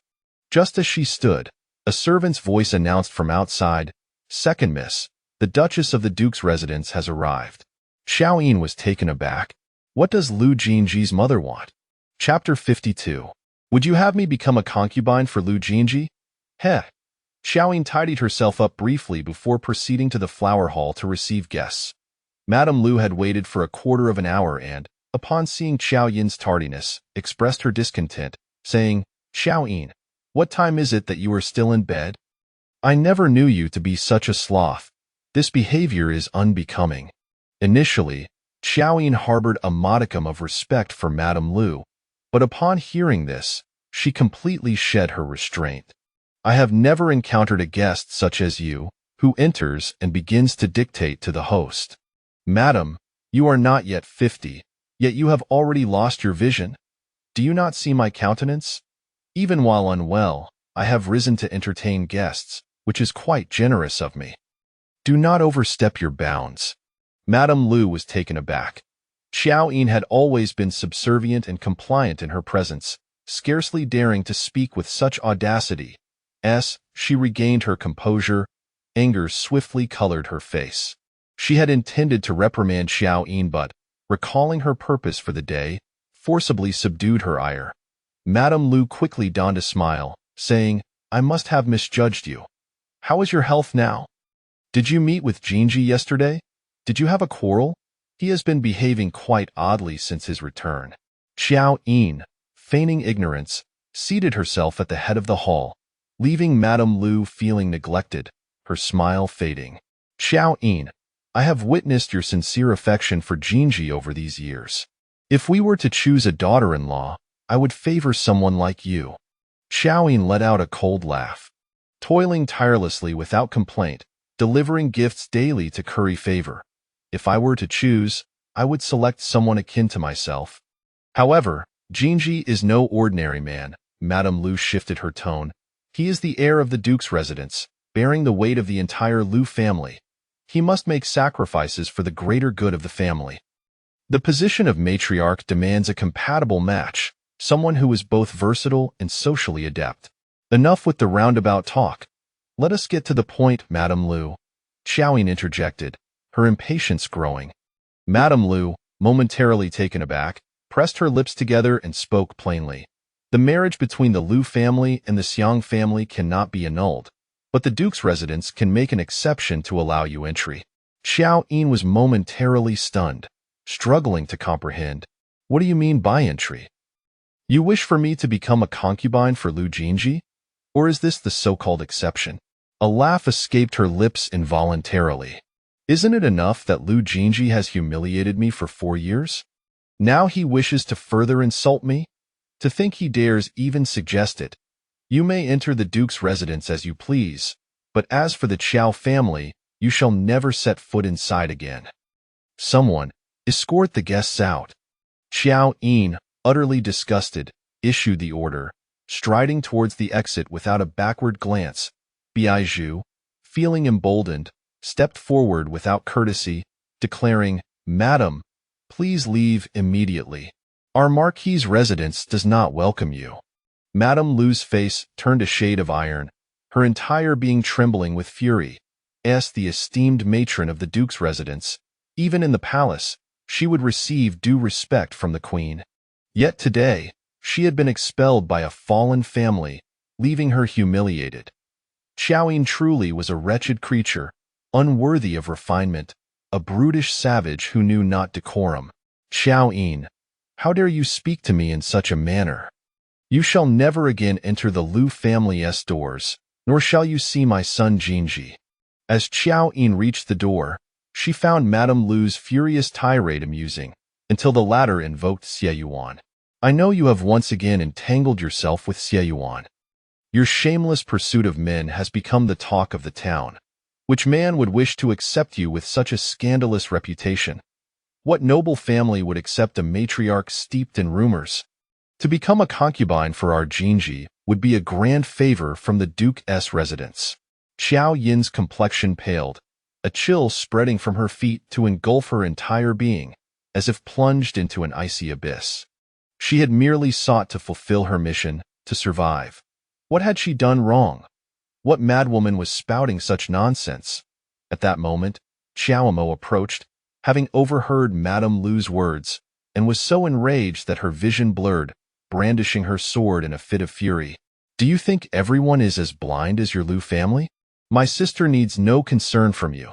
When she marries, it will be with the Emperor's decree, a royal match, and a grand wedding procession. How grand do you believe the Duke's residence to be? You wretched, ungrateful lot. Your family shall meet its end. Xiao Imo swung her sword, and the servants, fearing for their safety, rushed to intervene. Ah, brutes! Your Qiao family is filled with unreasonable savages. Madame Lu, taken aback, hid behind her maid, her anger boiling. You mere warriors, you country bumpkins, dare to wish for an imperial marriage. Very well, I shall wait and see. If Jinji does not want her, who else would dare? Xiaomo, unable to contain her fury, broke free from the servant's grasp, swinging her sword toward Madame Lu. The blade whistled through the air, narrowly missing Madame Lu's head and severing a hairpin and a lock of hair instead. Ah, a murder! Qiao Yin, I tell you, do not expect a single day of peace in the capital ever again. Madame Lu, stricken with terror, scrambled away, her hair disheveled and her screams echoing. Qiao Yin rushed to grasp Xiaomo, not out of fear for Madame Lu's threats, but out of concern that Xiaomo, in her rage, might actually kill someone, sealing their family's fate. Do not pull me back. I have long wished to strike against the Lu family. You old hag, dare you threaten my sister? Go home and tell your spineless son to keep his eyes peeled. I will strike him down on sight. Xiaomo was locked in a fierce confrontation. Just then, a loud proclamation echoed from the entrance. The imperial decree has arrived. A procession of palace attendants in ceremonial garb filed in, led by a venerable eunuch who held a shining imperial edict. The Qiao siblings of Qiao Yin had never witnessed such an event, but Xiaomo instantly fell silent. She recognized the announcing eunuch. 4 years prior, it was this eunuch Zhao who had delivered the decree for their family to be ennobled.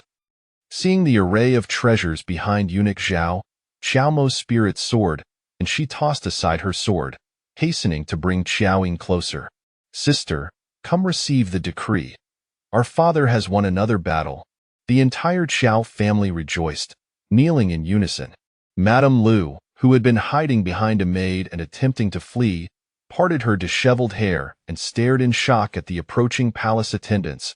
It was the Grand Eunuch Qiao, a close confidant of the emperor. Feeling Madame Lu's gaze upon him, Eunuch Qiao raised the imperial edict and looked her way. Though Madame Lu's heart brimmed with resentment and indignation, she dared not reveal her feelings before imperial authority. She could only kneel, serving as a mere backdrop to the Qiao siblings. By the grace of heaven, the emperor proclaims, the Marquis Jing'an has displayed unparalleled bravery, achieving yet another victory worthy of celebration. It is with great favor that I grant permission for the Qiao siblings to accompany the imperial hunting expedition, enjoying the privileges of a first-rank marquis, thus decreed. What? First-rank marquis? Qiao Zhendong had truly achieved victory. This was clearly a signal of the emperor's intent to favor the Qiao family. Within the crowd, Madame Lu instantly regretted her earlier words. Had she known this would be the outcome, she would not have spoken so harshly. What was to be done now? Chapter 53. We have reconciled. It is likely that the Duke of Jing'an has achieved a remarkable victory, prompting the emperor to send Eunuch Qiao to proclaim the imperial edict, followed by the delivery of 3 sets of rewards.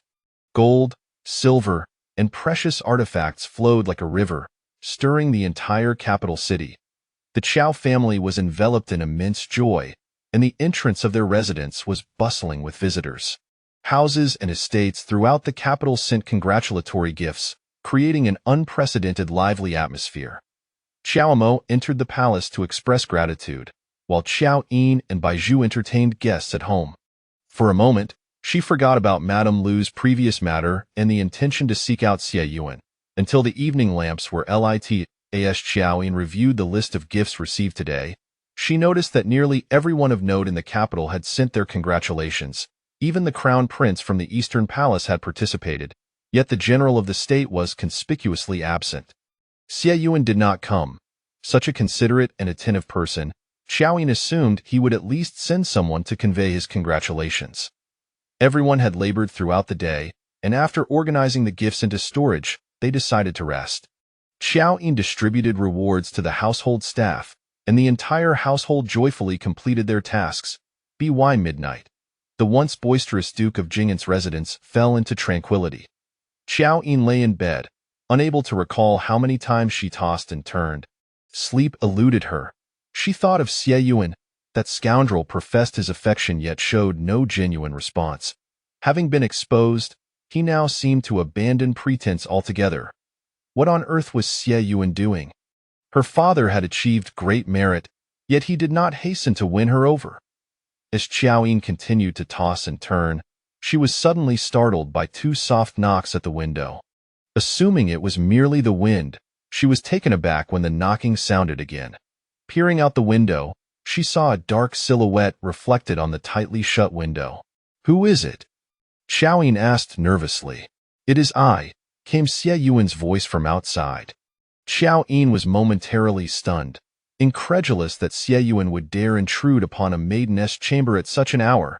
Surely it was Xie Ren playing a prank again. Wrapping herself in her quilt, Qiao Yin rushed to the window and flung it open. With a resounding crash, the window struck Xie Yuan's face. "Xie Ren, I am not in the mood to play with you today." Hiss! Xie Yuan inhaled sharply, pressing his hand to his nose, cursing Xie Ren silently for 100 times in his heart. That rascal would find himself with a broken leg if he ever pulled such a stunt again. Qiao Yin, wrapped in her quilt and with her head slightly bowed, was momentarily dazed. "Xie Yuan? Ah, I thought you were Xie Ren. Are you all right?" Forgetting the unpleasantness of the previous day, her only concern was for his nose, which had made quite a sound upon impact. Xie Yuan lowered his hand and shook his head. "I am fine." "Oh, that is good." Qiao Yin adjusted her quilt awkwardly, diverting her gaze to the moon in the sky. "What brings you here at this hour?" "I arrived in the afternoon, noticed the joy in your household, and feared my presence might upset you, so I refrained from visiting." Xie Yuan explained first. "I am not upset. I heard you just now. You said you were not in the mood and then knocked me quite hard." Qiao Yin retorted. "Why are you bringing up grievances? Did you scale the wall in the middle of the night just to confirm whether I am upset or not? Qiao Yin huffed, forcing a false smile. Did you see? I am delighted, very delighted, exceedingly delighted. I asked that satisfactory? Yes, I saw. Xie Yuan nodded. Beautiful, very beautiful, exceedingly beautiful. Qiao Yin tilted her head back. The forced smile on her lips suddenly transformed into a genuine smile. He had charmed her. She suppressed her smile, lowering her head in silence. Bathed in the soft moonlight, the two stood separated by a wall. Qiao Yin with her head bowed, wrapped in her quilt like a zongzi. Xie Yuan gazed at her. No matter when he looked at her, she was irresistibly adorable. Suppressing the urge to leap over and embrace her, he spoke softly. I intended to visit you tomorrow, but there are several pressing questions weighing on my mind, and I yearn for answers. With answers, I shall know what to do tomorrow. Qiao Yin, when you are with me, you are happy, are you not? Qiao Yin froze for a moment, taking a while to respond. Xie Yuan's gaze remained fixed on her, patiently awaiting her reply. Qiao Yin reflected earnestly on the brief days spent with him. Xie Yuan was gentle and considerate, steady and accommodating. Every moment spent with him was comfortable and joyful. It felt as though he understood her well, always able to reach her heart. Qiao Yin nodded and candidly replied, I feel relaxed and happy when I am with you. So do I. Almost immediately after Qiao Yin's response, Xie Yuan followed up, thus, the affection you spoke of is genuine, and so is mine, yet we lack trust in one another, making us uncertain in expressing our feelings. Qiao Yin's heart trembled slightly as she raised her gaze to meet Xie Yuan's. Just then, the clouds parted, and a beam of moonlight descended, casting a soft, ethereal glow upon him. As she looked up, she was ensnared by his gaze, softer than the moonlight itself. Qiao Yin, would you like to develop our trust further? Xie Yuan asked earnestly. Qiao Yin felt somewhat bewildered. What did he mean by develop? Was he recruiting her like a pyramid scheme? What about you? Unsure how to respond, she deflected the question back at Xie Yuan. I want to, he replied quickly and directly, adding, very much. And do you want to? The question returned to Qiao Yin, and knowing he was undoubtedly watching her, she lowered her head, feeling shy. I want to, but I do not know how to develop it. She truly could not fathom how to capture his heart. Xie Yuan let out a sigh of relief and extended his hand, presenting her with an object. Please take this back. Qiao Yin looked up to see it was the jade cicada pendant she had hastily discarded in anger the previous day. That pendant was not only precious but also served as Xie Yuan's talisman, holding profound significance. He had earnestly given it to her, yet she had carelessly thrown it away. The wave of guilt washed over Qiao Yin, causing her to lower her head even further. She dared not look at him, her hands clutching the quilt while her other hand stealthily reached for the pendant. Suddenly, her hand was grasped. As Qiao Yin clutched the jade cicada, Xie Yuan held her hand. Though their fingers did not intertwine completely, for some inexplicable reason, their fingertips seemed to be imbued with a subtle allure, causing Qiao Yin's heart to flutter. She did not withdraw her hand, allowing him to hold it. Xie Yuan gently squeezed the back of her soft hand with his calloused fingertips, as if sending an unspoken signal. We have reconciled. Qiao Yin heard him amid a low chuckle, then his voice, warm as jade. However, Xie Yuan tightened his grip, not giving her a chance to retreat, teasingly saying, Are you afraid? Chapter 54. How could Xie Yuan possibly be indifferent to her? Qiao Yin harbored two monumental secrets. First, she hailed from another realm. Second, she was tasked with a mission, and only through its successful completion could she preserve her life. The revelation of either secret could spell her doom.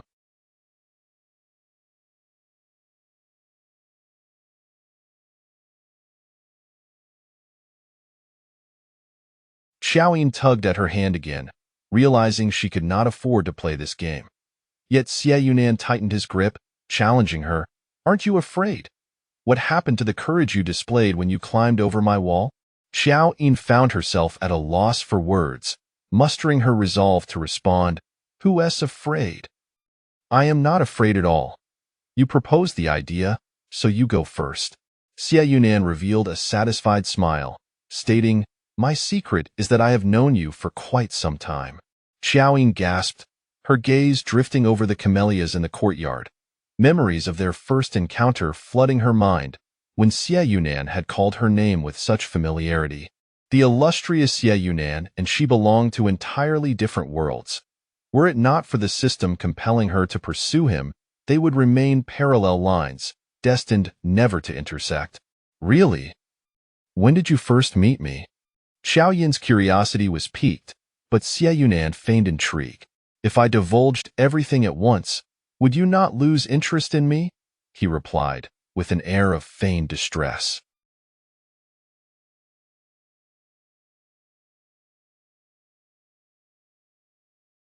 Cunning, utterly devious. Qiao Yin finally withdrew her hand, not only pulling away but also giving him a playful shove. She glared at him, much like a disgruntled cat. If you're not going to say anything, then forget it. Xie Yunan chuckled, his joy palpable even without needing to see his expression. Now it's your turn. What is your secret? After weighing her options, Qiao Yin looked earnestly at Xie Yunan and declared, "My secret is of great significance to me, and I will only share it with you. That secret is that I come from a distant place, far beyond Lintai County. As for where exactly, you may take your time to guess." She mimicked his style, deliberately leaving her statement half-finished.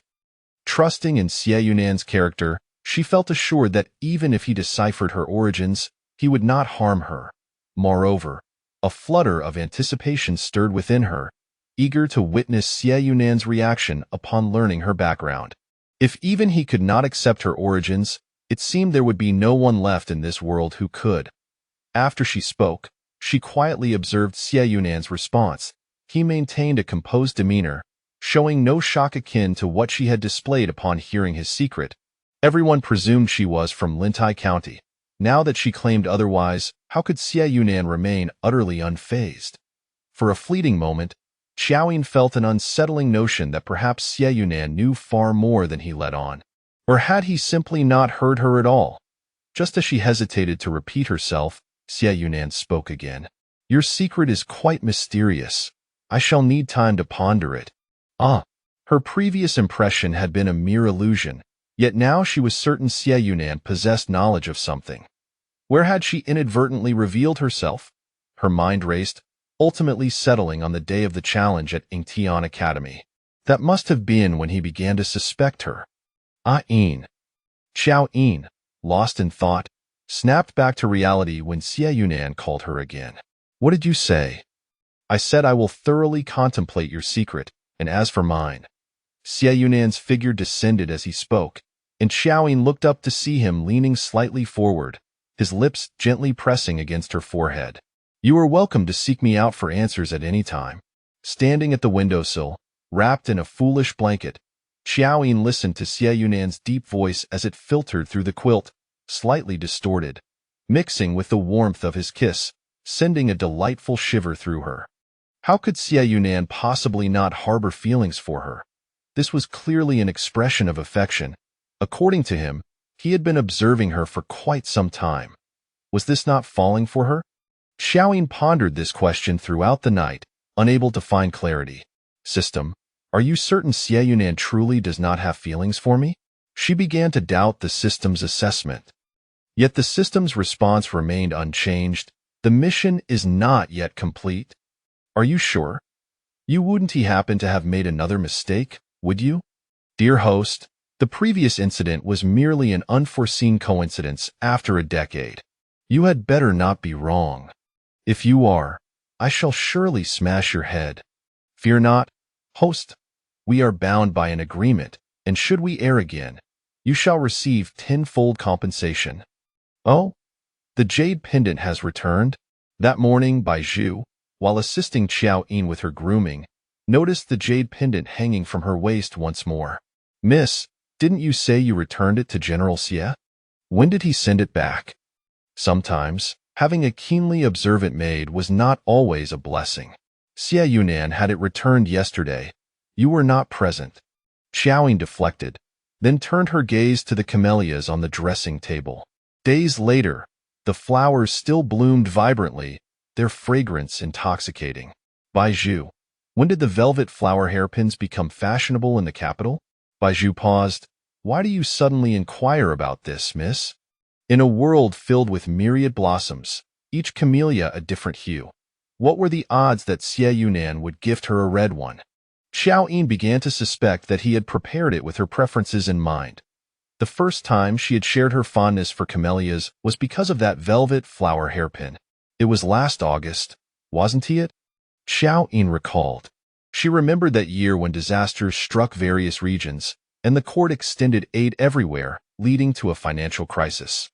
Consort Lu set an example by donning plain garments and wearing velvet flowers, donating all her jewelry to the court, earning the emperor's high praise. In no time, the capital was abuzz with the trend of wearing velvet flowers as a symbol of frugality. Lu Jin, being a natural businessman, had originally conceived the idea for the velvet flowers which he presented to Consort Lu. After the trend exploded, he promptly launched a similar line, employing clever marketing strategies to create a sense of scarcity, ultimately making the humble velvet flower hairpin a coveted item. At that time, the noble women of the capital delighted in collecting the 12 flower deities from Yejij. On that particular day at the racetrack, Yin Ruyu mentioned she had collected 11, only needing one more. Lu Jin Zhi, with a grand gesture, whisked her off to Yejij, instructing the staff to present all the velvet flower hairpins for her selection. Qiao Yin, following behind, immediately spotted the red camellia. She truly desired it and could not help but exclaim, "The camellia is my favorite flower." Yet, Lu Jin Zhi, ignoring the yearning in Qiao Yin's eyes, deliberately offered all the velvet flowers to Yin Ruyu, knowing she only lacked a peony. It was a calculated move. He was upset with her for wearing white that day, which had brought him misfortune in polo. "How could I forget? That was August 14th, Qiao Yin murmured. The day before the Mid-Autumn Festival marked her mother's memorial. "Oh, miss, are you referring to the day last year when Lu Jin Zhi was thrown into the city moat?" Baiju finally recalled. While she may not have remembered the velvet flowers, the incident involving Lu Jin Zhi certainly left an impression. Chapter 55. Dear brother Xie, you truly speak with utmost politeness. Were you cast aside? Qiao Yin remarked, suddenly recalling, did not Lu Jin Zhi claim that he had accidentally fallen into the river himself? The Lu family was profoundly superstitious, not merely due to the 3 unfortunate pregnancies of Madame Lu, but also owing to Lu Jin Zhi's incessant misfortunes, whether from falls or horse accidents, often returning home covered in injuries. Thus, Lu Jin Zhi was particularly sensitive to the concept of bad luck. It was not a fall at all that day. When I delivered the cold-repelling medicine to the young lady, I overheard someone scolding beneath the bamboo leaves, demanding to find the miscreant who dared to toss the young master into the moat. Baiju recounted, still remembering to spit in disdain. Serves him right? Qiao Yin recalled that incident, where Lu Jin Zhi nearly drowned, choking severely and almost losing his life. Upon his return, Madame Lu was so terrified that she burned incense for half a month and even visited a temple to obtain some talisman for protection against evil. Who could have done such a thing? Was it my elder brother? Qiao Yin immediately thought of Qiao Mo. Although Qiao Mo publicly supported her pursuit of Lu Jin Zhi, he harbored a deep-seated hatred for him and had secretly clashed with Lu Jin Zhi on several occasions. Baiju waved her hand dismissively. It was not the eldest master. He has been out of the city on business these past few days and is not in the capital. Ah! Qiao Yin's mind conjured a bold speculation. Could it be Xie Yuan? She quickly shook her head, dismissing the thought. Provoking fights was something only Xie Ren would do. How could Xie Yuan possibly engage in such antics? Miss, General Xie has arrived, and is currently with the... Why has he gone to my father's courtyard? Qiao Yin cast aside her disjointed thoughts and rose to head towards the main courtyard. Even before reaching the courtyard, she could already hear Qiao Mo's boisterous voice. Oh, Yuan, you have no idea. That day, my sister insisted on unearthing my father's wine. I could not stop her no matter how hard I tried. You know how adorable my sister is. When she causes a ruckus, I simply cannot withstand. My sister is incredibly charming, is she not? Xie Yuan pressed his lips together and nodded. Indeed. Suddenly, Qiao Mo furrowed his brow. The loss of the wine is trivial, but if my father learns that I let my sister drink, he will certainly beat me to death. No worries, I still have several jars of the imperial yellow-sealed wine. I shall have someone bring them over shortly, however. Xie Yuan glanced at the deep, long pit beneath the tree. I fear the yellow-sealed wine may not suffice to fill this hole. What about the 60-year-old daughter's red wine? Does the old marquis enjoy it? Daughter's red wine. It is his favorite. Xie Yuan remained as astute as ever. Qiao Mo patted Xie Yuan's shoulder, beaming with satisfaction, as if he were a father-in-law admiring his son-in-law. He loves it. If you happen to have some other fine selections, feel free to bring those as well. Xie Yuan regarded him knowingly. I am uncertain what other wines the old marquis might favor. Perhaps my elder brother could find time to visit my wine cellar and assist you in selecting. Haha, brother Xie. You truly speak with remarkable courtesy. Qiao Mo patted Xie Yuan's shoulder once more, laughing heartily. As Qiao Yin entered, she beheld the enormous pit that resembled a celestial sinkhole. Although she had been inebriated, she distinctly remembered that beneath the tree lay a jar of wine. When had it transformed into such a vast pit? Do not heed his nonsense. My father often says that drinking is detrimental to one's endeavors. He only indulges in a small drink when he is joyous and is not a habitual drinker, Qiao Yin bluntly revealed. Xie Yuan and Qiao Mo turned to her in unison, the lost fine wine slipping away. Qiao Mo lamented, Hey sister, you must not twist your elbow outward like that. Xie Yuan looked at Qiao Yin with a smile. When she met his gaze, she felt a tinge of embarrassment and turned away. Xie Yuan's gaze drifted down to the jade pendant at her waist, and his smile deepened. It matters not. If my elder brother wishes for any wine, he may come to me any time. Qiao Mo beamed at this statement, his lips stretching from ear to ear as he exchanged glances with Xie Yuan. Shall I go see now? Xie Yuan nodded in understanding and arranged, Elder brother may ride in my carriage. The coachman knows the way. Very well, I shall go at once. Qiao Mo declared, departing while reminding Qiao Yin to host Xie Yuan well. Qiao Yin was left speechless. In just a few days, Qiao Mo had been utterly captivated by Xie Yuan. She glanced at Xie Yuan, noticing his nose was slightly red from the previous day's collision. Is your nose all right? Qiao Yin inquired, filled with guilt. Xie Yuan shook his head. It is nothing. Have I arrived too early? He pointed to her left ear, and Qiao Yin instinctively touched it, realizing she had forgotten to wear one of her earrings in her haste to leave. Feeling a bit flustered, she removed the other earring and shot him a sideways glance. Do you not need to sleep at all? We chatted late into the night. You must have returned to the general's residence at dawn, yet you arrived so early today. She observed him once more, noting he bore no signs of fatigue. On the contrary, he appeared quite invigorated. Xie Yuan spoke. We depart for the hunting ground tomorrow, and I thought you might not be fully prepared with a suitable bow and arrows, so I brought you a lightweight one. As he spoke, Wang Shan, the bow's body shimmered with tiny blue sequins, and when sunlight struck it, the bow radiated a dazzling aura, undeniably captivating. Regardless of its practicality, its beauty was undeniable, perfectly aligning with Qiao Yin's standards for selection. How exquisite! Qiao Yin marveled, unable to put it down. However, she pouted and looked at Xie Yuan, but I do not know how to shoot. Fear not, I shall teach you. Xie Yuan began instructing her immediately, drawing forth an arrow and placing it in her hand. He then positioned himself behind her, guiding her through the motions of knocking the arrow and drawing the string. The faint scent of pine and cypress lingered in the air, and Qiao Yin subtly turned her gaze, finding Xie Yuan's profile mere inches away. She found herself captivated by his thin lips, recalling the day on the painted boat when he had held her chin, teasingly pressing and molding it. The normally gentle and considerate individual, suddenly fierce, was undeniably stimulating.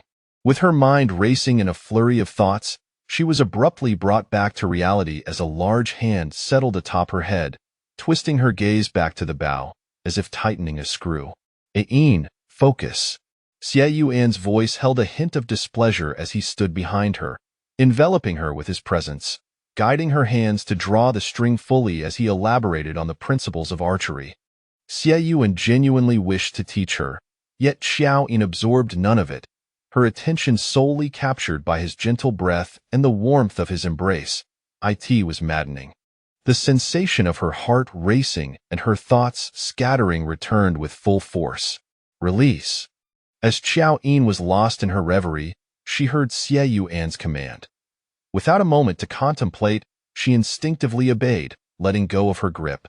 With a swift whoosh, the arrow shot forth, embedding itself in a nearby tree trunk. Xie Yuan released her hand and turned to her. Have you learned? Qiao Yin shook her head, then placed her hand in his palm. I cannot. Teach me once more. Xie Yuan gazed at her hand, which she had willingly offered, and a smile involuntarily crept upon his lips. Very well, I shall teach you once again. Xie Yuan grasped her hand anew, patiently reiterating the instructions from beginning to end. Qiao Yin leaned against him, playfully inquiring, what sort of game will we encounter at the hunting ground? Are there tigers? There are no tigers, but there are deer and martens. Martens sound. I wish to have a marten fur scarf. Could you procure one for me? Of course. Will we be sleeping in tents at the hunting ground? I have never slept in a tent before. Will there be bonfires at night? Will anyone dance by the bonfire? Qiao Yin's tone brimmed with anticipation as Xie Yuan answered each of her questions. Tents will be allocated according to rank, and the bonfire will burn throughout the night. Every year, a bonfire feast is held, allowing young gentlemen and ladies to get acquainted, essentially a matchmaking gathering. And when will you come to know me? Chapter 56. Yin. Cheating is not allowed. Yin. Cheating is not permissible. Xie Yuan chuckled helplessly, having nearly fallen for her trick just moments ago. As her little ruse was exposed right then and there, Qiao Yin felt a twinge of disappointment. Why was Xie Yuan so vigilant? While teaching her archery with one hand, he deftly sidestepped the trap she had set with the other. Let me first confirm an answer. Last August, the day before the Mid-Autumn Festival, did you not see me at the Yueji Pavilion? You recognized me back then, did you not? Qiao Yin inquired with eager anticipation. Xie Yuan nodded, appearing quite pleased with Qiao Yin's curiosity and inquisitiveness. Indeed, I was at the Yueji Pavilion that day. However, your answer is incorrect.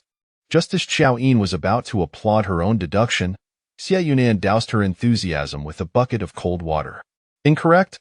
I became acquainted with you even earlier than that, he added. Could you perhaps provide me with a hint? She winked playfully at Xie Yuan. He shook his head in refusal. Just a little hint, please, just a smidge. Is that too much to ask? Qiao Yin's eyes twinkled as she fluttered her eyelashes, tugging at his sleeve with a gentle shake. General Xie. Young Master Xie. Brother Yunan. A fleeting pang of vulnerability struck Xie Yuan, nearly ensnaring him within the charm of her calling him Brother Yunan. This is not ideal. I would prefer you continue. No matter how much Qiao Yin pouted or flattered him, he remained steadfast. I must head to the East Palace now. We shall meet at the hunting grounds tomorrow. I will take you horseback riding.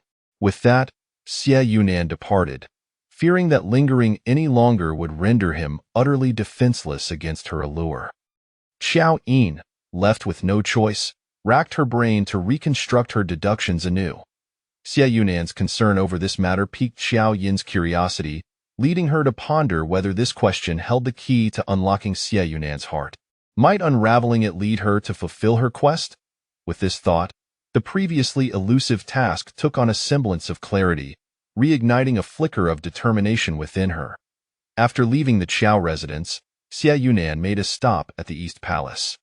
Jiang Huailu observed his lovesick demeanor, unable to suppress a tinge of envy. Have you reconciled so swiftly? He teased. Xie Yuan nodded. She is quite obedient and remarkably astute. Jiang Huailu could hardly tolerate his friend's youthful infatuation, and with a dismissive wave, sent him on his way. Not wishing to linger, Xie Yunan complied and departed, leaving Jiang Huailu exasperated. You leave so abruptly, not even granting me, the crown prince, a modicum of respect. Upon returning home, he headed directly to the storeroom, sifting through a mountain of gift boxes for a considerable time. Wang Shan, what are you searching for? He asked, noticing the young servant nearby. I can assist you. Xie Yunan remained silent as he unearthed a small, lacquered box with silver corners from beneath the pile. No need. I have found it. After verifying its contents, he pocketed the box and exited the storeroom. Today, Yin had implored him so earnestly, and he had turned her down, which weighed heavily on his conscience. He resolved to bring her a small token of goodwill to make amends. As they prepared for the autumn hunt, Qiao Yin, lacking experience in such outings, found herself and Bihua in a chaotic state, their room a veritable disaster zone. What on earth are you two doing? Have you been robbed, or are you preparing to flee? Shui Wanran exclaimed upon entering and surveying the disarray. Qiao Yin waved her hand dismissively. We are merely packing for the autumn hunt. Please, make yourself comfortable and help yourself to some water. News of her father's victorious campaign had spread throughout the city, prompting Shui Wanran's visit to congratulate Qiao Yin. Are you truly bringing all this junk to the autumn hunt? She queried, gesturing at Qiao Yin's assortment of garments. Qiao Yin picked up a garment draped over a chair. These are perfectly fine. What do you mean by junk? Shui Wanran scoffed, shaking her head. These are all riding or active outfits. Surely, you do not think you're attending the autumn hunt merely to hunt.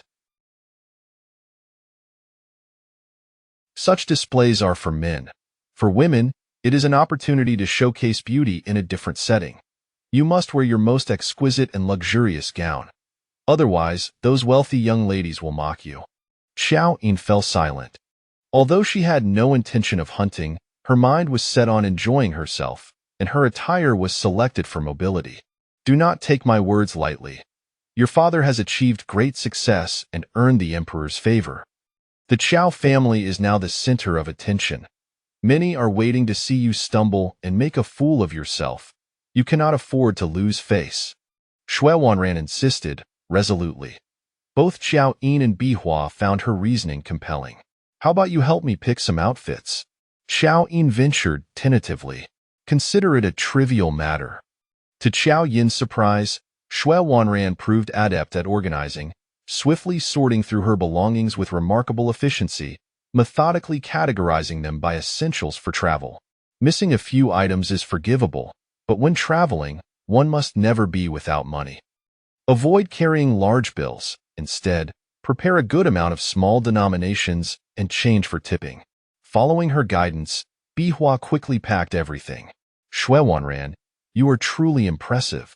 Qiao Yin exclaimed, admiration evident on her face. Shui Wanran beamed with pride, waving her hand modestly. This is merely the most basic knowledge. My mother taught me from a young age. Yours did not? Before Qiao Yin could respond, Shui Wanran's expression shifted, and she quickly diverted the topic. Your situation is manageable, but your brother's is dire. Does he possess only a single outfit? I swear he wears the same drab long robe every time I see him, as if it were glued to him. He gives the impression he is not bathed. Qiao Yin felt a tinge of embarrassment. My brother does have a limited wardrobe. Not only limited, but all in the same color. This was indeed a significant issue. She had envisioned him dazzling at the hunting grounds, eager to find a sister-in-law to bring home. With a sudden idea, Qiao Yin thought, there's no time for tailoring. We must buy ready-made clothes. Shall we go together to choose some? Of course, there's still time. Shui Wanran readily agreed, and the two set off for the marketplace. Having spent considerable time in the academy, Shui Wanran was well acquainted with various young gentlemen and had a keen eye for fashionable male attire. Within half an hour, she had procured 6 outfits for Qiao. Thank you so much. Without you, I wouldn't know what to do. Qiao Yin exclaimed, hugging Shui Wanran affectionately in the carriage. Her fondness for Shui Wanran grew. She was straightforward and loyal. Xue Wanran relished the admiration Qiao Yin bestowed upon her. I still need a pair of rabbit fur gloves. Could you catch me a couple of rabbits at the hunting grounds? Let me bask in the glory of the royal hunt. Of course, I shall wait by the tree and catch a couple of rabbits for you. Qiao Yin vowed enthusiastically. As dusk descended, Xue Wanran bid farewell to Qiao Yin on the street.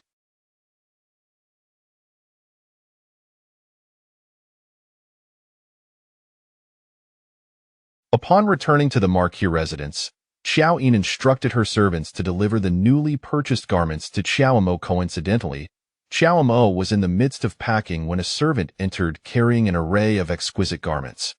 Qiao Mo's face lit up with joy as he caressed the fabric lovingly. Did my sister buy these for me? The servant replied, they were indeed purchased by the young lady, but selected by Miss Xue. She was meticulous, not only choosing the garments but also coordinating belts and boots, so the young master need only wear them. Miss Xue?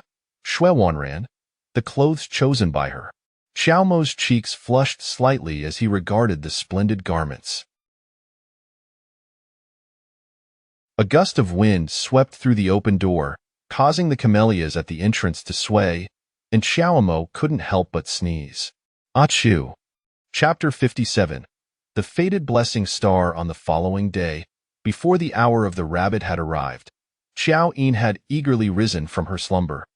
Rising too early left her without much appetite, so she simply placed some snacks in the carriage to enjoy later when hunger struck during the journey. Their first destination was to greet the imperial procession at the palace gate, after which they would set off with the main entourage.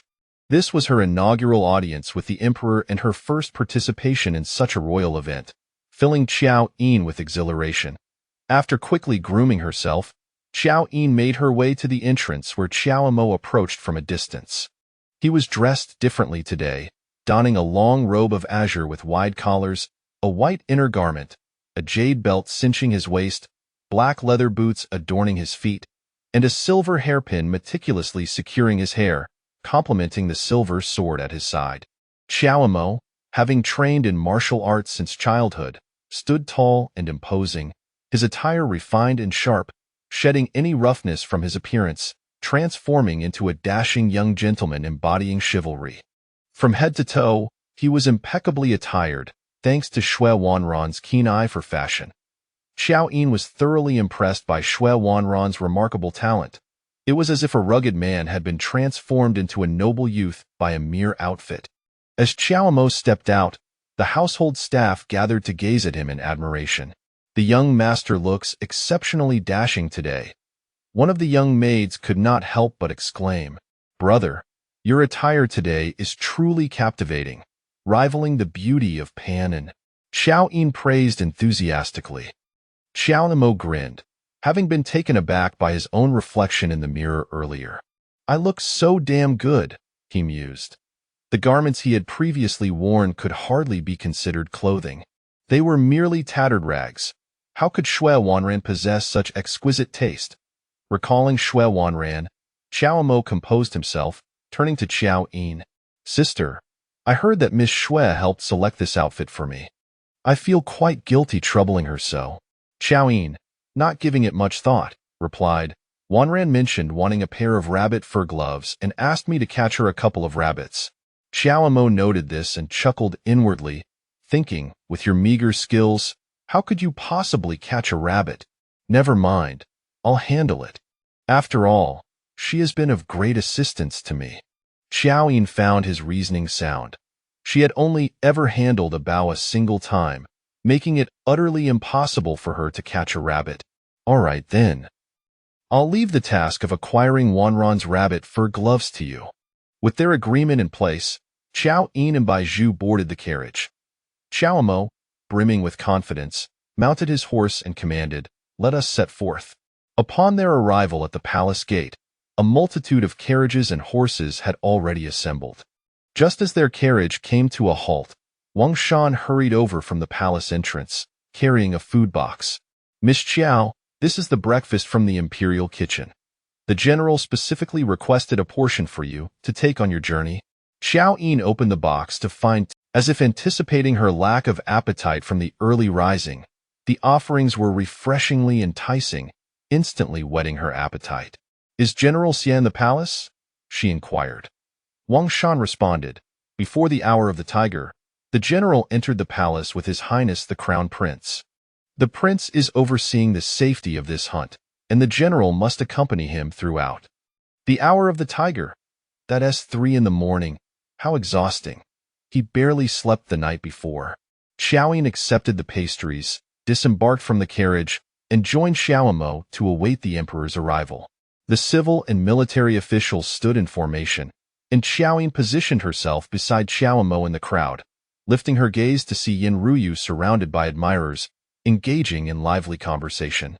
In stark contrast to Yin Ruyu's charm and sociability, Qiao Yin felt somewhat isolated in her stillness. The only acquaintances she recognized were from Lu Jin's circle, leaving her without any friends of her own. "Sister Qiao, there you are. I was searching high and low for you." Xie Qingxian suddenly emerged from the throng, followed closely by Xie Ren. Qiao Yin exclaimed in delight, "You are both attending the autumn hunt?" "I had no intention of going," Xie Qingxian replied, her chin held high with pride, "but my elder brother insisted, so here we are." "Xie Ren, how did it come to be with you?" Xie Ren, sharp-eyed, immediately noticed the jade pendant at Qiao Yin's waist and recognized it as belonging to Xie Yuan. Qiao Yin briefly recounted how she had found Lu Yizhi, who had retrieved the cicada from Zhao Yuanwei.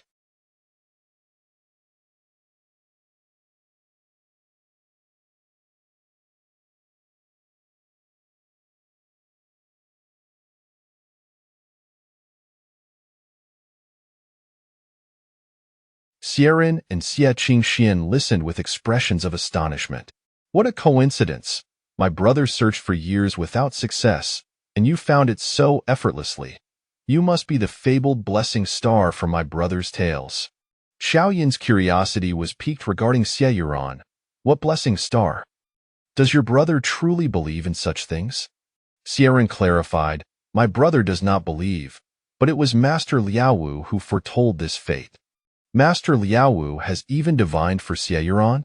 Qiao Yin inquired, aware of the mystique surrounding this figure, rumored to possess profound wisdom and the ability to predict the past and future, as well as avert calamities. Yet, this enigmatic sage was notoriously difficult to consult. Even the emperor had to seek an audience with him through elaborate rituals. The Lu family, steeped in superstition, had once offered a handsome reward to consult the master for a reading on Lu Jin, but had never succeeded in securing an appointment. Xie Ren excitedly nudged Xie Qingxian. "Little 9, what did Master Liaowu's divination say?" Xie Qingxian rolled her eyes at Xie Ren. "When Master Liaowu read for my elder brother, I had not yet been born. How could I possibly know?" Right. I got so excited I forgot." Xie Ren struggled to recall the specifics, but soon gave up. "I can't remember the details, but the gist was that my brother is destined to face a calamity, which must be resolved by a star that descends from the heavens." "Don't take it seriously." Xie Qingxian seemed to scoff at Master Liaowu, dismissing him as nothing more than a charlatan.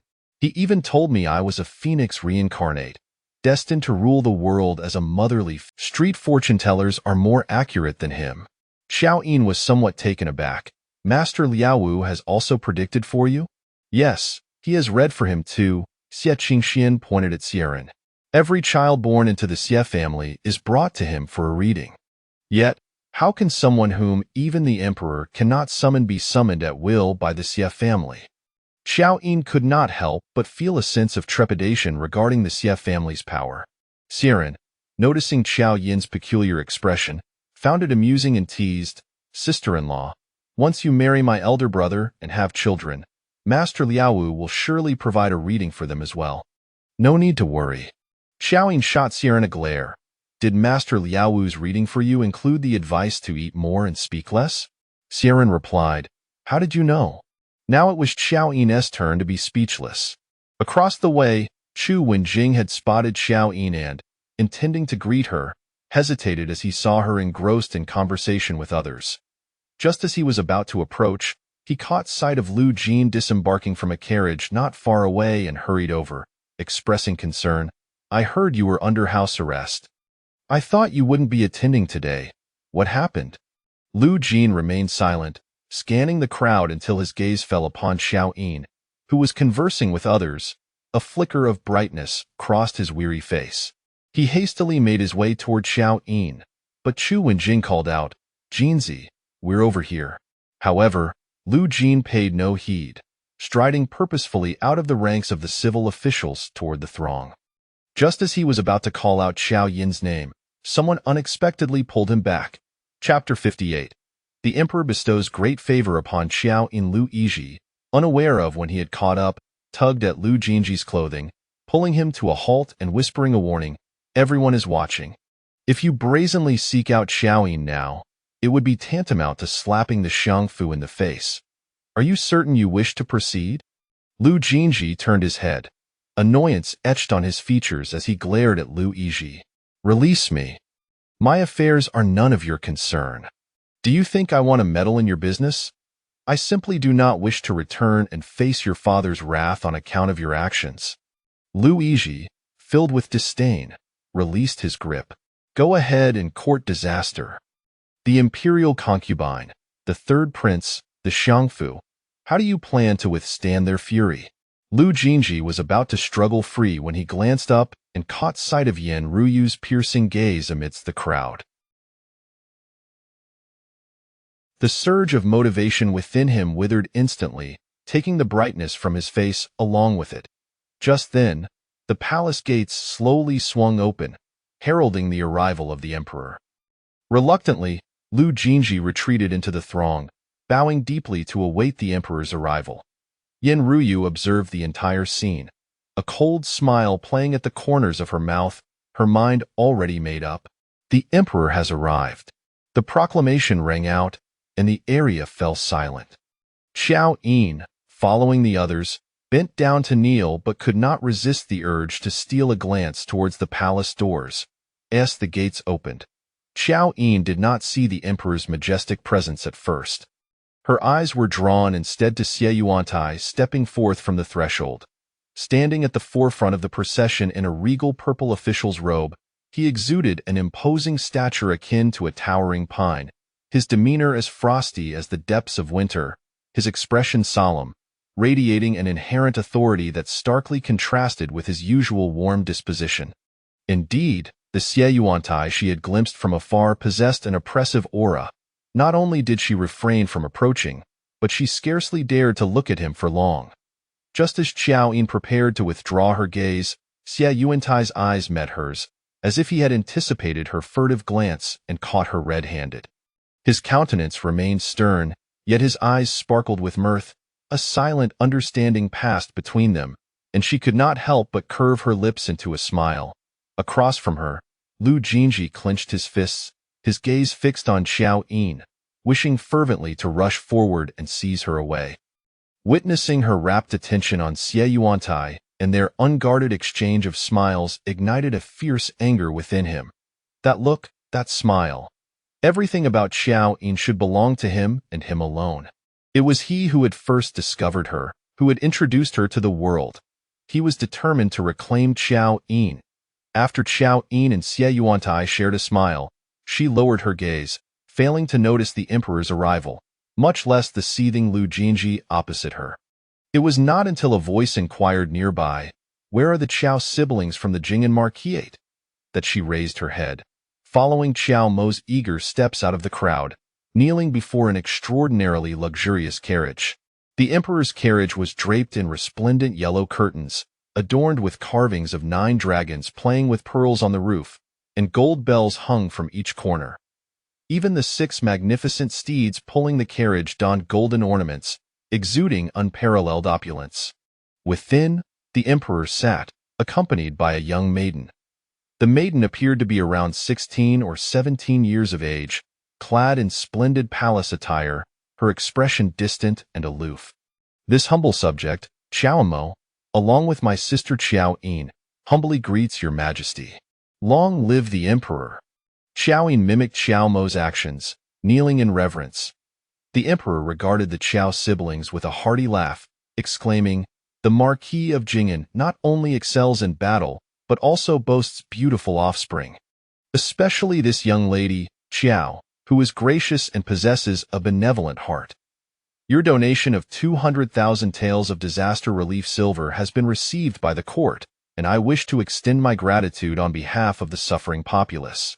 200,000 taels? How could it be 200,000 taels? Did the Lu family not only compensate 10,000? Qiao Yin felt bewildered, instinctively searching for Xie Yuantai's gaze. Upon seeing him gently nod, she grasped the situation. Xie Yuantai had added another 100,000 taels on her behalf. She had contributed nothing, yet found herself undeservedly honored by the emperor's praise. Your Majesty is overly gracious. This humble daughter merely fulfilled her duty as a citizen. The emperor laughed heartily. Miss Qiao possesses a kind heart, but the court would never wish for a young lady to sell her dowry for relief efforts. Let it be known, I command the Ministry of Internal Affairs to prepare a dowry for Miss Qiao in the style befitting a princess. At this proclamation, the crowd gasped in astonishment. The emperor's personal decree, a dowry from the palace, and a princess's standard to boot. What an extraordinary honor for a girl of an external lineage. Throughout the entire de Zhou dynasty, few women could boast of such grandeur. All present, especially the noble ladies, looked upon Qiao Yin with envy. Yen Ruyu maintained a composed expression. Her curiosity piqued as she glanced towards Lu Jin Zhi. What thoughts occupied his mind now? Did he not regret seeing Qiao Yin shine so brilliantly, perhaps wishing he could turn back time? In truth, Lu Jin Zhi felt no remorse. Rather, he was filled with elation. He rejoiced in Qiao Yin's newfound imperial favor, for it bolstered his confidence in persuading his father to accept her into their family. While the crowd's thoughts diverged, Qiao Yin remained in a daze. Though she suspected that the notion of selling her dowry to aid the disaster-stricken was likely a fabrication by Xie Yuantai, she had not anticipated the emperor's generosity in offering her a dowry. She had contributed not a single coin yet had garnered immense renown and a dowry without any cost. No, she had not spent a penny, but Xie Yuantai had contributed 100,000 taels. It was he who had secured her this unquestionable honor, allowing her to re-emerge before the public eye. Did he anticipate that the emperor would compensate her? Qiao Yin's gaze turned towards Xie Yuantai, who had been watching her intently.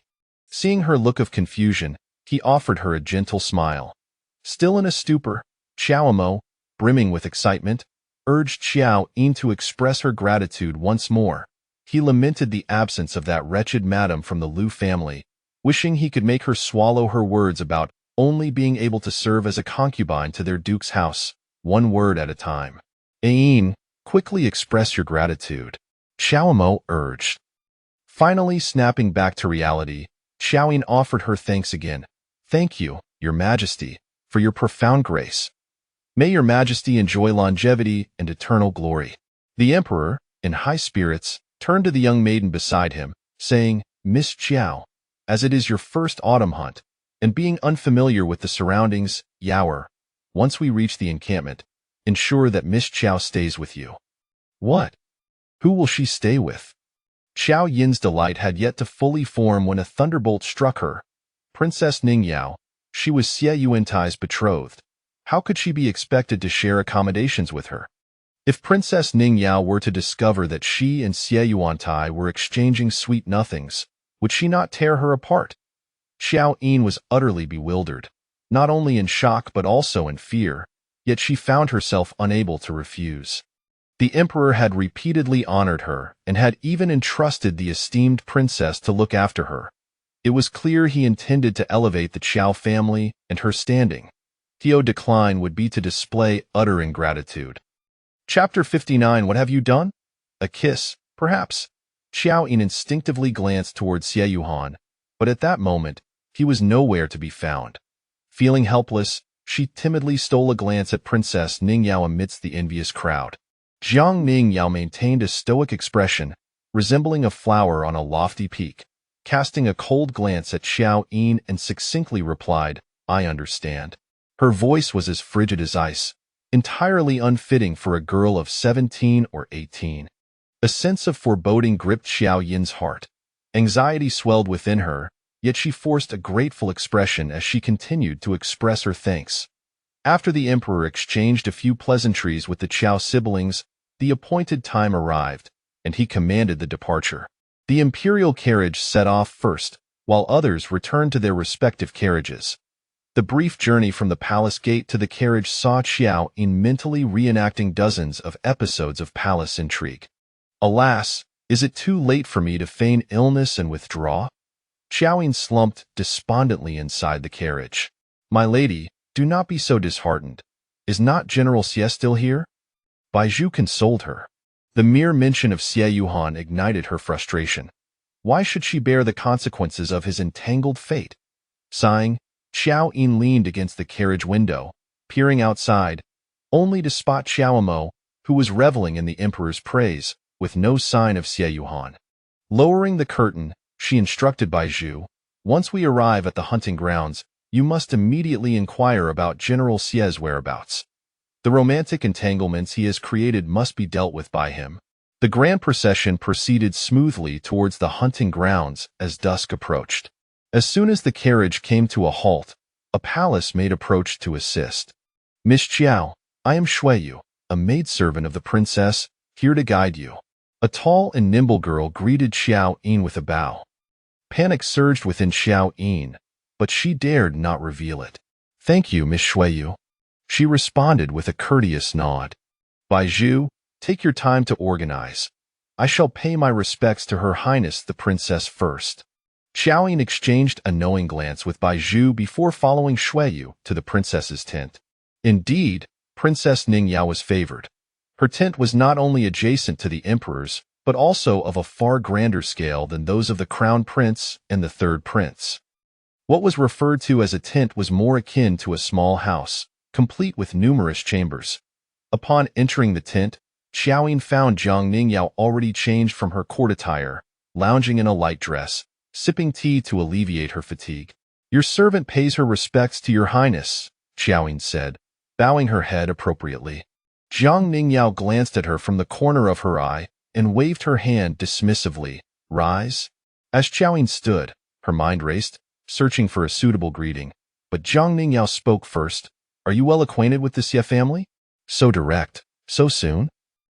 A cold sweat formed in Qiao Yin's palms as she replied ambiguously. By chance, we have only recently met. Recently met, yet he seems quite jovial with you? A tremor ran through Qiao Yin as she stole a glance at Jiang Ningyao, whose face was stern, fingers tightly gripping her teacup, anger evident in her eyes.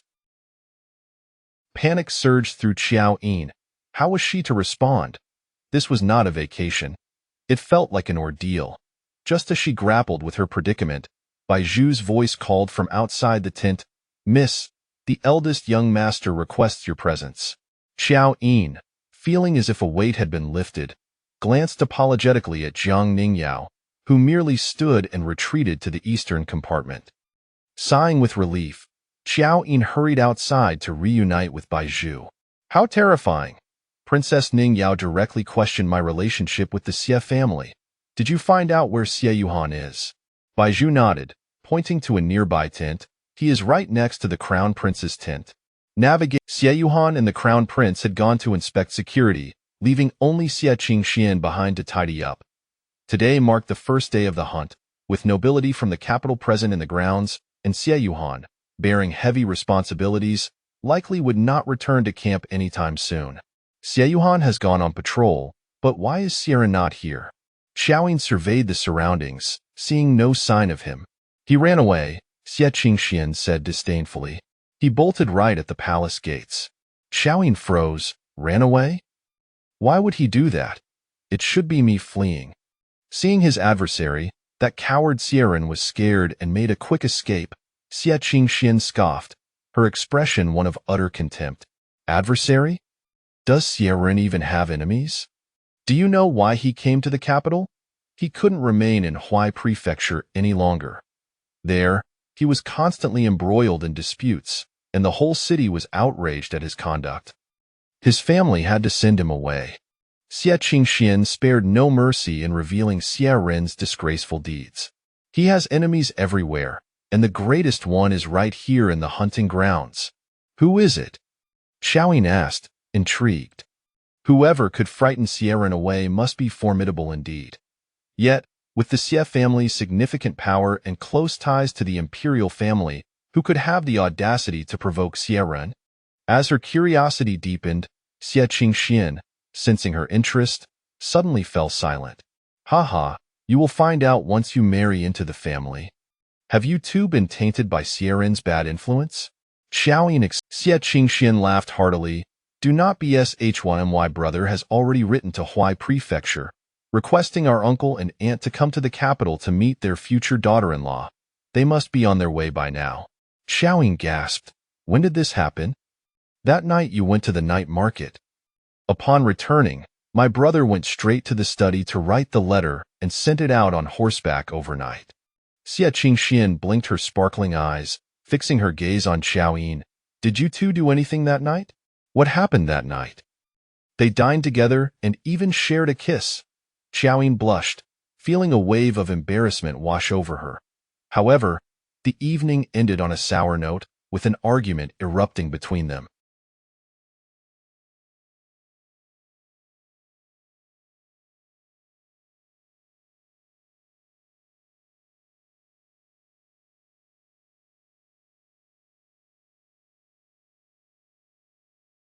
How could he think of writing home after such a quarrel? Nothing happened. We merely strolled and had a bite to eat. Qiao Yin's gaze faltered, but Xie Qingxuan's eyes were as piercing as a hawk's. A kiss? Ah! Qiao Yin gasped, her face burning.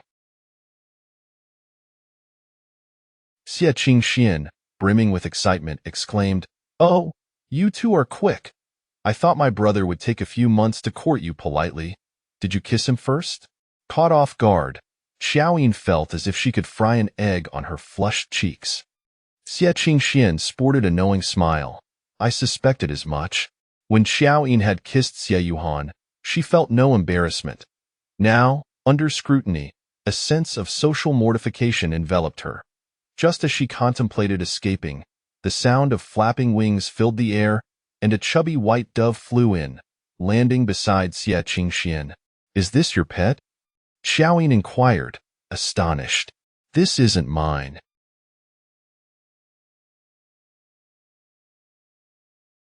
It belongs to the crown prince and Wyon is at home, Xie Qingxian replied, deftly retrieving a small note from the tiny tube attached to the dove's leg.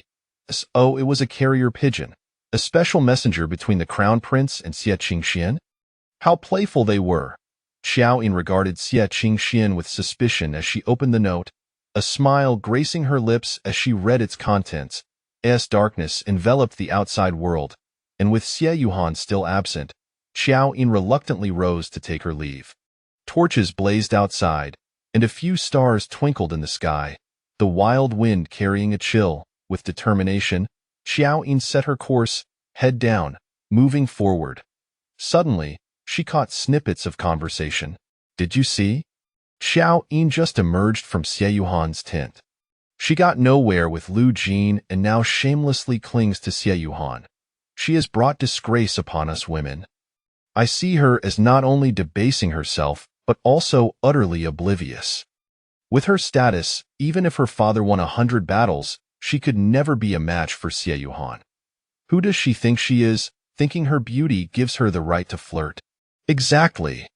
No matter how capable her father is, can her status surpass that of a princess? The Xie family doesn't even regard princesses. Why would they look at her? Haha, let us wait and see the spectacle unfold. Qiao Yin halted in her tracks, turning towards the source of the voices, spotting a group of about a dozen men and women nearby, openly mocking her.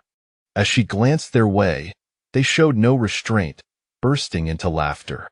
Look, she heard us. So what if she did? Are we not speaking the truth? Ha ha ha, indeed. We are merely stating the facts. Bai Zhu, incensed, was about to confront them, but Qiao Yin grasped her arm. Do not engage. Father has just achieved victory, and the emperor is viewing the Qiao family with newfound favor. Countless eyes envy us. We must not provoke trouble, especially not under the emperor's watchful gaze. Qiao Yin remained calm. But they are being insufferable. Bai Zhu retorted. It matters not. They speak the truth, Qiao Yin instructed. Bai Zhu, go inform my brother to be discreet in the coming days.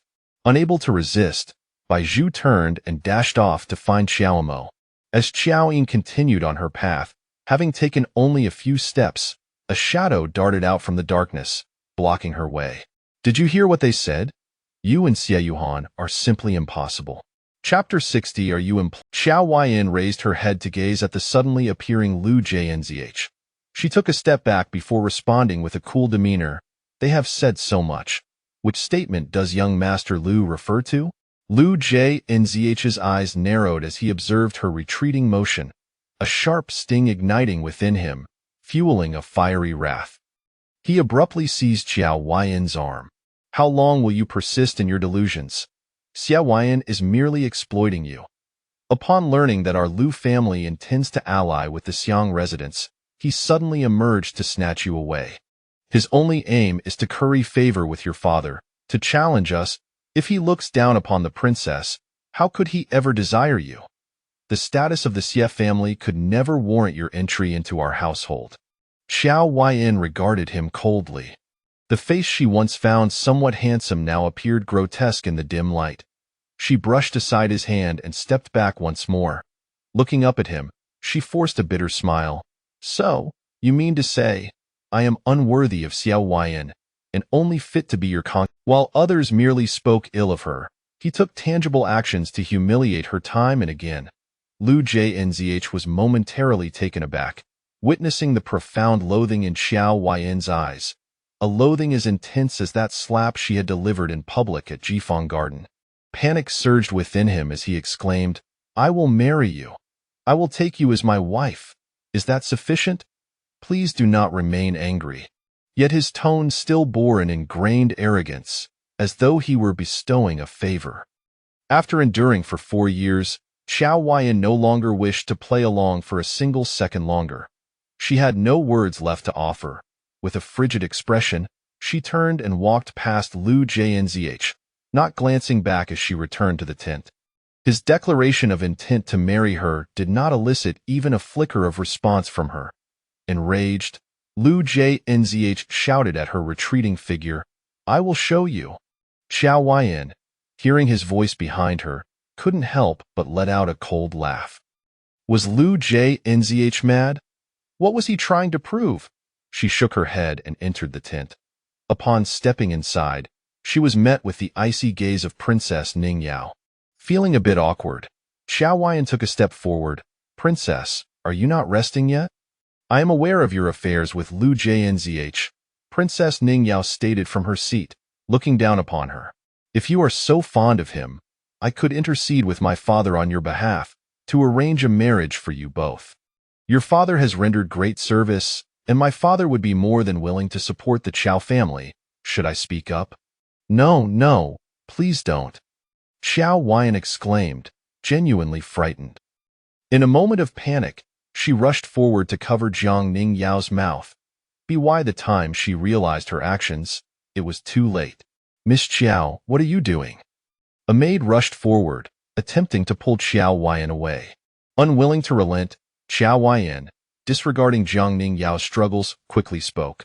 I know you also have feelings for Qiao Yin, but his rejection of you is his own affair and has nothing to do with me. When you arranged the marriage, I had yet to meet him. You cannot blame me for that. Having laid her cards on the table, Qiao Yin felt a surge of relief and finally released Jiang Ning Yao. To her surprise, Jiang Ning Yao did not appear angry but stared at her in shock. You like Qiao Yin? Now it was Qiao Yin's turn to be bewildered. What did Jiang Ning Yao's expression mean? Wasn't her frosty demeanor today due to Qiao Yin's association with Xiao Yin? Your Highness, General Xie requests an audience. Just as Qiao Yin and Jiang Ning Yao exchanged puzzled glances, Xiao Yin strode in. From a distance, Xiao Yin glanced at Qiao Yin before bowing to Jiang Ning Yao. This humble subject greets your highness. Turning her attention to Xiao Yin, Qiao Yin noticed his calm demeanor, devoid of the awkwardness or discomfort typically associated with former lovers or rumored partners. In a moment, Jiang Ningyao had regained her regal composure, her demeanor cool as she nodded slightly. What business does General Xia have? Xiao Yin rose and directed his gaze toward Xiao Yin. I have a matter I wish to consult with Miss Qiao. Upon hearing Jiang Ningyao's soft click of the tongue, she unexpectedly smiled. A rare occurrence indeed. This was the first time Qiao Yin had witnessed her smile today. To be frank, her smile was quite sweet, with two charming dimples adorning her cheeks. How unfortunate that General Xia has arrived, for I was just about to take Miss Qiao to soak in the hot springs. Perhaps you should return another day. Xiao Yin stared at Jiang Ningyao, her eyes filled with confusion. When did you say we were going to the hot springs? Disregarding Xiao Yin's bewilderment, Jiang Ningyao swiftly took her arm and pulled her outside with a speed that rivaled her earlier motion of covering her mouth. Xiao Yin frowned slightly, watching as Jiang Ningyao whisked Xiao Yin away, while Xiao Yin cast him a desperate look for help, causing him to display a flicker of urgency. I have already sent someone to capture Xiao Yin. Xiao Yin, before she could comprehend the situation, Xiao Yin approached her, saying, Xiao Jiu informed me that you came seeking me. I apologize for being unavailable all day.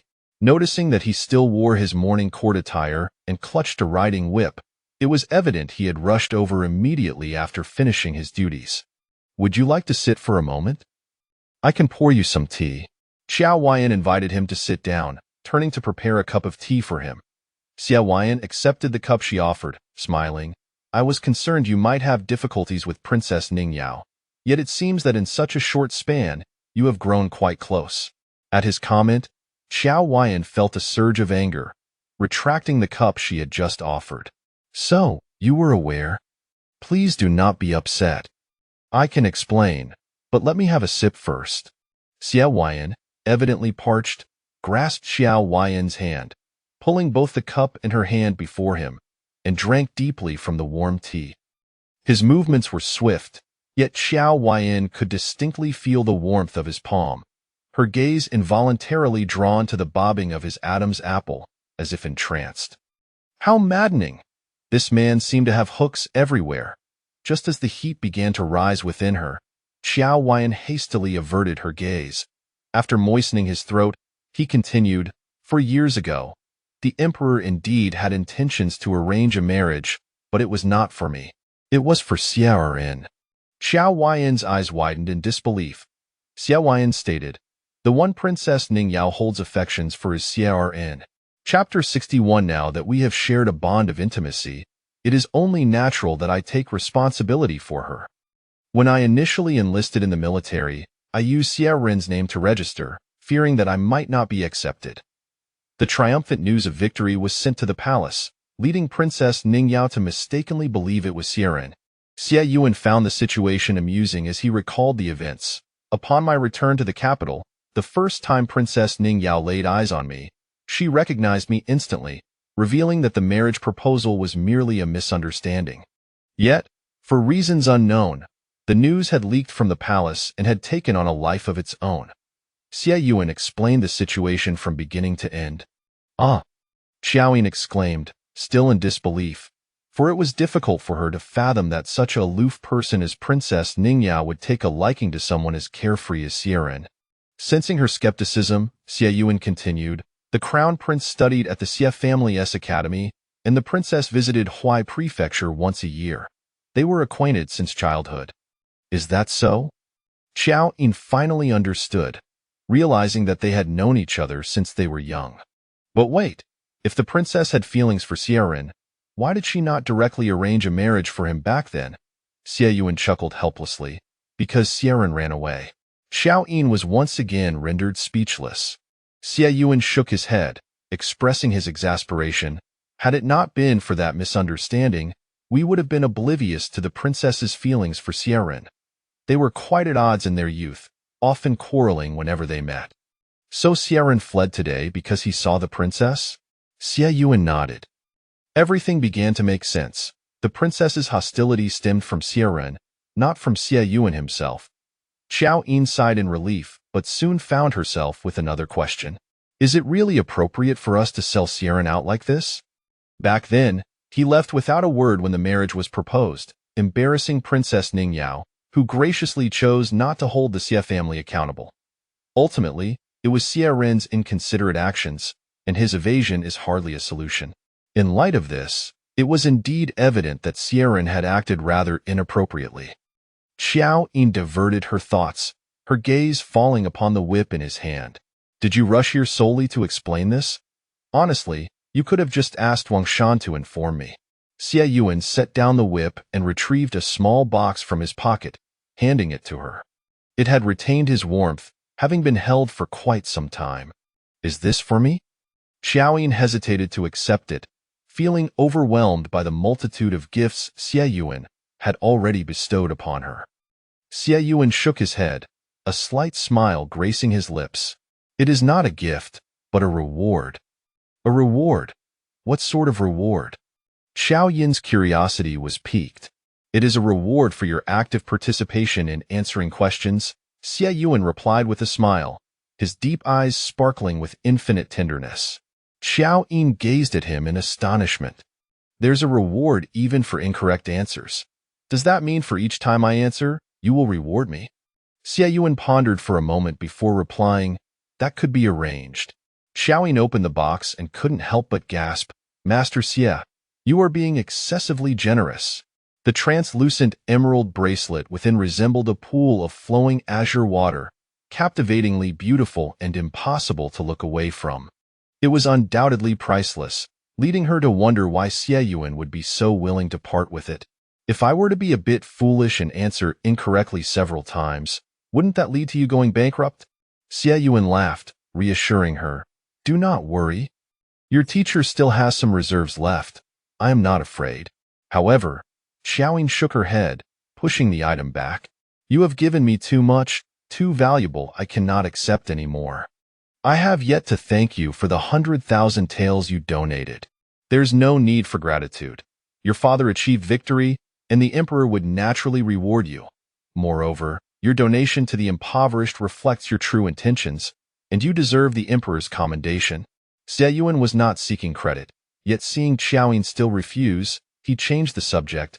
If you truly wish to thank me, then allow me to request something. What is it that you desire? Qiao Yin inquired eagerly, pondering how she might express her gratitude. Could you perhaps spare me a pot of the calming tea? I have been troubled by certain matters lately, and my sleep has been rather restless. Calming tea? It dawned on her that he was aware of her sending calming tea to Lu Jin Zhi, but I feel that would not be appropriate. Qiao Yin looked up boldly at him. Having already sent it to Lu Jin Zhi, how could she offer it to Xie Yuan? He deserved something better. Taking a step forward, she rose on her toes and gently kissed his cheek. Would this suffice as a thank you? It is one of a kind. Qiao Yin noticed his earlobes turning a shade of red. Xie Yuan nodded, though he struggled to suppress the grin tugging at his lips, overwhelmed by the joy bubbling within him, radiating from the corners of his mouth to his eyes.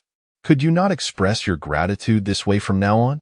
Hearing the tentative tone in his voice sent a delightful shiver through Qiao Yin, as if touched by a feather. Very well. Footsteps echoed from outside, signaling Princess Ningyao's return. The two exchanged a glance, and Qiao Yin noticed the reluctance in his eyes. With a smile, she returned the whip to his hand. You should head back to rest. Don't forget that we have a hunt tomorrow. Do bring me a marten. Understood. Xie Yuan replied and turned to leave. Qiao Yin watched him depart before summoning the system. System, has the task been completed? Regrettably, the task is yet to be completed, with only 15 days remaining until the deadline. Qiao Yin exclaimed in frustration. What on earth went wrong? Was the system malfunctioning again? After a busy day, Zhang Huailu checked the pigeon coop to ensure the birds were secure before retiring to bed. He had barely laid his head down when the tent flung open, and a figure strode in, bringing the chill of the outside air with him, pulling him from the warmth of his blankets. Crown Prince, let us play a game of chess. Zhang Huailu opened his eyes to see Xie Yuan's grinning face at the bedside, and he kicked out in annoyance. Xie Yuan, are you out of your mind? Xie Yuan dodged the kick, but had already pulled Zhang Huailu from his cocoon of blankets. I cannot sleep. Zhang Huailu resigned himself with a frown. What is it now? Isn't everything unfolding according to your wishes? It is too smooth, Qiao Yin remarked. Zhang Huailu stared at him in disbelief. You can't sleep because things aren't going well, and you also can't sleep because they are going too well? Are you trying to provoke me? In a huff, Zhang Huailu lay back down. Qiao Yin, bewildered by his own anxieties, realized it was because he cared too much. Disrupted from sleep, Zhang Huailu found it impossible to doze off again. He turned on his side, propping his head up. I heard you've already written home. What is that about? Proposing marriage, Qiao Yin replied succinctly. That quickly? Zhang Huailu nearly choked on his own saliva, sitting up abruptly. Qiao Yin stated seriously, now that we have shared a bond of intimacy, it is only natural that I take responsibility for her. Coughing, Zhang Huailu truly choked this time. You're already proposing, yet you still find it too smooth? What do you want? A long-lost reunion or a rekindling of a broken relationship? Get out, just get out. Zhang Huailu hurled a pillow at him with all his might. You rascal. Chapter 62.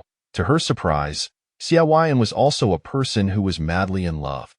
The following day, Qiao Yin once again inquired about the system's task assessment, as she distinctly sensed Qiao Yin's increasingly overt affection towards her. It was a matter that seemed as certain as the sun rising in the east, yet the system stubbornly refused to acknowledge it. Sigh. Upon opening her eyes, Qiao Yin let out a long breath. Miss, you are awake? Bai Zhu, hearing the sound, hurried over to check. Yes, I must get up. I still need to pay my respects to the noble consort. Bai Zhu busily prepared hot water and assisted Qiao Yin with her morning ablutions. Upon hearing the mention of noble consort, Qiao Yin's spirits immediately lifted. During this autumn hunt, the Empress was unable to accompany them due to illness, so noble consort Lu attended to the Emperor. However, noble consort Lu harbored a strong dislike for her. Noble consort Lu was exceedingly favored. Every year on her birthday, the Emperor permitted her to host grand palace banquets, inviting officials and their families to celebrate with her. Yet Qiao Yin was never included.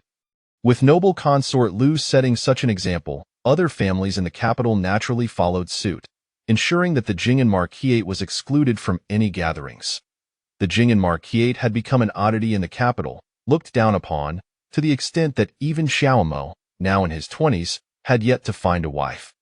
Ultimately, this was her fault, and Qiao Yin felt a deep sense of guilt. Besides strategizing her pursuit of Qiao Yin, she resolved to inquire about her elder brother's romantic prospects, hoping to find him a caring sister-in-law soon.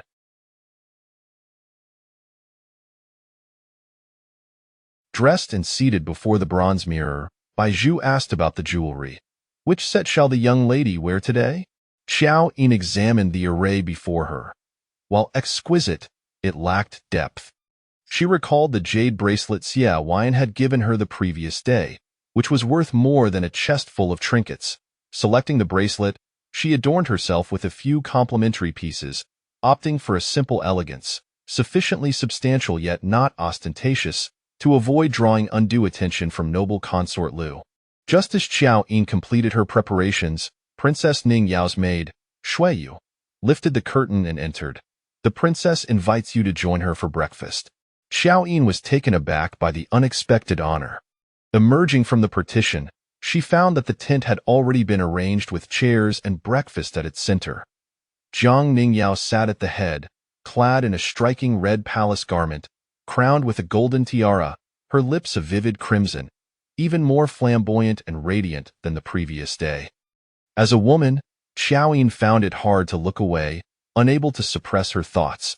Was Xiaoran blind, or had he been kicked in the head by a donkey to forsake such a beauty? Noticing Qiao Yin's dazed expression, Zhang Ningyao lazily flicked her eyelids and said, "Have a seat." What a cool, aloof demeanor. Qiao Yin felt a spark of excitement and promptly moved to sit beside Zhang Ningyao. A delightful fragrance wafted through the air, and Qiao Yin couldn't help but exclaim, "It smells wonderful," leaning closer to Zhang Ningyao. Zhang Ningyao teased, "You were so timid yesterday. Today, you seem quite bold." It was all a misunderstanding, And it was my fault for offending the princess yesterday, Qiao Yin replied awkwardly. At that moment, the sound of Xie Qingshuan's voice came from outside. I'm here. I'm here. Dressed in a pea-green short coat adorned with fluffy feathers, Xie Qingxian bounced into the tent like a lively rabbit. She plopped down beside Zhang Ningyao and exclaimed, "It smells amazing," then leaned in to sniff Zhang Ningyao. "What fragrance is this? I want some." Zhang Ningyao rolled her eyes, pushing Xie Qingshuan's head away. "I'm only wearing what you rejected. Don't seek me out. Go find Zhang Huailu." Despite her high and mighty demeanor, Zhang Ningyao's tone was evidently affectionate.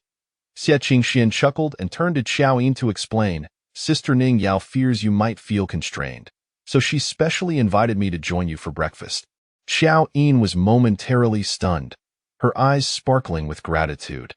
"Xie, you truly deserve 1,000 deaths." Xie Qingshuan's presence certainly made Qiao Yin feel more at ease, allowing her to bond quickly with Jiang Ning Yao in the span of a single breakfast. The three had become inseparable, as if they had known each other for ages. "I also brought some treats. Would you like to try?" Qiao Yin offered her snacks. "Hey, what is this?" Xie Qingxian suddenly pointed at the jade bracelet on Qiao Yin's wrist, exclaiming in surprise. Zhang Ningyao noticed and asked with a playful smile, "Xiao Yin even gifted you this?" Qiao Yin, bewildered, held up the bracelet and inquired, "Is it particularly precious? Should I take it off?" Xie Qingxian pressed her hand down, laughing heartily. "You've even worn my brother's talisman. What else could you possibly not wear? We just didn't expect him to act so swiftly." Zhang Ningyao nodded in agreement. "I thought Xie Yin would never fall for anyone."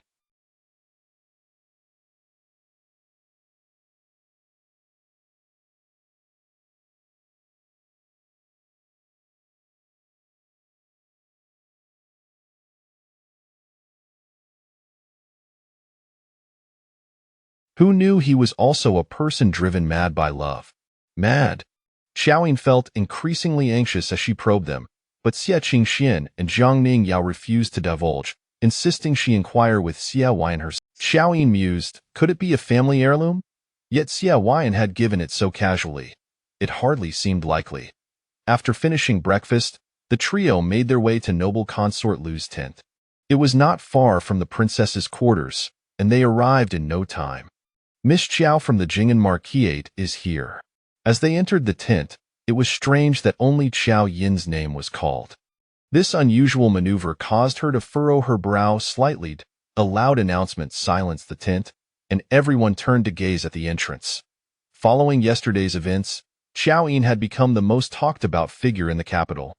As she entered alongside Zhang Ningyao and Xie Qingxian, various glances, some envious, some jealous, and others with ill intent, were cast upon her.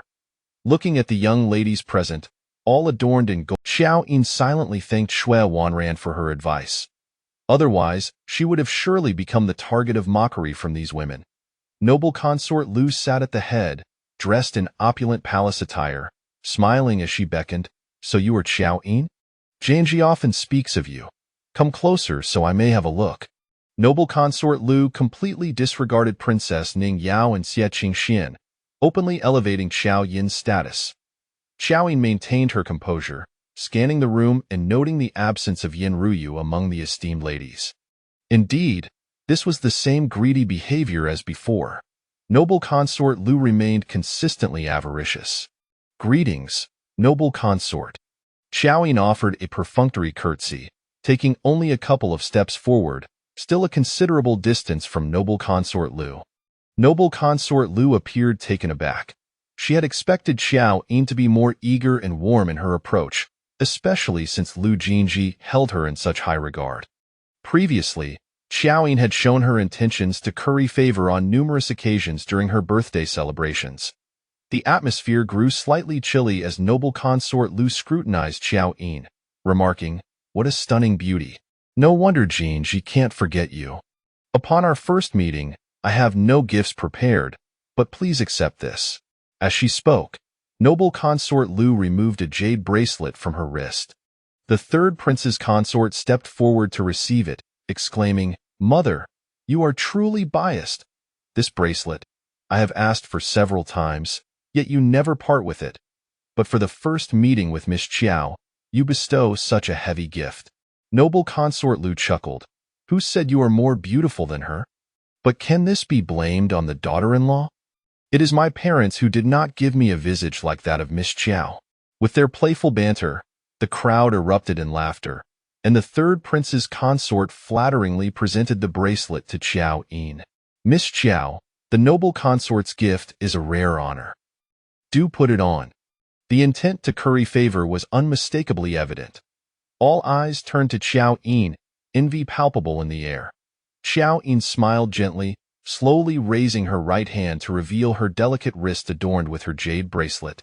"Thank you for the generous gift, noble consort, but I must decline. I already possess one." Chapter 63, Xie Yuan, I have been waiting for you. The third prince's consort cradled the bracelet of consort Lu like a precious treasure, standing beside Qiao Yin. Even those unacquainted with jade could discern that the bracelet adorning Qiao Yin's wrist was distinctly more substantial and rounded. Though both were of emerald green, the ripples encircling Qiao Yin's bracelet varied in depth and hue, resembling a beautifully rendered landscape painting, a rarity indeed. In stark contrast, consort Lu's bracelet paled in comparison, clearly falling short. Thus, it was hardly surprising that Qiao Yin regarded it with disdain. An atmosphere of acute awkwardness enveloped the gathering, as everyone exchanged glances in silence. Jiang Ningyao could no longer suppress a giggle, snatching the bracelet from the third prince's consort's grasp and flinging it carelessly away, the sound of its fall swallowed by the surrounding stillness. Consort Lu professed her fondness for the piece, yet produced such a paltry trinket. Whom did she think she was belittling? Consort Lu pursed her lips, her complexion slightly flushed. At that moment, Xie Qingxian chimed in, "Indeed, what kind of quality is this?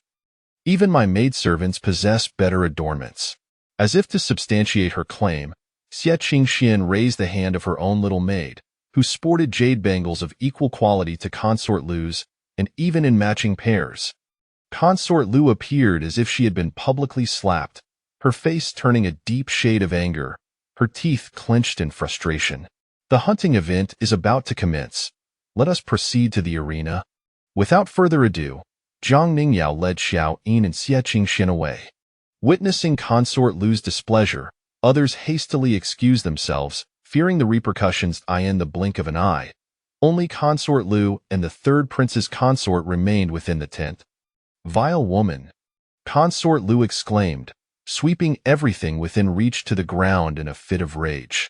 "How dare that insolent wretch presume to flaunt her accomplishments? Summon the third prince and the heir." Consort Lu commanded furiously. Shortly thereafter, the third prince Jiang Huayan and Lu Jin Zhi approached Consort Lu. She proceeded to chastise Lu Jin Zhi, denigrating Qiao Yin with fervor. "That Qiao Yin, riding on her father's meager military merit, has grown exceedingly arrogant, disregarding even my presence. Janji, you need not concern yourself with this woman anymore. Ignore her tricks henceforth." Lu Jinji felt a lump in his throat.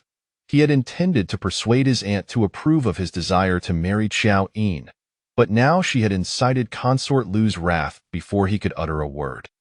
What should he do next? Without his aunt's consent, even convincing his father would yield no results. "Jinji, are you listening?" Consort Lu's voice rose, seeing Lu Jinji's silence. Realizing he had zoned out, Lu Jinji blinked in confusion at Consort Lu. "What did you say, aunt?" Consort Lu, suppressing her impatience, reiterated, "Set aside the Qiao family for now.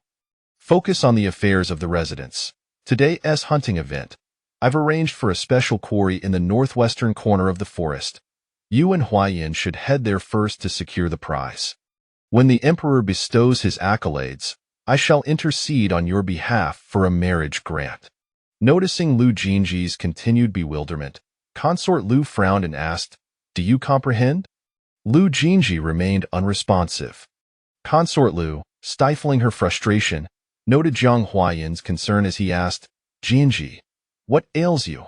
You've been distant since yesterday. Are you unwell? Even if ill, you must secure today's prize. Consort Lu insisted. Lu Jin Zhi met Consort Lu's fiery gaze, his body tensing, and affirmed, "Understood, Aunt." Ha ha ha. I haven't witnessed Consort Lu's discomposure in ages.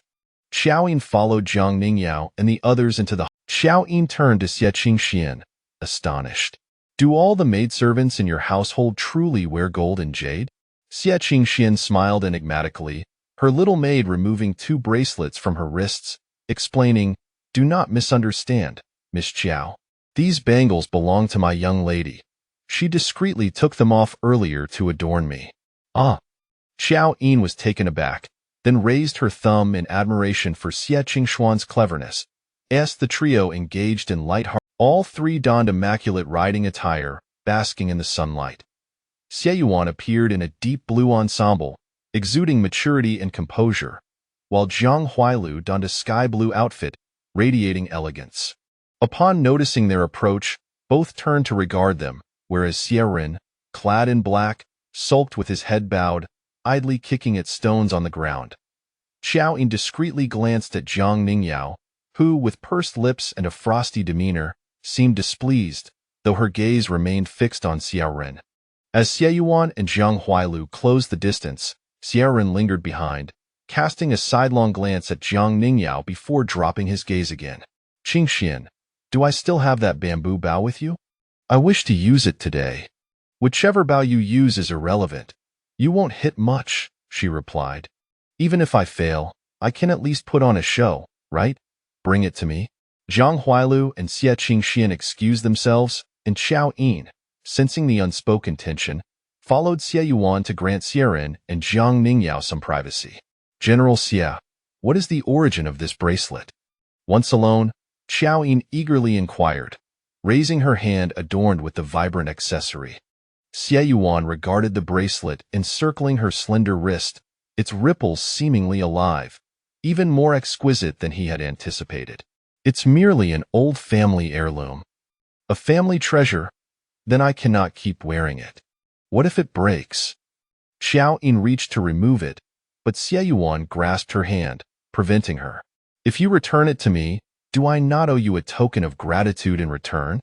Ah! What could her token of gratitude be? A kiss? How was she to repay that? Qiao Yin froze, her cheeks flushing with warmth. When had Xie Yuan become so audacious? This was undeniably flirtation. She struggled to suppress a smile that threatened to break free. "You've gifted me numerous things, yet I am at a loss for what to offer you in return." Unlike Lu Jin Zhi, Xie Yuan was flawless, effortlessly navigating every endeavor, leaving Qiao Yin unsure of what he might lack. Sensing her discomfort, Xie Yuan spoke softly to reassure her. "You have bestowed many gifts upon me, treats acquired in the rain, the delicate milk candy cradled in your embrace, the unique plum blossom incense, the nets woven while unwell, the paired jade pendants, and countless promises. Yet, these were all trivialities." The more he spoke, the more Qiao Yin felt a pang of guilt. The value of a gift lies not in its price, but in the affection of the recipient. "Each item you've given me is cherished. They all hold immeasurable worth in my eyes," he asserted sincerely. Qiao Yin found herself captivated once more by his gentle demeanor, yet she couldn't resist voicing a lingering query. "Xie Yuan, you are truly remarkable. With your qualities, I assume you are inundated with admirers. I am curious, of all the noble women, none of them have caught your eye." Xie Ren had mentioned that suitors had flocked to Xie Yuan for years, both in the capital and in their family's homeland, but he appeared indifferent, like a monk in deep meditation, ignoring all approaches. The Xie family had even speculated if he had an issue in that regard. Not rumors, Xie Ren himself mentioned it. As these thoughts crossed her mind, Qiao Yin's gaze subconsciously fell, wondering if perhaps he truly was incapable. "Because I have been waiting for you." As Qiao Yin spiraled into her musings, Xie Yuan's response broke through her reverie. She blinked in astonishment, meeting his gaze. Sweet words could be enchanting, but there was no need for deception. "I am not lying," Xie Yuan asserted earnestly. "Master Liao Wu has foretold this." "Ah, what has Master Liao Wu foretold for you?" Xie Yuan replied, "Your destined match. Master Liao Wu even predicted your marriage.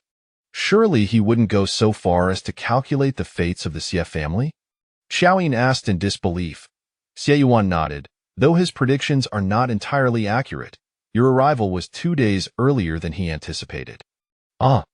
Qiao Yin was momentarily at a loss, unsure whether to be astonished at the influence Master Liao Wu wielded over the emperor, or at the accuracy of his predictions that transcended mortal understanding. She longed to inquire further, yet suddenly, Jiang Ningyao's voice resonated with fury from a distance. "Get lost. Go far away from me."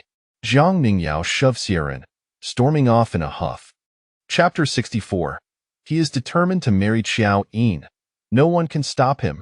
Qiao Yin and Xie Yunan hurried back, while Xieran gazed vacantly at the retreating figure of Jiang Ningyao. "What did you say to make the princess so furious?" Qiao Yin inquired with concern. Xieran scratched his head. "I didn't say anything. She asked me why I hadn't replied to her letters. I simply mentioned that I was too lazy to respond. You see, she and I are not on good terms. Every time she comes to Huaizhou, she takes advantage of her royal status to seize my belongings and even reports me. And when she returns to the capital, she always writes to flaunt her latest accomplishments, showing off what she has learned, constantly poking at what I lack. It drives me mad. I have no inclination to respond." Unable to contain herself, Qiao Yin asked, "When did the princess write to you?" Xieran scratched his head again. "It was many years ago. I can't recall which letter she meant." "Has the princess written you many letters?" "Quite a few, really. During those years, she wrote every month, sometimes even bi-weekly, depending on how often she acquired treasures. It amounts to a whole drawer of letters." "A whole drawer? And you haven't replied to a single one?" Qiao Yin exclaimed in disbelief. "I didn't even bother to glance at them." Before Xieran could finish his sentence, both Qiao Yin and Xie Yunan struck him with simultaneous punches. "You brainless fool!" Qiao Yin scolded before racing off to chase Jiang Ningyao. Xieran clutched his sore chest, pouting, "Big brother, why does Qiao Yin have such a foul mouth?" Xie Yunan shot him a cold glance. "Shouldn't you be the one chastised? You dimwit." Xieran stood frozen.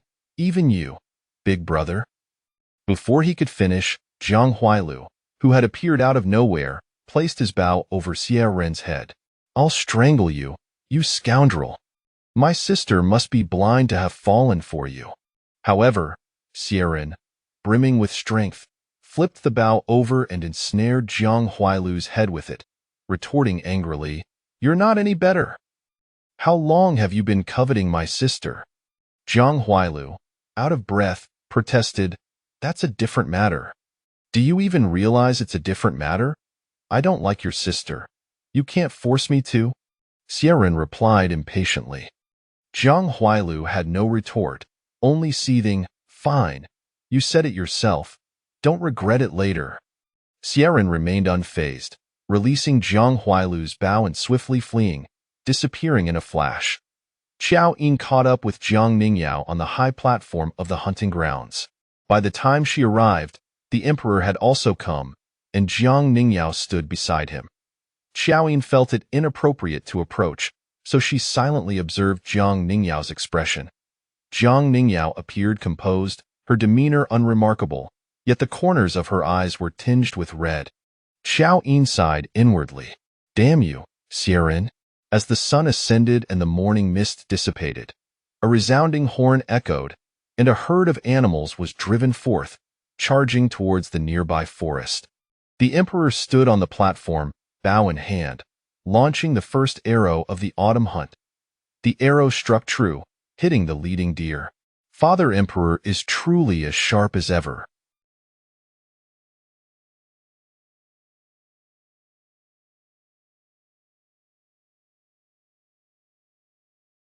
If I could learn even a fraction of his skill, I would have no regrets. As the arrow landed, the third prince, Zhang Huaiyin, promptly stepped forward to take the bow and arrow from the emperor, overflowing with respectful words.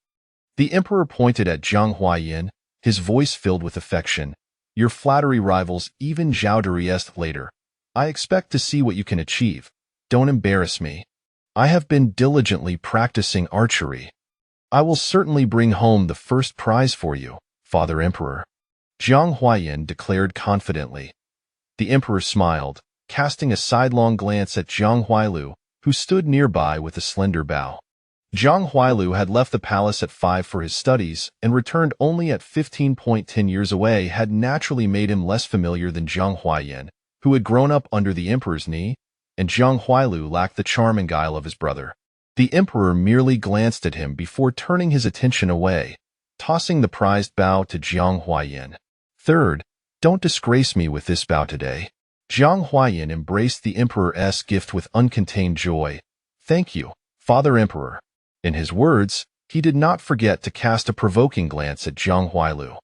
Though he was the legitimate heir, the emperor's affection was clearly directed towards him. The emperor announced to all, "Let the hunt commence." As the war drums sounded, the hunt officially began. The young scions surged into the hunting grounds, clad in fine garments and riding spirited steeds, drawing the attention of the ladies on the high platform. Who do you think will emerge victorious this year? The young women began to whisper among themselves. Is there any doubt? It will undoubtedly be General Xie. He has always been the victor in previous years. Some disagreed. I believe it will be young Master Lu. Last year, he only lost to General Xie by a narrow margin. As the discussions flourished, the primary contenders remained Xie Yunan and Lu Jin Zhi.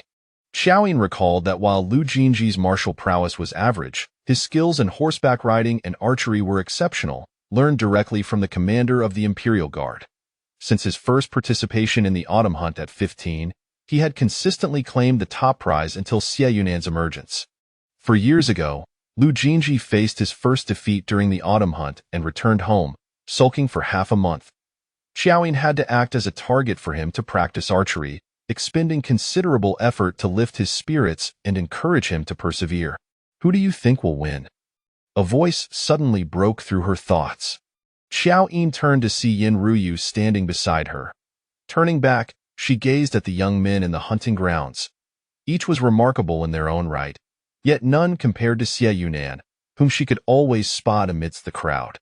As if sensing her gaze, Xie Yunan turned to look at her, offering a distant smile. Of course, it will be Xie Yunan, Qiao Yin replied without hesitation. I hope so as well. Yin Ruyu's voice was heavy with concern. If Lu Jin Zhi wins, the favored concubine, I no longer wish to marry Lu Jin Zhi. Qiao Yin turned to her, puzzled. Why not? Yin Ruyu's pride remained unshaken. It's nothing. He's simply unworthy of me. In the hunting grounds, Lu Jin Zhi rode atop his horse, glancing back towards the high platform. His presence stirred a slight commotion. Whenever his gaze met the noble ladies, some would shyly turn away, while others boldly approached him. Yet, Lu Jin Zhi paid little mind, instead scanning the crowd until he finally caught sight of a familiar silhouette in the corner. All his tumultuous thoughts from the day calmed at the sight of Qiao Yin. Perhaps he should smile at her. He ought to smile more often. He had been too cold towards her in the past, which had wounded her heart and allowed other men to capture her attention. Resolute, Lu Jin Zhi was about to offer Qiao Yin a smile when a figure clad in dark blue suddenly interposed between them, blocking his view. Lu Jin Zhi's smile faltered, and he glared. The man beside him turned to look as well, silent yet exuding a sharpness akin to a drawn blade, paired with an oppressive aura that Lu Jin Zhi lacked. The two men locked eyes, neither uttering a word, yet a palpable tension filled the air. With the sound of another horn, the hunt officially commenced, and the participants spurred their horses into the forest. Lu Jin Zhi shot a resentful glance at Xie Yunan, resolutely deciding. He must claim the top prize and petition the emperor for marriage. He is determined to marry Qiao Yin. No one can stop him. Lu Jin Zhi spurred his horse forward. Xie Yunan also pulled on the reins, catching up with Qiao Mo and Zhang Huailu as they entered the woods. It was Qiao Mo's first hunting experience, and he was exhilarated, charging about wildly, releasing several arrows that, while seemingly erratic, found their targets with precision. Before long, he had caught 2 pheasants and a fox. Zhang Huailu, somewhat amazed, praised, young Master Qiao has excellent archery skills. Qiao Mo, fixated on acquiring rabbit fur gloves for Shui Wanran, humbly deflected the compliment but couldn't help asking, "Where can I find rabbits? I want to hunt some." He dared not admit it was for Shui Wanran, fabricating, "Yin loves roasted rabbit. I'll bring back a couple to prepare." Xie Yunan pointed towards the northwest. "Last year, I discovered a rabbit burrow in the maple forest in the northwest corner." "A burrow? That's perfect. Rabbit fur gloves, rabbit fur socks, and a rabbit fur scarf for Shui Wanran." With that, Qiao Mo slung his bow over his shoulder and galloped away eagerly. Chapter 65. Where can one find a rabbit's burrow? Not a single rabbit hair in sight. Qiao Mo continued his trek towards the northwest, with Xie Yuan and Zhang Huaiyu maintaining a slight distance behind him, ambling leisurely. Zhang Huaiyu had released a few arrows along the way, successfully capturing several exquisite songbirds, while Xie Yuan had not secured anything at all. "Aren't you going to hunt something today?" Xie Yuan nodded. "I intend to, but I have yet to see anything." And no sooner had he spoken than a small white shadow darted past his vision. A gentle smile crept across Xie Yuan's face.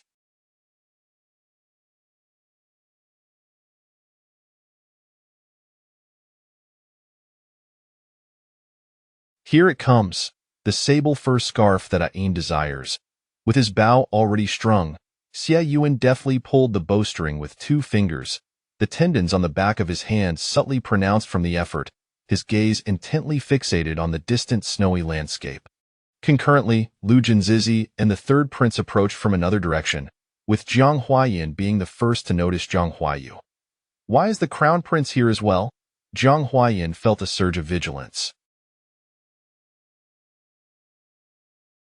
However, Lu Jin Zhi's attention was immediately drawn to Xie Yuan, who was poised to shoot. Following the line of his aim, he spotted a plump snow marten. Suddenly, memories surged back to him. He recalled a past autumn hunt when Qiao Yin had expressed her wish for a sable scarf to shield against the biting cold of winter.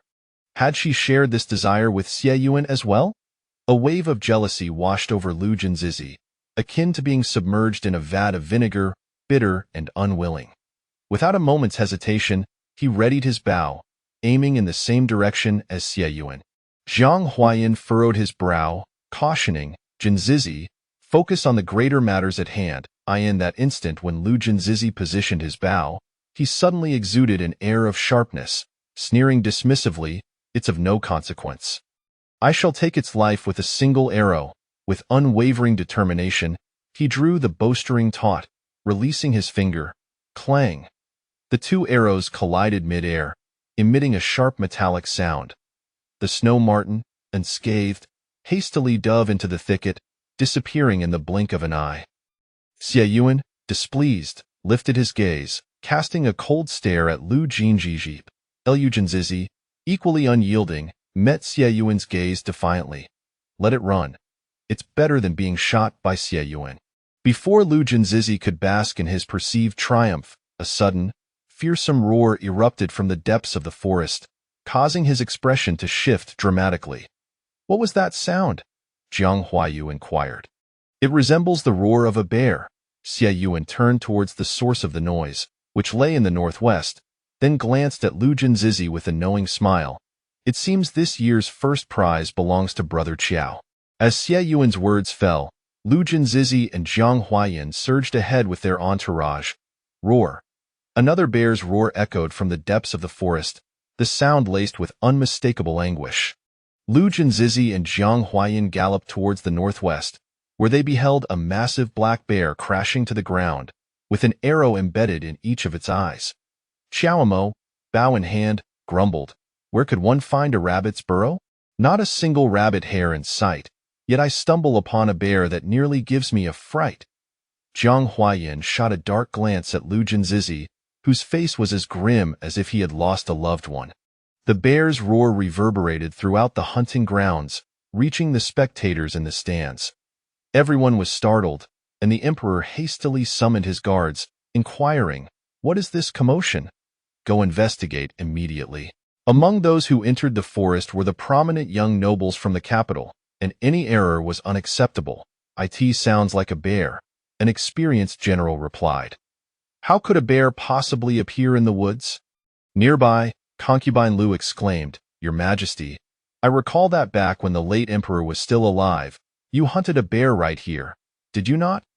Several officials recalled this event, hastily corroborating, "If memory serves, it was 30 years ago, during your first hunting expedition with the late emperor, when you captured a bear, astonishing everyone present." The emperor appeared to reminisce about that valiant moment, his countenance aglow with vitality, realizing that 30 years had swiftly passed. Seeing the emperor's delight, concubine Lu quickly added, "Today, we must wonder who shall claim this fierce beast." "Your Majesty must bestow ample rewards," the emperor, brimming with enthusiasm, responded. "If someone truly has slain the bear, they must be a remarkable warrior. I shall certainly reward them generously." Qiao Yin covertly observed concubine Lu's self-satisfied demeanor, pondering the words of Yen Ruyi. Could it be that the bear was deliberately placed there by the Lu family? After all, Qiao Yin had consistently emerged victorious year after year. For Lu Jin Zhi to secure a win, he could only resort to deceitful means. Engaging in such underhanded tactics beneath the emperor's nose, did they not fear discovery? The audacity of the Lu family was utterly brazen. As Qiao Yin harbored these thoughts, a guard suddenly galloped forth from the forest. "Your Majesty, a black bear has been discovered in the northwest corner of the woods and has been slain." The emperor was elated, eagerly asking, "Which valiant warrior has claimed the prize?" The guard proclaimed loudly, "It is the esteemed young Master Qiao of the Jing'an Marquisate." Concubine Lu's face blanched in shock, leaping from her seat. "Who?" The guard elaborated, "Young Master Qiao is an exceptional archer. With 2 arrows, he pierced the bear's eyes, delivering a swift death." Concubine Lu felt her vision darken. What was happening? What scheme was Lu Jin Zhi concocting? A plan that seemed foolproof had turned into a gift for another, and to make matters worse, it was a member of the Qiao family. Was this not adding insult to the crown prince's faction?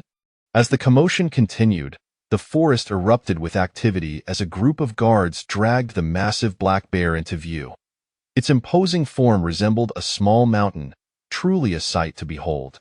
Soon after, a jubilant crowd of horsemen surrounded Qiao, ushering him towards the high platform. Qiao led the charge, mounted upon his steed, his garments billowing, exuding an undeniable charisma that captured the attention of all present. "Miss, the eldest young master has finally turned the tide," Bai Zhu cheered. Though the idiom was misapplied, the sentiment was unmistakable. Qiao Yin felt a surge of pride for her brother, grateful for having heeded Shui Wanran's advice to spruce him up. Otherwise, this moment would have been significantly diminished.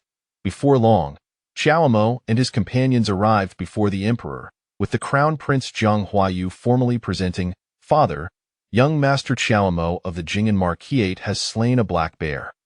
Today's hunting champion is undoubtedly him." The emperor, thoroughly pleased, praised, "Excellent, excellent. A tiger's progeny does not produce a dog. Qiao indeed embodies the spirit of his father and is a rare talent for our dynasty. He shall be rewarded handsomely." The crown prince suggested, "Father, young Master Qiao is now 25 and yet unmarried. Why not bestow upon him a golden and precious match?" As soon as the crown prince spoke, Qiao bowed respectfully, declining, "Your Majesty, I have yet to establish a career and possess no notable achievements. Even if I were to receive a good match, I fear I would disappoint another. It is truly a source of shame. I possess only my strength and wish to serve my country loyally, as my father did." The emperor, even more delighted by this response, lauded, "What ambition!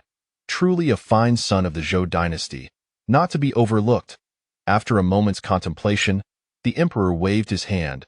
"The 5 armies camp is in need of a deputy commander. Qiao, do you have the confidence to fulfill this role?" "Indeed." With a broad smile, Qiao knelt, expressing his gratitude with a resounding voice, "Thank you for your great favor." Concubine Lu on the high platform gritted her teeth, her nails digging into the armrest of her chair. The Five Armies camp was a focal point of contention between them and the Crown Prince's faction. This position had originally been intended for Lu Jin Zhi. Chapter 66.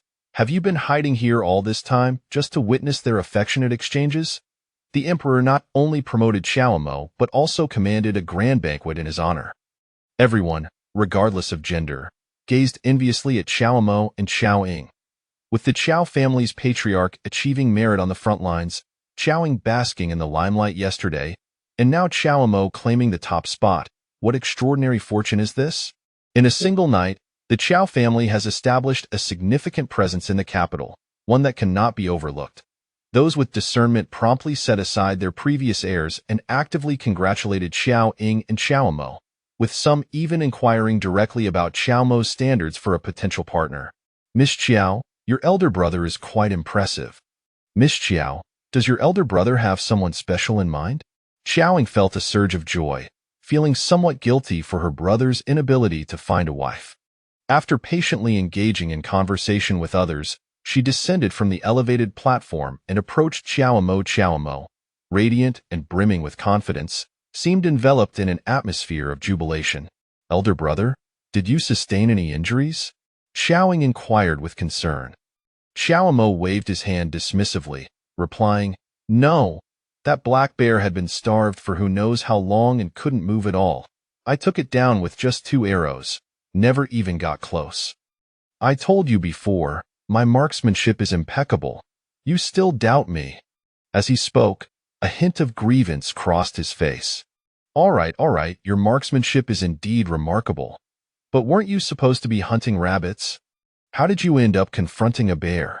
Qiao Ying pressed further. Speaking of rabbits, Qiao expression dimmed. I didn't manage to catch any rabbits. Qiao Yin must have made a mistake. He claimed there was a rabbit den in the northwest corner, but I searched everywhere and found nothing. What am I to do now? Qiao Ying understood and chose not to dampen his spirits. After all, capturing a black bear was far better than letting it fall into Lu Jin's hands. It seems there were too many hunters in your party, scaring all the rabbits away. Since we aren't heading back anytime soon, you can venture into the woods alone another day and try your luck at catching a couple. Qiao found her reasoning sound, just as the soldiers from the 5th Army camp arrived to invite him away. With the emperor's banquet ordered, the crowd gradually dispersed. Qiao Ying, watching the sun dip towards the horizon, found a conspicuous spot to sit. Baizhu, are you not returning to the tent? Tonight is the grand celebration for the eldest master. We must prepare adequately. Just a moment. I'm waiting for Qiao Yin. She recalled that among those who had emerged from the woods, Qiao Yin was notably absent. Indeed, where could General Xie have gone? Is he still in the forest? Baizhu mused. No sooner had she spoken than the sound of galloping hooves echoed from the woods, a familiar dark blue figure emerging. Baizhu, you head back to the tent first. I will return later, Qiao Ying instructed, lifting her skirts as she dashed toward the forest. As Qiao Yin exited the woods, he spotted an empty arena where a small figure was sprinting towards him, akin to a fluttering butterfly, light and joyful, eliciting smiles from anyone who beheld the scene. Qiao Yin swiftly spurred his horse forward, and as the figure approached, its features became clearer, the smile on its face growing brighter. Qiao Yin, she called out, rushing towards him. His lips had already curved into a smile upon seeing her, and he deliberately halted a few paces away, dismounted, and awaited her leap into his embrace. He relished witnessing Qiao Ying's exuberant joy as she bounded into him, more satisfying than any reward. Qiao Yin. She fulfilled his wish, wrapping her arms around his waist, playfully exclaiming, "Got you," which elicited a hearty laugh from him. Qiao Ying herself was unsure why she felt such an urge to leap into his arms. Who could resist such a charming and gentle man? Where have you been? She looked up at him, her gaze filled with admiration for his handsome face. I went to fetch you a scarf. He indicated the snow marten draped across the horse's back. Warmth filled Qiao Ying's heart. How kind of you. She had lost count of how many times she had expressed this sentiment, yet it never felt sufficient. She truly believed Qiao Yin was too good to be real, almost ethereal. Did you already know about that black bear? Did you intentionally send my brother there, hoping he would outshine everyone? No, Qiao Yin began to deny. But upon meeting Qiao Ying's deliberately stern expression and inquisitive gaze, he could only smile and nod. I had some inkling, but I didn't expect your brother's archery skills to be so exceptional. The guards hidden in the shadows hadn't even had the chance to reveal themselves before he took down the bear. Your brother is truly remarkable. Qiao Ying had anticipated this outcome. Qiao Yin's arrangements had been exceedingly astute, undermining Lu Jin while subtly allowing Qiao Mo to shine. She couldn't help but admire Qiao Yin's thoughtfulness once more. How did you come to know about the Lu family's secrets? Surely it wasn't mere speculation. Qiao Ying inquired, curiosity piqued. Qiao Yin did not withhold the truth. Having pledged to foster trust, he answered her question candidly. Luigi informed me. Qiao Ying was momentarily taken aback, struggling to process the information. She looked up at Qiao Yin in astonishment. It was evident to anyone that the Duke of Lu treated his two sons with vastly different attitudes. In the Duke's eyes, Luigi was merely a servant, not truly a son. The Duke had even severed Luigi's fingers himself, yet he did not resort to gambling nor did he sell off the remnants of his mother's belongings. Though Qiao Yin spoke only a few words, a storm of emotions surged within Qiao Ying. Someone is framing him? She recalled Luigi's demeanor, humble and low-key, obediently following the Duke's commands and prioritizing the Lu family above all else. Despite the Duke's favoritism, he bore no grievances, willingly remaining in Lu Jin's shadow, eager to pave the way for him. Why would Brother Lu, who was so compliant, be framed? Qiao Ying felt a pang of sympathy for Luigi. Regardless of whether someone conspired against him, he could not escape this fate. Qiao Yin's words were subtle, yet Qiao Ying grasped the implications. The one responsible for severing Luigi's fingers was none other than the Duke of Lu. Even without any conspiracy, the Duke would still suppress Luigi in the Lu family. Only Lu Jin was considered the true heir. Luigi was merely a scapegoat. A chill ran down Qiao Ying's spine. Qiao Yin placed a reassuring hand on her shoulder, diverting the conversation. Let us take this snow marten to the fur processing department. If all goes well, you shall receive a new scarf in a couple of days. The arena featured a dedicated fur processing department that handled the pelts of hunted game, while the bones and meat were sent to the kitchens for preparation. Still lost in thought, Qiao Ying suddenly felt herself lifted by a pair of strong hands. She gasped in surprise, and in an instant, she found herself on the horse's back, warmth enveloping her as Qiao Yin mounted beside her. Giddy up! Qiao Yin's hands encircled her waist, grasping the reins as he urged the horse forward. As the steed galloped, Qiao Ying was jolted back to reality. What right did she have to pity Luigi when she herself did not know how much longer she would live? The gentle breeze caressed her face, and as she gazed at the sunset painting the horizon and the sprawling forests, her spirits were rejuvenated. Ride faster, she implored Qiao Yin, turning to him with enthusiasm. Aren't you afraid of falling off? Before Qiao Yin could finish his sentence, Qiao Ying grasped his hand and wrapped her arms around her waist. Her slender form fit snugly against him. Just hold me tight, won't you? Qiao Yin grinned, tightening his embrace, securing her firmly against him. Giddy up! With a flick of his whip, Qiao Yin urged the horse forward, and together they soared past the elevated platform, blissfully unaware of the gaze lurking in the shadows. Have you been hiding here all along just to witness Qiao Ying and Qiao Yin's affectionate moments? The third prince, Jiang Huayan, had searched fruitlessly for Lu Jin, only to find him lurking in the shadows, spying on Qiao Ying and Qiao Yin. Chapter 67. I will unmask Xiao Yuantao if today you refrain from engaging in a war of words with Xiao Yuantao, and do not squander your time. The foremost position will undoubtedly be yours. Do you comprehend the gravity of your actions? You have jeopardized our meticulously crafted plan that took months to devise, Jiang Huayan stated bluntly. Aside from the marriage proposal, should you secure the top position, the role of deputy commander in the 5 armies camp will be yours. Jiang Huayan lamented, frustrated by your lack of foresight. With the support of the Xiang residents and the Five Armies camp, even Zhang Huailu, backed by the Xie family, would have to tread carefully. However, now, our well-laid strategy has been thrown into disarray. Zhang Huayin simmered with pent-up frustration, and upon observing Lu Jinji's taciturn demeanor, his irritation only intensified. Lu Jinji, your behavior these past few days has been most uncharacteristic.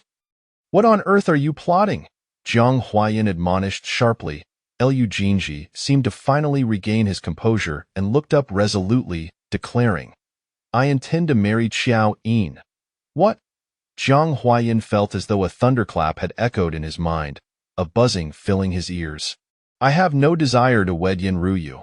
I wish to marry Qiao Yin, Lu Jinji reiterated stubbornly, his eyes aflame with anger and jealousy. Just moments ago, he had eagerly approached Qiao Yin to share a few words, only to find she had completely overlooked him, rushing off to seek out Xie Yuantao instead. Lu Jinji, have you lost your senses? You would forsake the daughter of the Xiang residents for Qiao Yin. Zhang Huayin regarded him incredulously, his face already tinged with anger. Come to your senses. Have you not always looked down upon Qiao Yin? What madness possesses you at this moment? The Xiang residents must be courted, not offended. Lu Jinji turned to Zhang Huayin, a wave of inexplicable resentment swelling within him. If the third prince is so eager to win over the Xiang residents, why not take matters into his own hands, dismiss the current princess, and wed the daughter of the Xiang family? Lu Jinji retorted, petulant. He had previously been uncertain of his desires, merely acquiescing to whatever was suggested. He relished reading, yet detested horseback riding and archery, possessing no talent for them. However, in an effort to bring honor to his aunt and aid his cousin, he practiced tirelessly, even to the point of bloodying his hands. But now that he knew what he truly wanted, why could he not pursue his heart's desire? Zhang Huayin was momentarily taken aback by his words, on the verge of expressing his fury, yet upon seeing Lu Jinji's furious gaze piercing into him, he understood that Lu Jinji was genuinely enraged, forcing him to temper his tone. We share a lineage. Our fortunes are intertwined. A union with the Xiang residents would benefit me, and how could it not benefit you as well? The current Jing'an Marquis residents can equally provide support. Lu Jinji replied coldly, I shall marry Qiao Yin. You will not suffer any loss in the past. Qiao Yin was indeed no match for Yin Ruyu, but today is different. The Emperor's generous rewards to the Qiao family reveal his deep affection and trust. The Qiao family is destined to become his confidants. Zhang Huayin wavered, weighing the implications seriously before inquiring. Yet, just moments ago, you witnessed the intimate rapport between Qiao Yin and Xie Yuantao. Are you certain you can win her back? The image of the two embracing filled Lu Jinji's mind, conjuring an unbearable ache within him. I will. Just wait and see. I will make Qiao Yin recognize Xie Yuantao's true nature. Qiao Yin and Xie Yuantao visited the Leathercraft Bureau, and by the time they emerged, dusk had settled in, and the torches in the camp had begun to flicker to life. As the number of passers-by increased, they found it inappropriate to ride together any longer. So Xie Yuantao allowed Qiao Yin to mount the horse while he led the reins, walking slowly ahead. Qiao Yin cherished this tranquil companionship, feeling herself relax, and could not resist asking, Do you recall the question I posed to you? Have you made any progress? She had already checked her answer with him once, yet he had not uttered a single word since, leaving her uncertain if he even remembered. Xie Yuantao turned to look at her. What's this? Do you wish to offer me a hint? Qiao Yin scoffed lightly. I am not so petty. I would be delighted to provide you with some guidance. Speak. What hint do you seek? After a moment of contemplation, Xie Yuantao replied, Is it true that your hometown possesses many things that are absent here, such as that unique formula you wrote while at the Yingtian Academy? Qiao Yin was taken aback, her heart racing with the realization. He truly has guessed it. Her thoughts suddenly became tangled. She felt a surge of anticipation at the prospect of sharing a deep connection with Xie Yuantao. She imagined the experience of exchanging insights with him would surely be delightful. Yet a pang of anxiety struck her, for her identity was indeed quite extraordinary in his eyes. Xie Yuantao perceived her turmoil and spoke gently. Fear not, This will remain our secret. I shall not divulge it to a third party. He too was unwilling to share their secret with anyone else. His voice was infused with a wealth of reassurance, and Qiao Yin gazed at him, slowly nodding her head in agreement. Xie Yuantao felt a sense of satisfaction and contentment. Even if Lu Jin Zhi had monopolized her for 4 years, her secret was still known only to him. Qiao Yin felt as though a veil had been lifted from her, her spirit significantly lightened. How delightful it was to share a secret with someone. She hoped that one day, she could also confide a second secret to him. As they approached the tent area, the throng of people increased, their expressions varied, yet their gazes, whether intentional or not, lingered on Qiao Yin. Some bold individuals began to whisper among themselves. Qiao Yin maintained her composure but could not help recalling the comments made about her the previous night. It was no wonder they spoke. Their disparity was simply too vast. Regardless of how powerful the Qiao family became, in the eyes of the world, she remained woefully unworthy of the young master of the Xie family. Xie Yuantao escorted her to the entrance of her tent, assisting her down from the horse. There will be a bonfire tonight that you have been eagerly anticipating. Dress warmly, and I shall roast rabbit for you. Excellent! I shall change into another outfit and come find you shortly. With enthusiasm, Qiao Yin parted ways with Xie Yuantao and returned to the tent, only to find Princess Ningyao absent and Bihua nowhere to be seen. The princess is still in the imperial tent. Miss Bihua was summoned away by an attendant of Vice General Qiao, who mentioned a lost item that required her attention. The maid left behind informed her. Qiao Yin nodded in acknowledgement and returned to her partition to change into a thicker outfit, adding a snow blue cloak for warmth. As she was tidying up, a voice suddenly called from outside. Miss Qiao, my young master requests your presence for a discussion. Jia stood respectfully outside the tent.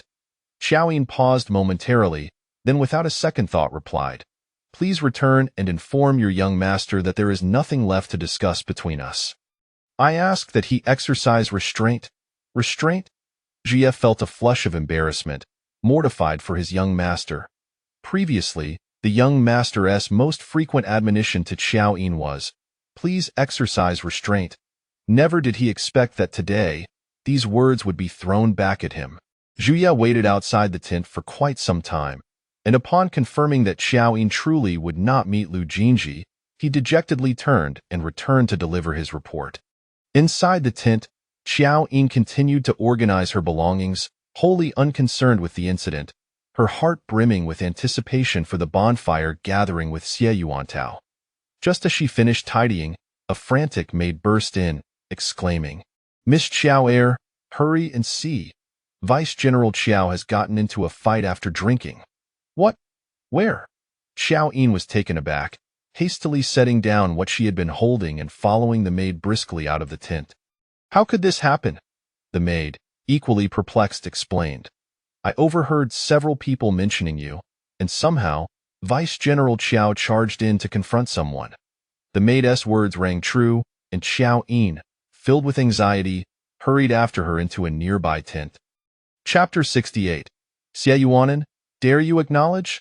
Xie Yuanan dismounted from his horse and made his way to the kitchen, requesting 2 portions of prepared rabbit meat. Not far from the encampment area, a bonfire had been lit, with flames towering high like a mountain, surrounded by smaller campfires where groups of 3 to 5 were merrily drinking and celebrating. Xie Yuanan found a sheltered corner devoid of wind and kindled a small fire. Yuanan, come quickly. Just as he placed the skewered rabbit meat on the grill, Qiao Mo appeared out of nowhere, eagerly pulling Xie Yuanan into a nearby tent. Yuanan, thanks to you guiding me today, I inadvertently got promoted. Come, let me introduce you. This is General Zhou from the 5th Army Camp, my superior. Qiao Mo ushered Xie Yuanan into the banquet of the 5th Army Camp, intending for him to join in the festivity.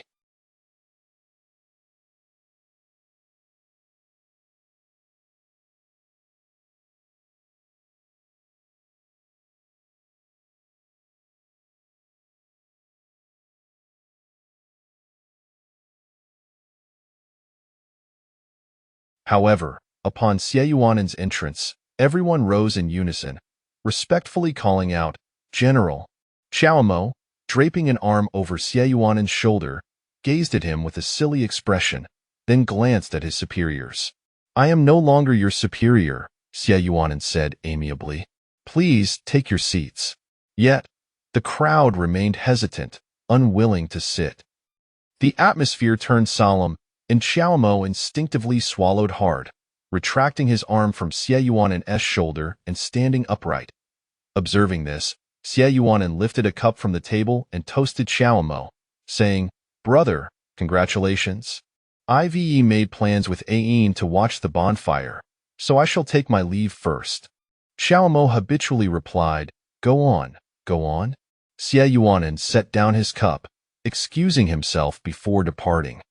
As soon as he left, a collective sigh of relief swept through the banquet. Zhou Li clapped Qiao Mo on the shoulder, exclaiming, Good heavens! Why didn't you mention your friend was General Xia earlier? You nearly frightened us to death. Qiao Mo, perplexed, responded, Why are you all so afraid of him? Yuanen is incredibly kind and gentle.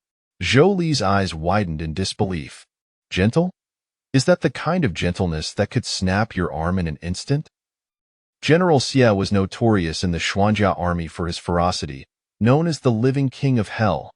When he steps onto the battlefield, severing heads is as effortless as slicing noodles. One swift motion, and a string of them follows. In my years of service, I've never encountered anyone as ruthless as him. Qiao Mo, biting into a chicken leg, exclaimed in shock, Are you serious? Do you mean the same person I know? My future brother-in-law is a gentle and good man. Those nearby nodded in agreement. Indeed, I served alongside General Xia. On the very first day, he dislocated our centurion's arms just because that man had messed up the clothes General Xia had neatly folded before bed. General Xia was furious and simply took action. Qiao Mo's eyes widened once more, shaking his head. I don't believe it. Another person chimed in, Don't listen to his exaggerations. General Xia did dislocate the centurion's arms, but it wasn't just about the clothes. The centurion was aware that the general was a member of a noble family and, fearing that General Xia would act like other young lords and steal credit, intentionally provoked him, which enraged General Xia. Qiao Mo nodded. Exactly. That is the demeanor of my future brother-in-law. Speaking of which, our current achievements owe much to General Xia, Zhou Li reflected. Others nodded in agreement. Yes, had it not been for General Xia's daring venture into the Western Rong military camp to obtain their defensive plans, the Xuanjia army would not have been able to achieve such a decisive victory over the Western Rong. We wouldn't just be discussing promotions and wealth. Our lives would have been lost in Lin Tai County. As they reminisced about the hard-fought victory from 4 years prior, a wave of admiration for Xie Yuanen washed over them. Qiao Mo, you cannot fathom how arduous that battle was. Many lives were lost. The Western Rong army suddenly became as impenetrable as an iron barrel, and no assault could breach their defenses. Ultimately, General Xia, in a daring move, infiltrated the enemy camp, enduring countless hardships to secure the Western Rong's defensive maps. His return journey was fraught with peril. He nearly lost his life in a bandit den in Lin Tai County. Qiao Mo inquired, How did he end up in a bandit den? General Xia was being pursued by the Western Rong forces upon returning from the enemy camp.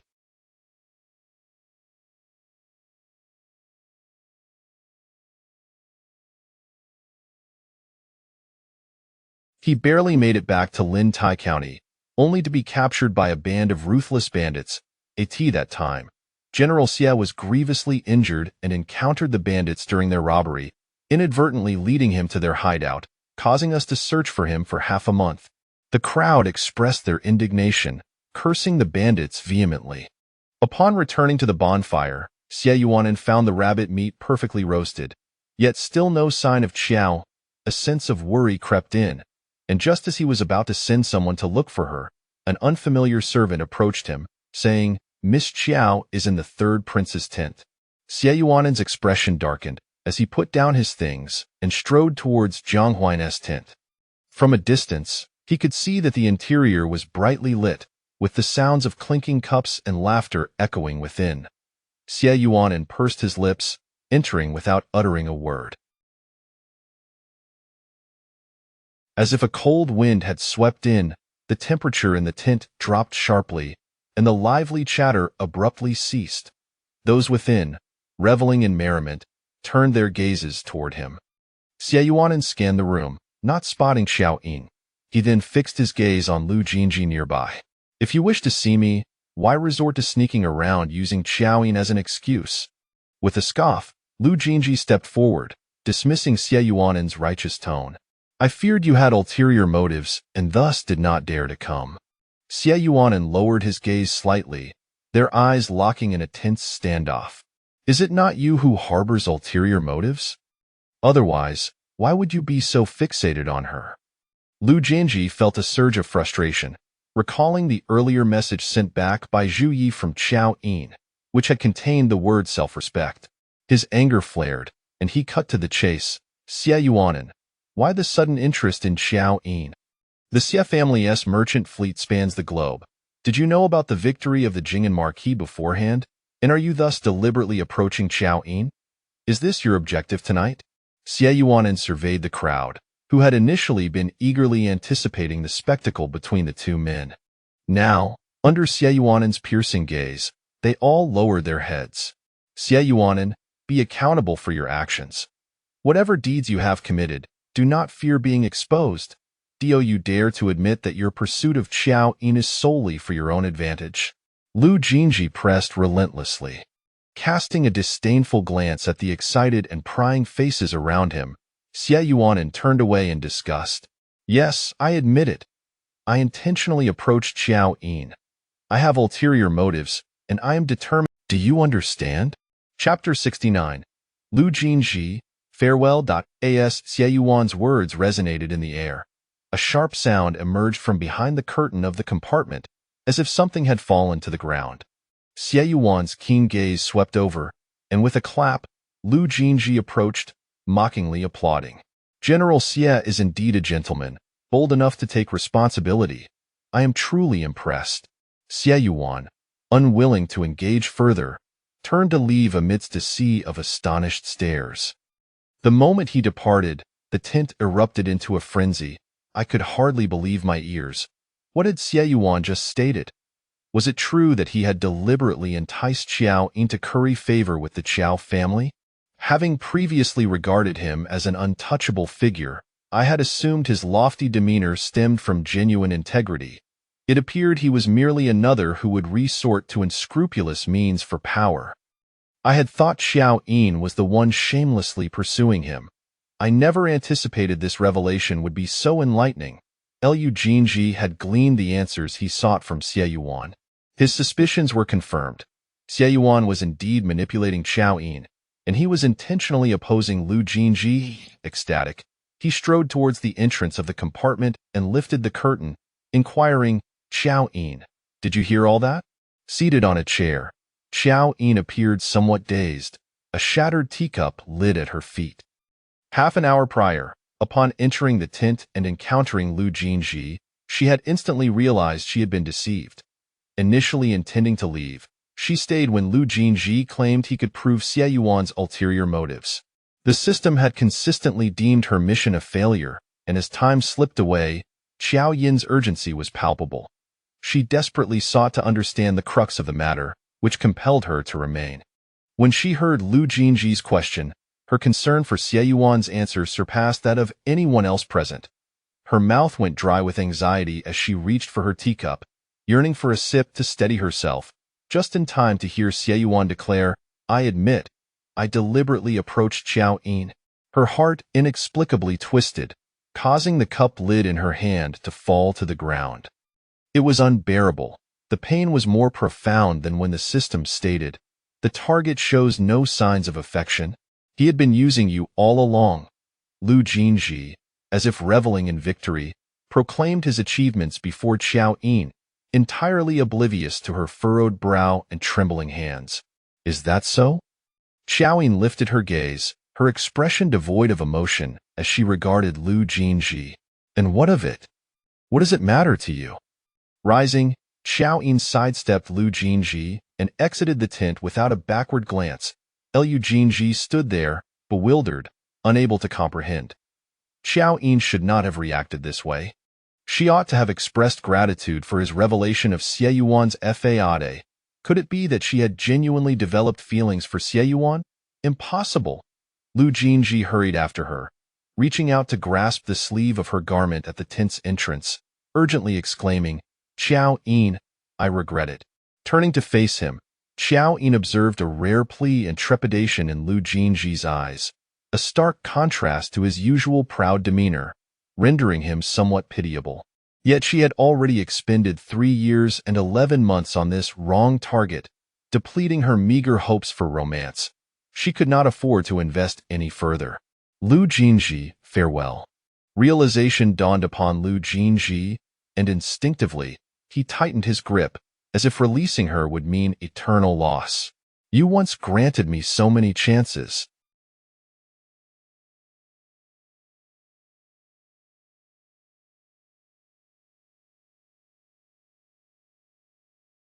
Can you not afford me another? I promise to earnestly regard your feelings this time. Look, Lu Jin Zhi raised his other hand, revealing the red knot on his wrist. The net you wove for me. I know it is a heart knot. I have retrieved it and wear it daily, never parting with it. Qiao Yin, grant me one more chance, please. Qiao Yin regarded his wrist with a bitter smile, responding to his plea with silence as she methodically pried open his fingers. Without a trace of reluctance, she turned and departed, leaving Lu Jin Zhi despondently holding his suspended hand, staring blankly at her retreating figure. Qiao Yin walked back like a specter, the night breeze stinging her face. She reached up to touch it, only to realize she was crying. She had not even noticed when the tears began to fall, how painful it was. System, has the mission succeeded? Apologies, host. The mission remains unfulfilled, with only 15 days left until the deadline. How profoundly sorrowful. What had gone wrong? Was it true that Xie Yuan simply utilized her to gain favor with the Qiao family's power? Did that mean his prior claims of knowing her were also false? How could anyone weave lies so convincingly, so enchantingly? She had truly believed every word he spoke. A sense of disorientation enveloped Qiao Yin as she gazed up at the heavens. The vast starry sky sparkled brightly. How should I proceed? Should I feign that nothing has transpired and continue my pursuit of Xie Yuan? Or should I abandon all hope? The stars twinkled grandly, yet offered no guidance to Qiao Yin.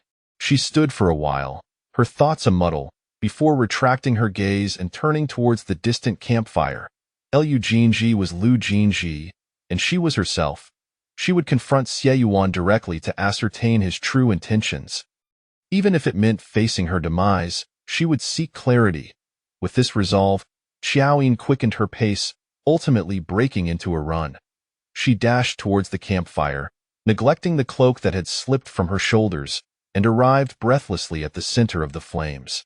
The bonfires blazed fiercely, illuminating the surroundings as if it were day, and Qiao Yin anxiously scanned her surroundings.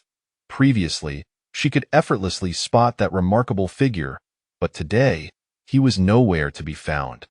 Frustrated, she searched once more but still failed to locate Xie Yuan. Why did fate always conspire against her? After mustering the courage to seek answers, she found Xie Yuan absent. Why? Qiao Yin's heart sank further. Forget it, it is what it is.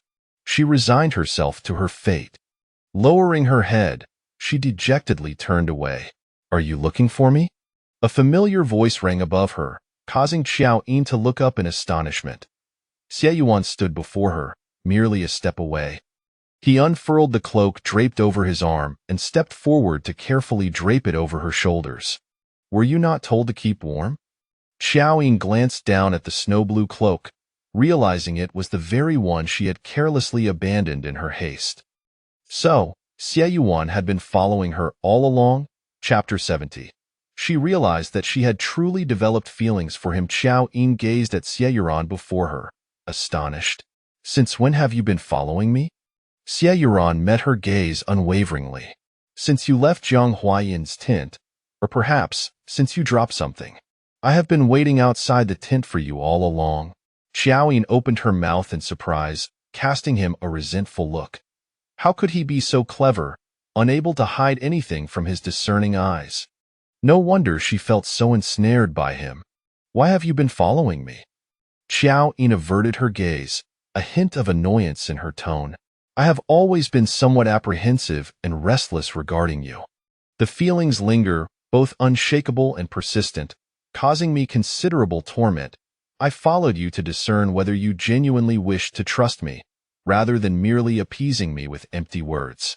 As Xie Yuran spoke, his eyes remained fixed upon her, his tone sincere, with emotions shifting beneath the surface, as if reliving the torment of the journey anew.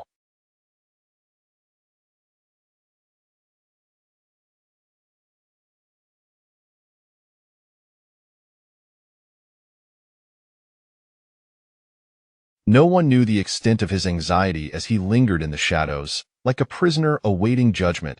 He feared that Qiao Yin would not trust him, as she had decisively distanced herself from Lu Jin Zhi. Yet, he could not bear to compare himself to Lu Jin Zhi. He believed himself to hold a unique place in her heart. After all, she had shared her most intimate secrets with him. He longed to take a gamble, to wager that Qiao Yin's trust in him would remain steadfast. He had silently followed her, witnessing her return to her tent in tears, at one point fearing he had lost his gamble. Fortunately, she had turned around in the end, running towards the bonfire where they had agreed to meet. Fortuitously, she was still willing to grant him an opportunity to explain himself. In that fleeting moment when she turned, he experienced an exhilaration he had never known, casting aside the teachings of his youth that dictated a gentleman should remain composed. Qiao Yin turned to face him, her astonishment overshadowing her anger. She was taken aback by the carefulness within his words, especially by the final term he had used, to appease. A sense of vulnerability washed over her, as if he had discerned her innermost thoughts. I can explain, Xie Yuran continued upon noticing her silence. When Lu Jinji questioned me, I was unaware you were present. I lied, but it wasn't entirely deceitful. I did harbor intentions of drawing closer to you. However, it was not for the sake of power, but rather because I genuinely cherish you and wish to be with you. His words were earnest and forthright, his gaze unwavering, devoid of any evasion or concealment, purer than the moonlight that bathed them. It was moving. Qiao Yin felt herself wavering, yet she sought a more compelling reason. Why lie? If I were to say that I wished to shield you from the gossip of others, to bear the burden of their slander, would you think me overly sentimental? Xie Yuran replied, a hint of discomfort in his demeanor. A flash of enlightenment surged through Qiao Yin's mind, as if the fog of confusion had suddenly lifted. You heard their discussions too? She asked, her voice tinged with disbelief, only to feel foolish for asking. Of course, someone as observant as Xie Yuran would have noticed the blatant gossip surrounding her. Was it truly all for my sake? Qiao Yin felt a tumult of emotions, trusting his words and sensing the careful affection he extended towards her. Whether it was the encouragement from Yingtian Academy, the fundraising efforts, or the admiration her brother received today, every action Xie Yuran had taken emanated from a place of support for her. In contrast, despite her intentions to pursue him, she had merely toyed with subtle gestures, impatiently seeking a resolution, never truly committing to him. Today, she had even conspired with Lu Jinji to test him, harboring, it seems fate is always against me. Her father had cast her aside, her mother had departed early, and she had to strive to live each day diligently. Yet, an unexpected car accident had abruptly claimed her life. She felt like the most inconsequential ant in the world, easily extinguished by a gust of wind, leaving no trace behind. The first words the system had spoken to her were, "Congratulations, fortunate one, you have been chosen." Was it truly a stroke of luck to pursue a man? Was it something to celebrate? She did not necessarily yearn for love or companionship. She could thrive on her own, having done so throughout her brief existence. Yet tonight, Xie Yuran instilled within her a sense of stability she had never experienced before, as if after drifting on the vast ocean, She had finally found solid ground to stand upon. For reasons unknown, Qiao Yin felt a warmth in her eyes, tears cascading down her cheeks. You need not do so much. I am not as remarkable as you perceive. In that moment, she felt like a fraud. By the time Qiao Yin finished speaking, her voice was choked with sobs. Witnessing her tears, Xie Yuan, unable to bear her sorrow, pulled her into his embrace, his heart still fluttering with a mix of anxiety and relief. You are wonderful, truly precious. It is merely that some people fail to recognize it. Those people had no idea how brave and resilient Qiao Yin was. He knew because they had faced life and death together during the darkest of times. Qiao Yin was also fortunate not to have walked away so easily earlier. Perhaps she should not view Xie Yuan merely as a target selected by the system. She ought to attempt to open her heart and trust him genuinely. I'm so foolish, how could I? Overwhelmed by emotion, Qiao Yin wept unabashedly in Xie Yuan's arms when suddenly a whistle pierced the air. She looked up, realizing a crowd had gathered around them, all leaning in to observe, their faces adorned with teasing smiles and playful whistles. Ah? Why are there so many people? Qiao Yin suddenly understood, standing in the very center of the bonfire area, the brightest spot on the entire grounds. So, had she just performed a heart-wrenching scene for all to witness? Flustered, Qiao Yin buried her face back into Xie Yuan's chest. Let us go, let us go. Xie Yuan, unfazed by the embarrassment, asked with casual ease, shall we have some roasted rabbit meat? Qiao Yin burrowed deeper into his embrace. No, no, I don't want to eat anymore. Quickly cover my face, I want to go home. Xie Yuan chuckled at her ostrich-like behavior, completely ignoring her protests. How can we leave like this? Do you want me to carry you? Qiao Yin imagined the scene and the expressions of those around them, hastily rejecting the idea. No. No. But it was too late. Xie Yuan disregarded her objections and scooped her up in his arms, moving swiftly to accommodate her feelings. With her face pressed against Xie Yuan's chest, Qiao Yin wished she could vanish entirely. She felt utterly mortified. There's no one here now. After an indeterminate time, the surrounding noise dissipated into silence. Qiao Yin eagerly hopped down from Xie Yuan's hold, distancing herself from him. Why are you no longer shy? You used to blush at the slightest movement. Qiao Yin expressed her displeasure. I overcame it as long as I remind myself that this is what I ought to do. I no longer feel embarrassed, Xie Yuan replied earnestly. What do you mean by what you ought to do? Qiao Yin felt both amused and exasperated. But before she could laugh, Xie Yuan leaned down to kiss her forehead. This is what I should do now. It was evident that tonight, Xie Yuan was even more emotionally charged than he had been the previous night. Not only Xie Yuan, but Qiao Yin too sensed that they had crossed an invisible barrier, drawing closer to one another. Something within her heart began to sprout, growing at an unpredictable pace, wild and unrestrained. Qiao Yin realized she had genuinely started to like him. Otherwise, how could her heart flutter so when he kissed her, igniting a yearning for greater intimacy? Qiao Yin lifted her gaze, Chapter 71. To hell with the foolish system. This time, she trusts only herself. This moment could be deemed their second kiss, yet it was even more disastrous than the first. Hiss. Xie Yuan had not tasted a hint of sweetness before he was met with the metallic tang of blood. Qiao Yin, startled, recoiled, her wide eyes filled with confusion as she gazed at him.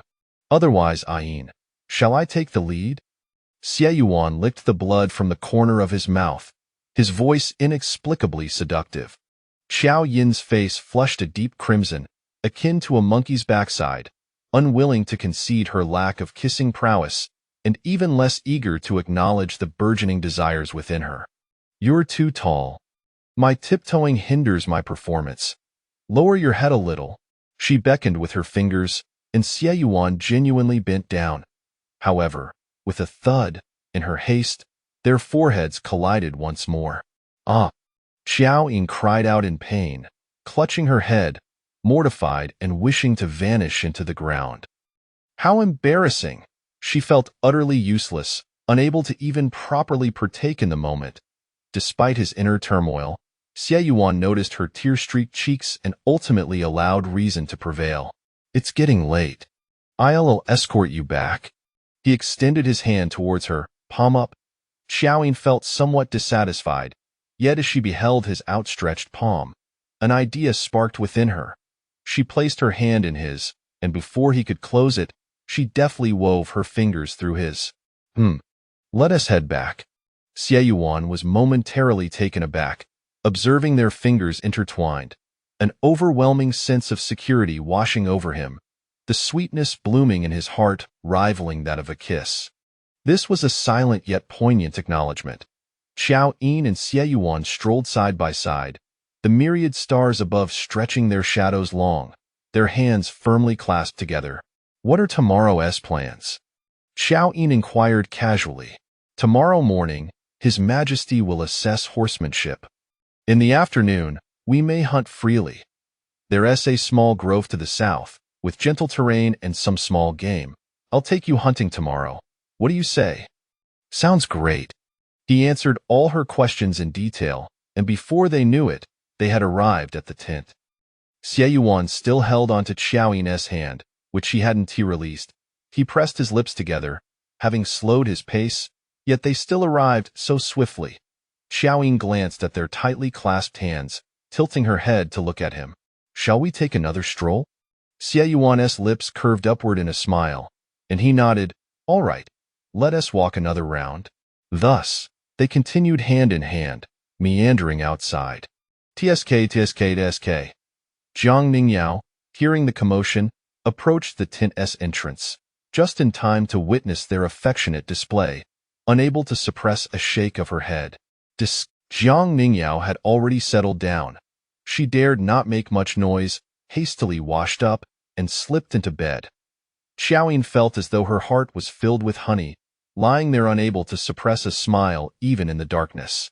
Suddenly, she halted.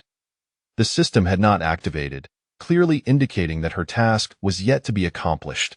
With this thought, Qiao Yin's anger surged. To hell with the foolish system. This time, she trusts only herself.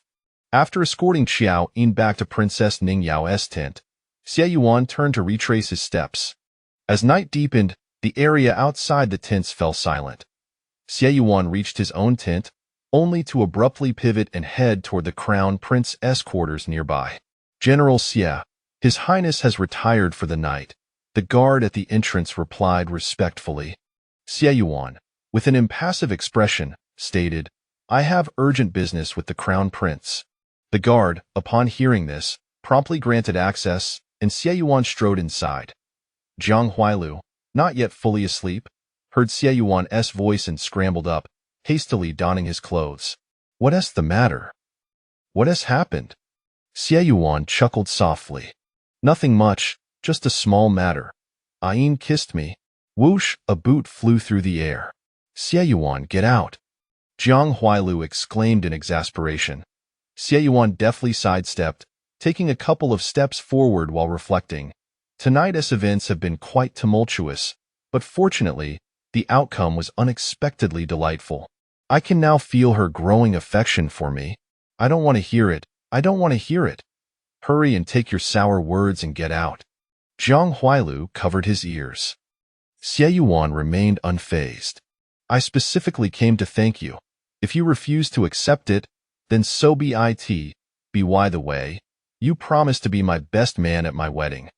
Xie Yuan, you have no sense of humanity.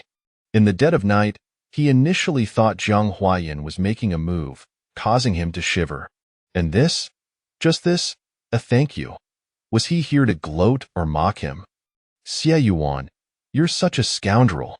Zhang Huailu shoved Xie Yuan out, collapsing onto his bed, stifling a deep breath of frustration. I can't sleep.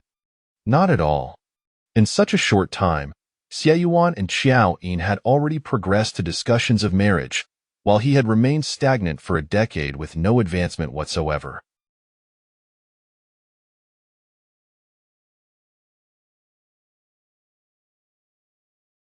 This wouldn't he do. He needed to devise a plan, even if it meant forcing growth. The following day, After a restful night, Qiao Yin awoke feeling more refreshed than ever. As she rose, still with her eyes barely open, her thoughts drifted to her hunting agreement with Xie Yuan, a smile instinctively curling her lips. Reflecting on the details of last night's moonlit stroll with him, Qiao Yin sat up in bed, her heart fluttering. Upon opening her eyes, she was met with the puzzled gaze of Baizhu. "Miss, did you find money? You laughed all night." Startled, Qiao Yin quickly suppressed her smile. "No, if I found money, I would definitely share half with you." Baizhu shook her head. "Miss, you've changed. You seem unfamiliar now. You never shared with me when you found money before." Qiao Yin paused, shifting the topic. "Today, I have an appointment with General Xia. You can take the day off and enjoy yourself." After dealing with Baizhu, Qiao Yin energetically rose for breakfast, just as Zhang Ningyao was also waking. They sat together for their morning meal. Qiao Yin chastised herself for being so absorbed in her happiness that she had forgotten about Zhang Ningyao and Sieren's situation. Stealing a glance at Zhang Ningyao's expression, she found an opportunity to speak. "Princess, stop."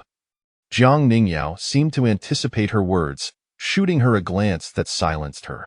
"If you wish to bring up that scoundrel Sieren, then don't say a word. I am not as sentimental as you think. All I want is an answer. If I don't like him, then so be it. It's no big deal now, eat." Zhang Ningyao spoke with nonchalance, her tone resolute and proud, as if she were not feigning. Qiao Yin couldn't help but feel inferior, casting a respectful glance at Zhang Ningyao before obediently focusing on her meal. Once breakfast was finished, Zhang Ningyao invited Qiao Yin to enjoy some tea and began recounting the amusing tales from the hunting grounds. Last night, a joke emerged from who knows where. "Qiao Yin, do you want to hear it?" Qiao Yin, not suspecting anything, curiously asked, "What joke?" Zhang Ningyao chuckled lightly before saying, "It's about how someone claimed that Xie Yuan is with you because he covets the power of the Qiao family, purposely seducing you to snatch you away from Lu Jin. It's spreading like wildfire." Qiao Yin nearly spat out her tea. How could such rumors spread so quickly? It had only happened last night, and already it was common knowledge. Zhang Ningyao chuckled again, finding it utterly amusing. Those people are so short-sighted. They probably don't even realize how wealthy the Xie family is. Does Xie Yuan need to curry favor with power? Only a fool would believe such nonsense. But, given that they're gossiping, what insight can such people possess? Cough, cough, cough. Though Qiao Yin managed not to spit out her tea, swallowing it almost choked her. Indeed, she was the chief fool lacking insight. "What's the matter with you?" Zhang Ningyao looked back at Qiao Yin. Qiao Yin hurriedly shook her head. "It's nothing, nothing." Zhang Ningyao gazed at Qiao Yin's radiant and enchanting face, remarking, "Xie Yuan would never bow to power, but he might very well yield to beauty." Qiao Yin felt a bit embarrassed by her words, though she also thought herself quite beautiful. As they chatted idly, Shui Yu entered with an excited expression. "Something significant just happened at the horse track." Zhang Ningyao, feeling somewhat bored, eagerly asked, "What's the big deal? Did someone win first place?" Shui Yu shook her head, bubbling with excitement. His Majesty was assessing the horsemanship of the officials, and the heir of the Duke's residence suddenly fell off his horse before it even started running, startling everyone around. His Majesty promptly summoned the imperial physician, and guess what? Shui Yu deliberately paused. Zhang Ningyao, intrigued, pressed on, "Lu Jin's horsemanship has always been outstanding. How could he suddenly fall? Is he ill?" Shui Yu shook her head. The physician rushed over, only to find that Lu Jin was not ill. He was drunk. The guards at the track said even His Majesty could smell the alcohol. His Majesty was quite displeased and even penalized the third prince from participating. Chapter 72. It was evident that Lu Jinji's feelings for Qiao Yin were genuine, undeniably genuine. In the tent of the Lu family, Consort Lu rushed over upon hearing the news, her face a mask of barely concealed fury.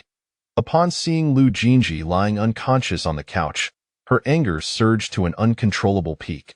What on earth happened? Inside the tent, Duke Lu wore a grim expression, his countenance hardly more favorable.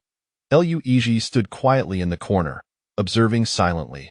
The third prince, Jiang Huayan, had no choice but to recount Lu Jinji's actions from the day prior. After Qiao Yin left, Jinji seemed to have lost his mind, drowning himself in alcohol. His tolerance for liquor had always been poor, and no amount of persuasion could dissuade him. They had no choice but to forcibly escort him back to his own tent. This morning he had seemed fine, yet something must have triggered him to drink again. Jiang Huayan wore a face filled with frustration. Qiao Yin, why does it always come back to her? Consort Lu was beside herself with indignation, turning her gaze to Duke Lu. Brother, why has Jinji suddenly taken such a liking to this Qiao Yin?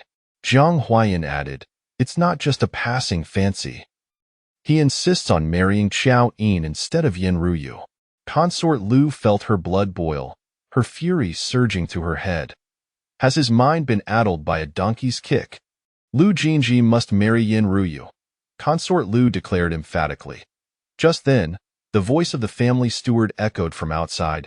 My lord, Lord Yin has sent word that Miss Yin is unwell, and Lord Yin has requested to return to the city.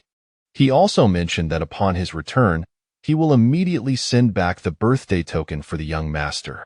What? Consort Lu's vision darkened, and she fainted. The maidservants hurriedly pinched her acupoints and administered medicine, and after a flurry of commotion, Consort Lu finally regained consciousness. She opened her eyes and immediately turned to her elder brother, Duke Lu. Brother, what shall we do now? Duke Lu's expression was grim as he instructed everyone to leave. Once they were alone, he finally voiced the resentment he had long harbored. It is that witch who has harmed Jinji. I should have never allowed him to become entangled with her. Consort Lu wholeheartedly agreed. Indeed, it is all that Qiao Yin's fault. If she had not come to the arena, our plans would not have been foiled. How could Jinji have become the laughingstock he is today? The Duke and his sister unreservedly blamed all their misfortunes on Qiao Yin. She cannot be allowed to remain. A flicker of ruthlessness flashed in Duke Lu's eyes. Jinji is the culmination of his life's work, the hope of the entire Lu clan. He would never permit his future to be jeopardized by a woman. The news of Lu Jinji's drunken fall from his horse in front of the palace quickly spread throughout the arena, even overshadowing the gossip about Xie Yunnan seducing Qiao Yin. Meanwhile, Yin Ruyu's early return to the city only intensified the discussions surrounding Lu Jinji. In recent days, Chu Wenjing had been confined by his father, who insisted on introducing him to various young ladies, completely oblivious to Lu Jinji's predicament. One day, Chu's father suddenly inquired, what is your relationship with the second Miss Qiao from the Jing'an Marquisate? Chu Wenjing was taken aback, momentarily at a loss as to why his father would be concerned about Qiao Yin. Realizing that he had been meeting various young women, he panicked and exclaimed, Father, you aren't suggesting that I marry Qiao Yin, are you? Chu's father struck him sharply on the head, gritting his teeth as he scolded, You think too highly of yourself? She has been rewarded by the emperor, far exceeding the daughters of marquises. You could never aspire to her level. Chu Wenjing yelped in pain, having endured many beatings in recent days, especially as he watched other young men excel in the arena, while he himself was neither scholarly nor martial. His father was incensed. I will tell you once more, the Jing'an Marquisate is no longer what it once was. We cannot afford to offend the Qiao family, nor the Xie family behind them. If you have ever wronged the second Miss Qiao, you must promptly go and apologize. Chu's father reiterated emphatically. Chu Wenjing was shocked. Father, how do you know about the connection between Xie Yunnan and Qiao Yin? Not only do I know, but everyone in the arena knows. Xie Yunnan and Qiao Yin have become inseparable, and even the emperor has inquired about them. Chu's father replied. Chu Wenjing was taken aback, his mind racing with the thought, what about Lu Jinji? If he finds out about this, he will surely go mad. Concerned for his friend's well-being, Chu Wenjing hurried to visit him, only to hear the news of Lu Jinji's drunken debacle and Yin Ruyu's return to the city. Seeing Lu Jinji's disheveled state left him at a loss for words. Jinji, Didn't you say you couldn't hold your liquor? How did you end up drinking so much? Lu Jin Zhi had just regained consciousness, but the headache from his drunkenness and the pain from his fall assaulted him from both inside and out, causing him to furrow his brow. Why did he drink? As he recalled the events of the previous night, the memory of Qiao Yin's parting words, "goodbye," flooded his mind. Merely recalling it felt as though his chest were being crushed.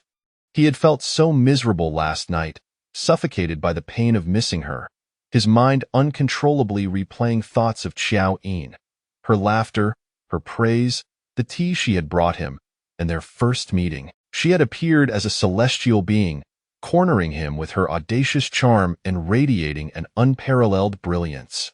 Have you gotten engaged? Do you have someone in your heart? Would you mind having multiple suitors? Her first words, each syllable, every expression, remained vividly etched in his memory after nearly 4 years. Perhaps it was some inherent magic about her that compelled him to respond affirmatively. He recalled returning home that day, his mind consumed by thoughts of this mysterious stranger. He had initially thought it merely a surreal dream, only to find Qiao Yin awaiting him in the alley the following day, tilting her head and beaming at him from a distance. "Lu, young master, what a coincidence, we meet again." He knew she had been waiting for him because he could see the dew lingering in her hair, remnants of the morning mist. Her smile was as warm as the sun rising on that day. She had clearly come for him. How could she suddenly be with Xie Yunan? She had heard that Xie Yunan was using her. Why then did she still choose him? Lu Jin Zhi remained silent, his gaze vacant as though his spirit had left his body. Chu Wenjing was equally baffled, feeling a sense of dread at Lu Jin Zhi's current demeanor.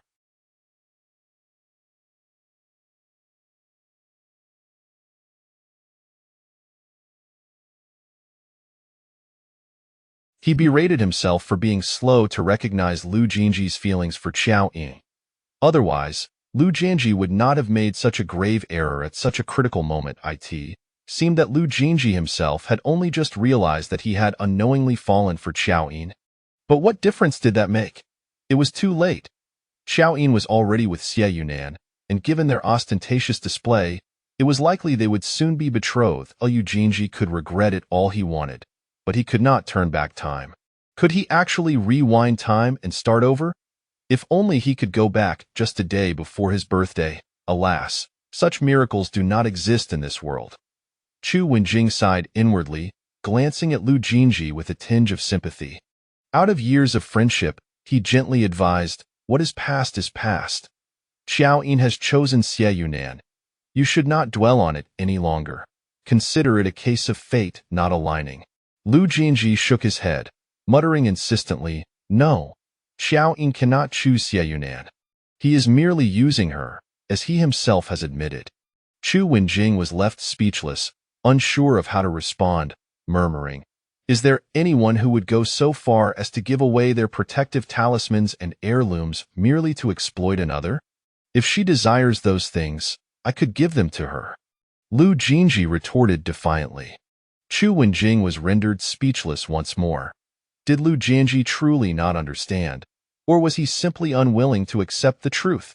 The jade pendant and bracelet worn by Qiao Yin were not merely valuable ornaments. More importantly, these were items exclusive to the head of the Xie family. Why gifting them to Qiao Yin? Xie Yunan was expressing his acknowledgement of her, something that no amount of jewelry Lu Jin Zhi could offer would ever compare to. Xie Yunan's feelings for Qiao Yin were undeniably real, and there was no denying it. If he had not developed genuine feelings, how could he have done so much for her? Furthermore, Qiao Yin had known Lu Jin Zhi for nearly 4 years. It was rather late for him to consider gifting her anything. Chu Wenjing saw it clearly, yet the one ensnared in this dilemma remained blissfully unaware. Chapter 73. The Twisted and Embarrassing Journey to the Appointment. Bravo. Jiang Ningyao clapped in delight, fully aware that her father intended to conduct a test of her abilities, yet she dared to indulge in drunkenness. The Lu family had truly become increasingly audacious. Beside her, Qiao Yin merely smiled, then lowered her gaze impassively to sip her tea. It was rumored that Yin Ruyu had fallen ill and returned to the city. The likelihood of her marriage to Lu Jin Zhi had all but evaporated, leaving the Lu family's expressions likely quite grim at this moment. Previously, Consort Lu had placed great importance on the union between the Duke's residence and the Prime Minister's, but now it seemed that all their efforts had been in vain, an endeavor akin to drawing water with a bamboo basket. Such is the retribution for coveting what one should not possess. The first, Jiang Ningyao had assumed Qiao Yin to be aloof and taciturn, but upon witnessing Consort Lu's embarrassment, her words flowed incessantly. They sat there for half a day, causing Qiao Yin to feel a growing sense of urgency. She had an appointment with Xie Yuan in the small grove to the south, and time was swiftly slipping away. Jiang Ningyao was brimming with enthusiasm, yet Qiao Yin remained somewhat reticent. A glance at Qiao Yin revealed her meticulously arranged attire and her crisp riding outfit, accompanied by an absent-minded expression. "Do you have an appointment with Xie Yuan?" Jiang Ningyao inquired knowingly. Upon hearing the name Xie Yuan, Qiao Yin seemed to come alive, her eyes sparkling, and her lips curving into a smile. "Yes, General Xie has invited me to hunt in the woods." The mention of Xie Yuan seemed to breathe life into her. Jiang Ningyao felt a pang of jealousy. Speaking of which, Xiao Ren once invited me to hunt as well. She sighed deeply. Qiao Yin was on the verge of excusing herself, already rising from her seat. But upon seeing Jiang Ningyao's disappointed yet restrained expression, she reconsidered. "Shall we sit a while longer?" Curious and concerned, Qiao Yin inquired, "Xie Ren has invited the princess to hunt together?" That doesn't seem like something he would do. Jiang Ningyao nodded. "He did invite me, but it was for a competition, to see who could catch more game." The loser had to bow and call the other grandfather 3 times. "Pfft, splendid. That is very much like Xie Ren." "But why?" Jiang Ningyao explained. "It was simply because I mocked his bow for being ugly and rudimentary." Xie Ren, unwilling to concede, proposed a contest between his unsightly bow and my renowned one, and we agreed to meet in a forest. And what was the outcome? Who emerged victorious? Qiao Yin asked with curiosity. "The outcome? We both ended up falling into a hunter's trap and were trapped for 2 days. Neither of us won, even injured my foot in a poacher's trap. I nearly lost a leg." "Didn't Xie Ren check whether the forest was safe before inviting you?" Qiao Yin exclaimed, shocked. Jiang Ningyao, being a princess of noble lineage, would have brought great disgrace upon the Xie family had anything untoward occurred on their territory. Xie Ren must have been exceedingly reckless. Perhaps it was the weight of her emotions that led Jiang Ningyao to seek someone to confide in. We fell into the trap, and my left leg lost all sensation. I developed a high fever and could scarcely speak. Xie Ren bound me with his clothing and carried me on his back, climbing little by little from the pit. We slipped several times, yet he always cushioned my fall, preventing further injuries. Thanks to his timely return home, my leg was saved, but he suffered several bruises from his father's cane. Jiang Ningyao offered a bittersweet smile. Perhaps this incident is why he harbors such disdain for me. Qiao Yin felt a pang of sympathy. The princess is so wonderful. Surely, you will encounter someone who understands you better in the future. "I believe so as well," Jiang Ningyao replied with a smile. "But aren't you supposed to be on your way?" I'm going to be late." Qiao Yin suddenly snapped back to reality and dashed out of the tent, heading south.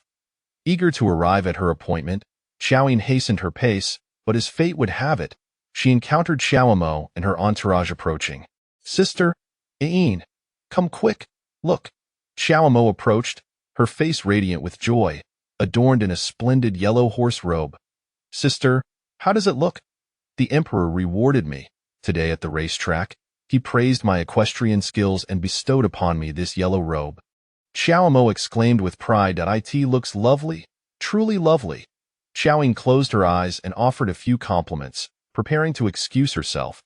Suddenly, Zhou Li, who was behind Xiao Mo, interjected, "Deputy Commander Qiao, is this the sister you've been speaking of?" Xiao Mo eagerly introduced Qiao Yin, and upon realizing Zhou Li was her superior and colleague, Qiao Yin had no choice but to greet them properly. Greetings to all the generals. Zhou Li examined Qiao Yin with a puzzled expression. This young lady, why does she seem increasingly familiar? Have we met somewhere before? Huh? Zhoda, Qiao Mo nudged Zhou Li. Stop with your antiquated pickup lines. My sister isn't interested in that sort of thing. Elder brother, I have matters to attend to. I must take my leave, Qiao Yin said, her anxiety mounting as she bid farewell and made her way out. Zhou Li continued to watch her retreating figure.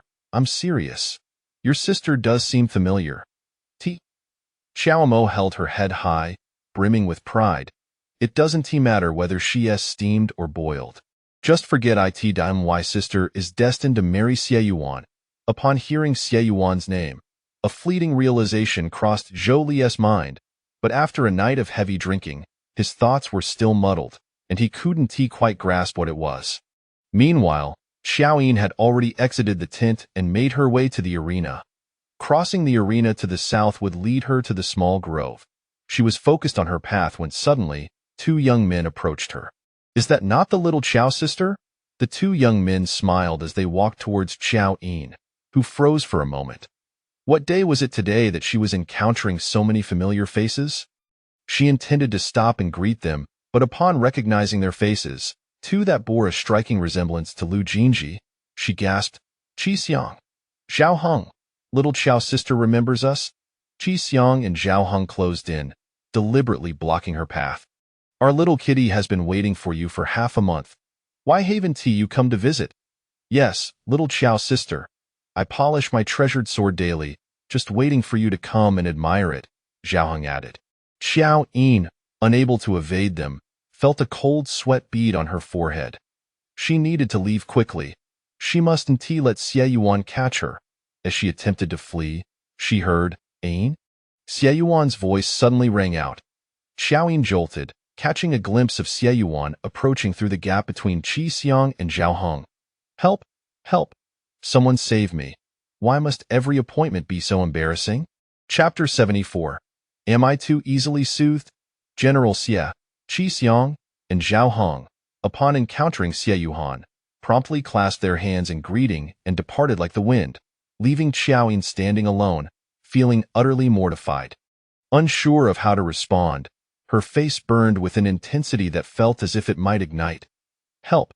Just the day after having shared a heartfelt connection with Xie Yuan, she found herself. It was purely coincidental. I did not intend to be late. I hope you can forgive me, Qiao Yin earnestly and anxiously explained.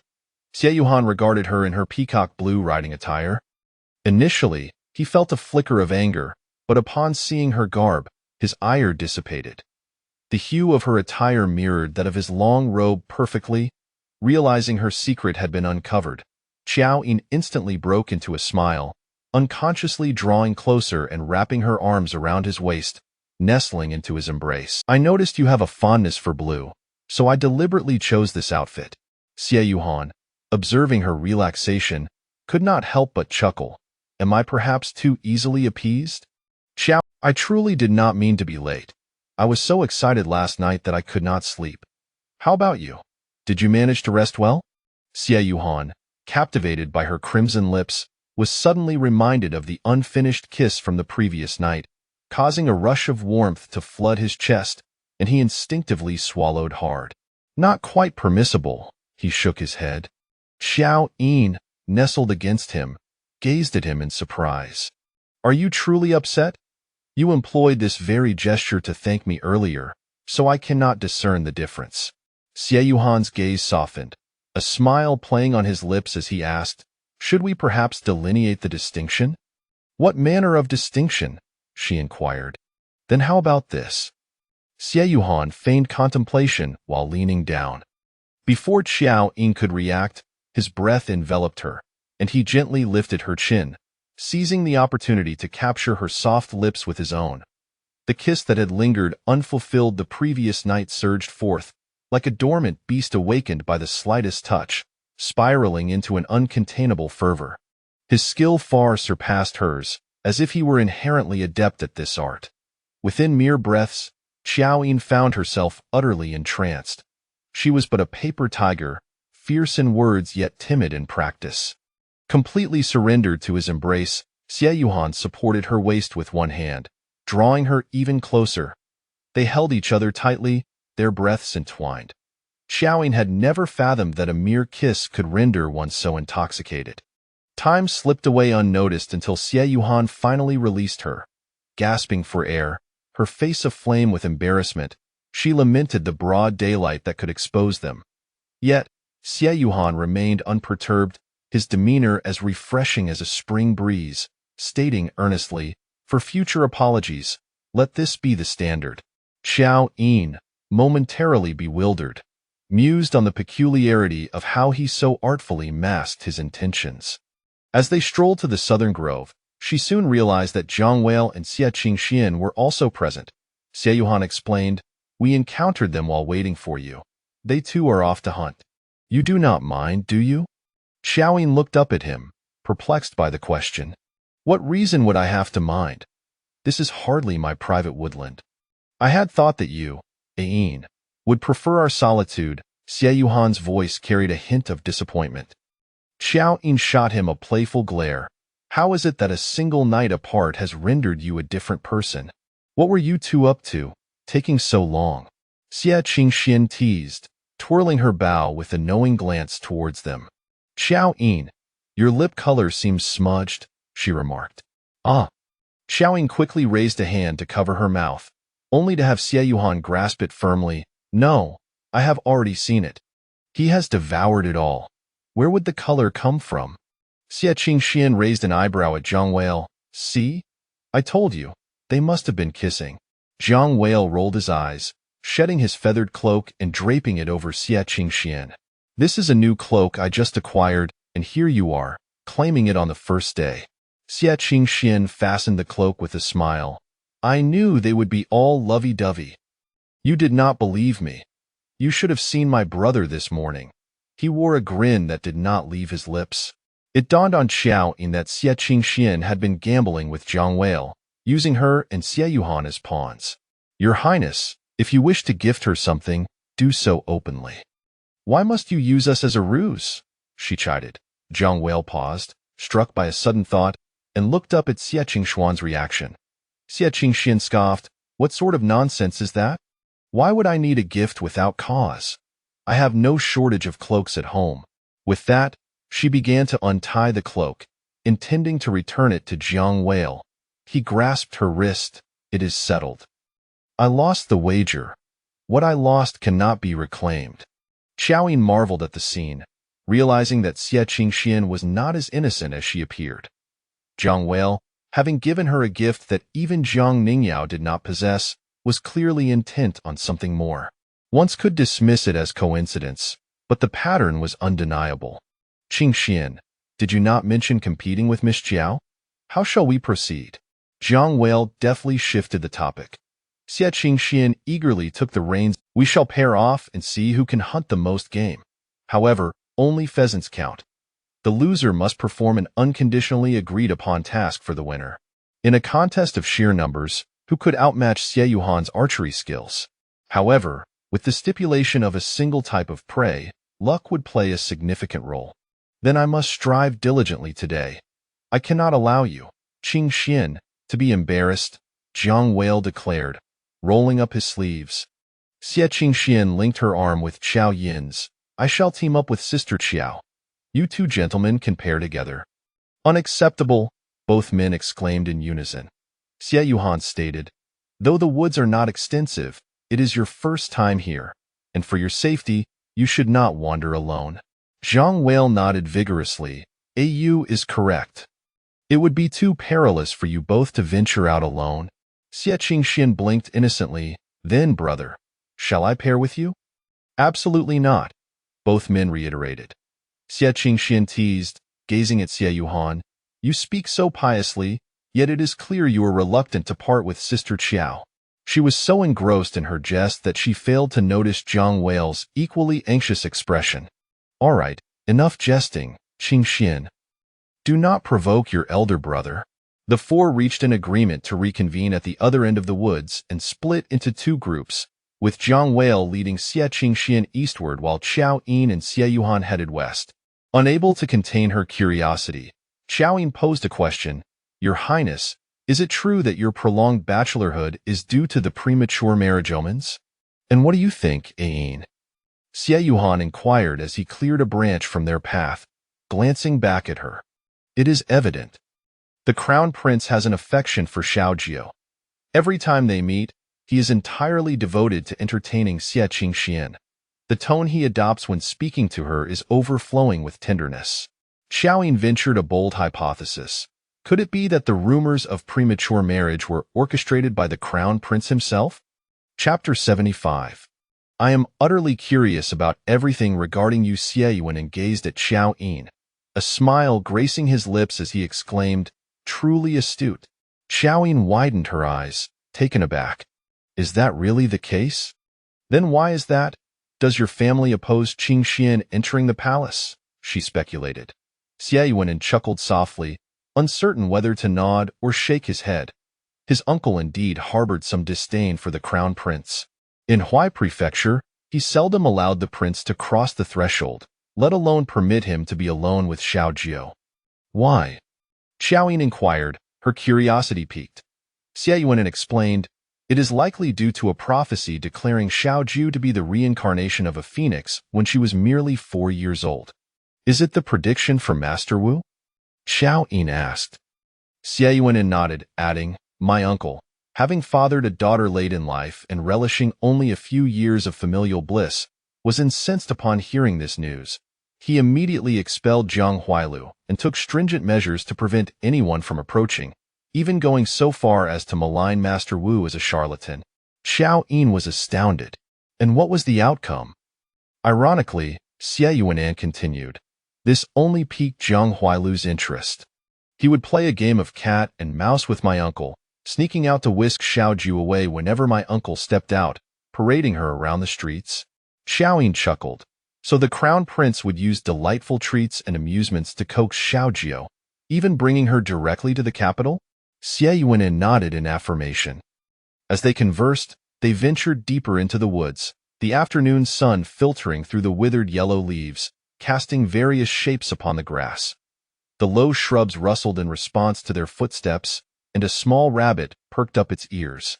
Isn't that Xue Wanran's rabbit fur gloves? Qiao Yin exclaimed, her keen eyes immediately nocking an arrow. Her movements were swift and fierce, yet the arrow missed its mark by a considerable distance. The rabbit, startled, darted away. Oh no, it's escaping. As Qiao Yin lamented the rabbit's flight, she suddenly heard a whoosh beside her, an arrow soaring through the air and striking the rabbit with precision. You hit it. Qiao Yin turned in surprise to Xie Yuan. I thought you might inquire about my parents as well. Yin, has your curiosity about me waned? His tone was half jesting but tinged with a hint of grievance. Qiao Yin raised an eyebrow, studying him. How do you know I'm not curious about you? The reason I didn't ask about your parents earlier is that I already know. Your father, the head of the Xie family, is exceptionally learned, a top scholar from 25 years ago, who cherishes tranquility and has a particular fondness. Your mother, a legitimate daughter of the Qin family from Yangzhou, is amiable and adores small animals, keeping 5 cats and 3 dogs, along with 2 large geese in her courtyard. Am I correct? Qiao Yin placed her hands on her hips, looking up at him. Xie Yuan stood astonished for a moment, slowly nodding, a smile creeping upon his lips. All correct. Qiao Yin smiled knowingly at him. I also know that as a child, you often tussled with those 2 geese, fleeing in terror from their relentless pursuit. Once, they even pecked a hole in your pants. Xie Yuan's smile froze, and he pinched Qiao Yin's mouth shut. Do not speak of that. Qiao Yin struggled to free herself from his grasp, exclaiming in frustration, Aren't you the one who reproaches me for my lack of curiosity? Now that I am curious, you cover my mouth. You, General Xie, are exceedingly difficult to please. Xie Yuan's temper flared. It must be that scoundrel, Xieran, who speaks without a filter. I did not engage in battles with the geese. Rather, they pursued me incessantly, which was thoroughly exasperating. Qiao Yin suppressed a laugh, realizing that Xie Yuanan too cared about his own embarrassing past. His expression was comically entertaining. Perhaps she should retrieve some of his blackmail material from Sieran? I heard that those geese suddenly ceased their attacks one day. How did you tame them? Xie Yuanan cleared his throat, regaining his composure. I did not tame them. I merely added a bit of strong liquor to their feed. Qiao Yin gaped in disbelief. You fed the geese liquor? Xie Yuanan, you were quite the animal trainer at such a young age. Did no one ever notice? My mother noticed, he replied, but she thought it was rather amusing to see the geese stumbling about. She even had my father paint a picture of them. Ha! Was your mother Is that painting still around? Qiao Yin laughed, her spirit brightening. Xie Yuanan's eyes sparkled with inspiration. The general's residence has a copy. Would you like to see it? Thinking back, Qiao Yin realized she had yet to visit Xie Yuanan's residence. I would love to, she replied eagerly, then gazed intently at him. I am utterly curious about everything concerning Mr. Xie the scholar, and Xie the general. Xie Yuanan's smile was unrestrained as he exclaimed with exuberance, Upon our return to the city, I shall send you an invitation. I hope the charming Miss Qiao will grace us with her presence. Qiao Yin beamed in response, leaping into his embrace and shaking him playfully, as if in a tender display of affection. This is all too grand. It frightens me.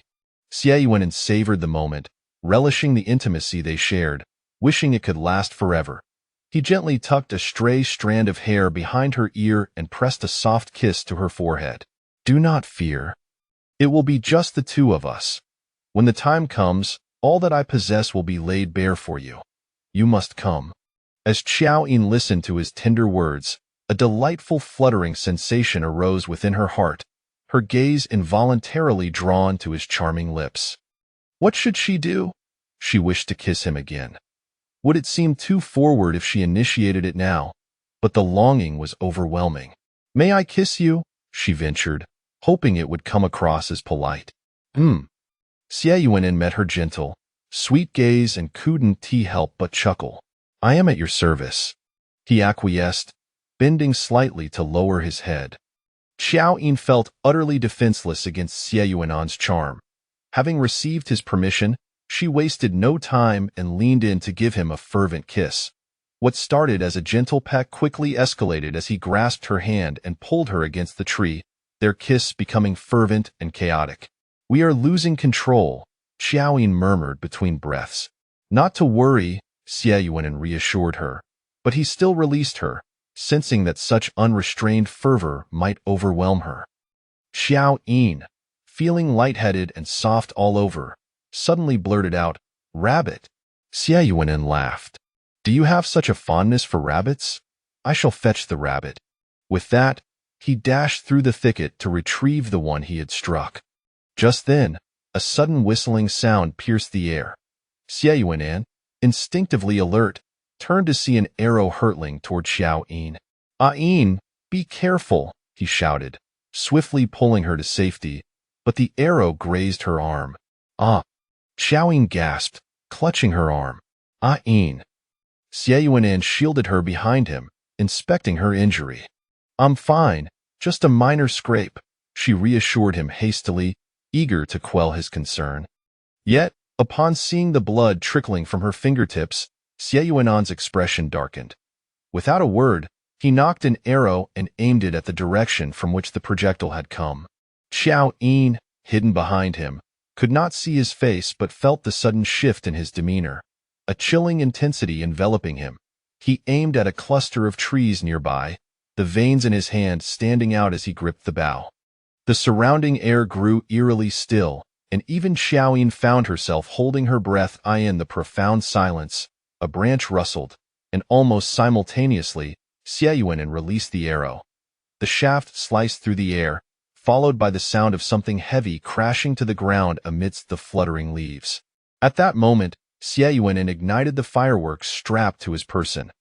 The crackling display shot into the sky, bursting into a cloud of white smoke that echoed throughout the forest.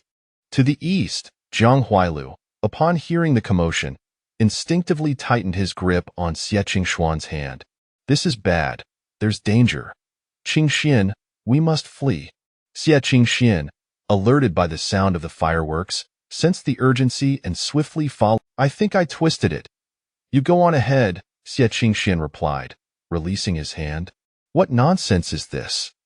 Jiang Huailu blurted, his anxiety spilling over into exasperation. I'm not scolding you, Xiaojiu. He squatted down. Quickly, if there are assassins, they will target you. Don't drag me down. I have my whole life ahead of me, and I haven't even married yet. Xie Qingxian's pleas only seemed to frustrate him further, and unbeknownst to her, her words had struck a nerve. Jiang Huailu, usually so compliant, suddenly turned stern, commanding her coldly, "Get on." Taken aback, Xie Qingxian stiffened, reluctantly bending down to clamber up. After a long pause, she finally managed to retort, "How much did I weigh as a child, and how much do I weigh now? Can you even carry this medicine jar?" No sooner had she finished speaking than Jiang Huailu sprang up with a flourish, startling her anew as she clung tightly to his neck. "I haven't taken medicine in ages," he huffed, striding forward in a huff. "And what do you drink every evening?" "Tonics. Isn't that still medicine?" Jiang Huailu, exasperated, took a deep breath. "Look, just a few steps in, and you're already panting." His frustration mounted. Had there been no danger, he would have taken the opportunity to demonstrate his true prowess. "Or are you merely pretending to be weak in front of me?" Xie Qingxian suddenly accused. Jiang Huailu froze, every muscle in his back tensing. "Last time you said your head hurt and asked me to massage it. Was that also an act?" Jiang Huailu lamented. "Why is it that you understand what you shouldn't and remain oblivious to what you should?" Out of the corner of his eye, he caught sight of approaching guards and felt a wave of relief wash over him. Suddenly, his legs buckled, and he collapsed to the ground. Cough, cough, cough. Jiang Huailu erupted into a fit of coughs, leaning heavily against Xie Qingxian for support, ultimately resting his entire weight on her shoulder. Xie Qingxian looked at him knowingly. "I told you not to overexert yourself, big brother." Jiang Huailu covered his mouth, coughing a couple more times before glancing at her. "Just breathe." Xie Qingxian placed a hand on his chest, encouraging him to relax. "Feeling better?" Jiang Huailu closed his eyes, regulating his breathing, and responded with a soft, feline-like mm. Chapter 76 Should you dare to lay a finger on Qiao Yin again, the next arrow shall find its mark in your brow. Under the escort of the guards, Jiang Huailu and Xie Qingxian emerged safely from the forest, only to learn the full extent of the situation from the guards. A sudden assailant had appeared in the woods, and an arrow had struck Miss Qiao Air.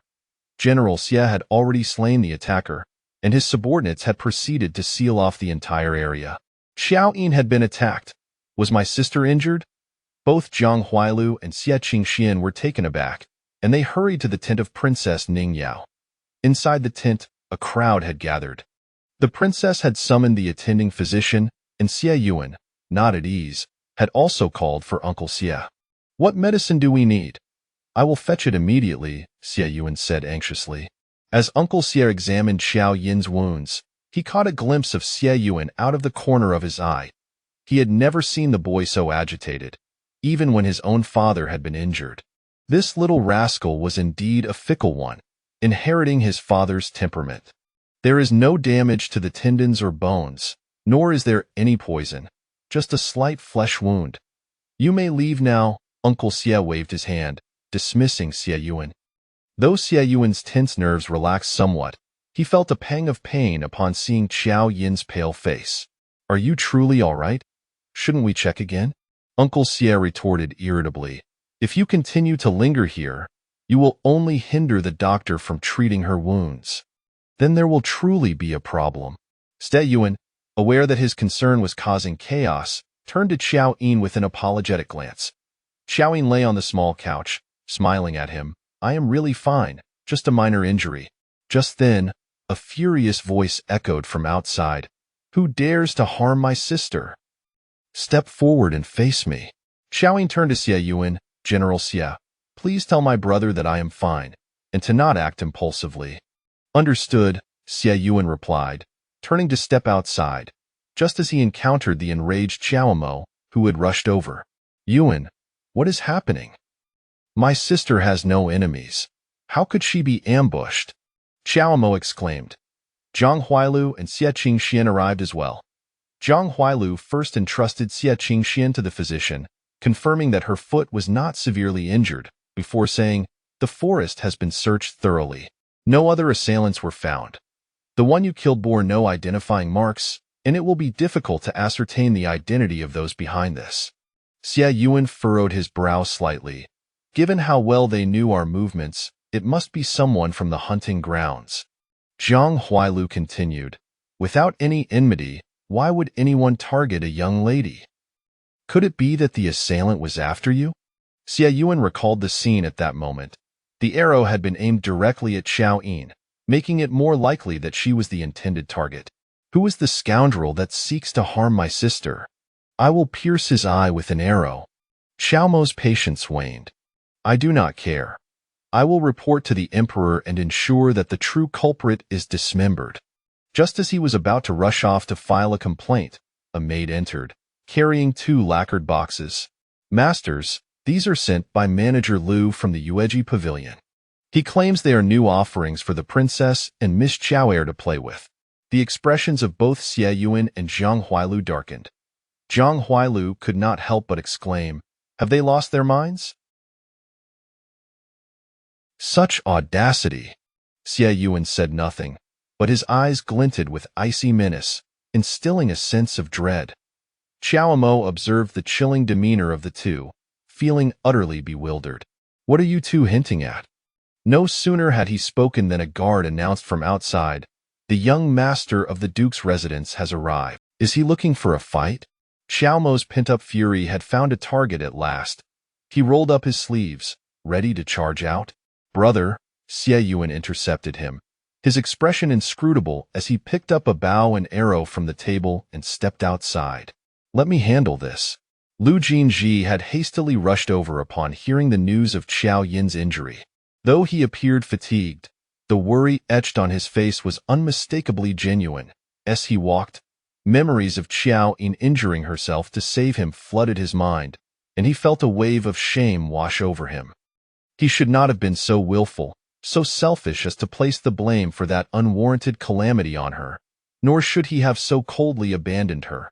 Beyond the shame, there was a profound sense of regret. If only he had discovered his true feelings sooner, just a few days earlier, even before Xie Yuan had appeared. With a tumult of emotions, Lu Jin Zhi found himself at the entrance of Qiao Yin's tent. Suddenly, he sensed a palpable aura of hostility in the ard. As he raised his gaze, he saw the tent's flap move, and Xie Yuan emerged, bow and arrow in hand, his eyes fixed on Lu Jin Zhi with a chilling intensity. Lu Jin Zhi hesitated, defiantly meeting Xie Yuan's gaze. I come to see Qiao Yin. Xie Yuan remained silent, merely raising his bow and aiming it at Lu Jin Zhi. Lu Jin Zhi was taken aback, but believed that Xie Yuan would not dare to shoot him openly. After all, no matter how distinguished his lineage, such arrogance would not be tolerated. Before he could finish his thought, a sharp twang pierced the ard. An arrow whizzed past his ear, so close that a mere shift could have pierced his skull. Clutching his ear, Lu Jin Zhi was about to voice his anger, but he met Xie Yuan's dark, foreboding gaze. If you dare to harm Qiao Yin again, the next arrow shall find its mark in your brow. Lu Jin Zhi faltered, his instincts urging him to retort, but a sudden thought struck him. His pupils dilated, and his face turned deathly pale. It couldn't be. His father and aunt could not be so malicious. Stumbling back, Lu Jin Zhi fought against the rising suspicion, yet it only grew stronger. After a prolonged moment of shock, he abruptly bent down to retrieve the arrow shot by Xie Yuan, hastily retreating. Are we simply going to let him go? Qiao Mo fumed at Lu Jin Zhi's retreat. At least we should have beaten him to a pulp. Xie Yuan turned to Zhang Huailu. We must move our plans forward. Zhang Huailu exchanged a knowing glance with him. As night fell, Lu Jin Zhi rushed into the Duke of Lu's tent, brandishing the arrow he held. Is today's attack on Qiao Yin connected to you? The Duke slammed his palm on the table. Who allowed you to speak to me in such a manner? Have you lost your mind? Put that down at once. Lu Jin Zhi demanded. I require an answer. Was it you? Was it? And if it were, or if it weren't? The Duke smirked, unbothered. Those sent out are nameless and faceless. No one can trace it back to me. The presence of unknown assailants at the hunting grounds falls squarely on the shoulders of the Crown Prince. Given the Emperor's current favor towards the Qiao family, he will certainly hold the Crown Prince accountable. It is a pity that Qiao Yin is fortunate enough to have escaped this ordeal. If she had perished, it would have served three purposes: punishing the Crown Prince, driving a wedge between the Qiao family and the Crown Prince's faction, and removing that woman from Jinji's life forever. What a pity. The Duke gazed at his usually obedient and dutiful son, now so recklessly defiant and lost in his emotions, feeling an increased disdain for Qiao Yin. Lu Jin Zhi, I warn you for the last time. Do not approach Qiao Yin again. Should you persist in your folly, I will break your legs. Lu Jin Zhi discerned the truth from his father's expression, a wave of desolation crashing over him. In a fit of desperation, he raised the arrow to his own throat. Father, do not touch Qiao Yin. Otherwise, I will die right here before you. Chapter 77. Seeking my father's consent, Duke Lu's pupils constricted as he gazed at Lu Jin Zhi in disbelief. Lu Jin Zhi, have you lost your mind? Lu Jin Zhi's complexion was ashen, his eyes devoid of luster, his entire being lacking any semblance of vitality, let alone the striking arrogance he once possessed. He had transformed into a shadow of his former self. Ever since Qiao Yin departed from his life, the colors and radiance of his world had gradually begun to fade away. He could not bear to be without Qiao Yin. He was utterly dependent on her. Father, I have feelings for Qiao Yin. I have liked her for 4 years, yet you insist that she is unworthy of me and refuse to let her enter our household. When I attempt to reject her, you urge me to keep her hanging, claiming we must observe whether the Qiao family can rise in fortune and assist my cousin Yin. I heeded your words, and in doing so, I have become the very person she despises the most. I regret it, Father. I truly regret it. Can you not, in light of my obedience over the past 20 years, grant me this one wish? With a thud, Lu Jin Zhi fell to his knees, his face awash with tears of supplication. The son he had once taken pride in was now, for the sake of a woman, resorting to such desperate measures.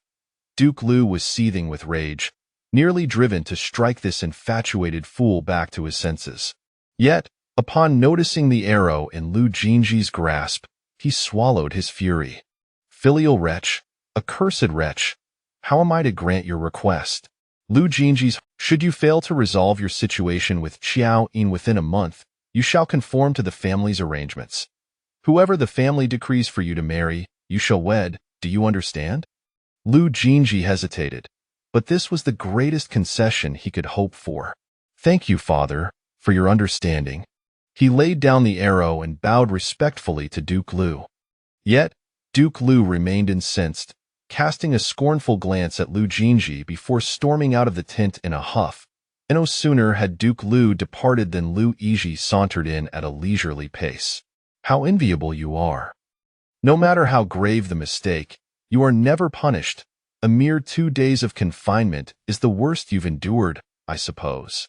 Approaching Lu Jin Zhi, Lu Yizhi raised his right hand, which bore the mark of a missing finger. And I, simply for receiving a few compliments from the master, had my hand nearly ruined. Lu Jin Zhi rose, irritation etched across his face as he glared at Lu Yizhi. What nonsense are you spouting? Losing your finger was a consequence of your gambling addiction. Who can you blame for that? A derisive chuckle escaped Lu Yizhi's lips, his words laced with sarcasm. In truth, I envy your self-deception more than the old man's favoritism towards you. You wailed and pleaded for understanding, as if you had struck a deal where Qiao Yin would acquiesce to your desires. Wake up, Lu Jin Zhi. Your days of ease are numbered. Fury ignited within Lu Jin Zhi as he retorted, "You are merely envious. Jealousy is futile. You alone are to blame for your own wretched fate." Lu Yizhi regarded him coldly, "Then let us await the outcome." As Lu Yizhi turned to leave, Lu Jin Zhi returned to his quarters. "Your Grace, what troubles you?" Zhuya hastily brought warm water to assist Lu Jin Zhi in washing up and changing. "Zhuya," Lu Jin Zhi suddenly inquired, "do you know what Qiao Yin likes?" He had been pondering how to win Qiao Yin back within a month, and the first thought that crossed his mind was to indulge her preferences and gather what she cherished. However, he realized, to his dismay, that he could not recall what she particularly adored. Zhuya paused, considering before responding, "Miss Qiao has always conformed to your tastes. She seldom speaks." "Ah, wait, I just remembered." Clapping her hands in excitement, she exclaimed, "Miss Qiao loves camellias. She has mentioned it herself, do you recall?" At the mention of camellias, Lu Jin Zhi's face flushed with embarrassment. He remembered all too well. He had intentionally quarreled with Qiao Yin that day and bestowed a bouquet of plush flowers upon Yin Ruyu. How petty of him! How could he have been so foolish? It was precisely his own folly that led to divine retribution, nearly drowning him in the city moat. No! An epiphany struck Lu Jin Zhi as he gasped in surprise. "Zhuya, summon Chu Wenjing at once, immediately," he ordered with urgency. Zhuya dared not delay, hastening to fetch Chu Wenjing. "What do you require?" Lu Jin Zhi asked. "Wenjing, do you recall the day before last Mid-Autumn Festival when we were fishing by the city moat, and someone deliberately rode past us?" Chu Wenjing nodded. "Of course, that ruffian even struck you with his whip, sending you tumbling into the water. It's regrettable that he escaped too quickly for us to see his face. Do you remember the color of his attire?" "It was deep blue." Chu Wenjing pondered for a moment, asking, "Why do you bring this up now? Didn't you say you never found that person?" "I believe I have deduced who it was," Lu Jin Zhi murmured.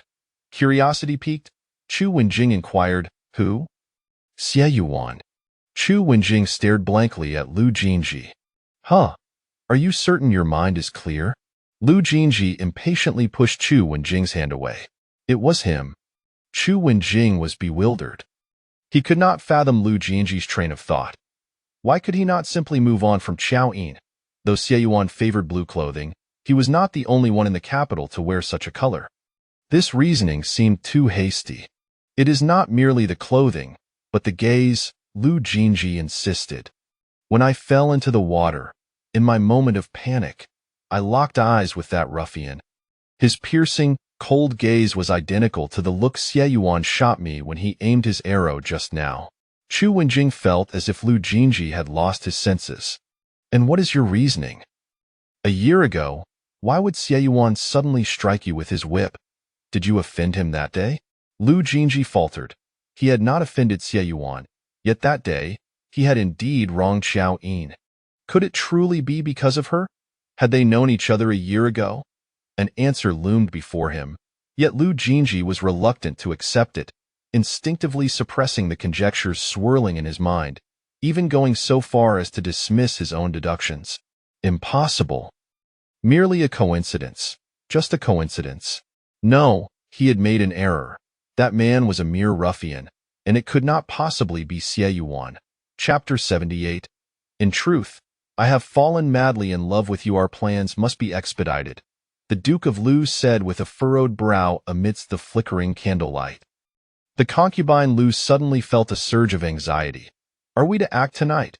Should we not wait until the day before we return to the city? There is no time to wait. It would be futile. Look at Jin Zhi. What can be accomplished in his current state? The Duke of Lu maintained a stern expression. That Qiao Yin is fortunate. She narrowly escaped a calamity. To prevent any suspicion from falling upon us from the Crown Prince, our scheme must be advanced. The Duke's plan was straightforward. Under the cover of night, when all was silent, he would dispatch 2 assassins into the camp of the third prince, inflicting him with some wounds to stage a show of suffering. This would not only absolve us of the suspicion surrounding the earlier attempt on Qiao Yin's life, but would also covertly implicate the Crown Prince, for the reigning emperor detests fratricide above all else. With a steely resolve, concubine Lu replied, "Very well, then, brother, proceed with the arrangements. Does it still hurt?" Qiao Yin inquired with utmost caution. Qiao Yin glanced at her already bandaged arm and then at Qiao Yin's anxious demeanor, unable to suppress a smile.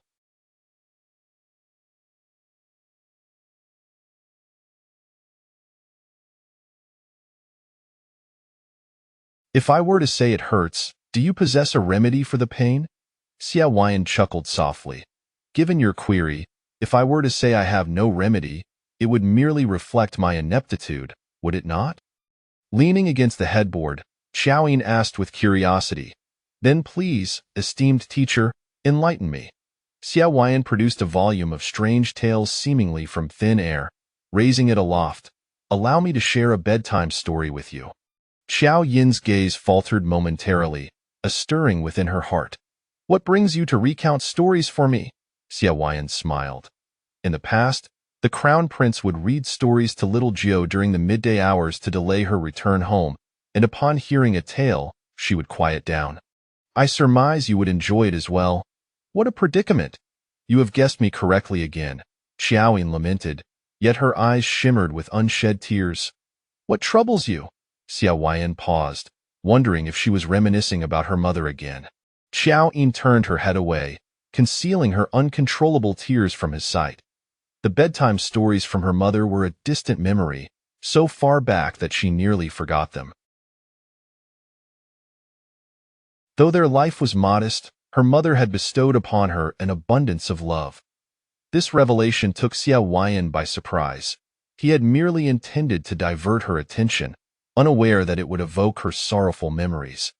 "Yin, would you care to hear about my mother and me?" Qiao Yin proposed. Qiao Yin, emerging from her melancholic reverie, nodded in agreement. Qiao Yin set the book aside, recalling, "In my childhood, I always felt that my mother did not love me. My worth in her eyes seemed less than that of the household pets. How could that be?" Qiao Yin exclaimed, astonished. Who would not cherish Qiao Yin? With a child as remarkable as you, parents would wake up smiling in their dreams, overwhelmed with affection. How could there be a lack of love? "Because my mother never held me from the moment I can remember. I have never seen her embrace me as other mothers do." Although Xiaoren was unruly, after each punishment, my aunt would quietly bring him treats while pinching his ear, only to hold him tenderly afterward. The empress, for the sake of Jiang Huail's future, sent him away to Huai Prefecture at the tender age of 5, not allowing him to return home until his studies were complete. Yet one winter, when Jiang Huail fell ill, the empress traversed the heavy snow from the capital, embracing him in her arms, laughing and crying as she called his name. I envied that, and I began to wonder if I, like Xiaoren, could draw my mother's attention by committing a misdeed or by falling gravely ill like the crown prince. Qiao Yin gazed at him in astonishment, and then, knowing the ice on the lake was insufficiently thick, I stubbornly went out to skate, only to fall through. It was so cold. I plunged down and was immediately numbed by the frigid waters, gripped by fear and regret. Though my mother never held me, she would nonetheless prepare a special meal for me each month and craft 2 pairs of shoes for me every year.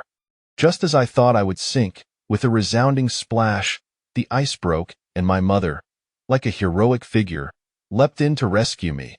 She held me tightly, calling my name, and brought me ashore. Xiao Yin seemed to recall the scene vividly, a smile gracing his face. Guess what? Upon learning of my intentions, my mother seized the horsewhip and gave my father a thorough reprimanding. Qiao Yin gasped. What? Xiao Yin explained. My father always said that a doting mother spoils her child, urging her not to indulge me and instead to teach me to cultivate independence and self-reflection. Unable to be too close to me, my mother redirected her affections toward those small creatures. In truth, my mother adored me immensely. Qiao Yin chuckled, about to tease him when, "So do I," he said softly. Those simple 3 words, uttered with gentle sincerity, struck Qiao Yin's heart with profound weight, causing her to tremble. She heard him, and she understood in the stillness of the night. The surroundings were enveloped in tranquility, when suddenly, several shadowy figures darted and slipped into the camp of the third prince, Qiao Yin. Moments later, sounds of struggle erupted within, accompanied by the guards' shouts of assassin. Ah! Qiao Yin cried out in pain as a knife grazed his arm. The tent was filled with the cacophony of footsteps and the calls to capture the intruder. The two assassins exchanged glances, feigning retreat, and hastily fled. Qiao Yin clutched his wounded arm, shouting, "An assassination attempt! Quickly, seize the assailants!" The tent flap stirred, and a slender figure entered, a mocking smile playing on his lips. "Dear brother, that is not how one employs a scheme of self-inflicted suffering." Qiao Yin froze, lifting his gaze to the newcomer. It was not a guard who entered, but Zhang Huayel. Zhang Huayel swaggered in, a scornful expression on his face as he beheld Zhang Huayan's injury. "Is this a mere trickle of blood enough? Here, let me assist you." Zhang Huayel picked up the knife from the ground and swung it towards Zhang Huayan. Caught off guard, Zhang Huayan instinctively recoiled. "Help! Help!" Yet only the shouts of guards pursuing the assassins responded, the uproar outside far exceeding his expectations. Zhang Huayel feigned a strike, observing Zhang Huayan's pallor with a cold smirk. "Ha! Truly cowardly yet fond of play. Observe what a true scheme of self-inflicted suffering entails." With a fervor igniting in his eyes, Zhang Huayel turned and strode out purposefully. Soon after, Zhang Huayan heard thunderous shouts from outside. "Not good! An assassin has attempted to harm His Majesty. Summon the physician quickly. The Crown Prince has been injured while defending His Majesty." Zhang Huayan collapsed to the ground, his back slick with cold sweat. It was over.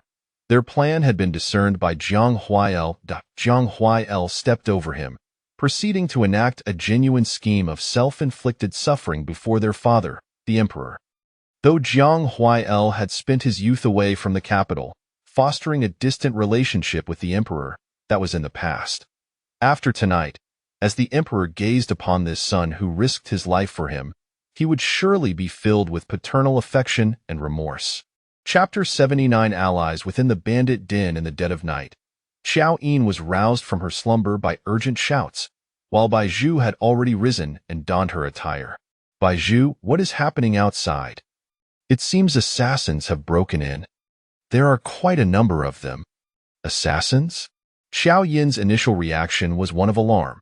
The presence of assassins in the encampment suggested a dereliction of duty on Xie Yuan's part. Could Xie Yuan be in danger? A worried expression crossed her face, which Bai Zhu misinterpreted as fear. "Do not be afraid, miss. I have armed myself for protection." With that, Bai Zhu retrieved a large chest from beneath the bed and, upon opening it, produced her formidable war hammer. Each of the two hammers, as large as watermelons, weighed 100 pounds. Bai Zhu lifted them with the affection of a long-lost friend. "It's been ages since I've wielded my hammers. Let me see which unfortunate soul shall be flattened today." With an exuberant grin, Bai Zhu dashed out, colliding with Shuiyu, who was also equipped with twin swords. Shuiyu, the princess's personal maid and a top-tier female assassin, gazed in awe at the sight of Bai Zhu's massive hammers, exclaiming, "Good heavens! Yours isn't too shabby either." Bai Zhu complimented in return. Qiao Yin and Jiang Ningyao emerged from the inner chamber. Jiang Ningyao was impeccably dressed and exuded an air of calm authority as she stood at the center of the tent, her presence commanding. "By the decree of this princess, any intruders shall be dealt with mercilessly." "Yes." The voices of the guards resonated both inside and outside the tent as Shuiyu and Bai Zhu, along with a cohort of attendants, took their positions by the entrance. Outside, shadows loomed as a horde of black-clad figures charged with reckless abandon, weapons drawn, intent on slaughter. This was no film, nor a novel. The cacophony of battle and the metallic clashing of weapons rang in their ears, all too real. Every nerve in Qiao Yin's body tensed, her heart fluttering with anxiety, her thoughts drifting back to those dark days in the bandits' lair. The bandits wreaked havoc, burning and pillaging at will. Those who yielded to their tyranny were taken as slaves, while the defiant were cast into dungeons.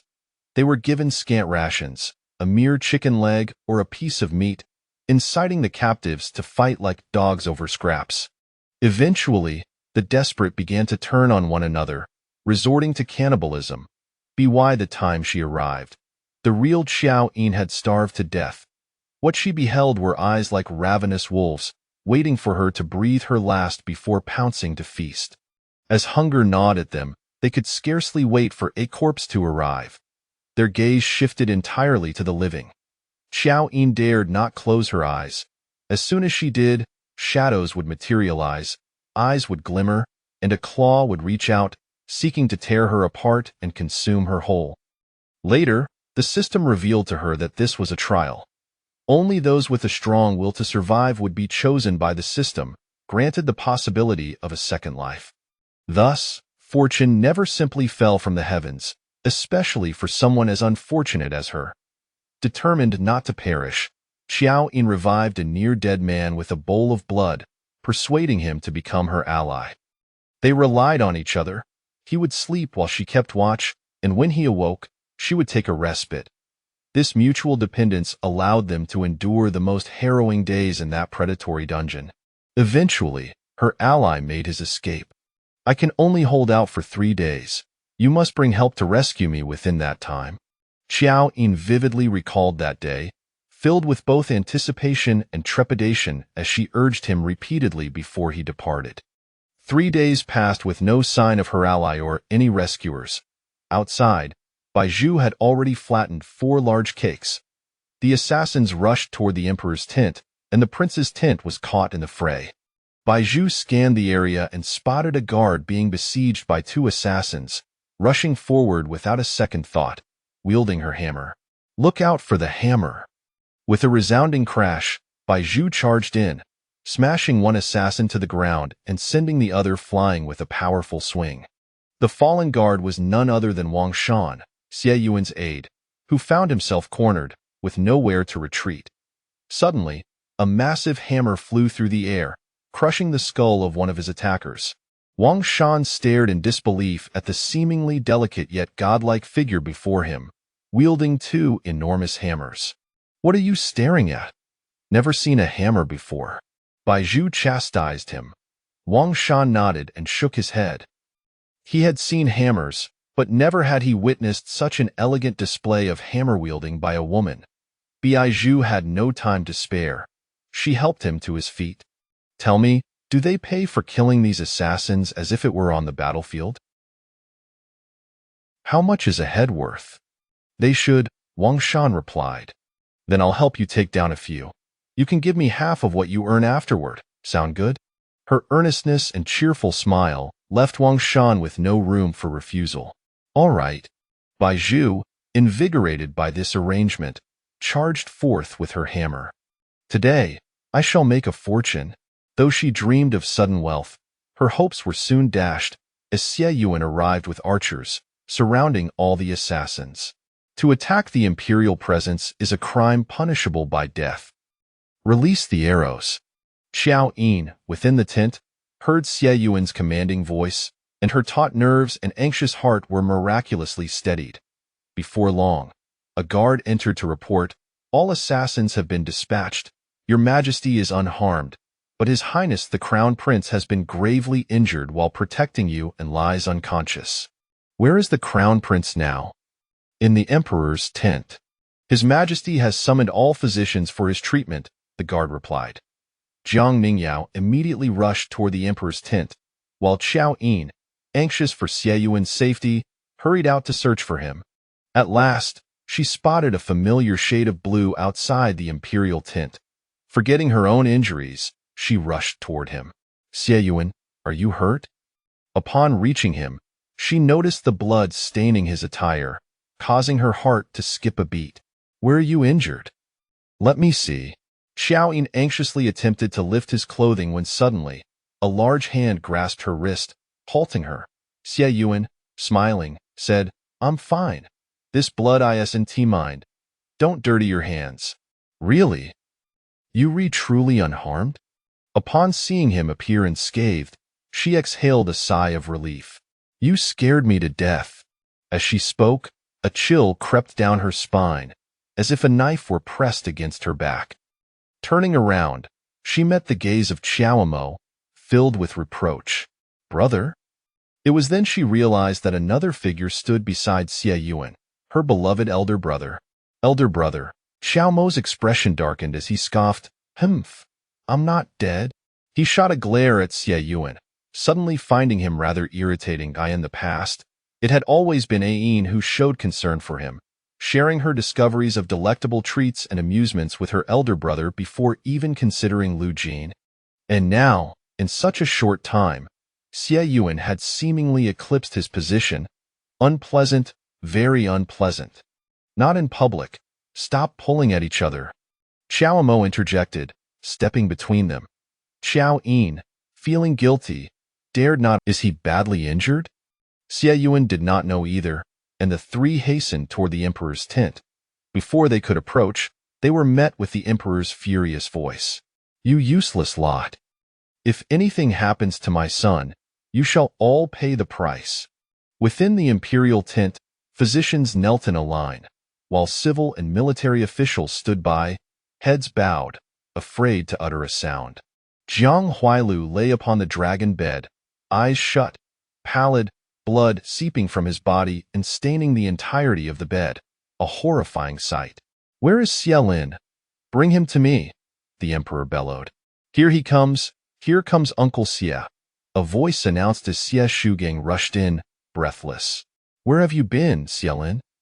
If anything happens to my son, I'll have your head," the emperor chastised. Step aside, step aside. If you keep talking, even a deity won't be able to save your son," Xia Shugang retorted, unceremoniously. The emperor, gritting his teeth, stepped aside. Xia Shugang promptly approached to examine Jiang Huailu's condition, his expression turning grave. "Leave only Zhang and Yang. All others must exit." As he spoke, he opened his medicine box, swiftly retrieving instruments.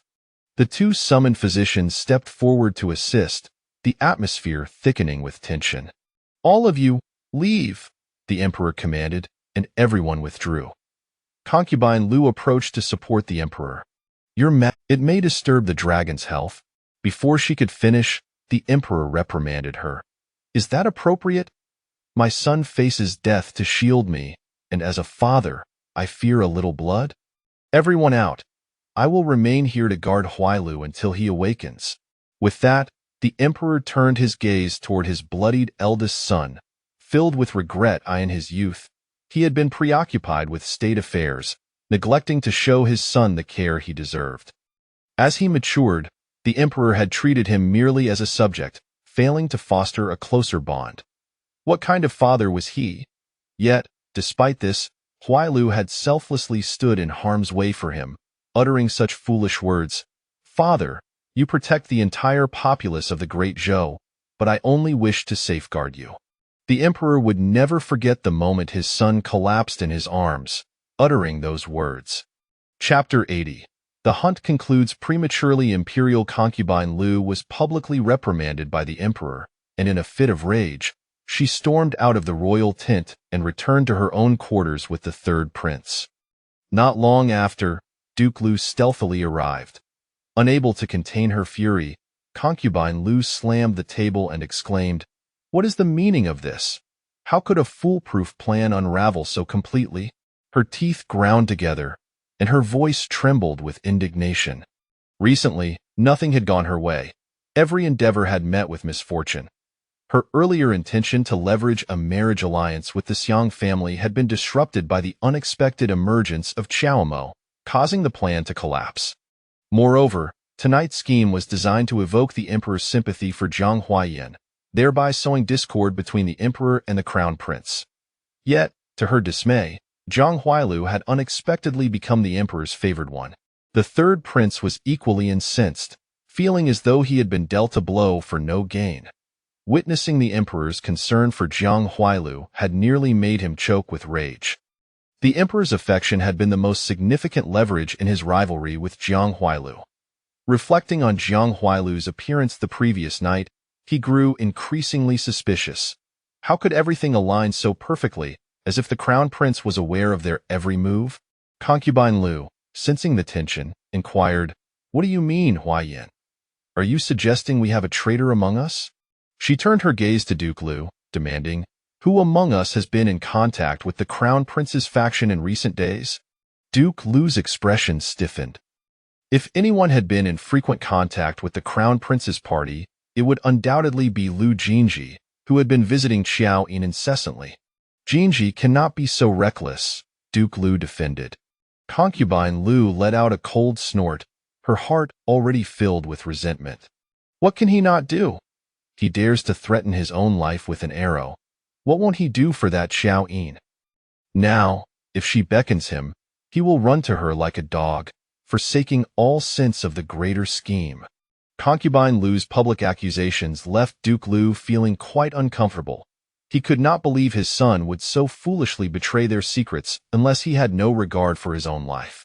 Yet, the image of Lu Jin Zhi pointing an arrow at himself caused him to waver. Could it be that this scoundrel had truly been ensnared by that woman?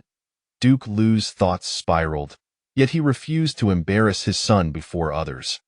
Setting aside the matter of rumors for the moment, he insisted they must act swiftly. The crown prince is reckless. He has arranged for assassins to attack his majesty. Such a grand scheme must leave traces behind. If we can procure evidence of his wrongdoing, it will spell his doom. Zhang Huayan, in agreement, declared, "I shall immediately interrogate those assassins in the name of the Ministry of Justice." Just as he finished speaking, a commotion erupted outside as the commander of the Imperial Guards burst in. "Your Highness, we have identified the assassins. They are prisoners who escaped from the Ministry of Justice's prison. This matter involves negligence on the Ministry's part, and we request your Highness accompany us at once." "What?" Zhang Huayan staggered, incredulous. How could they be prisoners of the Ministry? When had Zhang Huailu infiltrated the Ministry of Justice? Zhang Huayan's face turned ashen as he turned to Duke Lu, who was equally shaken but managed to steady himself and offered a feeble reassurance. "Your Highness, do not worry. His Majesty is wise and will uncover the truth." As Zhang Huayan was taken away, Concubine Lu felt disoriented, nearly fainting again. "Brother, what shall we do now? Huayan won't come to harm, will he?" "Fear not. Even if they are escaped prisoners from the Ministry, the responsibility lies with the Ministry's prison and has nothing to do with the Third Prince. The Emperor has always cherished the Third Prince. At most, he will receive a few reprimands," Duke Lu consoled, though uncertainty gnawed at him. After exiting Concubine Lu's tent, he pulled Lu Jin Zhi back to his own quarters. "Lu Jin Zhi, I ask you, have you revealed our plans to Qiao Yin?" Duke Lu demanded, his face darkened with anger. Just a quarter of an hour earlier, he had trusted Lu Jin Zhi, but upon hearing the identity of the assassins, he could no longer deny that their plans had indeed been leaked. Tonight, the Crown Prince's actions seemed directly aimed at them, deliberately timed to strike after the Third Prince had been wounded. Such precise timing could only mean someone had betrayed them. "I wish to speak with Qiao Yin, but she would not listen," Lu Jin Zhi replied, appearing dazed, his eyes vacant as though he were recovering from a hangover. Duke Lu, filled with frustration, struck Lu Jin Zhi across the face. "Wake up! Do you have any idea what is at stake here? Your aunt, your cousin, and our entire Lu family may face annihilation tonight." Lu Jin Zhi received the slap, but remained in a state of lethargy.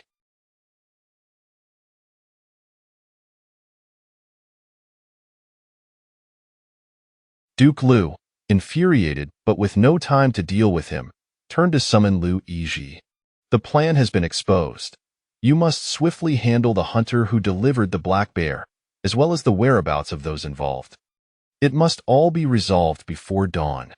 "Yes, I shall see to it immediately, and ensure it is done thoroughly," Lu Yizhi replied, his gaze steady as he observed the urgency on Duke Lu's face.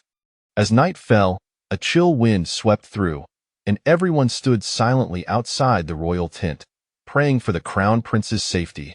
"Is it cold? Step inside," Xie Yuanhao said, positioning himself to shield Qiao Yin from the biting wind, his tall figure enveloping her entirely. Qiao Yin shook her head, her face filled with concern. It has been so long. Is there still no news? The crown prince cannot be in danger, can he? Xie Yuantao squeezed her hand, his tone reassuring. He is prudent. Qiao Yin's eyes widened as realization dawned upon her. So the assassins tonight were arranged by you and the crown prince? She sought confirmation. Were the assassins in the forest from your side as well? Xie Yuantao nodded. Qiao Yin fell silent, having suspected that the Lu family would target her. Yet, she had not anticipated their hostility would be so severe as to wish her dead. Do not worry. Such a thing will not happen again. Xie Yuantao's voice was gentle yet firm. Qiao Yin nodded, glancing around in search of Xie Qingxian. Where is Xiaojiu? She is asleep, Xie Yuantao replied. As time passed, dawn began to break, and finally, news emerged from the royal tent. The crown prince has been stabilized, but there are not enough medicines in the hunting grounds. He must return to the palace immediately. No sooner had the words left the speaker's lips than the crown prince was carried out of the tent by the guards and placed onto the emperor's carriage. The emperor and Uncle Xie followed closely behind. With the crown prince unconscious and the emperor departing, the hunt was inevitably concluded, leaving an inexplicable tension hanging over the entire encampment. Ayin, Xie Yuantao began, but Qiao Yin understood the implications of the turmoil. You go attend to your urgent matters. Do not worry about me, Qiao Yin said earnestly. Stay safe and do not get hurt. What a well-behaved little girl he had. Very well, once I complete my tasks, I will seek you out, Xie Yuantao promised. Taking advantage of their secluded surroundings, he stole a quick kiss before mounting his horse, leading his men away. Qiao Yin couldn't help but chuckle. Xie Yuantao was becoming increasingly bold. As she watched him depart, she turned to gather her belongings with Baizhu. Suddenly, Qiao Mo appeared from seemingly nowhere, looking flustered. What are we to do now? I haven't caught a single rabbit. Qiao Yin recalled the previous day's events. Although Xie Yuantao had managed to catch one, the incident that followed had prevented them from retrieving it. Brother, you should return and pack your things. Once home, I will select a few hairpins to send to Wanran, she suggested. All right then. Qiao Mo acquiesced but remained unconvinced. Hairpins were commonplace. They were hardly unique gifts. He believed that since he had worn the clothes gifted by Shui Wanran, his fortunes had improved. In just a few days, he had been promoted 3 ranks and gained notoriety in the capital. Surely, he should express his gratitude properly. As Qiao Mo pondered this, he returned to his tent and glanced up to see the black bear skin hanging on the wall. The palace artisans possessed remarkable skills.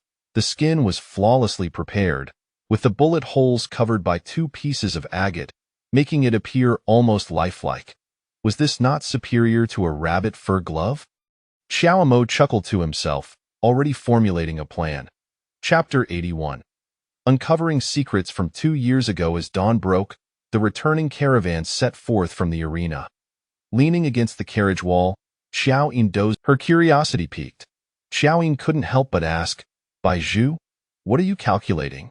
Baizhu turned her head, her eyes gleaming like the luminous eyes of a cat in the night. Miss, I'm tallying how much bounty I earned last night. Amused, Qiao Yin inquired, how much? General Xie's attendant said the bounty for a head is 50 taels.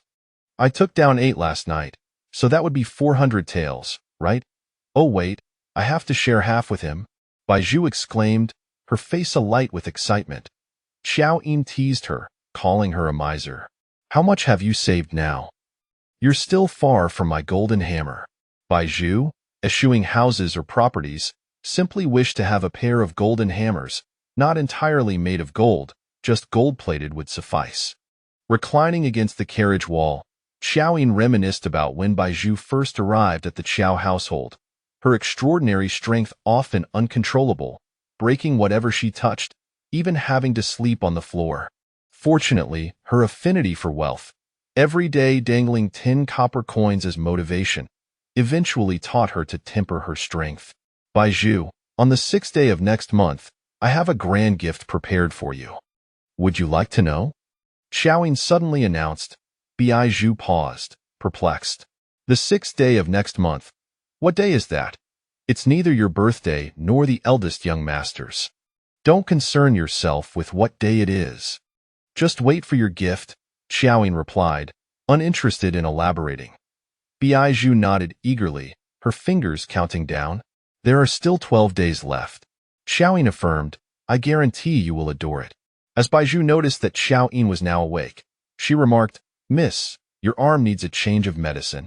Baizhu retrieved several vials of medication, a fragrant aroma wafting into Qiao Yin's nostrils.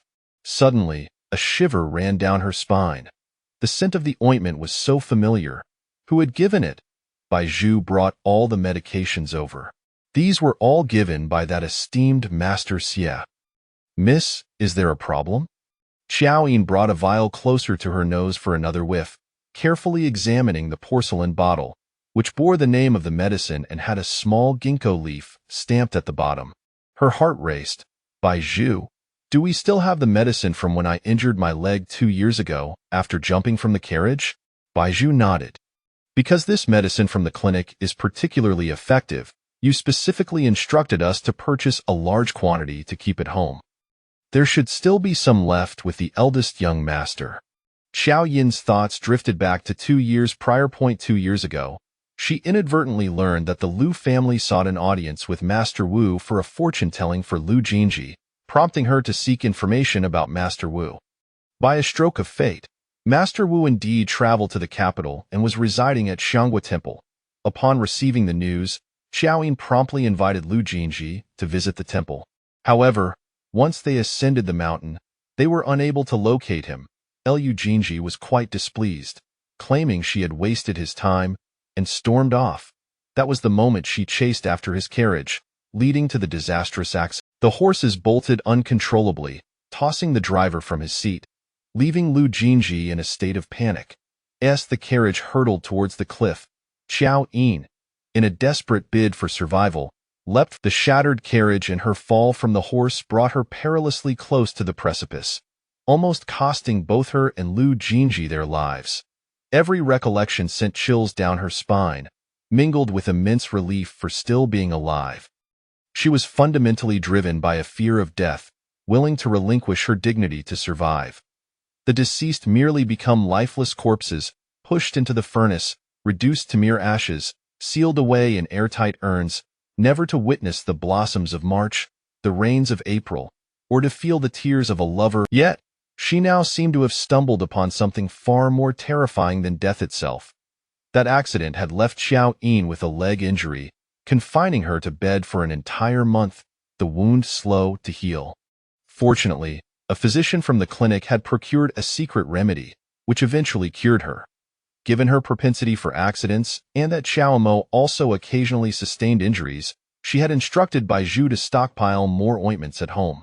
As night fell, the main force entered the city gates, dispersing to their respective abodes.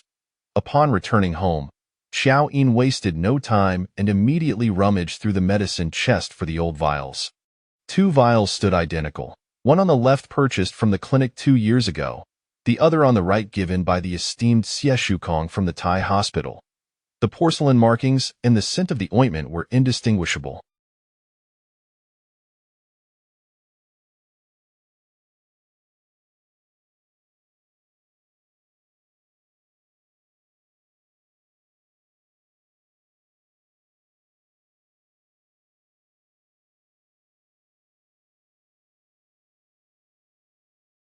Qiao Yin's heart raced as if something was clamoring to emerge.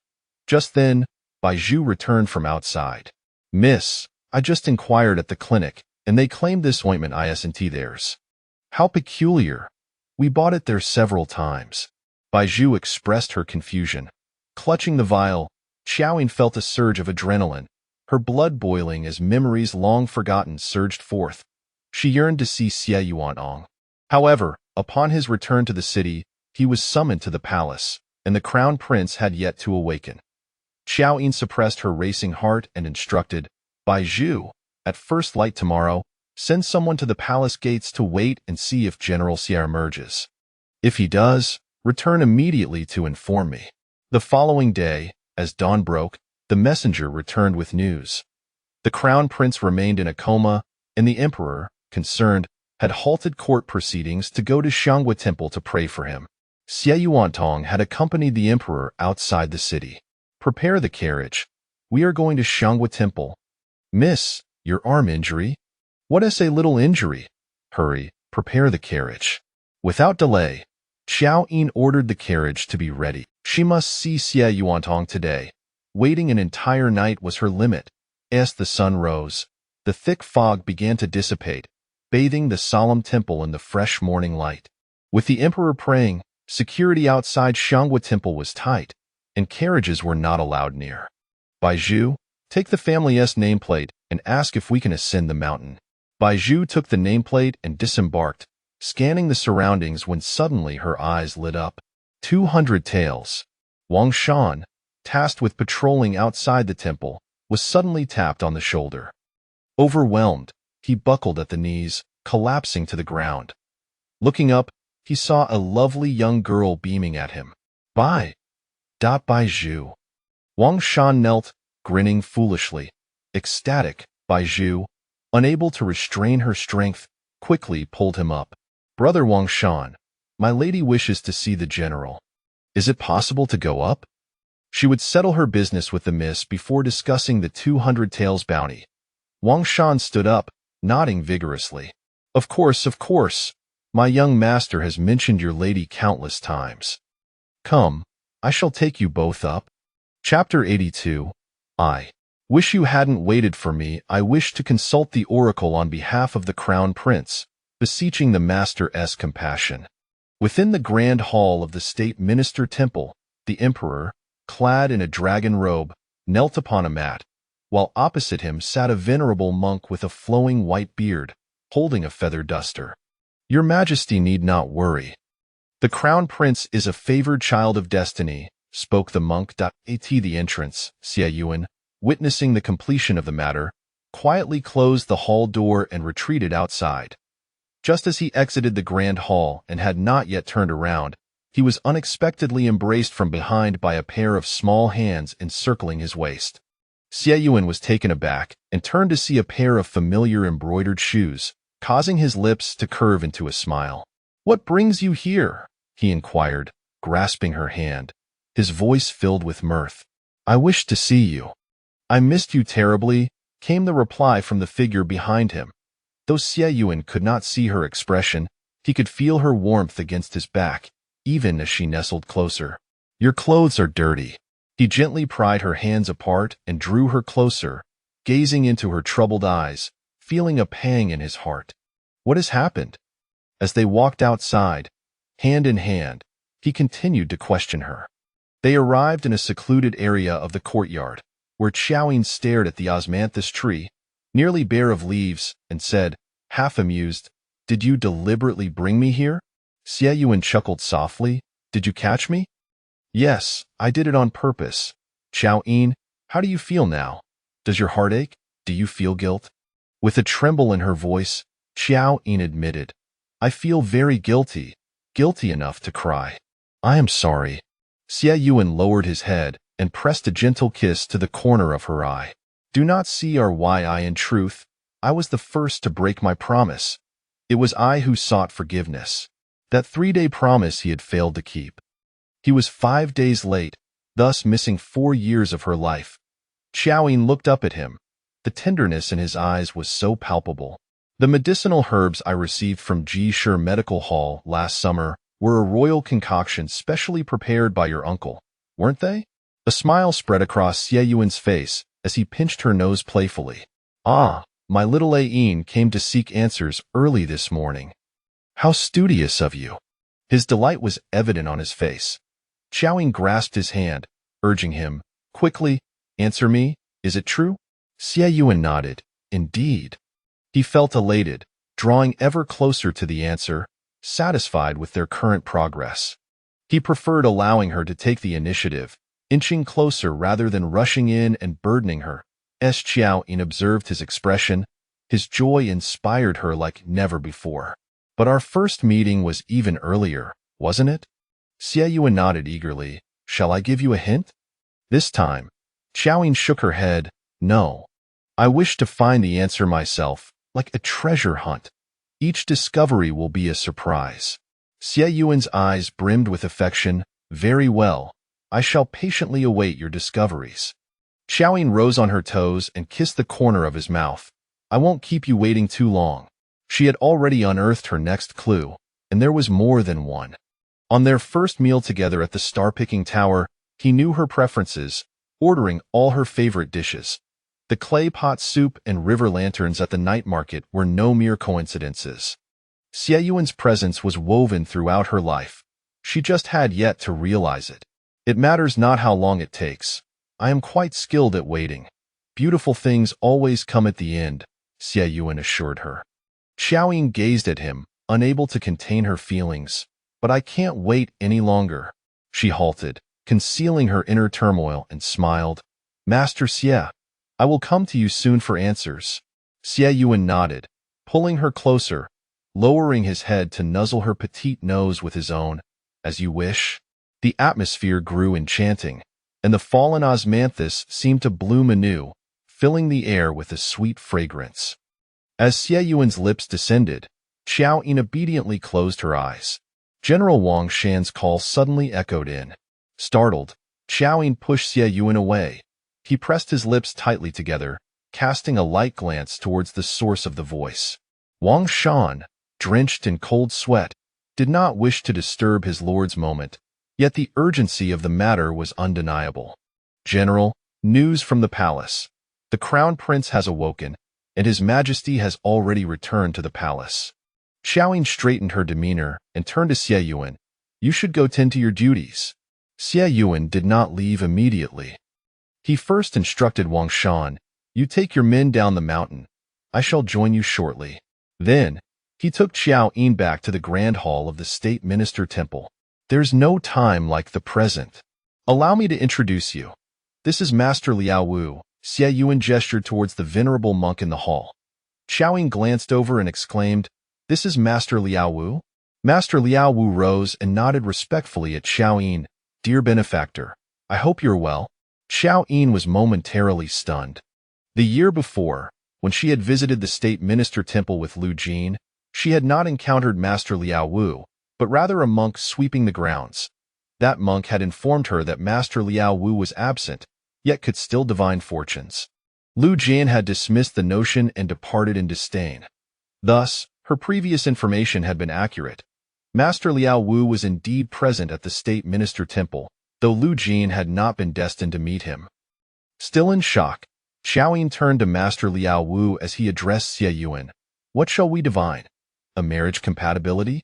Qiao Yin, still reeling from the previous shock, was again taken aback by Master Liao Wu's words. The legendary master, known for his ethereal demeanor, appeared approachable and warm, speaking as a kind elder would. A flash of insight struck Qiao Yin, and she scrutinized Master Liao Wu more closely. How did she feel that this master bore a resemblance to Uncle Xie? Could it be that Master Liao Wu hailed from the Xie family of Huai Prefecture as well? There is no need for compatibility. The master has already calculated it, and it cannot be wronged. I merely brought her here to pay my respects, Xie Yuan replied respectfully. Master Liao Wu nodded and, with a gentle flick of his feather duster, lightly tapped Qiao Yin's forehead. Dear friend, since you are here, find peace. Life and death, fortune and misfortune, have long been predetermined. His words flowed like a soft Buddhist chant, and Qiao Yin felt a sudden clarity. Some of her stubborn worries seemed to diminish in significance. She ought to trust her own judgment. Thank you, Master, for your guidance. Qiao Yin expressed her gratitude as she and Xie Yuan exited together, descending the mountain. Unable to contain her curiosity, Qiao Yin asked, Is the master also a member of the Xie family? Xie Yuan replied, Indeed. Master Liao Wu is Uncle Xie's biological brother. He has been immersed in Buddhist studies since childhood, later wandering the world to attain enlightenment. Qiao Yin suddenly halted, looking at him with realization. So, the year before, Master Liao Wu was also the one you invited to the state minister temple? She fixed her gaze on his eyes. You cannot lie. Xie Yuan nodded. It was I. A wave of, you knew I was striving for Lu Jin? Yet Xie Yuan felt even more remorseful. I intended to ease your burden, yet I inadvertently caused you pain. It seems destiny commanded me to wait, but my greed led me to wish for an early reunion with you, resulting in a backlash that nearly cost you your life. I should have waited patiently. Reflecting on this made Xie Yuan shudder. Thus he had refrained from meddling in her affairs, choosing instead to silently observe her, waiting for her to relinquish her feelings for Lu Jin, and for the moment that was rightfully his. Heaven had already foreseen that she would eventually come to his side. Qiao Yin shook her head, her vision blurring. I wish you had not waited. The torment of waiting for someone to turn back was a suffering she had endured. She understood the depths of pain involved, especially when waiting for a beloved. How could you possibly have feelings for me? I do not deserve such devotion from you. Tears welled in Qiao Yin's eyes, an overwhelming sense of indebtedness enveloping her. Xie Yuan pulled her into his embrace, silencing her self-deprecating words. Tonight's affairs in the palace will conclude. I shall send you an invitation when I return. Tomorrow, come to my residence. I can no longer wait. I must ensure you uncover that secret, the one that belongs solely to the two of us. Chapter 83. The encounter that requires trials and tests. Qiao Yin was perplexed by Xie Yuan's unwavering determination to send a formal invitation, yet she felt a surge of joy as she responded, Ayu, what would you like to eat tomorrow? I will prepare it for you. Upon hearing her endearing address, Xie Yuan felt as if he had received a monumental reward. Every fiber of his being rejoiced in delight. The milk pastry from last time was quite delightful. Very well. Qiao Yin smiled and planted a gentle kiss on his chin. You may return to your duties now. We shall meet tomorrow. Xie Yuan escorted her back to her carriage and arranged for two individuals to accompany her before he set off ahead. Elated, Qiao Yin hurried home and immersed herself in the kitchen. Although Xie Yuan had only requested a single milk pastry, she resolved to prepare all the dishes she was capable of making. In her fervent activity, Qiao Yin lost track of time and was surprised to find that it was already. A servant replied, the eldest young master left early this morning with a heavy bundle, stating he was heading to Yingtian Academy. Qiao Yin was taken aback. Yingtian Academy? Is my brother seeking out Xue Wanran? Meanwhile, Xue Wanran had heard that the hunters had returned early and was curious to inquire further with Qiao Yin, hoping to evade her mother's incessant matchmaking. Recently, her mother had been unusually insistent about introducing her to potential suitors, which had become quite bothersome. As she prepared to leave, a servant suddenly approached. Miss, Deputy General Qiao from the 5th Army Camp requests an audience with you. Xue Wanran paused momentarily, sifting through her recollections. She was unfamiliar with anyone from the 5th or 6th Army camps. However, the servant insisted on this identity, leaving her puzzled. She inquired, what is his surname? Qiao? Given that she only knew Qiao Yin, she wondered where this Deputy General Qiao had emerged from. An image of a rather unremarkable figure crossed her mind. Qiaomo? Why would he come looking for her so early? How utterly unrelated. Miss, could it be that your parents have arranged for you to meet someone? A maid reminded her. Xue Wanran's stomach churned at the thought. Then I certainly won't meet him. What does my father mean? Knowing full well that I favor refined and cultured gentlemen, why seek a martial officer for me? Martial officers are brutish and lack sophistication. I would never marry one. The maid could not help but interject, but General Xie is also a martial officer, yet you sing his praises daily, claiming that Qiao has stumbled upon a treasure. Mind your tongue.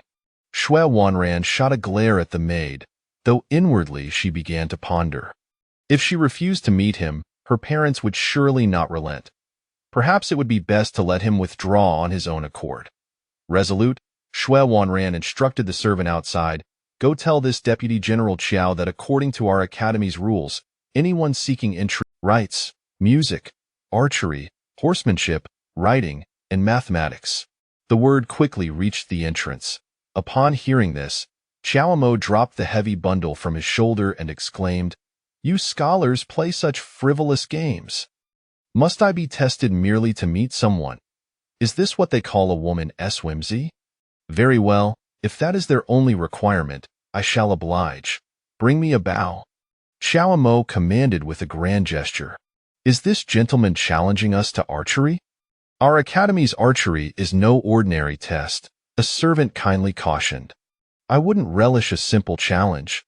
Qiao Mo declared confidently.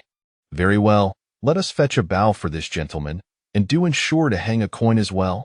The servant instructed, presenting Qiao Mo with a bow and affixing a copper coin above the entrance. Observing the bow and arrows handed to him, Qiao Mo noted that while the bow appeared ordinary, the arrows were peculiar, lacking tips and with slender shafts. Sir, our challenge requires one to shoot an arrow through the coin hole from a distance of 10 paces to be deemed successful, the servant explained. This was no small feat. The Academy, valuing literary talent over martial prowess, had deliberately heightened the difficulty of the challenge.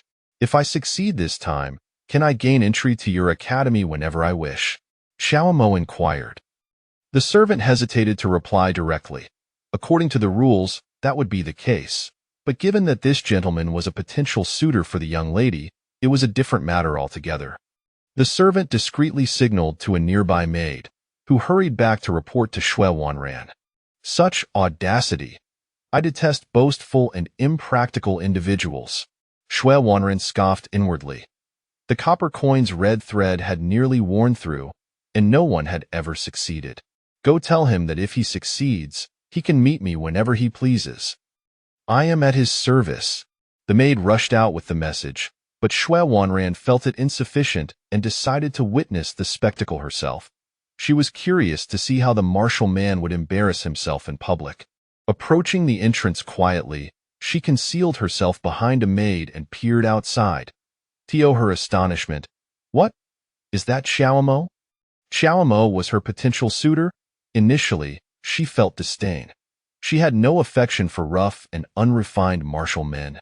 However, as she looked up, she noticed that today, Qiao Mo was clad in the